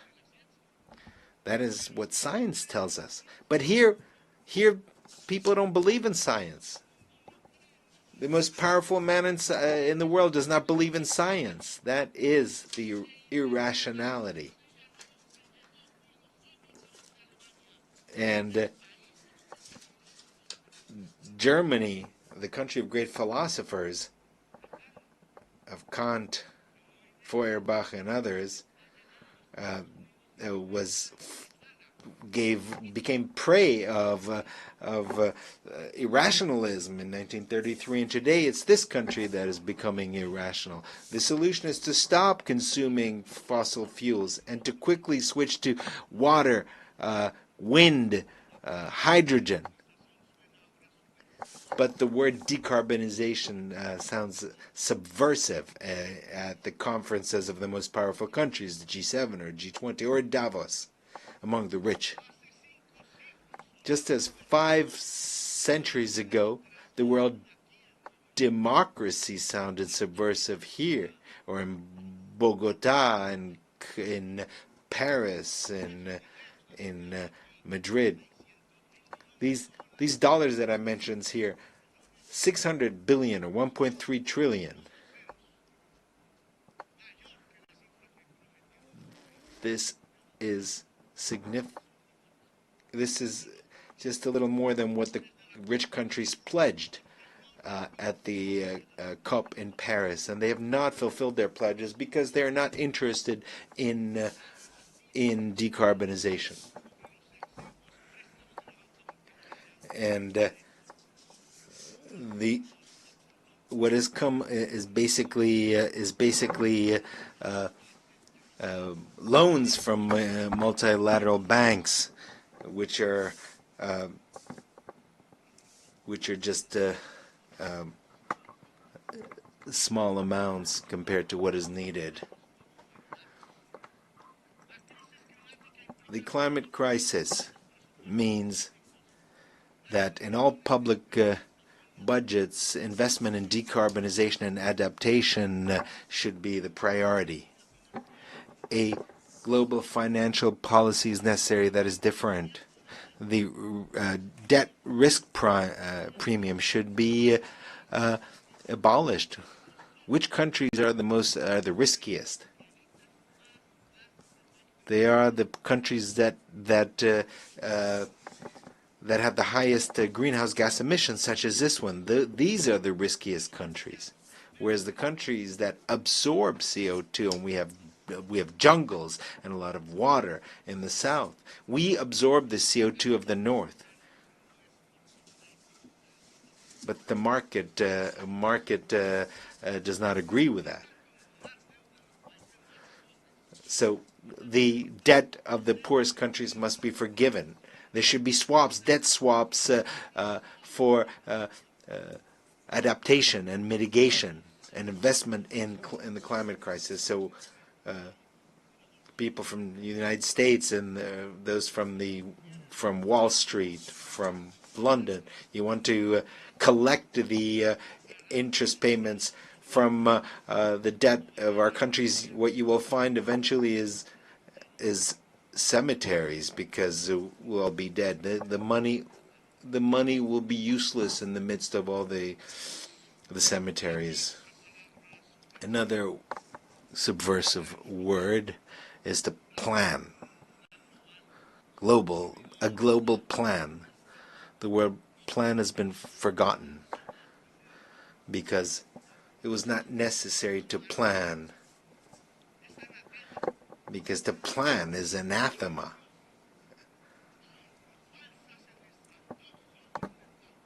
And there was a fundamentalist belief in the markets, thinking that markets would bring happiness. The Swiss economist Arras said this. And in fact, the market leads to an abyss. It leads to death, as we are already witnessing today. Malras, that was his name, was wrong. Neoliberalism was mistaken from the very beginning, and it's been guiding our countries for the past 50 years, based on completely erroneous formulas. The plans should be binding on national states. There should be a global democracy supervised by a Security Council that does not have the right to veto. Because we have to understand that the market will not resolve the climate crisis, because it has produced that crisis. It was capital, which is based on unequal relationship between those who own the means that create the carbon and those who work, who are salaried employees. And this is a system that has to produce more and more objects that the boss, the owner, has to sell. And the same thing for the production of fossil fuels. That is what has produced the climate crisis. Produce more, to consume more, to sell more, and thus create more carbon, more oil, until we die. But this will not last forever, because carbon and fossil fuels have reached the end, because that is perhaps will mean the end of capital in general, because if it's not the end of capital, it'll be the end of life. The owner of capital is an individual that has power. It's not a thing. It's not some kind of puppet. It is a human being with his greed, a slave to his greed. That is the individual who will seek to make sure that more and more oil is produced in their countries, even if it poisons his life, and continue to dig for more oil, even if it destroys the atmosphere and destroys life. So we have to choose either life or greed, either the Stone Age or local and global democracy, freedom or death, as Bolivar said. And that was his slogan, his red and black, white and white banner. Freedom red, death black, and possible peace white. That is what is necessary, is a revolution by the peoples of the world to overcome the climate crisis and not to allow this crisis to reach a global collapse. It is a revolution of the united peoples, of civilizations that need to engage in dialogue, more than states themselves. It is a revolution of entire humanity to save life on the planet, and perhaps with the cooperation of certain governments that want to support life. Today, the United Nations is experiencing a crisis, and there's a need to transform it. Today, we have nation-states gathered here who no longer have power, and that no matter how much they vote, they are ignored, because the nation-state has also reached its decadence, its ultimate fall. Because capital has become global. It's not contained in a state. Socialism was supposed to be global, but Stalin, in fact, in Yalta, condemned a global revolution that was occurring in Spain and in Greece, and it might have occurred in Latin America and other places. So humanity is a new political subject that has emerged rather than the nation state. And so the United Nations has to become a united humanity, even though a diverse but united humanity. A new subject is appearing in human history, and this is very important. And I think that this is wonderful, because we have to overcome the idea of a nation state to become humanity, but that humanity must be united. For that, there needs to be democracy around the world. There needs to be permanent dialogue in the midst of diversity. It is our differences that compels us to coordinate our action at the global level. Dialogue, yes. Humanity, yes. Humanity profoundly democratic, yes. Hopefully a humanity of based on leaders who are free, rather than a humanity that is basically slaves, just to beasts of burden. A humanity that shoots missiles against young people, or defenseless armed people, or shoots missiles in a place of the world near where Jesus was born. These problems cannot be resolved with governments who are bribed by oil producers, by oil corporations. So a new political subject is emerging, a united and diverse humanity, united despite its diverse cultures. Meanwhile, the old societies of Europe are collapsing, and the United States is applauding its new Hitler. It's not listening to its own young people or its older people who died in Europe, in the battlefields of Europe, fighting against Hitler and against his criminal ideology. Today, the same thing is being done as Hitler did, building concentration camps for migrants. And it's stated that migrants are of an inferior race, and they blame them, just like Hitler blamed the Jews. They call them drug traffickers and thieves, whereas the majority of drug traffickers are blonde and have blue eyes, and they keep their fortunes in the largest banks in the world, and they don't live in Bogota or in Gaza. They live in Miami. They are neighbors of President Trump. They live in Dubai or in Paris or London. They don't live where there's poverty, but the missiles are fired against those where there's poverty. Tren de Aragua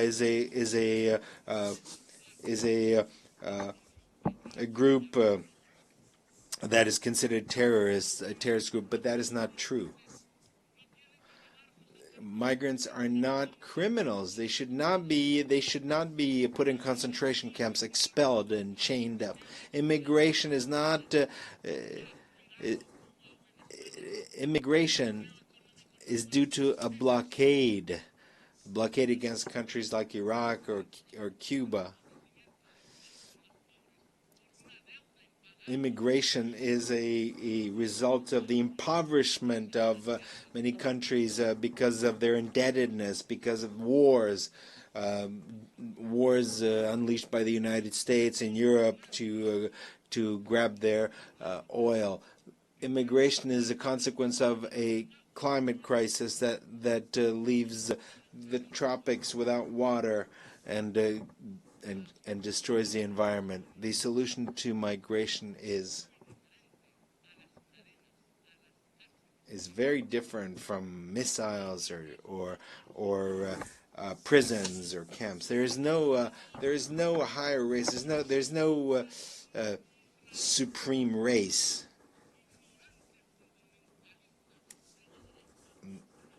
Only ignorant extremists think like that.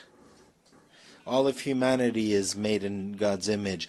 They use immigration as a scapegoat to do nothing against the climate crisis, which will put an end to life. They use immigration to get the votes of the whites, but what is necessary is to put an end to the consumption of CO2 and oil, and stop drilling and drilling and drilling for oil. We need a different world, a humane world. And first and foremost, we need to stop the genocide in Gaza. Humanity cannot allow a single day more of this genocide, or for the genocidal Netanyahu and his allies in Europe and the United States to continue. The United Nations must uphold the decisions of the International Court of Justice. International law is the basis of civilization and of its wisdom as distilled in history, and it must make sure that the decisions of international justice are implemented, are applied. Diplomacy has been tried in Gaza. It could not resolve the situation. I'm sorry, and I'm sorry, President Macron. We can keep insisting and insisting in when every single day, every single minute, a missile is fired and destroys the bodies of babies and children in the Arab state of Palestine. Every day, there are decisions, resolutions that are vetoed in the Security Council. Every day, more and more children die. More and more bombs, more and more dead.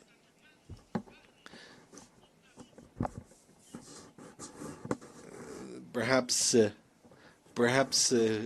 those who do this, who shoot this, are robots. Maybe they don't have their own children. They're not human.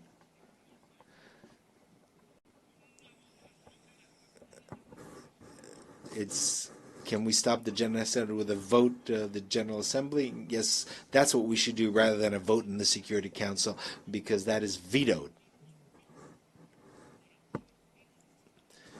United for peace for Palestine. We should establish a peacekeeping force to protect. What's necessary today are words, not blue helmets that are often lack training, and they're not ready to do this. No, what we need is a powerful army of countries that do not accept genocide. That is why I invite nations of the world and their peoples, most importantly, as an integral part of humanity, to bring together weapons and armies and to defend Palestine. I invite the armies of Asia and the brave people, the brave Slavic people who defeated Hitler, and the Latin American people of Bolivar, of Garibaldi and others. I think there's enough. We've had enough words. Today, the time has come to use the slogan of Bolivar, freedom or death, because Washington and NATO are killing democracy, and they are spreading totalitarianism at the global level. We need to raise the red and black banner flag.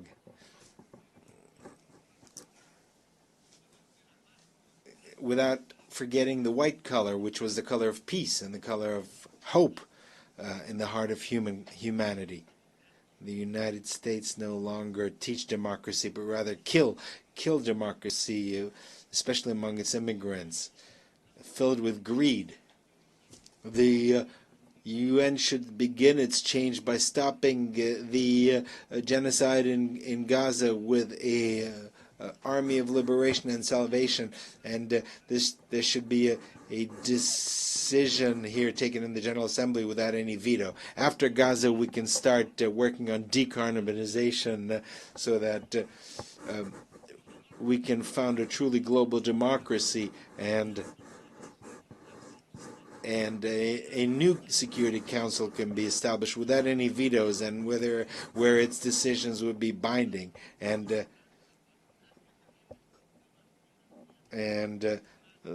the global and national financial system should be based on decentralized capital. That is the way that humankind can regulate capital, to subordinate capital to life, to regulate it to people. That is the path by which the United Nations will move from an alliance of states to an alliance of cultures and peoples.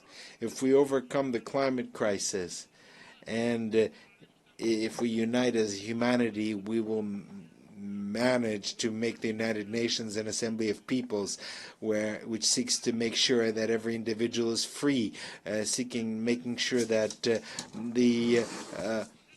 every human being achieves their potential, and because the intelligence of human beings, illuminated by science, will make it possible to not only save life, but to fulfill the mission of humanity by expanding life into the stars. A humanity that is united and free can look at the stars and reach the stars, as the Romans, the legionnaires, thought of Judea when they used the word astra, or star. It's the time of freedom or death.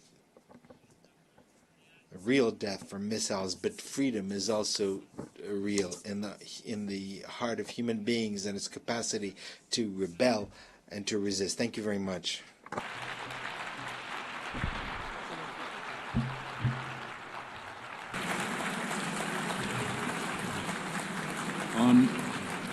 On behalf of the Assembly, I wish to thank the President of the Republic of Colombia.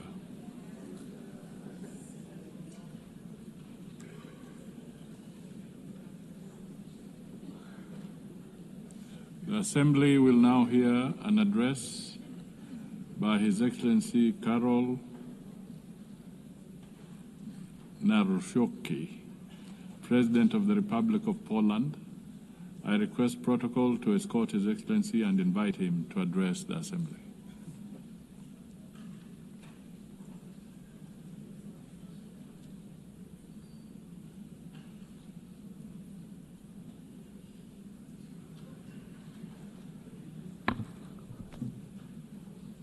Ladies and gentlemen, excellencies, I like and appreciate a lot English language, but I love Polish language, which epitomizes more than 1,000 years of Polish heritage, Polish culture and Polish history, so I would like to share with you Polish language. Szanowny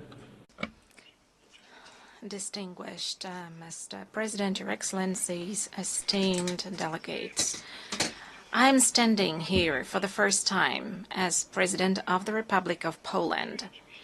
And of course, I feel great proud because of this. But at the same time, I'm aware of what serious challenges we are facing today as an international community. This is indeed so, for the world has changed completely over the last couple of years since the start of the Russian invasion of Ukraine.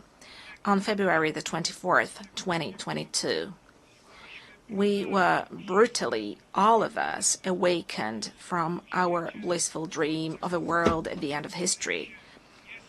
The history did not finish, and the history will not finish, and we need to be aware of that. So we were awakened from our blissful dream in which we strive for universal peace and respect for the principles of international law. I believe these are the words which are repeated more frequently in this community. This dream, ladies and gentlemen, does no longer exist, and we often repeat the words which do not reflect reality which surrounds us. both in Central Europe, in Eastern Europe, and in many other regions of the world from which you have come. State borders have ceased to be untouchable, as a matter of fact, and international law, which has so far been considered the compass of the world order, began to be treated more as a suggestion rather than a rule. Let me remind you that shortly after the outbreak of the war and the attack of the Russian Federation on Ukraine, Polish men and women demonstrated incredible solidarity with the fighting Ukrainian nation. We opened our hearts, our borders, we opened up our homes. We provided material, financial, and military assistance, as well as diplomatic one. Today, ladies and gentlemen, 1 million Ukrainian refugees live in Poland.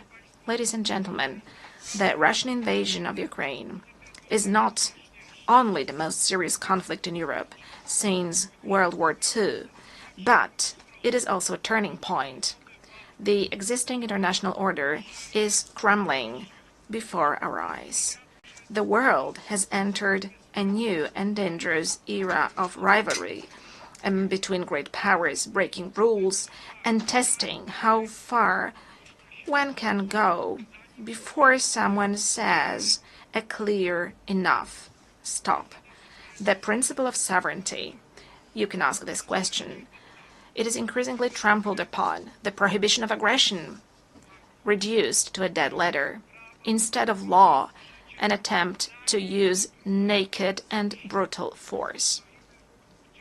We are at a turning point in history, a time when the decisions made today will have consequences for decades to come.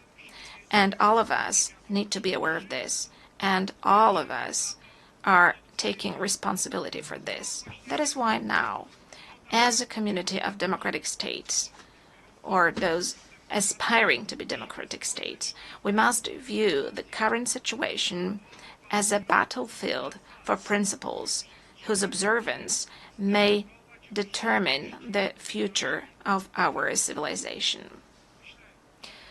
Ladies and gentlemen, I think this is the last moment to take concrete action. Ladies and gentlemen, Russia's aggression against Ukraine is not just a regional conflict. It is a test of whether the principles on which the UN is based will stand the test of time, or whether they will succumb to the weight of the imperial and colonial ambitions of a state which considers itself above the law and which has repeatedly ignored the resolutions of the assembly, of this assembly, of other assemblies, and to a certain extent, all of us take responsibility for that.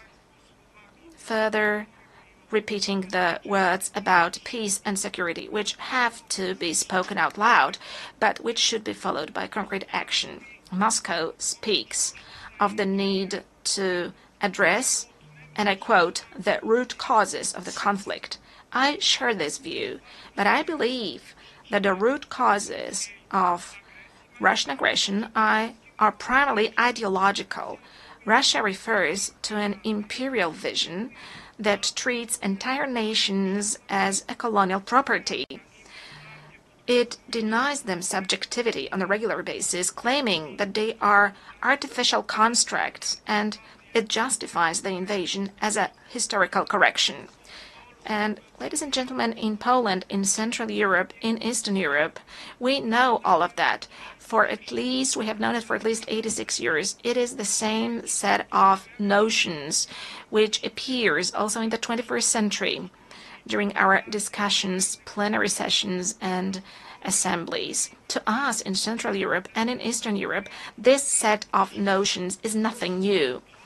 Whether we are talking about Poland, the Republic of Poland, in the first half of the 20th century, or whether we are talking about Ukraine today. As a historian, I view the present also through the lens of the past. That is natural. After centuries of conquests, wars, partitions, deportations, rapes, and crimes, in the 20th and in the 21st century, Russia has simply not abandoned its imperial ambitions. One of my great predecessors, the late President Lech Kaczynski, understood this perfectly well when he spoke in front of the Georgian parliament in 2008. His words, spoken at that time, have stood the test of time. President Lech Kaczynski said, ladies and gentlemen, today Georgia, tomorrow Ukraine, the day after tomorrow the Baltic states, and later, perhaps, it will be time for my country, for Poland. When Russia attacked Georgia, it was not clear to everyone that this was only the beginning of the Kremlin's new imperialism. Unfortunately, the wind of history, which we know and understand so well in Poland, is beginning to blow again. Once again, we are experiencing Russian imperialism also on our soil, in Poland. 2 weeks ago, on the night of September 9th to 10th, the Russian drones attacked the territory of a NATO member state, on the territory of Poland. A dozen or so drones violated my country's borders deliberately, because I assure you, ladies and gentlemen, that this was not a coincidence. It happened on orders issued in the capital of a country which is a permanent member of the Security Council. As a result, for the first time since World War II, Poland was forced to open fire on hostile objects over our territory.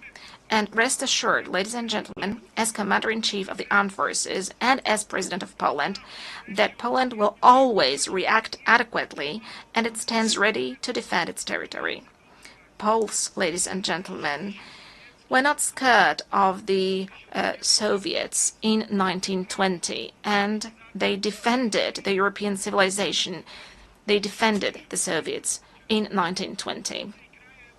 Polish people and the countries of Central Europe did not give up their spirit of freedom and sovereignty for 45 years of Soviet colonialism after 1945. And Polish people, as well as countries of Central and Eastern Europe, will not be scared of Russian drones either. But, ladies and gentlemen, this is not the point. The point is, how long are we going to agree to such acts of violating our international community? And that is precisely why, ladies and gentlemen, in Poland we're allocating significant amounts to develop our defense capabilities. That is why we are building the resilience of our country, but also of our part of Europe. Since the victims of similar provocations by Russia are also the Baltic states, our friends, the Estonians, for example, as well as Romania. As a leader in the region, we are working to strengthen the close ties among the Bucharest 9 countries. And that is why we are developing cooperation within the 3 Seas initiative. As the voice of the region, we emphasize that we do not consent to Moscow's ruthless acts of provocation against us and other European nations, testing our reactions and intimidating our societies. We do not agree to that. Distinguished delegates, neo-imperial and neo-colonial Russia is attempting to destroy the architecture of international security before our eyes. It violates international law, reinforces divisions, and strives to revive the concert of powers. Many countries present in this hall today are well aware of the tragedy of borders drawn by force and decisions taken over the heads of nations. Historical experiences, often so difficult for my country, shows that lasting peace cannot be built on rewarding aggression. We cannot agree to territorial integrity and sovereignty being violated. Russia's current actions do not indicate a willingness to pursue genuine peace, declarations of dialogue, and this is something we know as well, are accompanied by military offensives and attacks on more attacks, with victims being civilians, including children. Always when Moscow says peace, what it actually means is surrender of the one who it considers its enemy. Russia needs to end the war and accept full responsibility for it. Holding Russia accountable should be our common duty. The perpetrators of all international crimes must be tried before competent courts.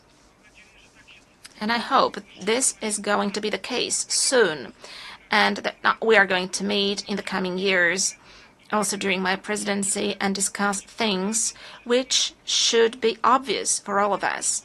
That is why Poland supports the work of the International Court of Justice and the International Criminal Court, and endorses the idea of establishing a special ad hoc tribunal to try the perpetrators of aggression. For no war can be profitable for the aggressors. Wars cannot pay off to the aggressors, also in terms of economy. States and nations deserve full compensation also from those who started the Second World War. Because if we want to build a community of states, of democratic states, a common European Union, then we have to agree together that war must not pay off in terms of economy to any aggressor.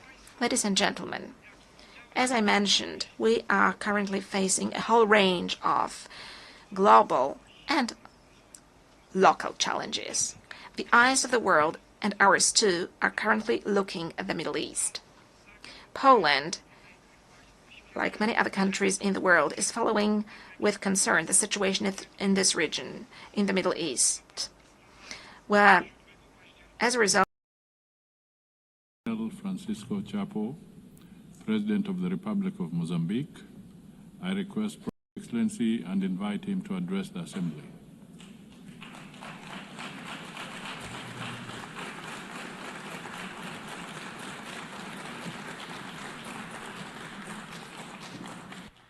Muito obrigado. Thank you so much. Your Excellency, Madam President of the 81st session of the United Nations General Assembly, Your Excellency, Secretary General of the United Nations, Your Excellency, heads of state and the government present here, distinguished head of delegations, ladies and gentlemen, it is for us an honor to address for the first time as the President of the Republic of Mozambique in a very important moment, both for Mozambique and for the Organization of the United Nations. I'm saying this because we celebrate 50 years of our national independence, 50 years of our admission as full members of the UN, and 80 years of these big organizations.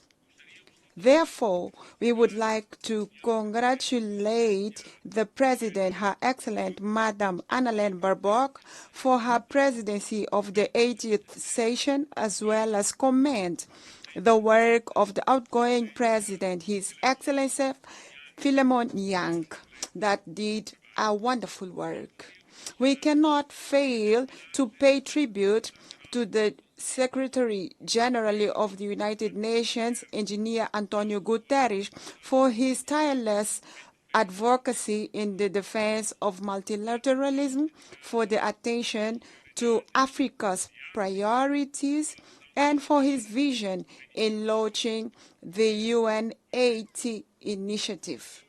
Today, 8 years after its creation, we are pleased to witness the progress that the United Nations has helped to achieve.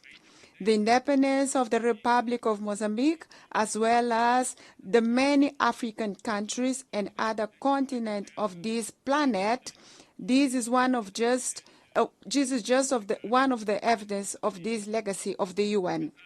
Despite multiple challenges that the UN faces, it remains firm at the forefront of the global processes, which is why we emphasize that any reform effort aimed at making it more responsive and with better capacity to address contemporary realities will only be complete when we include the reform of the Security Council of the UN. Your Excellencies, the year 2025 has tested the limits of multilateralism with the United Nations at the epicenter. We have witnessed the intensification and escalation of conflicts and growing sense in the whole world, and we also see a growing sense of impunity. The ongoing conflicts in various corners of the world and the crisis remind us that the promise to save the future generations from the scourge of war, written in the letter of 1945 Charter, remains unfulfilled. 8 years of building multilateralism institutions, safeguards, and principles that have governed global affairs are now at risk. The result is clear. Wars are multiplying, the climate crisis is worsening, debt are mounting, tariffs are rising, the disillusion is spreading, and above all, the nuclear spectra is returning. Added to these threats, we also have the economic consequence of successful crisis in the world. We are talking about the pandemic of COVID-19, the war in Europe, in the Middle East, and the wars in Africa. From the rising of commodity prices to financial volatility globally. All of this generates unsustainable debt and ever-deepening inequalities in the society. We are witnessing a concerning setback of the international commitment. With only 5 years to go until 2030, the agenda of SDG is at risk because the targets have not been met and we still have a long to go. And the climate crisis accelerates and intensifies all other crises that we know.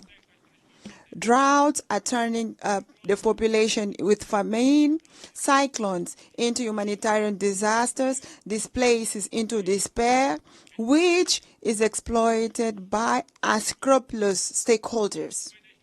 It was in this context that the historic opinion of the International Court of Justice of 23rd of July 2025 unequivocally reaffirmed that the states have binding legal obligations to protect the climate and the environment from the greenhouse gas emissions. This is a milestone of universal significance. For countries such as Mozambique, which bears no historical responsibility for the climate crisis, but are amongst those that are the hardest hit by its consequences. Droughts, cyclones, floods, inundations. This decision is very important. It's a legal principle for us. It's a call to climate justice. It's a call to global solidarity and immediate actions from the side of all of us. The environmental crisis is compounded by the technological challenge. Artificial intelligence and other emerging technologies offer extraordinary opportunities, but also serious risks of exclusion, manipulation of the society, and even militarization throughout autonomous weapons. These advances pose new challenges to the defense and human dignity, justice, and labor. As long as we do not fully understand how these models work, we cannot entrust them critical tasks without robust safeguards in place. Otherwise, we are going to destroy the world. For that reason, Mozambique advocates a technological and climate diplomacy capable of regulating risk and democratizing benefits through genuine transfer and sharing of knowledge, of technology, so that the science and technology are not factors of exclusion, but rather instruments of climate justice and inclusive development in the world. Faced with these interconnected challenges, our continent, Africa, can and must play an active role in defining international rules and standards, formulating principles and scientific ethics, and determining research priorities, ensuring that technology innovation is always at the service of the humanity and not at the service of destruction of the humanity. In face of this crisis, the isolation is not the answer. Constructive dialogue and strengthening of multilateralism are. The Pact for the Future, adopted in 2024, offers concrete and innovative responses for relaunching of multilateralism adapted to challenges to the 21st century. Mozambique, as an African country with vast natural resources and unparalleled culture wealth, has distinguished itself in the promotion and strengthening of democracy in the African continent. Since we moved forward with political pluralism, we've been working tirelessly to consolidate the foundation of a robust democratic system, holding regular and transparent elections that reflect the will of people and ensure that every Mozambican citizen has the voice and a say in the decisions that shape the future of our nation in Mozambique. Indeed, our presence in this podium is a result of a free and a transparent process of the Mozambican people from Rovuma to Maputo, from Zumbo to Indico, and in the diaspora. We have historically had an ongoing commitment to dialogue and building bridges between different political and social actors. This commitment to the dialogue was crucial for the lasting peace achieved after decades of conflicts and for the political stability that we enjoy today in Mozambique. Currently, Mozambique stands out for its ongoing efforts to promote an inclusive national dialogue, which the public consultation phase was launched on the 10th September. We are working to ensure that all the sectors of the society, regardless of their origin, political, societal, or economic position, they all should be heard and have their concerns taken into account in the national decision. This process will not only strengthen the Mozambican democracy, but also ensure that the country development is truly reflected the needs and aspirations of all Mozambicans without exception. We do believe that the true strength of a nation, it does not lie only in its ability to resolve conflicts, but it also in its ability to promote in a peaceful and constructive manner. We are proud of the progress we have made so far, and we reaffirm our commitment to continue advancing as an example of democracy in Africa, of peaceful coexistence in the African continent and in the world. We are proud to have promoted during our term the Security Council where we were non-permanent members, the presidential statement on Africa about the role of Africa in global affairs, as well as to have contributed for the historic resolution 17/19/2023, which paved the way for the predictable and sustainable financing of the operations of support to peace in African Union through United Nations Treasure. This milestone confirmed that Africa is not only a beneficiary of multilateral order, but also an indispensable actor in the reforms and revitalization. It is in this sense that Mozambique will keep defending a stronger African voice with 2 permanent seats on the Security Council and a greater weight in the decision of international financial institutions internationally. A new global financial architecture capable of alleviating debt, mobilizing financial resources for the sustainable development and climate action, as well as correcting historical asymmetries. An inclusive multilateralism which preserves intergovernmental character of the UN without allowing that this organization can become an assembly of shareholders dominated by the richest. We want to reiterate equally the fact that we want to have 2 states like Palestine living side by side with peace with Israel as the only fair way, legitimate and long-lasting, so that we can have the aspiration of both people. I would like to congratulate the countries that have recently decided to recognize Palestine, the same right that was given to Israel, contributing to reinforce legitimacy and the fact that we are going to have the solution for both states. The same way, I would like to reaffirm our firm opposition against the coercive measurements that are unilaterally excluding the people, Cuba to Venezuela, Zimbabwe to other countries in clear violation of the UN Charter against the principles of justice, solidarity, and the international law.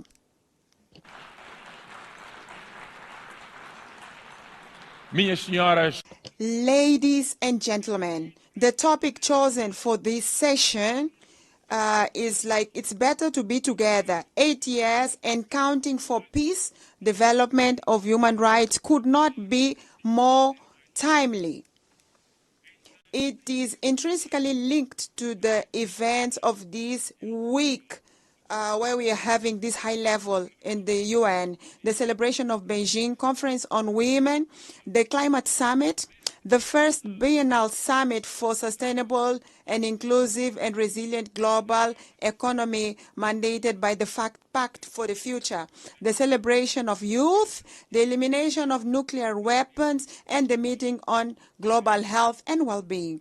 All these meetings reaffirm the vitality and the centrality of the UN and conveys the same truth. What unites us as a humanity is much greater than what divides us. We are different people, but we share the same earth. We profess different creeds, but we all aspire to the same dignity. We speak different languages, but we share a single destiny. In fact, today, where we are today, we all know the date of birth, but no one knows the day they are going to die. And this is a clear sign that we all are equal like human beings. Today, the creed that we need is not one exclusion. We all need to be included, not excluded. Not isolation, but cooperation. Not unilateralism, but multilateralism based on solidarity. We need today, all of us, to have a renewed faith in the humanity's collective ability to face the common challenges of Gaia, our common home. The world is at a real turning point. We all feel this. Either we deliver the 23rd agenda that we've written it ourselves, or we will have to accept seeing a relegated and failed promise. And for this, goodwill is not enough. Honoring the principle of common responsibility and differentiality is important. We need resources on a scale. We need to work in a smarter way to align mandate with national priorities for each of us, to invest in data, technology, institutional capacity, and most of all, ensure that Africa has a full seat at the table where decisions are taken for its future. The message of Mozambique is very clear. We want partnerships based on mutual respect and shared value. To paraphrase the late President Samora Moises Machel, the President of the Popular Republic of Mozambique at the time, today Republic of Mozambique, international solidarity is not an act of charity. It is an act of unity amongst allies. The 80th anniversary of the UN invites all of us to renew our spirit of solidarity, international solidarity, and human solidarity. The challenges before us are enormous, but we are indeed better together, as the topic of the UN says. And if it is true that each generation inherits the world from the previous one, it is also true that each generation has the duty of leaving a better world for the next generation. This is the guidance principle of the Agenda 2030. It is the spirit of the Pact of the Future, and it is the reason why we have this organization, the United Nations, to transform the hope of the people in the world into actions, solidarity into concrete results for the people, so that we may have the courage, all of us in the planet, to reform with wisdom, learn from our mistakes, and the determination to offer peace, development, and human rights to everyone, all human beings in the planet. To conclude, I would like to say that Mozambique counts on the UN, and the UN can count on Mozambique. Thank you so much, everyone, and wish you success. Thank you. On behalf of the Assembly, I wish to thank the President of the Republic of Mozambique.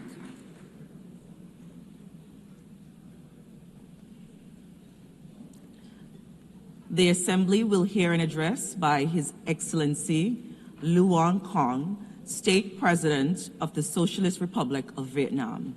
I request protocol to escort His Excellency and invite him to address the Assembly.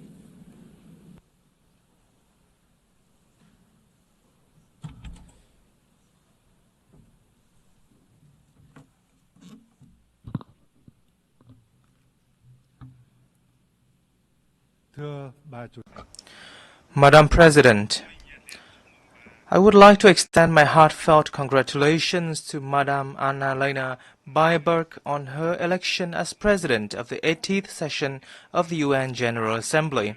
I am fully confident that with her experience and able leadership, this session will be a great success. I would also like to pay tribute to Mr. Philemon Young, President of the 79th session, and Secretary General Antonio Guterres for their contributions. Madam President, over the past 80 years, in spite of a multitude of challenges, the UN has stood as the embodiment of humanity's aspiration and collective commitment to peace, cooperation, and development grounded in the universal values of human rights, national independence, equality, democracy, and social progress. Multilateral cooperation has brought forth remarkable achievements, especially in preventing wars, fostering peace and cooperation, building friendships, reducing poverty and curbing diseases, improving living standards, and advancing science and technology at an unprecedented pace. Yet today, we find ourselves in a profoundly changing world facing unprecedented acute challenges. Local wars, conflicts, arms races, and the use or threat of force in the international relations are escalating at an alarming rate.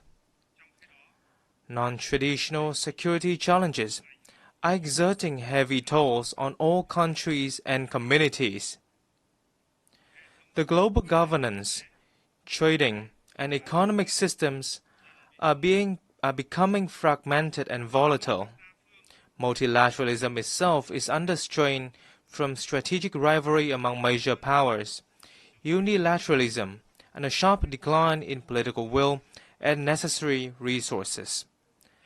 This is precisely the time to stand united and together promote the irreplaceable role of multilateralism and a rules-based international order, with the UN at its heart. Madam President, as a nation that has endured immense pain and losses from wars, Vietnam treasures more than most the priceless values of peace. The spirit of peace, amity, compassion, and altruism is deeply woven into our national identity. This forms the bedrock for us to overcome previous sufferings, mend old wounds, shelve the past, and look towards the future with the hope to become a friend and reliable partner to all nations around the world. Peace is both the goal and the prerequisite for our journey towards a stable, just, democratic, and prosperous future. Honoring the value of peace and driving robust transformation for a sustainable future is the sincere message that Vietnam wishes to share with the international community on the occasion of the UN's 80th anniversary. In this spirit, allow me to share my reflections as follows. First, honoring the value of peace requires concrete actions rather than just words. We must reaffirm the role and primacy of international law as the cornerstone for peace and equal relations among nations.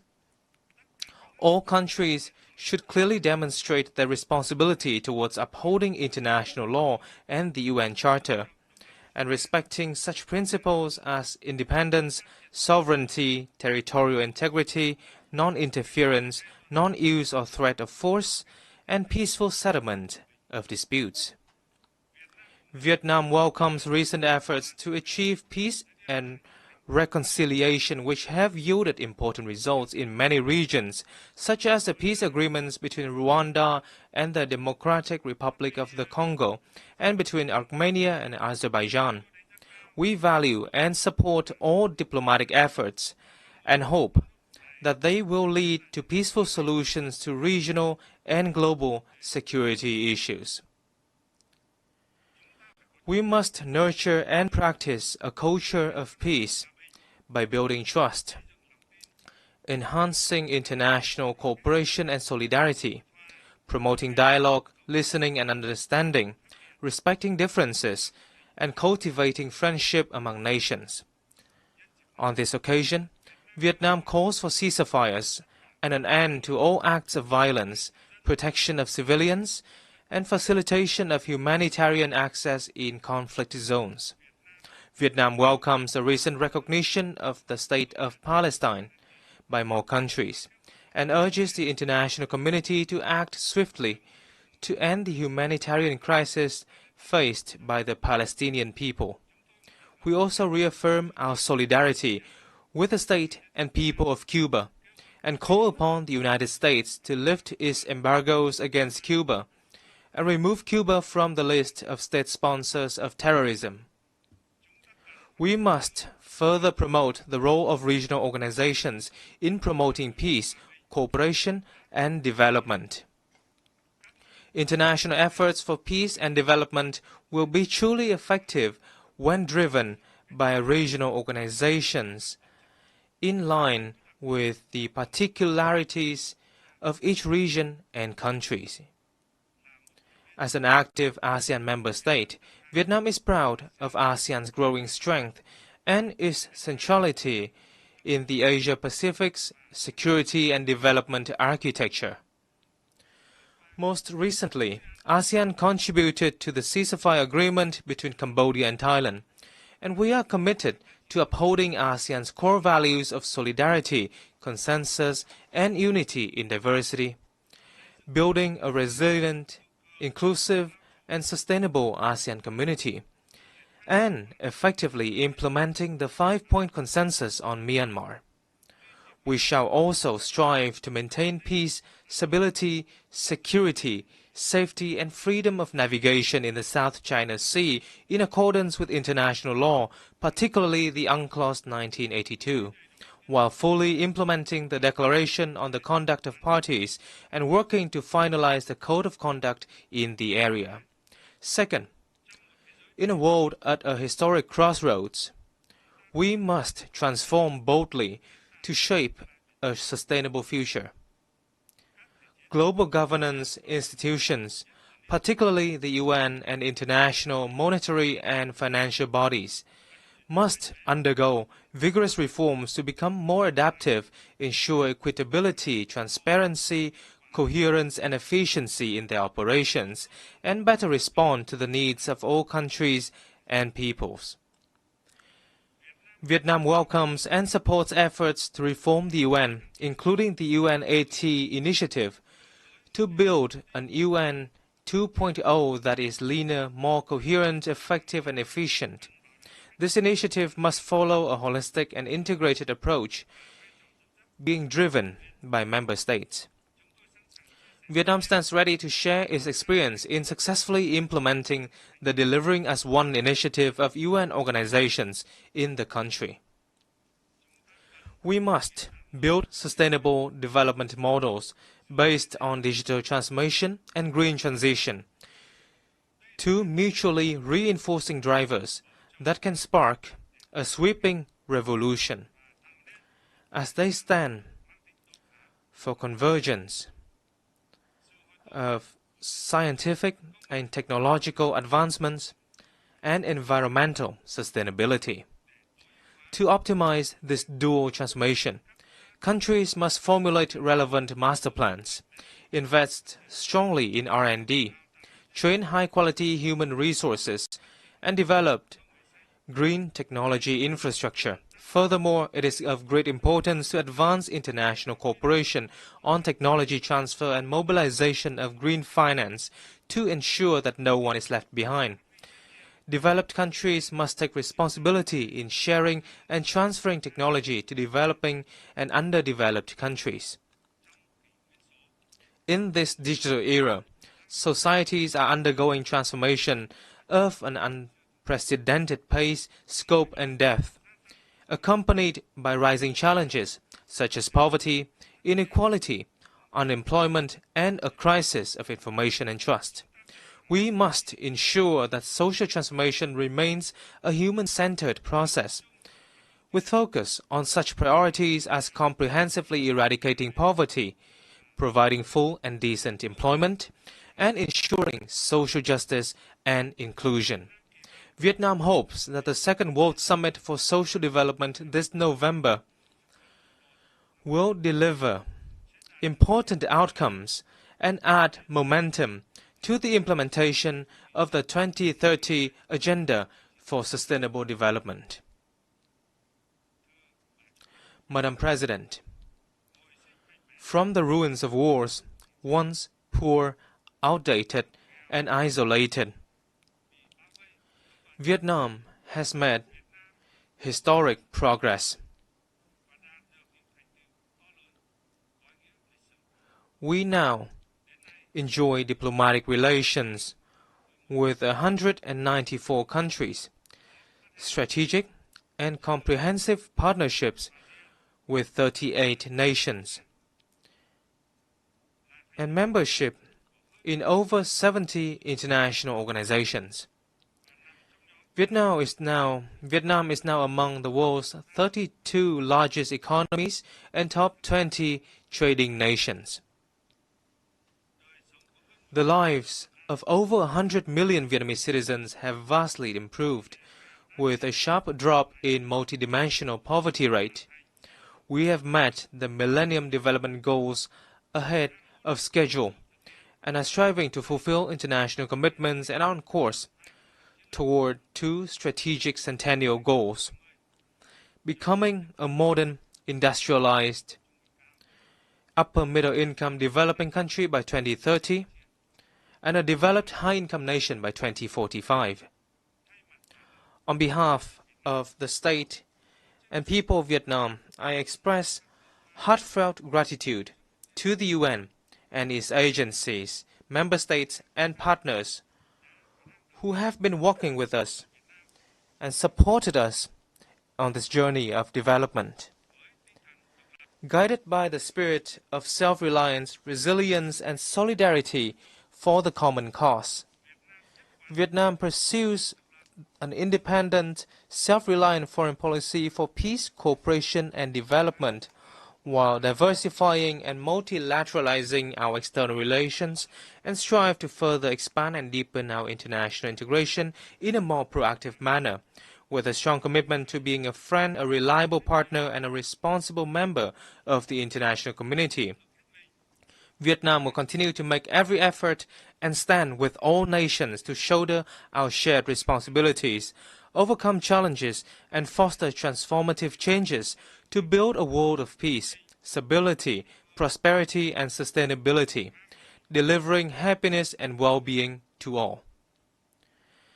Vietnam is actively preparing to assume the presidency of the 11th Review Conference of the Treaty on the Non-Proliferation of Nuclear Weapons in 2026, and we look forward to the valuable support of member states for our candidacies to the UN Human Rights Council for the 2026-2028 term, and to the International Tribunal for the Law of the Sea for the 2026-2035 term. We particularly look forward to welcoming you all to Hanoi on the 25th of October for the signing ceremony of the UN Convention against Cybercrime. I thank you.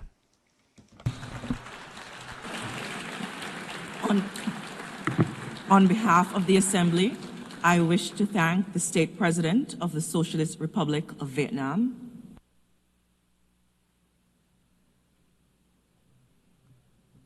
the Assembly will hear an address by His Excellency Juan Manuel Gonzalez Lourenço, President of the Republic of Angola. I request protocol to escort His Excellency and invite him to address the Assembly.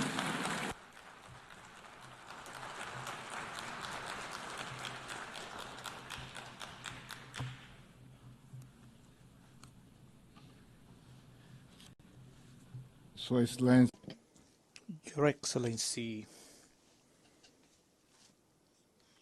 the President of the General Assembly, Your Excellencies, Heads of State and Government, Excellencies, Heads of Delegations, ladies and gentlemen, I stand before Your Excellencies in my capacity as President of the Republic of Angola and current chairperson of the African Union to speak about my country, to share our perspective on the evolution of the events unfolding in this increasingly troubled world, and to discuss matters concerning Africa, a continent that mobilizes our energies and efforts as we seek solutions to finally awake it once for all towards development. Allow me to extend my congratulations to Her Excellency Annalena Baerbock on her election to the distinguished office of the President of the United Nations General Assembly, convinced that her experience and the knowledge she has accumulated through the various functions she has performed with great mastery will ensure the success of the work she has taken on since the beginning of this month of September. I also would like to congratulate her predecessor, His Excellency Philemon Yang, for the assertive manner in which he presided over the General Assembly during the past year, having devoted his utmost dedication to ensuring that this body should operate with commendable efficiency, a fact that rightfully deserves our collective recognition in light of the positive outcomes achieved throughout his tenure. I cannot fail to acknowledge His Excellency Antonio Guterres, Secretary General of the United Nations, for the role that he has so ably played with a profound sense of commitment underpinned by his admirable qualities as man of dialogue and peace amid prevailing geopolitical complexities.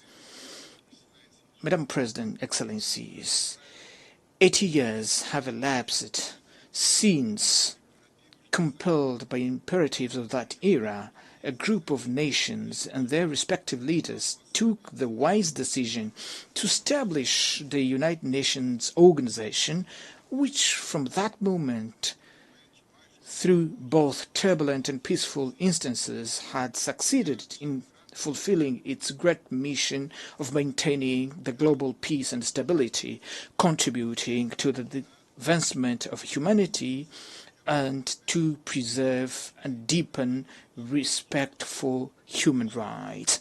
This is a great achievement of the peoples of our planet, which cannot and must not be neglected and underestimated by any power, political leaders, or by anyone, lest by magnifying egocentric visions and interests we forfeit the benefits of peace bequeathed to us by women and men who, over time, led us so far in an environment of harmony and global understanding. This journey has not always been linear. Yet, in the most critical moments, prudence has prevailed over the Western impulses of large-scale conflict, and this has been possible solely through continual dialogue, which has proven to be the only factor capable of bridging differences, overcoming obstacles, and appeasing even the most troubled and belligerent spirits.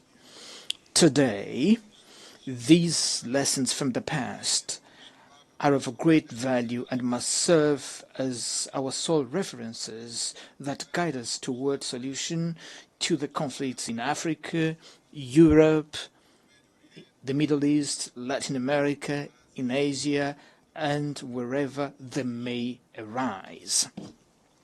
Under the context of uncertainty in which we celebrate the 80th anniversary of the United Nations, the theme, Better Together, 80 years and beyond for peace, development, and human rights, holds a significance that compels us to reflect upon the profound meaning of the appeal by Her Excellency the President of the General Assembly for the renewal of multilateralism and solidarity in action within a framework of collective and complementary undertakings by a more agile, effective and responsible UN as envisaged in the roadmap of the Secretary General's Initiative 80.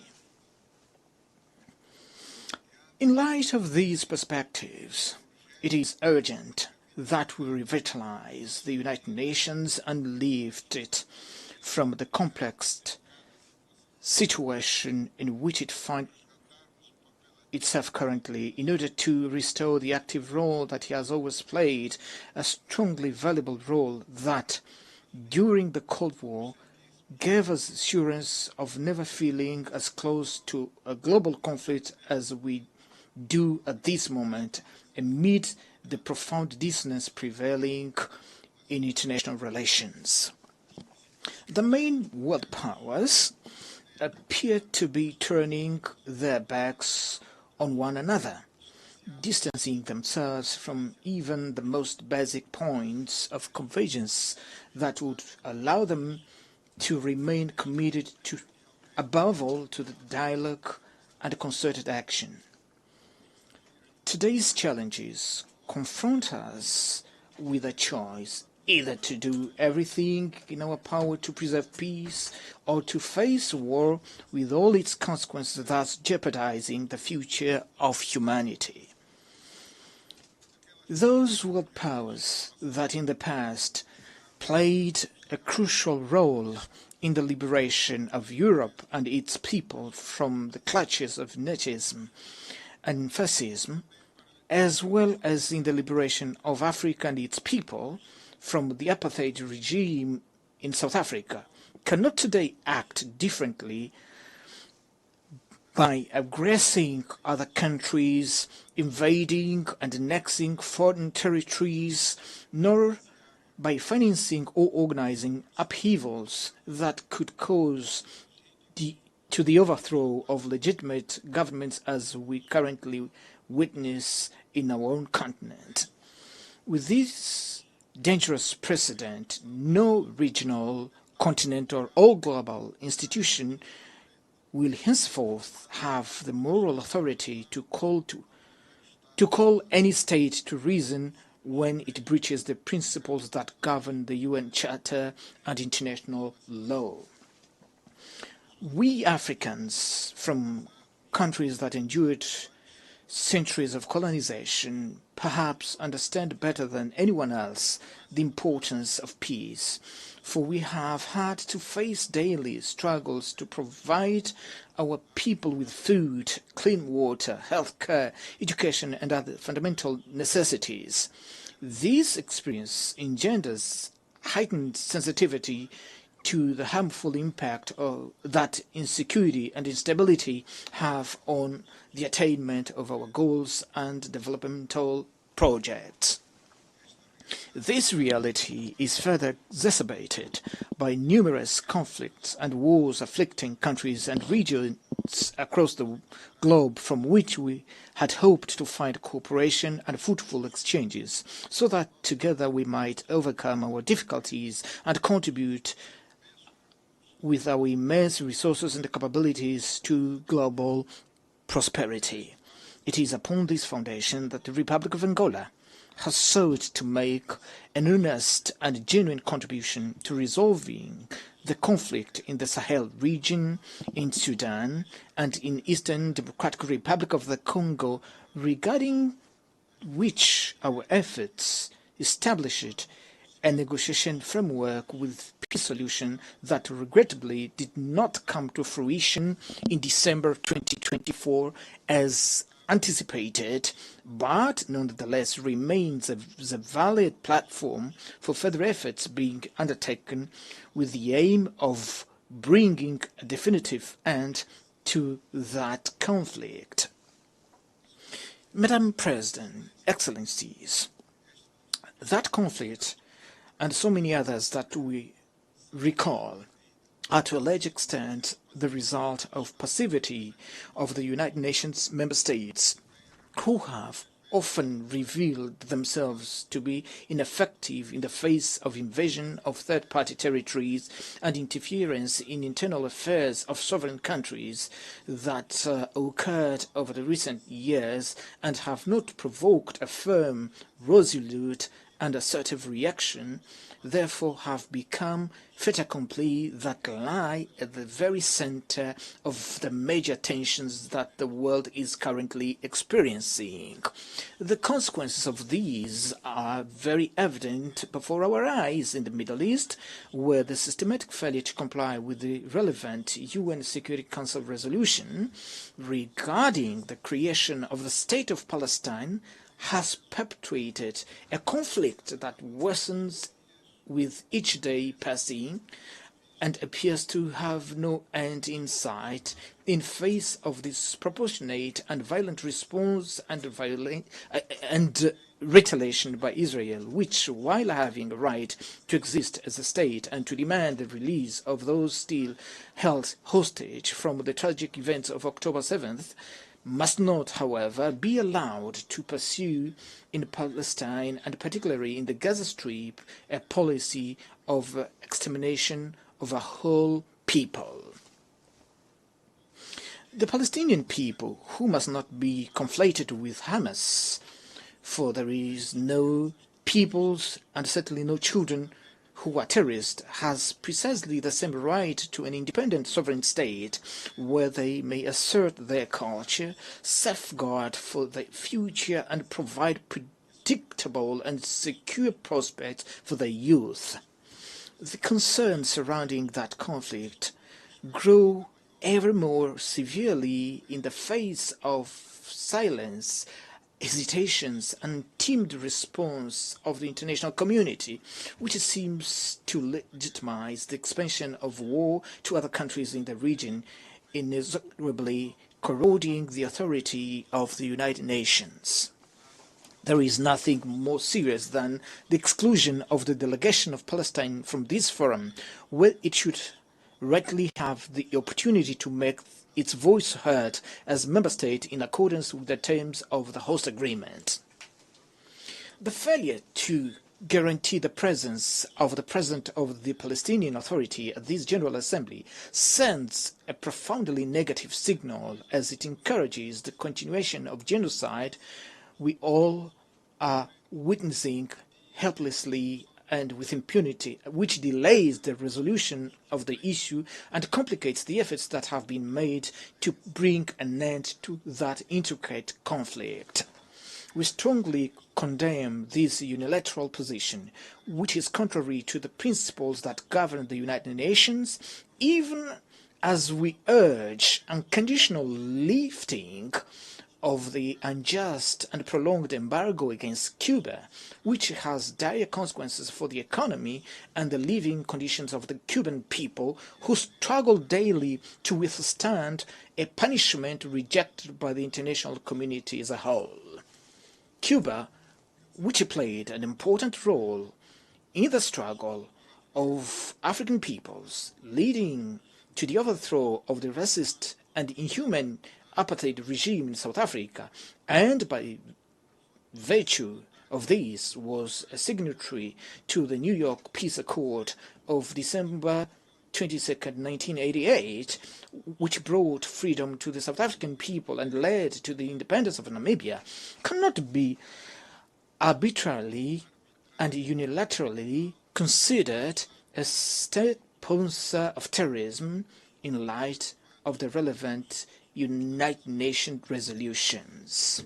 This model of conduct by a small group of countries, which does not conform to the even minimum acceptable standards of global coexistence, is at the root of the unilateral and subjective sanctions imposed also on Zimbabwe and Venezuela, measures that produce no other results other than the suffering of population who, in an act of great patriotism, ultimately unite themselves in the defense of their nations. Madam President, Excellencies, the authority of this organization, whose foundation is the UN Charter and international law, must be urgently restored without narratives that highlight a logic of double standards, so that just solutions may be sought for the war in Ukraine, or so that solutions proposed by the meeting held in Alaska may be reinforced. Ukraine, being a European country, after President Trump met with President Putin on a pragmatic manner, and without prejudice to the need for direct negotiation between Russia and Ukraine, one would expect that European leaders, in the interest of Europe's peace and security, would likewise seek direct dialogue not only with President Zelensky, but also with President Putin.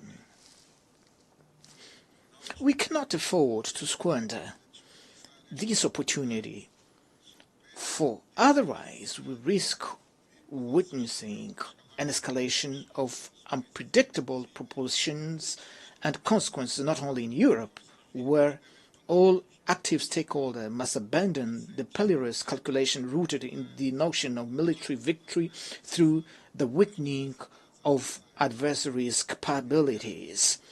It is in the light of face of the present challenges and the ongoing global crisis that the United Nations must re-emerge and become more proactive, lest its role as the main entity for global governance be diminished and be transformed into an institution incapable of ensuring world peace. Therefore, it is our responsibility as states and sovereign nations not to allow the UN to succumb. The United Nations, in its present form, is the sole organization with capacity to act on behalf of all of us in the quest for worldwide consensus in favor of peace, with the legitimacy to call to reason those member states who undermine its foundational principles in their conduct on the international stage. For this reason, we must preserve it at all cost and adapt it to the realities of the contemporary world through the urgently required reforms.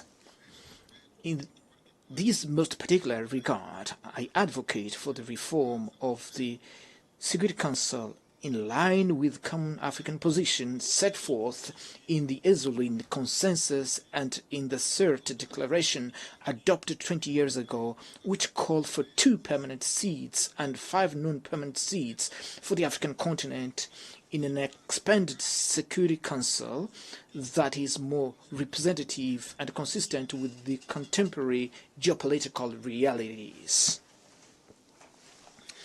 Without this indispensable step, which has already experienced an unjustified delay, we will not be able to ensure the realization of the Pact for the Future adopted last year, which recognized the urgent need to endow the United Nations with a more democratic and balanced Security Council.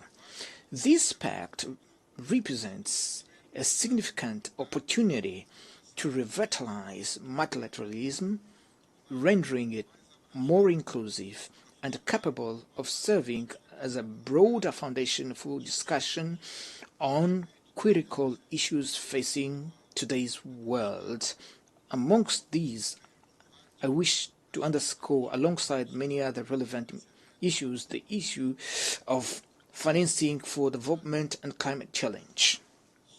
With regard to matters concerning support for development, there remains much to be discussed, but also it's appropriate to recognize the recent progress achieved with the adoption of the Seville commitment reached at the 4th Conference on Financing for Development, which advocates the urgent reform of international financial institutions so as to render them more representative, inclusive, and equipped to address the pressing needs of the developing countries, especially those of Africa. I am convinced that this instrument, combined with the Pact for the Future, the United Nations Fiscal Convention and the United Nations Debt Convention, still under discussion, will together serve as a political, financial and normative platform that will provide significant momentum to the achievement of the Sustainable Development Goals. Madam President, Excellencies, it is essential that we confront the climate crisis as the greatest existential threat of our time, which can only be overcome through joint, coordinated and united action. In view of the ongoing increase of global warming and the increasingly violent, frequent natural disasters, it has become imperative that the nations which derived the greatest benefits from industrial and economic development in the past fully assume today the historical responsibility, ensuring, as an act of climate justice, adequate financing, technology transfer, and support for adaptation and mitigation for the developing countries. The countries with only residual share in greenhouse gas emissions are those that disproportionately and virtually alone face the impact of climate change, global warming, and their devastating effects on agriculture, food security, and public health. In view of such evidence and the responsibilities arising therefrom, Angola remains steadfastly committed to the Paris Agreement and to the implementing adaptation and mitigation measures in an alignment with the United Nations 2030 Agenda and the African Union 2063 Agenda, which enshrine the consensus concerning the mobilization of predictable, affordable climate financing intended to ensure a just energy transition capable of protecting the most vulnerable communities. This cross-cutting theme, which demands increasingly heightened sense of responsibility both within the scope of public agendas and among major industrial corporations, will receive due attention at the forthcoming COP30 Climate Summit to be held shortly in Brazil, which for the second time hosts an event of this magnitude, a testament to the country's commitment and engagement with environmental issues.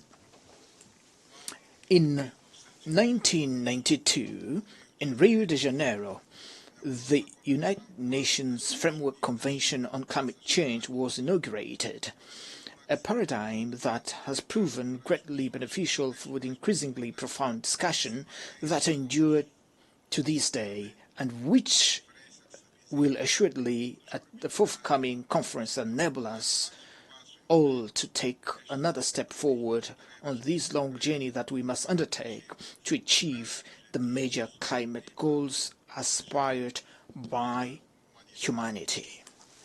Excellencies, 80 years after the founding of the United Nations and following the end of the Cold War, our expectation was that we would be living in a world without present uncertainties, not as perilous as that which we now witness. Until 1991, we lived in a context marked by sharp division between two ideologically opposed blocs, which nevertheless offered a more predictable framework and was less susceptible to drifting into large-scale confrontation. This flashback should not lead us to the conclusion that the global stability is only possible within a framework of rigid divisions of any kind. Rather, it should inspire us to build a system based on balanced interest and shared concern on matters pertaining to global security that fosters complementarity and all forms of convergence within an environment of multilateralism which remains the sole pathway capable of preserving us from a true catastrophe. With these few words, I thank you for your kind attention. On behalf of the Assembly, I wish to thank the President of the Republic of Angola. The Assembly will hear an address by His Excellency Joseph Nauma Boakai, President of the Republic of Liberia. I request protocol to escort His Excellency and invite him to address the Assembly.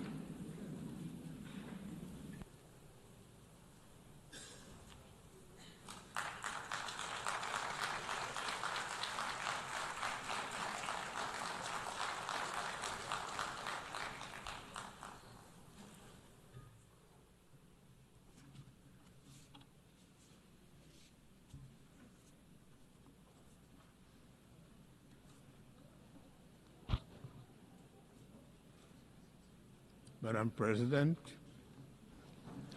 Mr. Secretary General, His Excellencies, distinguished delegates, I'm honored to address the 80th session of the United Nations General Assembly on behalf of the people of Liberia.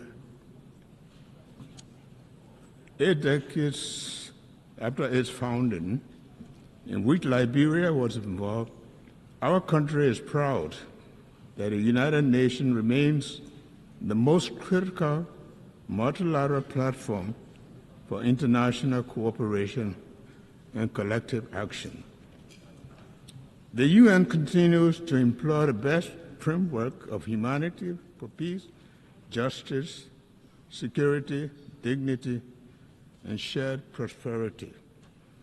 Madam President, please accept the congratulations from the delegation to Liberia on your assumption of the esteemed office of President of the 80th session of the General Assembly. We trust in your leadership to guide the affairs of this august body. We also extend our commendation to your predecessor for his stewardship on the 79th session, and are grateful to the Secretary General for his leadership. Excellencies, distinguished delegates, please accept the gratitude of the Liberian government and the people for the overwhelming trust demonstrated by the General Assembly members in electing Liberia to serve on the non-permanent seat of the United Nations Security Council for the 2026-2027 term. This marks Liberia's first full term on the UN Security Council, 80 years after the country signed the charter in Herbst Theater Auditorium in San Francisco. While the nameplate during this 2-year term will read Liberia, the seat, however, belongs to Africa. We are committed to ensuring that Liberia's contribution to the Security Council's discussions and the decisions are shaped by hard-earned experiences in conflict resolution, as well as our successes in peace-building, democratic reform, political transition, and governance. Additionally, the collective experience of the continent will be taken into consideration. Liberia looks forward to advocating for Africa's fair representation on the UN Security Council, which can only be achieved through permanent representation as a key part of the UN Security Council reform agenda. Excellencies, when the UN was founded in 1945, nations came together in the belief that peace could only be secured through cooperation. After 2 world wars, it became a widely held conviction that nations are stronger when united than when divided. 80 years later, That conviction is being tested like never before. From wars and displacement to terrorism, threats to technological advances, climate change, and widening inequalities, today our world faces challenges that no country can solve alone. At the same time, and paradoxically, when the world needs to strengthen multilateralism, its credibility and efficacy are being questioned. As one of the 4 African countries to sign the Charter of the United Nations, Liberia feels morally obligated to call for renewal rather than reversal of multilateralism. Reversal of multilateralism is not an option for a just and peaceful world. We call for greater inclusion, effectiveness, and respect for international law, recognizing that the credibility of the United Nations depends on our ability to act together in the service of humanity, rather than apart in the pursuit of narrow interests. Madam President, wars in Europe, Middle East, and Africa remind us that peace is often fragile and must be constantly defended. Therefore, as in 1945, Liberia once again reaffirms its commitment to the dialogue, diplomacy, and the peaceful resolution of disputes. In this spirit, Liberia supports all credible mediation efforts aimed at resolving conflict between Russia and Ukraine, as well as Israel-Palestinian conflict. Liberia stands on a common African position for the realization of the two-state solution, where Israel and Palestinians can live side by side in peace and security in accordance with international law and the relevant UN resolutions.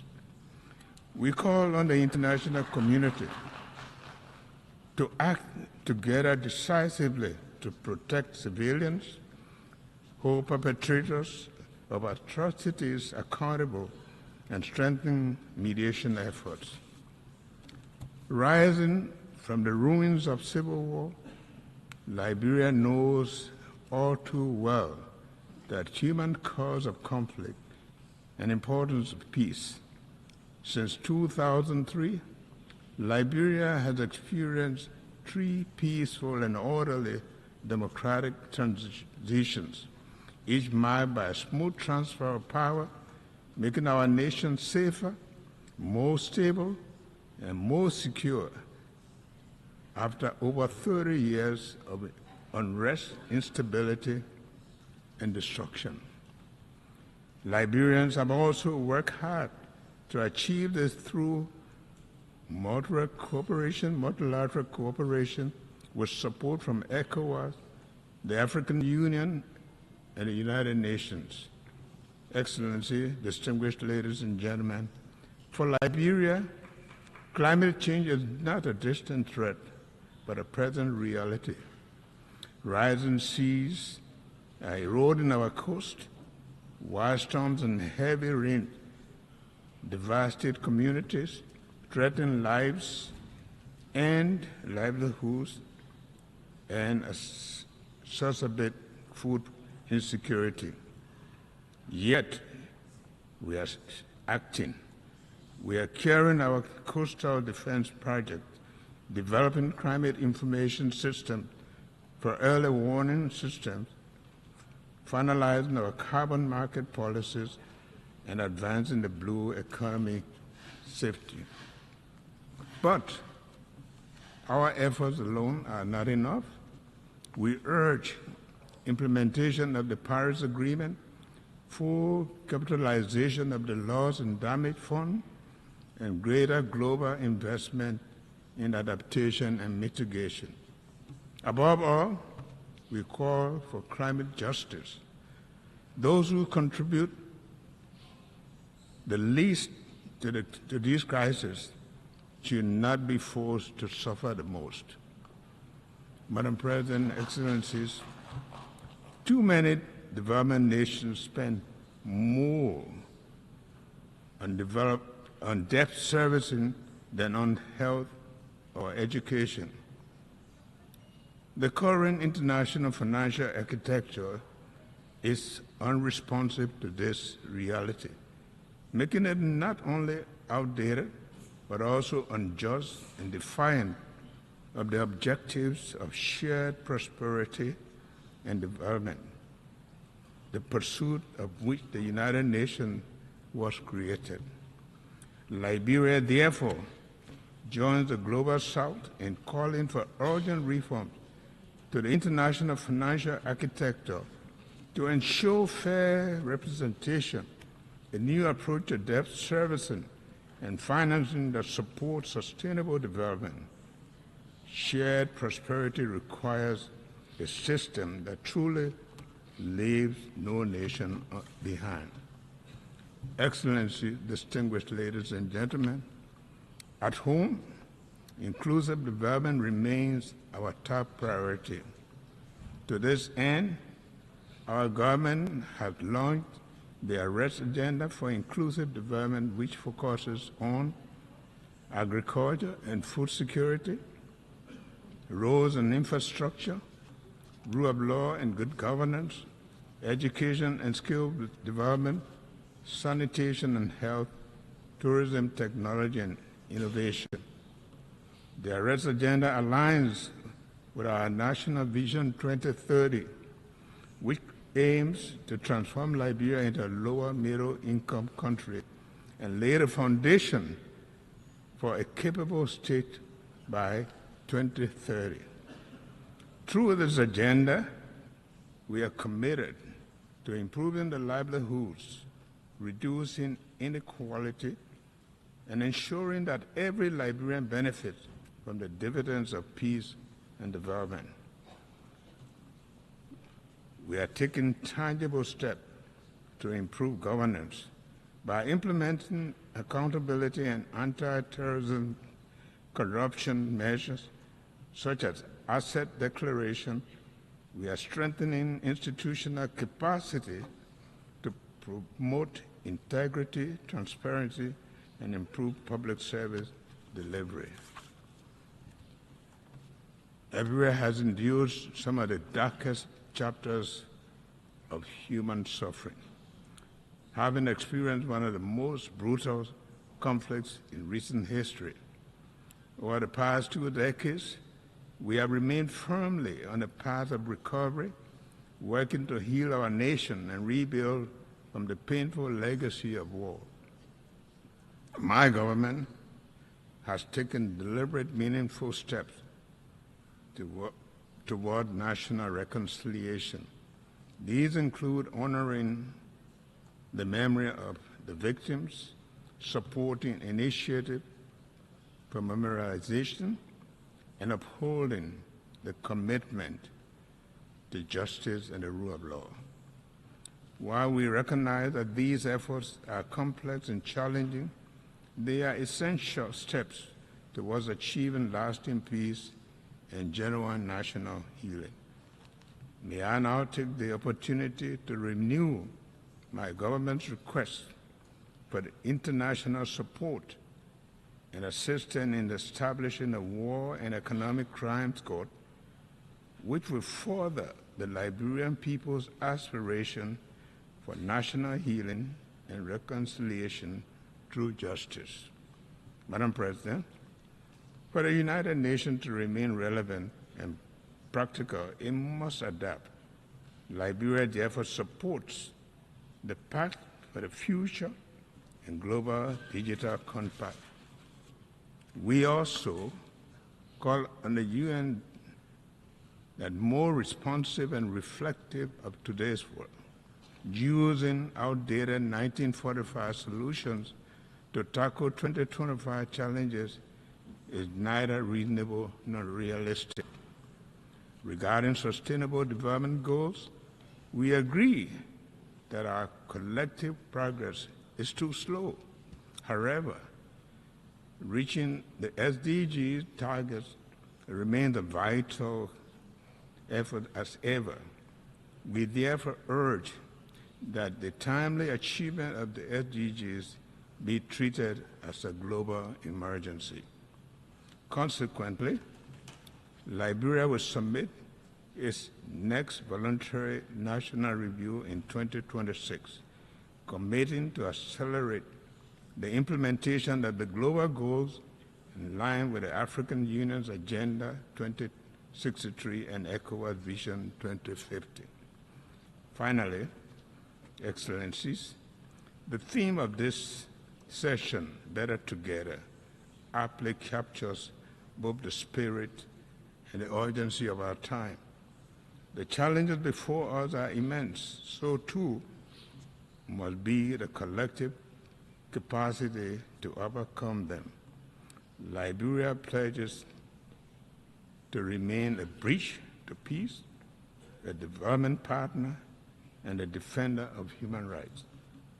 Over the next 80 years, we will continue to honor the promise of 1945 by renewing our commitment to a world where peace is just, development is inclusive, and dignity is universal. Thank you. On behalf of the Assembly, I wish to thank the President of the Republic of Liberia.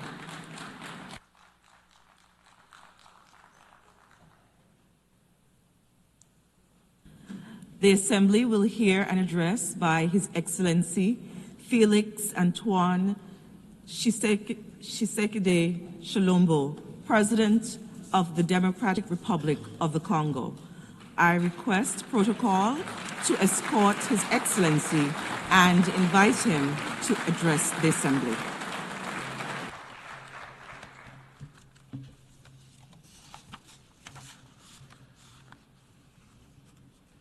Madame la Présidente, Madam President, Secretary General, distinguished heads of state and government, distinguished delegates, ladies and gentlemen.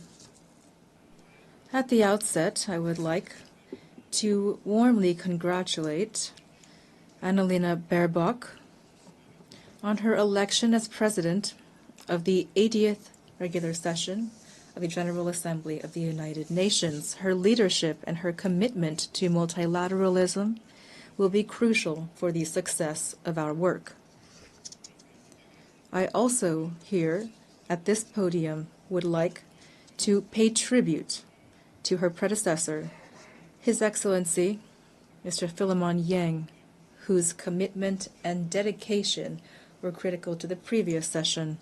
Lastly, I reaffirm my country's full trust in the actions of the Secretary General of the UN, Mr. Antonio Guterres, for his unwavering efforts to strengthen our organization and to promote solutions to the challenges threatening peace, security, and prosperity throughout the world, especially in the region of the Great Lakes of Africa, which includes the DRC. Madam President, I commend the relevance of the theme of this 80th session, Better Together, 80 years and more for peace, development, and human rights. It highlights 8 decades of joint efforts of a UN dedicated to peace, development, and universal well-being based upon an unwavering promise of collective security. The 80th anniversary of the United Nations, which is the guarantor of this security and has been since 1945, is an opportunity to reaffirm the virtues of effective multilateralism and to pay tribute to the ideals of peace, human dignity, and solidarity between nations, which inspired its founders. Although the United Nations remains a pillar for the regulation of international relations, as well as the prevention and resolution of conflicts and the promotion of human rights and fundamental freedoms, today it is facing systemic challenges which are putting its credibility and capacity for action to the test. The profound changes ongoing during our era, especially protracted armed conflict, climate deregulation, recurring humanitarian crises, and constantly evolving transnational threats, remind us that multilateralism is not an option. It is a necessity for all of us. We remain convinced that the responses to the challenges of the 21st century can only emerge from collective solutions based upon cooperation, justice, and shared responsibility. Madam President, after its election in June, the DRC is preparing to sit as a non-permanent member on the Security Council for 2026-27. I, on behalf of my country, once again sincerely thank the member states for the trust and solidarity they've shown toward us. Our participation will be firmly constructive and holistic. It will be based on two indivisible priorities: peace and security on one hand, and prevention and resolution of conflict on the other. We also plan to actively contribute to the development and implementation of a new agenda for peace in order, through our capacity and our experience, to propel reforms of peacekeeping and peace-building operations, as well as the adaptation of the UN collective security system.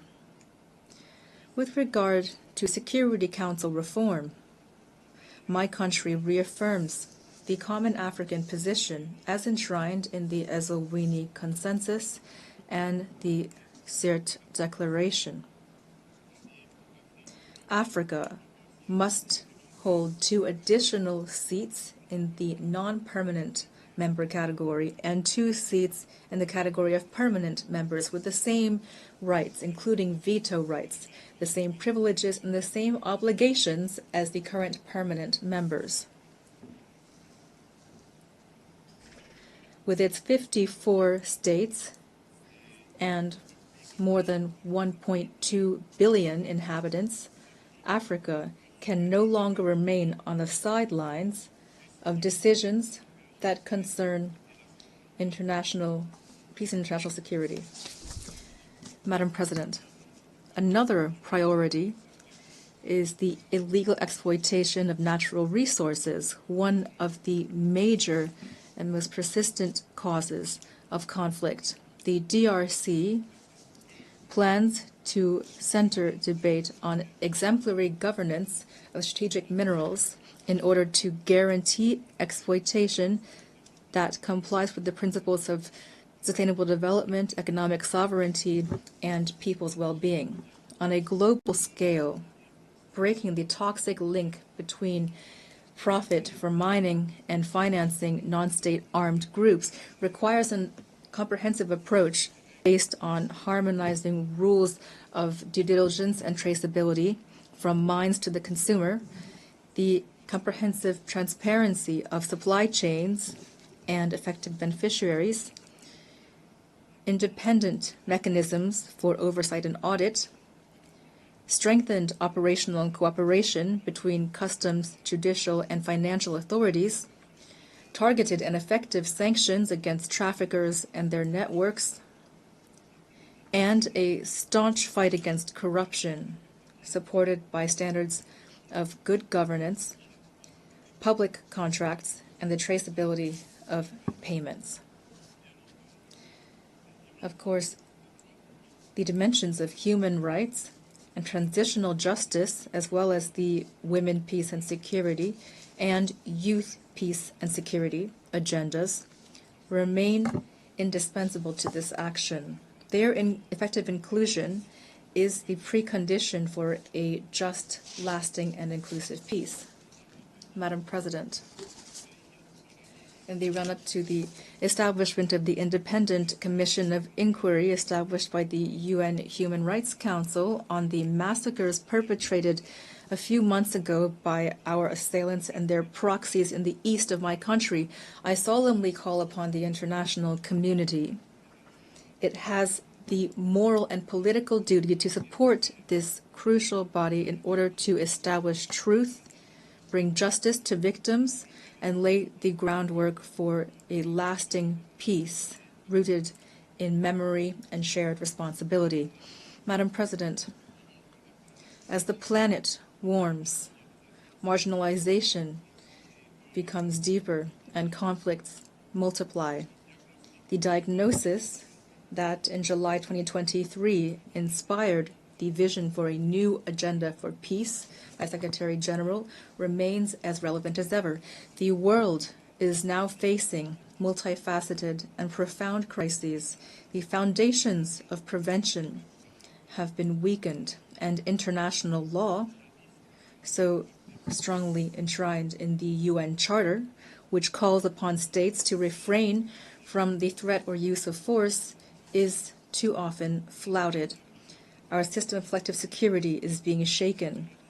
It will not survive without a massive increase in solidarity of interest and compliance with rules.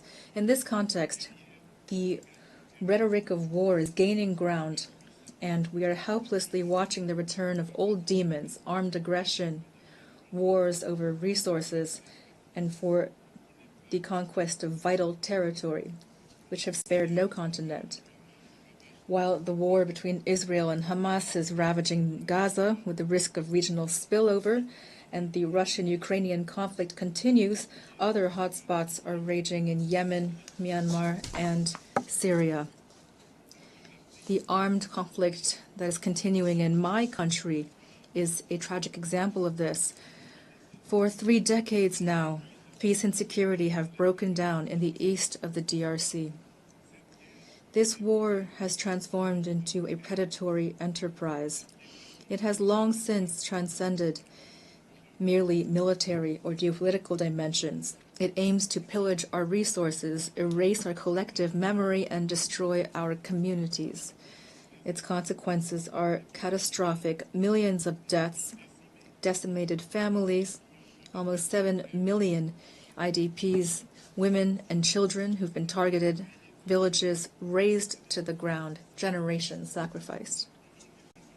In several regions of the East, we see all the indicators of an attempt at extermination. The UN itself, through the mapping report, has documented the scale of these atrocities. This is not just a conflict. It is a silent genocide that the Congolese people have been suffering for more than 30 years.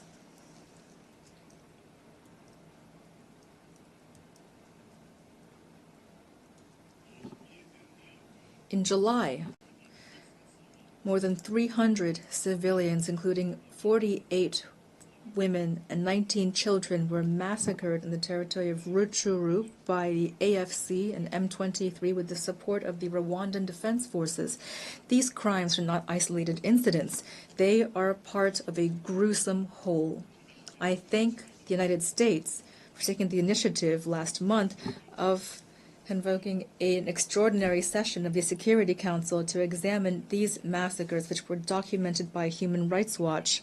To end this conflict, the Security Council, in Resolution 2773 of February 21st, 2025, called for the withdrawal of M23 from the cities of Goma and Bukavu and from all the areas under its control, as well as for the dismantling of the parallel administrations established in violation of the sovereignty of the DRC, as well as an end to all assistance, direct or indirect, to M23.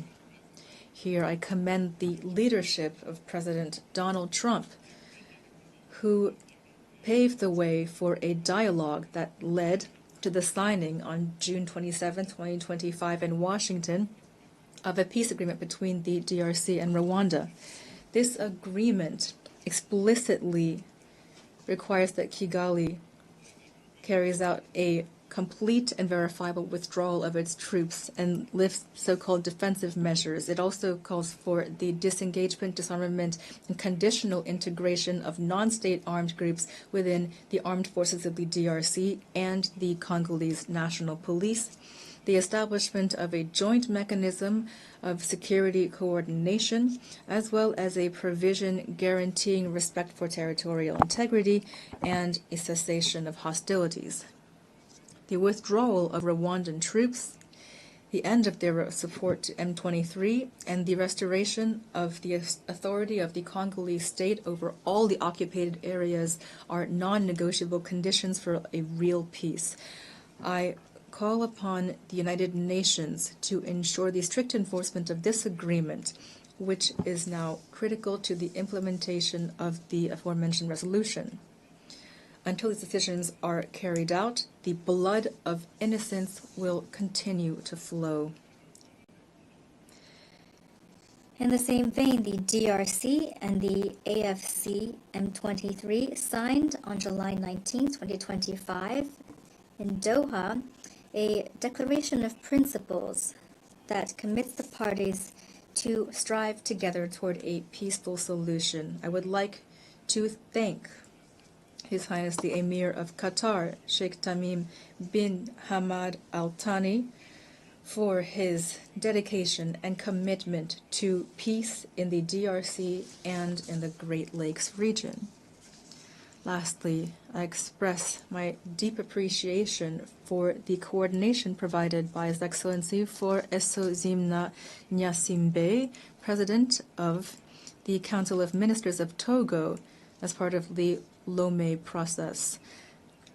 This dynamic emerges from the convergence of the efforts of the Luanda process, which have been constantly led by His Excellency João Manuel Gonçalves Lourenço, President of the Republic of Angola and acting President of the African Union, current President of the African Union, as well as the Nairobi process facilitated by His Excellency Uhuru Muigai Kenyatta, former President of the Republic of Kenya. Together, these initiatives have laid the groundwork for a unified mechanism of regional facilitation.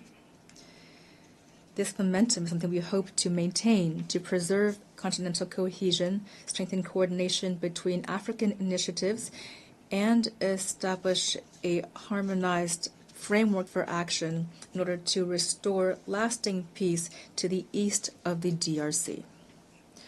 Our goal remains unchanged: to bring about just, lasting, and verifiable peace, not just an empty and ephemeral period of calm, which for almost 30 years now has too often disappointed our people. We expect that the international community to stand on the side of right with constancy and courage.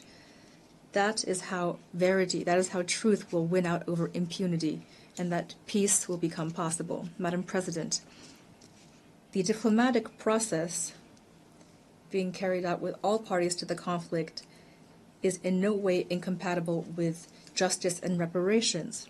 If the world still hesitates to put a name to our pain, well, we will not wait.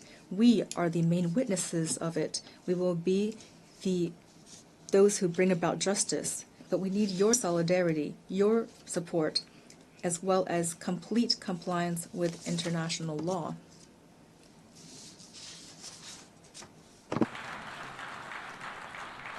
La République démocratique. The DRC does not need charity or condolences.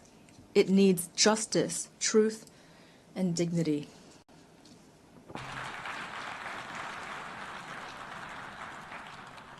Notre pays. Our country is doing its part. We've signed peace agreements, agreed to dialogue, made commitments toward reconciliation. But a false peace based on impunity and forgetting is only a precarious truce. History will not judge our speeches, but our ability to recognize mass crimes, including genocide, and to end impunity. Madame la Présidente. Madam President, The DRC is a country full of life, natural wealth, and human resilience. We want to contribute to global peace, but peace begins with recognition of our own tragedy. I solemnly call upon this assembly to recognize the Congolese genocide, to support our battle for truth and justice, and to help us at last build lasting peace in the heart of Africa.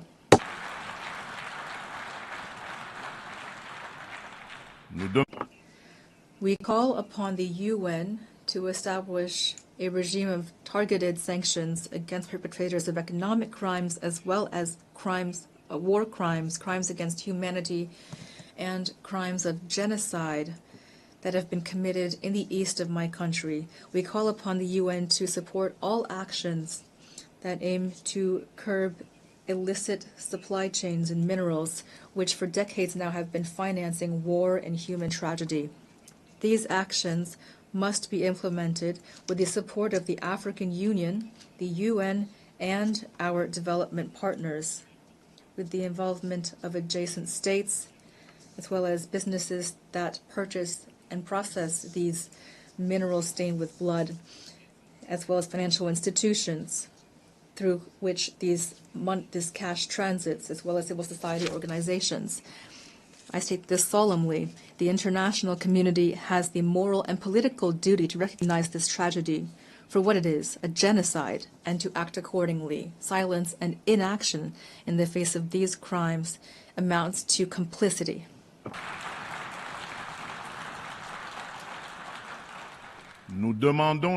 We call for the immediate establishment of an international commission of inquiry that is independent and sufficiently funded to establish truth, bring justice to victims, and break the cycle of impunity that has been fueling this tragedy for decades. Madam President, terrorism remains a serious threat to peace and international security. No region of the world has been spared. After Asia, Western Europe, and North America, this scourge has become rooted in Africa and is destabilizing several sub-regions. Al-Qaeda in the Islamic Maghreb, although eroded by international action, maintains some capacity in gray zones and is spreading its influence. Boko Haram in the north of Nigeria and Al-Shabaab in Somalia maintain significant territorial control. In Central Africa, after the devastation caused by the Lord's Resistance Army, or LRA, led by Joseph Kony, the northeast of the DRC is suffering under the Allied Democratic Forces, a Ugandan terrorist group that has sworn allegiance to the Islamic State. These extremist groups have left behind them in their wake a devastating toll of loss of human life and continue to threaten regional stability. A member of the Global Coalition Against ISIS, the DRC calls on the UN to more staunchly implement the recommendations of this coalition and the Akaba process, that is to say, the sharing of intelligence, curbing of financing, combat against propaganda and sanctuaries for terrorism, as well as increased support to victim communities while fully respecting international humanitarian law. Madam President, as we face a climate crisis, the Paris Agreement remains a crucial legal framework for the accountability of states when it comes to emissions and adaptation to limit warming to 1.5 degrees Celsius. Thus, the DRC has adopted its National Adaptation Plan 2022-2026.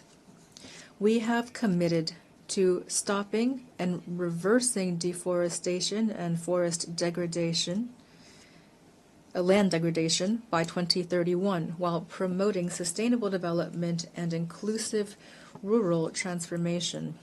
Since December 2021, a package of measures has supported the restoration of forests, especially the school garden program to plant 1 billion trees by 2030. This aims to strengthen CO2 sequestration and the resilience of our ecosystems. We commend the adoption of the 5/CMA.5 decision, which establishes new financing mechanisms, including the Loss and Damages Fund, to complement existing resources and to provide tangible solutions for the most vulnerable countries.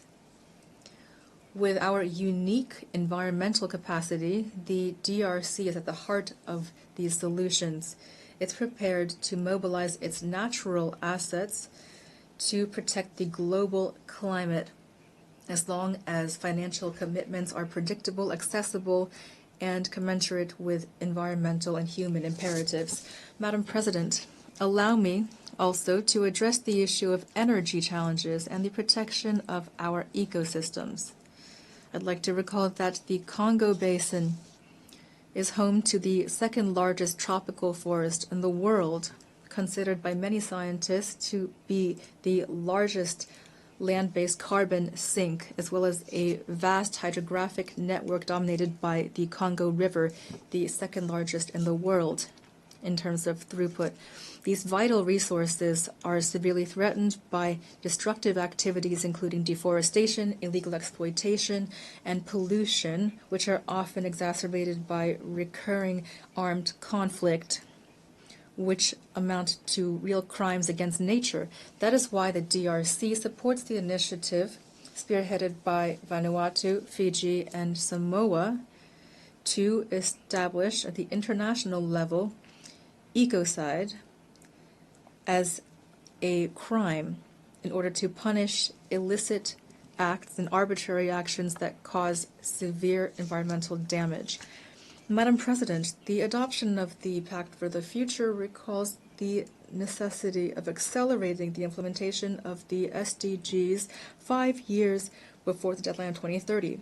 The DRC has placed this imperative at the center of its action through the Strategic National Development Plan 2024-2028, which places the Congolese people at the heart of its priorities and incorporates the 3 dimensions of sustainable development, the environmental, social, and economic dimensions. This plan is based on clear guidelines, including strengthening democratic governance and security, modernizing infrastructure and the business environment, protecting the environment, and guaranteeing access to essential social services, including water, sanitation, education, healthcare, electricity, and so forth. The results have been mixed, for only SDGs 12 and 13 still seem attainable by 2030. But concrete progress has been made. Free education has allowed more than 5 million children to return to school. Universal health coverage has expanded access to high-quality health care. Women's empowerment policies are reducing socioeconomic gaps. These accomplishments, however, are jeopardized by the persistent lack of security in the east of the country and the vulnerability of our economy to external shocks. Our economy, therefore, must transform in order to become a driver of sustainability and prosperity. My country is a solution to climate challenges. My country plans to make full use of its forests, its biodiversity within a climate economy that is turned toward a green, resilient, low-carbon type of growth. In this regard, the Grand Inga project, one of the largest hydroelectric complexes in the world, embodies our ambition and strengthens the position of the DRC as a country of solutions. It provides clean, competitive energy to provide electricity to our territory, to decarbonize our industries, to support regional energy integration, and to pave the way for new applications, including green hydrogen. This trajectory is based on developing integrated carbon markets, attracting responsible investment, and creating decent jobs and sustainable livelihoods for our communities. However, there remains one major obstacle: financial constraints. The growing burden of African public debt combined with illicit financial flows is reducing our room for maneuver. The additional needs for achieving the SDGs in Africa have been estimated at $1.6 trillion. At the same time, illicit capital flight is undermining our currency and our macroeconomic stability. Hence the need for urgent reform of the international financial architecture in order to guarantee that developing countries have fair and predictable access to concessional financing that is aligned with their national trajectories, including through a better channeling of special drawing rights, capitalization, and multilateral development banks, as well as counter-cyclical cash flows and a strengthened fight against illicit flows. Madam President, since I took up my post in my country, the DRC, I have pushed for a new dynamic in public affairs that includes systematically the gender dimension at all levels to ensure heightened presence of women in decision-making bodies. For example, the percentage of women within the government has risen from 17% in 2019 to 32% in 2025.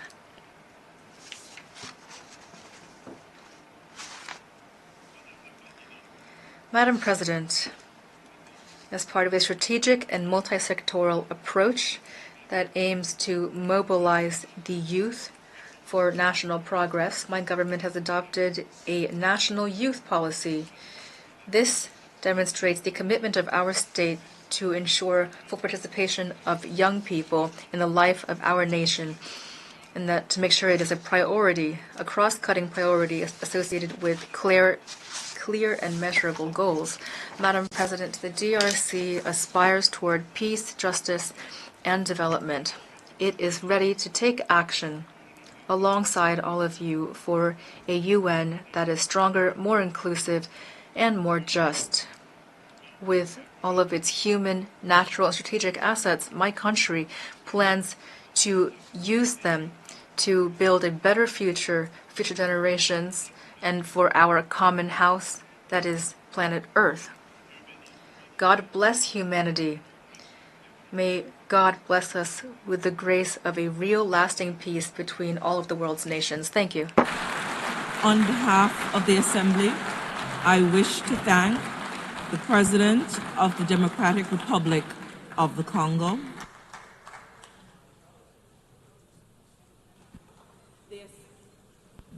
the Assembly will hear an address by His Excellency Abdulatif Jamal Rashid, President of the Republic of Iraq.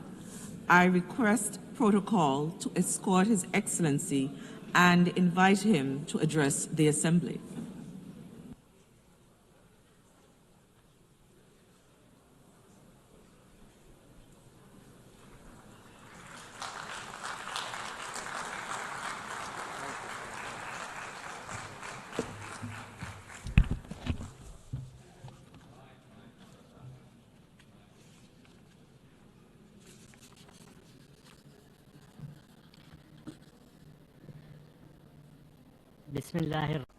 In the name of God, most compassionate, most merciful. Allow me to begin by congratulating Her Excellency Annalena Baerbock on assuming the presidency of the 80th session of the General Assembly. I extend my appreciation to His Excellency Philemon Yang for his commendable efforts at the helm of the previous session. Your Excellency, Madam President, Your Excellency, Secretary General of the United Nations, Excellencies, Heads of States and Governments, ladies and gentlemen, peace be upon you. I have the honor to stand here today before you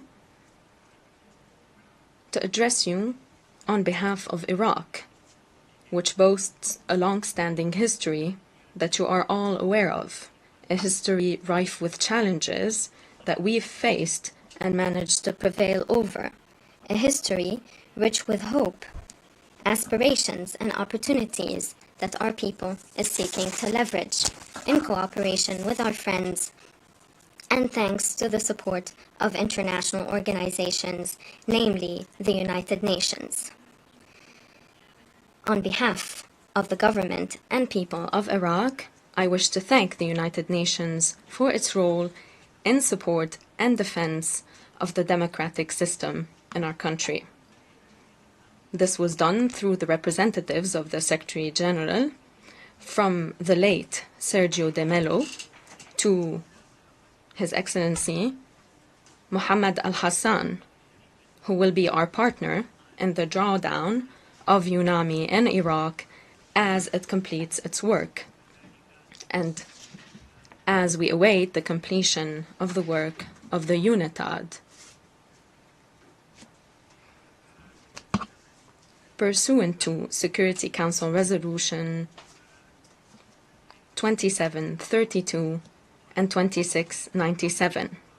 This is a testament to the stability of the security situation in Iraq and the entrenchment of our democratic political system. I stand here before you today while Iraq has regained its rightful place in the international community and in relations with its neighboring countries. I address you while my country chairs the session of the current session of the Arab League and the 77 and China. We are also playing an effective role in international and regional organizations such as the Organization of Petroleum Exporting Countries, the Organization of Islamic Cooperation, and the Non-Aligned Movement. These are organizations in which we were founding members. This also holds true for the United Nations, whose charter we've signed upon its establishment, and we stand ready to play the part of the intersection between East and West. I would be remiss not to extend my sincere thanks to the United Nations, which has supported our democratic milestones in Iraq, including local and parliamentary elections, whose 7th iteration we are preparing to hold in the coming weeks. We pursue this to ensure the peaceful transition of power and the establishment of constitutional institutions. We have become a beacon of hope, thanks to the great sacrifices our people has conceded, with great resolve to ensure coexistence and respect for pluralism, contrary to the repressive regime that formerly ruled Iraq. And as the guarantor of the Constitution, I'm cooperating with the judiciary as the safety valve of the democratic system to hold free, fair, and transparent elections to ensure neutrality and equal opportunities to candidacy and parliamentary representation. In this regard, Iraq has responded positively to the UN80 initiative launched by the Secretary General to strengthen the efficiency and effectiveness of our organization. And Iraq stands ready to discuss the potential hosting of United Nations regional and international headquarters in Iraq, based on the cost efficiency plan established and in accordance with the United Nations right for usufruct or in exchange for symbolic rental payments. This reflects our commitment to international cooperation and to play our part in strengthening the United Nations. Iraq has triumphed over the threat of terrorism, and today we look forward to wiping out the last vestige of this barbaric terrorist attacks We rely on the unity of our people and the establishment of development plans to heal the wounds of the past and pave the way for a promising future, which relies on the steadfast national will of our people and the international community's support. Terrorism is but one scourge, even if it takes on various slogans and manifestations. It therefore should be countered comprehensively without any distinction as to its forms. We reiterate the need for the international community to implement all relevant Security Council resolutions, namely Resolution 2178, 2396, 2462, and 2331. We underline the need to hold accountable those who support terrorism through funds, weapons, safe havens, or media outlets, and those who allow the transfer of terrorists. We pursue our efforts for the return of displaced persons to their homes following the liberation of our territories from the scourge of terrorism. This requires international support and concerted effort in various arenas to ensure the reconstruction of liberated areas, to provide housing to displaced persons and services to them. And the most important is to ensure, or to reassure all components of our community, those who have suffered genocide, enslavement, and displacement, such as the Yazidis, the Christians, and many more, that this will no longer be repeated, and that perpetrators will be held to account through international cooperation and once justice is served. And this will protect our diversity in Iraq, so as to ensure that our citizens remain in our country on the land of their fathers and forefathers.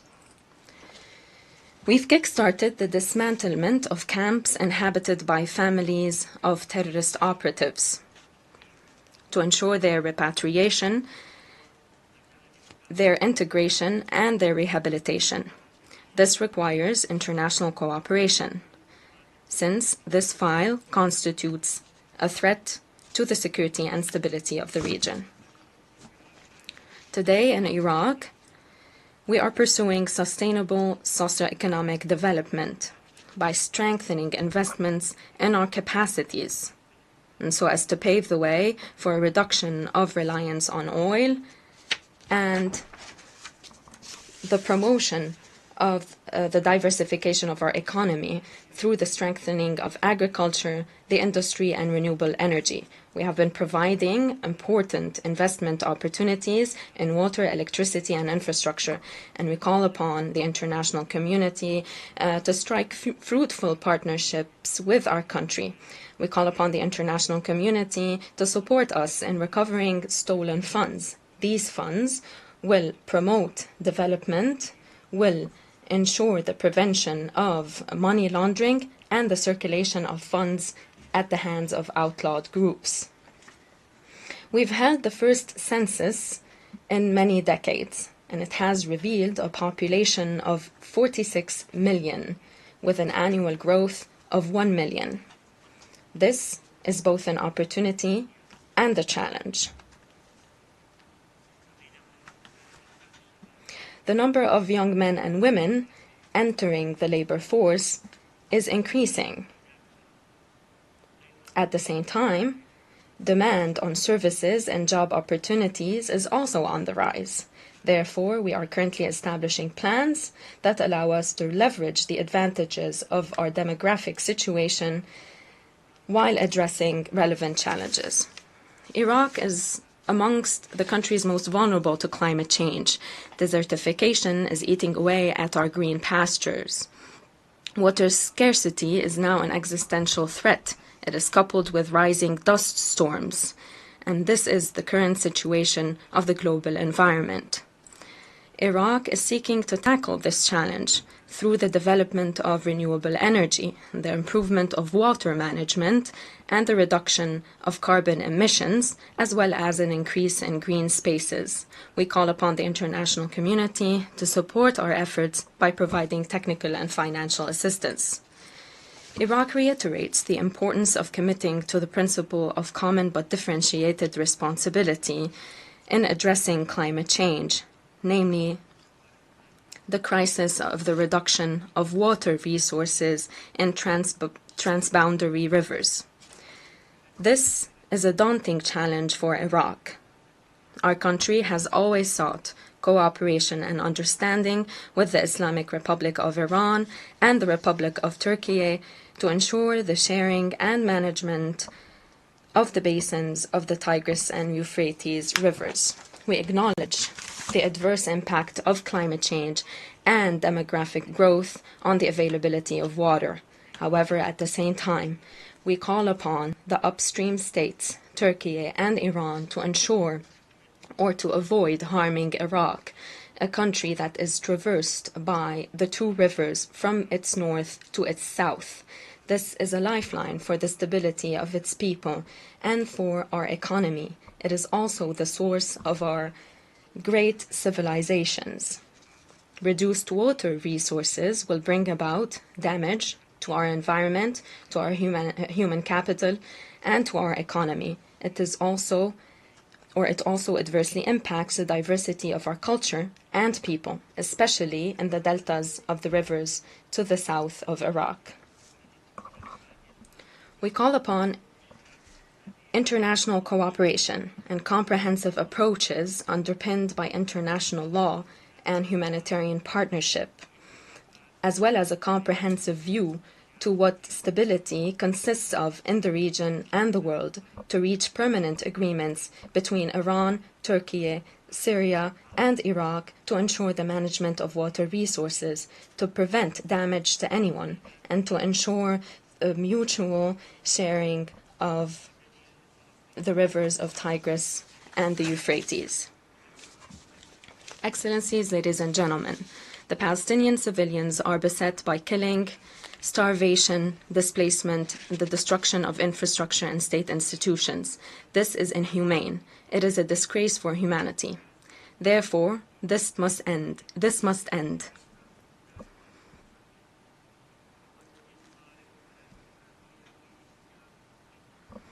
This is also a testament to the selectiveness in the promotion of human rights and justice amongst human beings. We reiterate our call for the international community to take urgent measures to ensure a just and comprehensive settlement to the Palestinian cause through the implementation of United Nations resolutions. This and the establishment of the independent state of Palestine is the only pathway to stability and security in the Middle East and the entire world. Decisive measures must be taken against the policy of settlement and annexation of land espoused by the occupying power against Palestinians to destroy their hope in a livable state. We welcome the wide-scale international recognition of the state of Palestine within the international community. We condemn attacks by the Zionist entity against countries of the region, namely Syria, Lebanon, and most recently, the brotherly state of Qatar. This is a wanton act of aggression that constitutes a blatant violation of international law and United Nations conventions. It also constitutes a flagrant violation of the sovereignty of the state of Qatar. We call for urgent and comprehensive international measures to put an end to these practices and prevent us from slipping back into aggression, such as that we've witnessed against the Islamic Republic of Iran. These attacks against civilian facilities and infrastructure, including in Yemen, must stop. We've witnessed the devastating impact of weapons of mass destruction. Therefore, we reiterate our call for the establishment of a zone free from such weapons in the Middle East. We recognize the right of all states to ensure the peaceful use of nuclear energy, and for international monitoring to be extended to all nuclear facilities, including that of the Zionist entity, to strengthen security and stability in the region.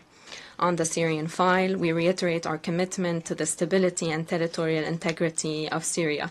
We reject any assault against its sovereignty. And we look forward to fruitful cooperation amongst our countries in all arenas, and we call for strengthened partnership to counter terrorism and uproot terrorist organizations.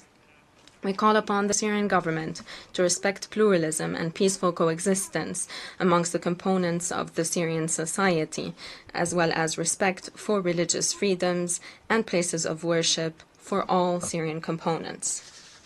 Amid the current rising tensions in our region, we call for an international steadfast position in rejection of the targeting of nuclear facilities through military operations. This constitutes a dangerous and long-term threat against the peoples and countries of the region and the world. We firmly and unequivocally reject the illicit use of our airspace in military operations between warring parties in the region.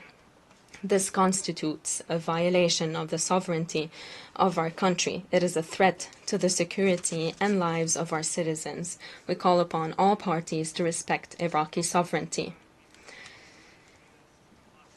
In its foreign relations, we have always adopted an approach underpinned by balance, openness, and dialogue amongst all countries of the region to settle conflicts and put an end to rising tensions. And we have left no stone unturned to forge peace in the region. Therefore, we welcome all diplomatic efforts to resume and ensure the success of the dialogue between the Islamic Republic of Iran and the international community to pave the way for an understanding that safeguards the right of Iran to a peaceful nuclear program in line with international commitments and conventions.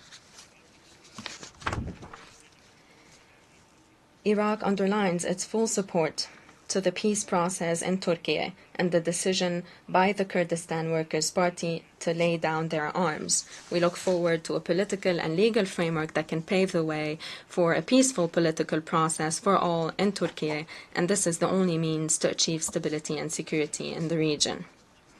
Based on our experience in Iraq, we consider that commitment to democracy and the promotion of human rights is a fundamental safeguard for stability in the region and the world. However, this commitment must encompass all systems and must avoid any double standards and selectiveness in addressing injustice and oppression.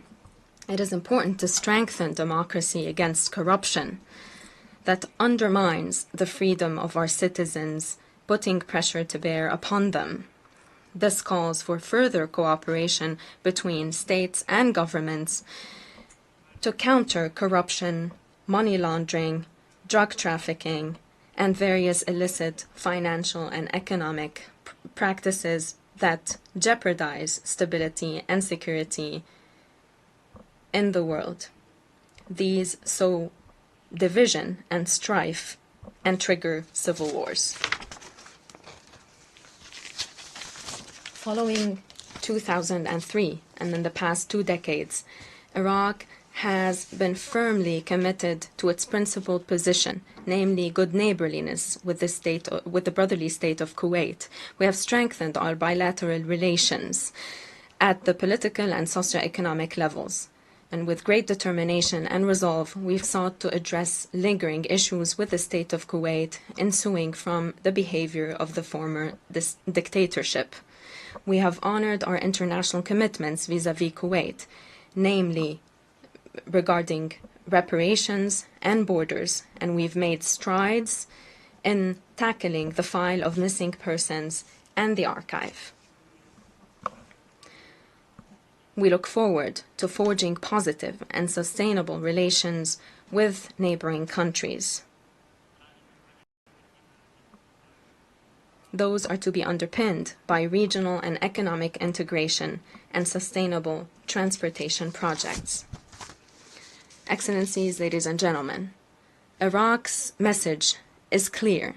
We are not calling for sympathy, but but rather partnership, a partnership to heal our land, to secure our rivers, to safeguard our security, to empower our youth, and to ensure the unity of our region instead of its division. The Middle East has witnessed enough war, tears, bloodshed, and grief. Many opportunities for peace and dignified life have been lost. It is high time to end this urgently and to forge a new path for peace, justice, and cooperation. Iraq is willing to walk that path and to support those who will join it.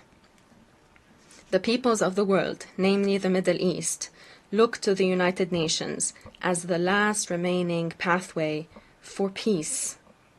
And they wonder, will it act or will it look the other way? Will we live in a world where international law, human rights, and justice prevail, or will we slip back into the law of the jungle, a disgrace to humanity, one that stokes the inferno of hatred, cruelty, and chaos? May the peace, blessings, and mercy of God be upon you.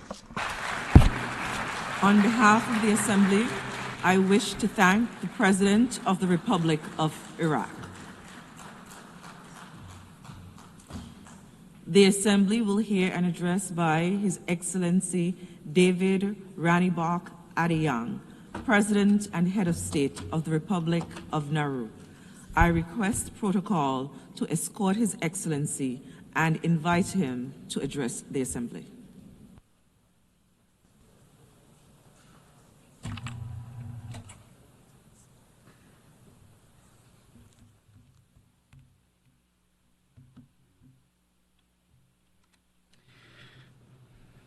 Madam President, Excellencies, distinguished delegates.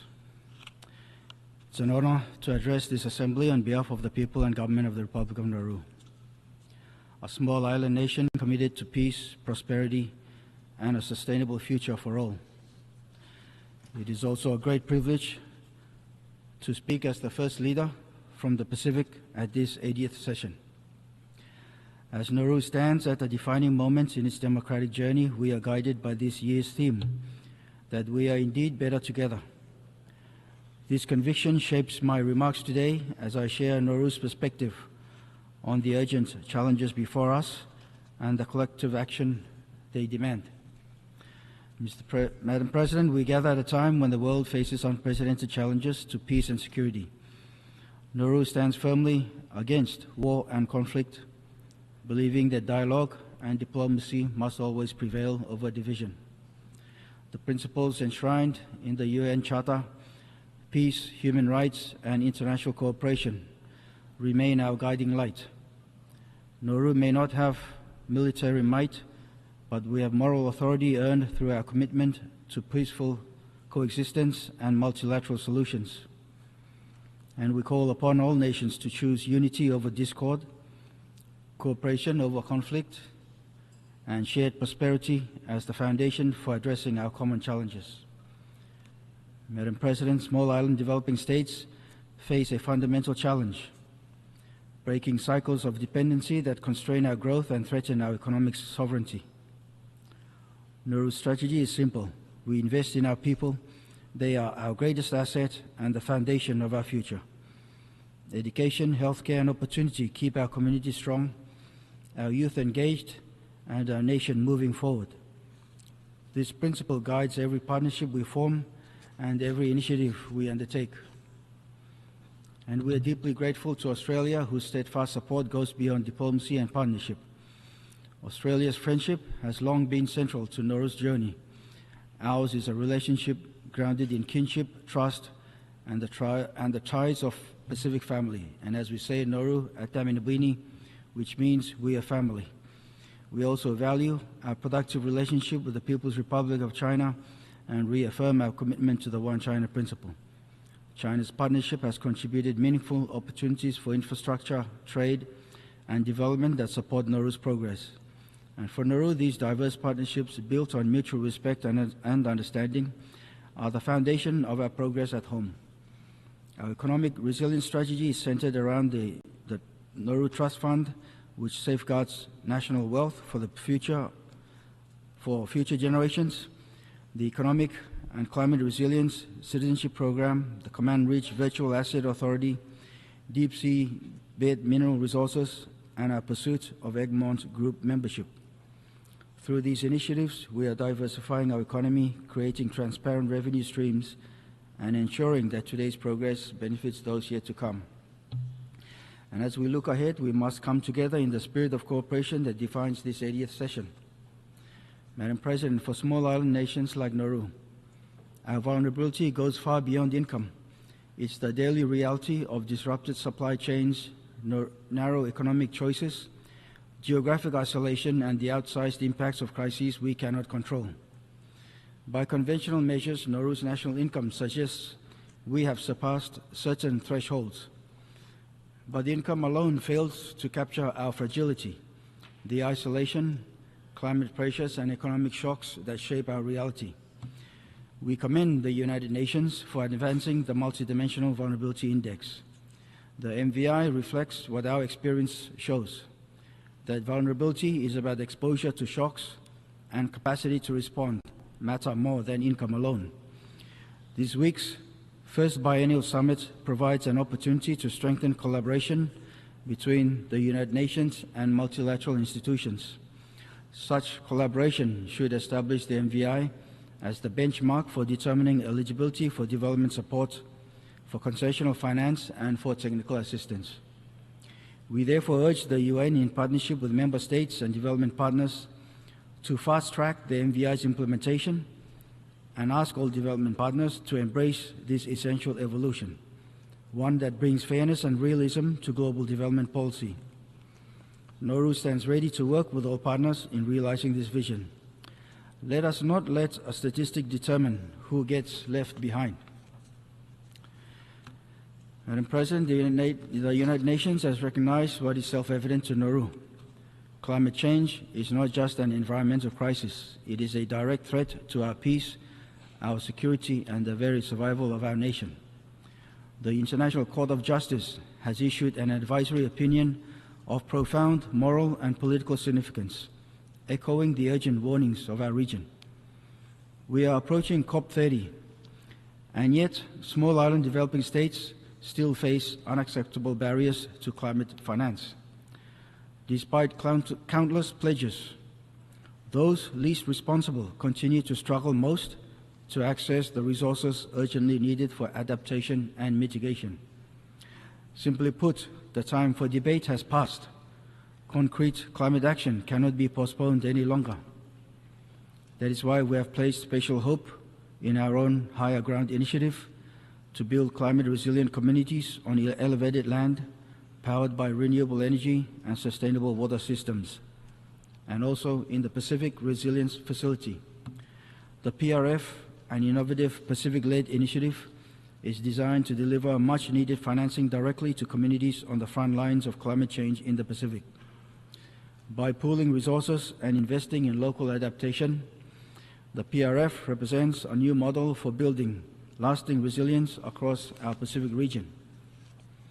Nauru calls on our partners to continue to stand with our Pacific family. We also welcome others who wish to join us and invite all friends of the Pacific to work alongside us in building a more resilient future for our region.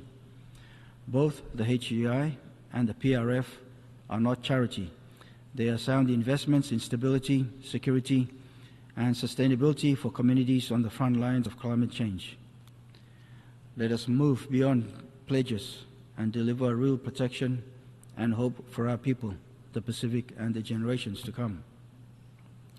Madam President, the International Seabed Authority faces the complex challenge of balancing competing priorities while fulfilling its mandate.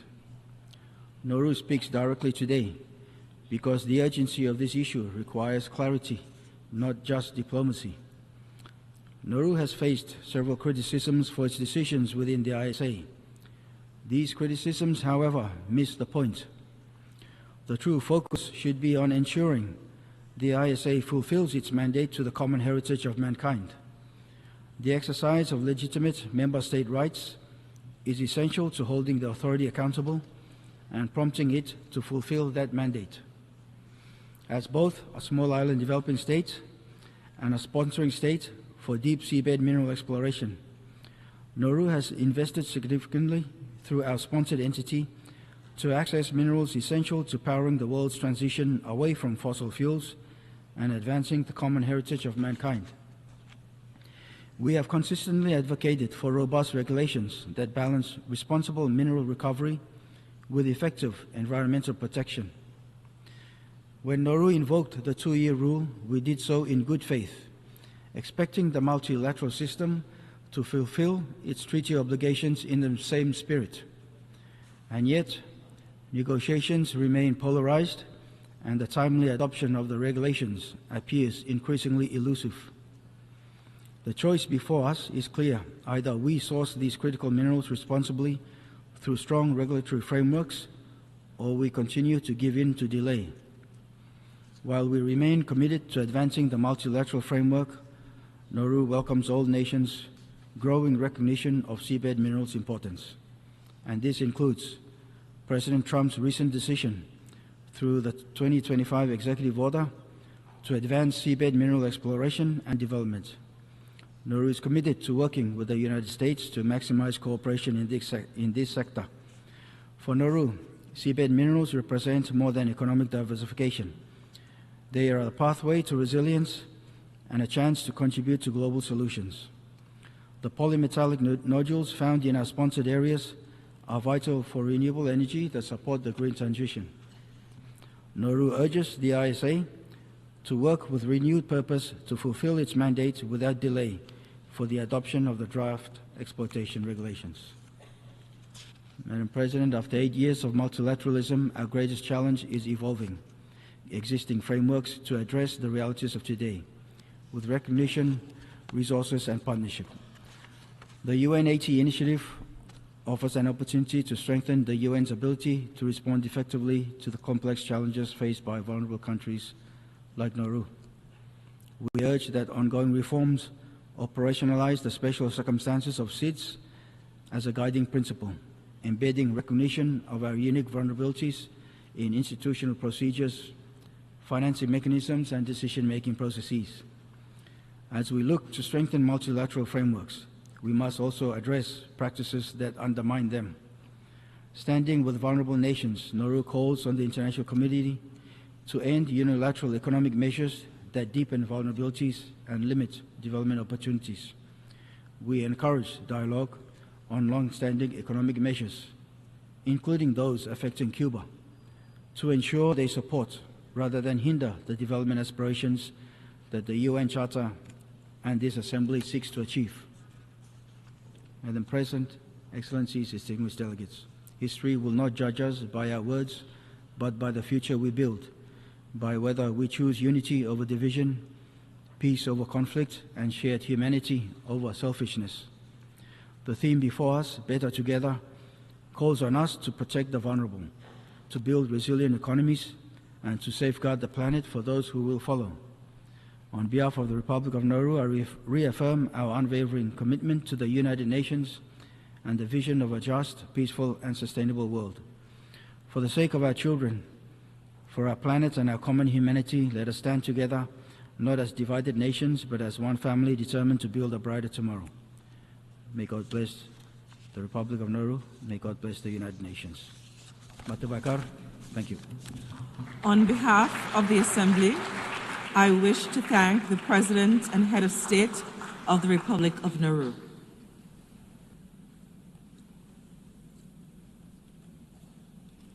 We shall now continue the general debate.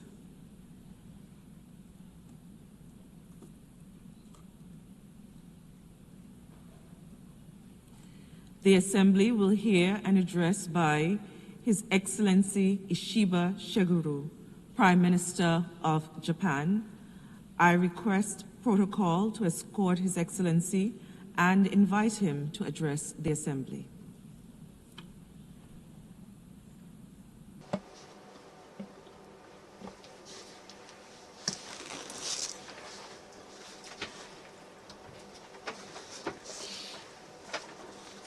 Madam President, Excellencies, for what purpose does the United Nations convene us here today?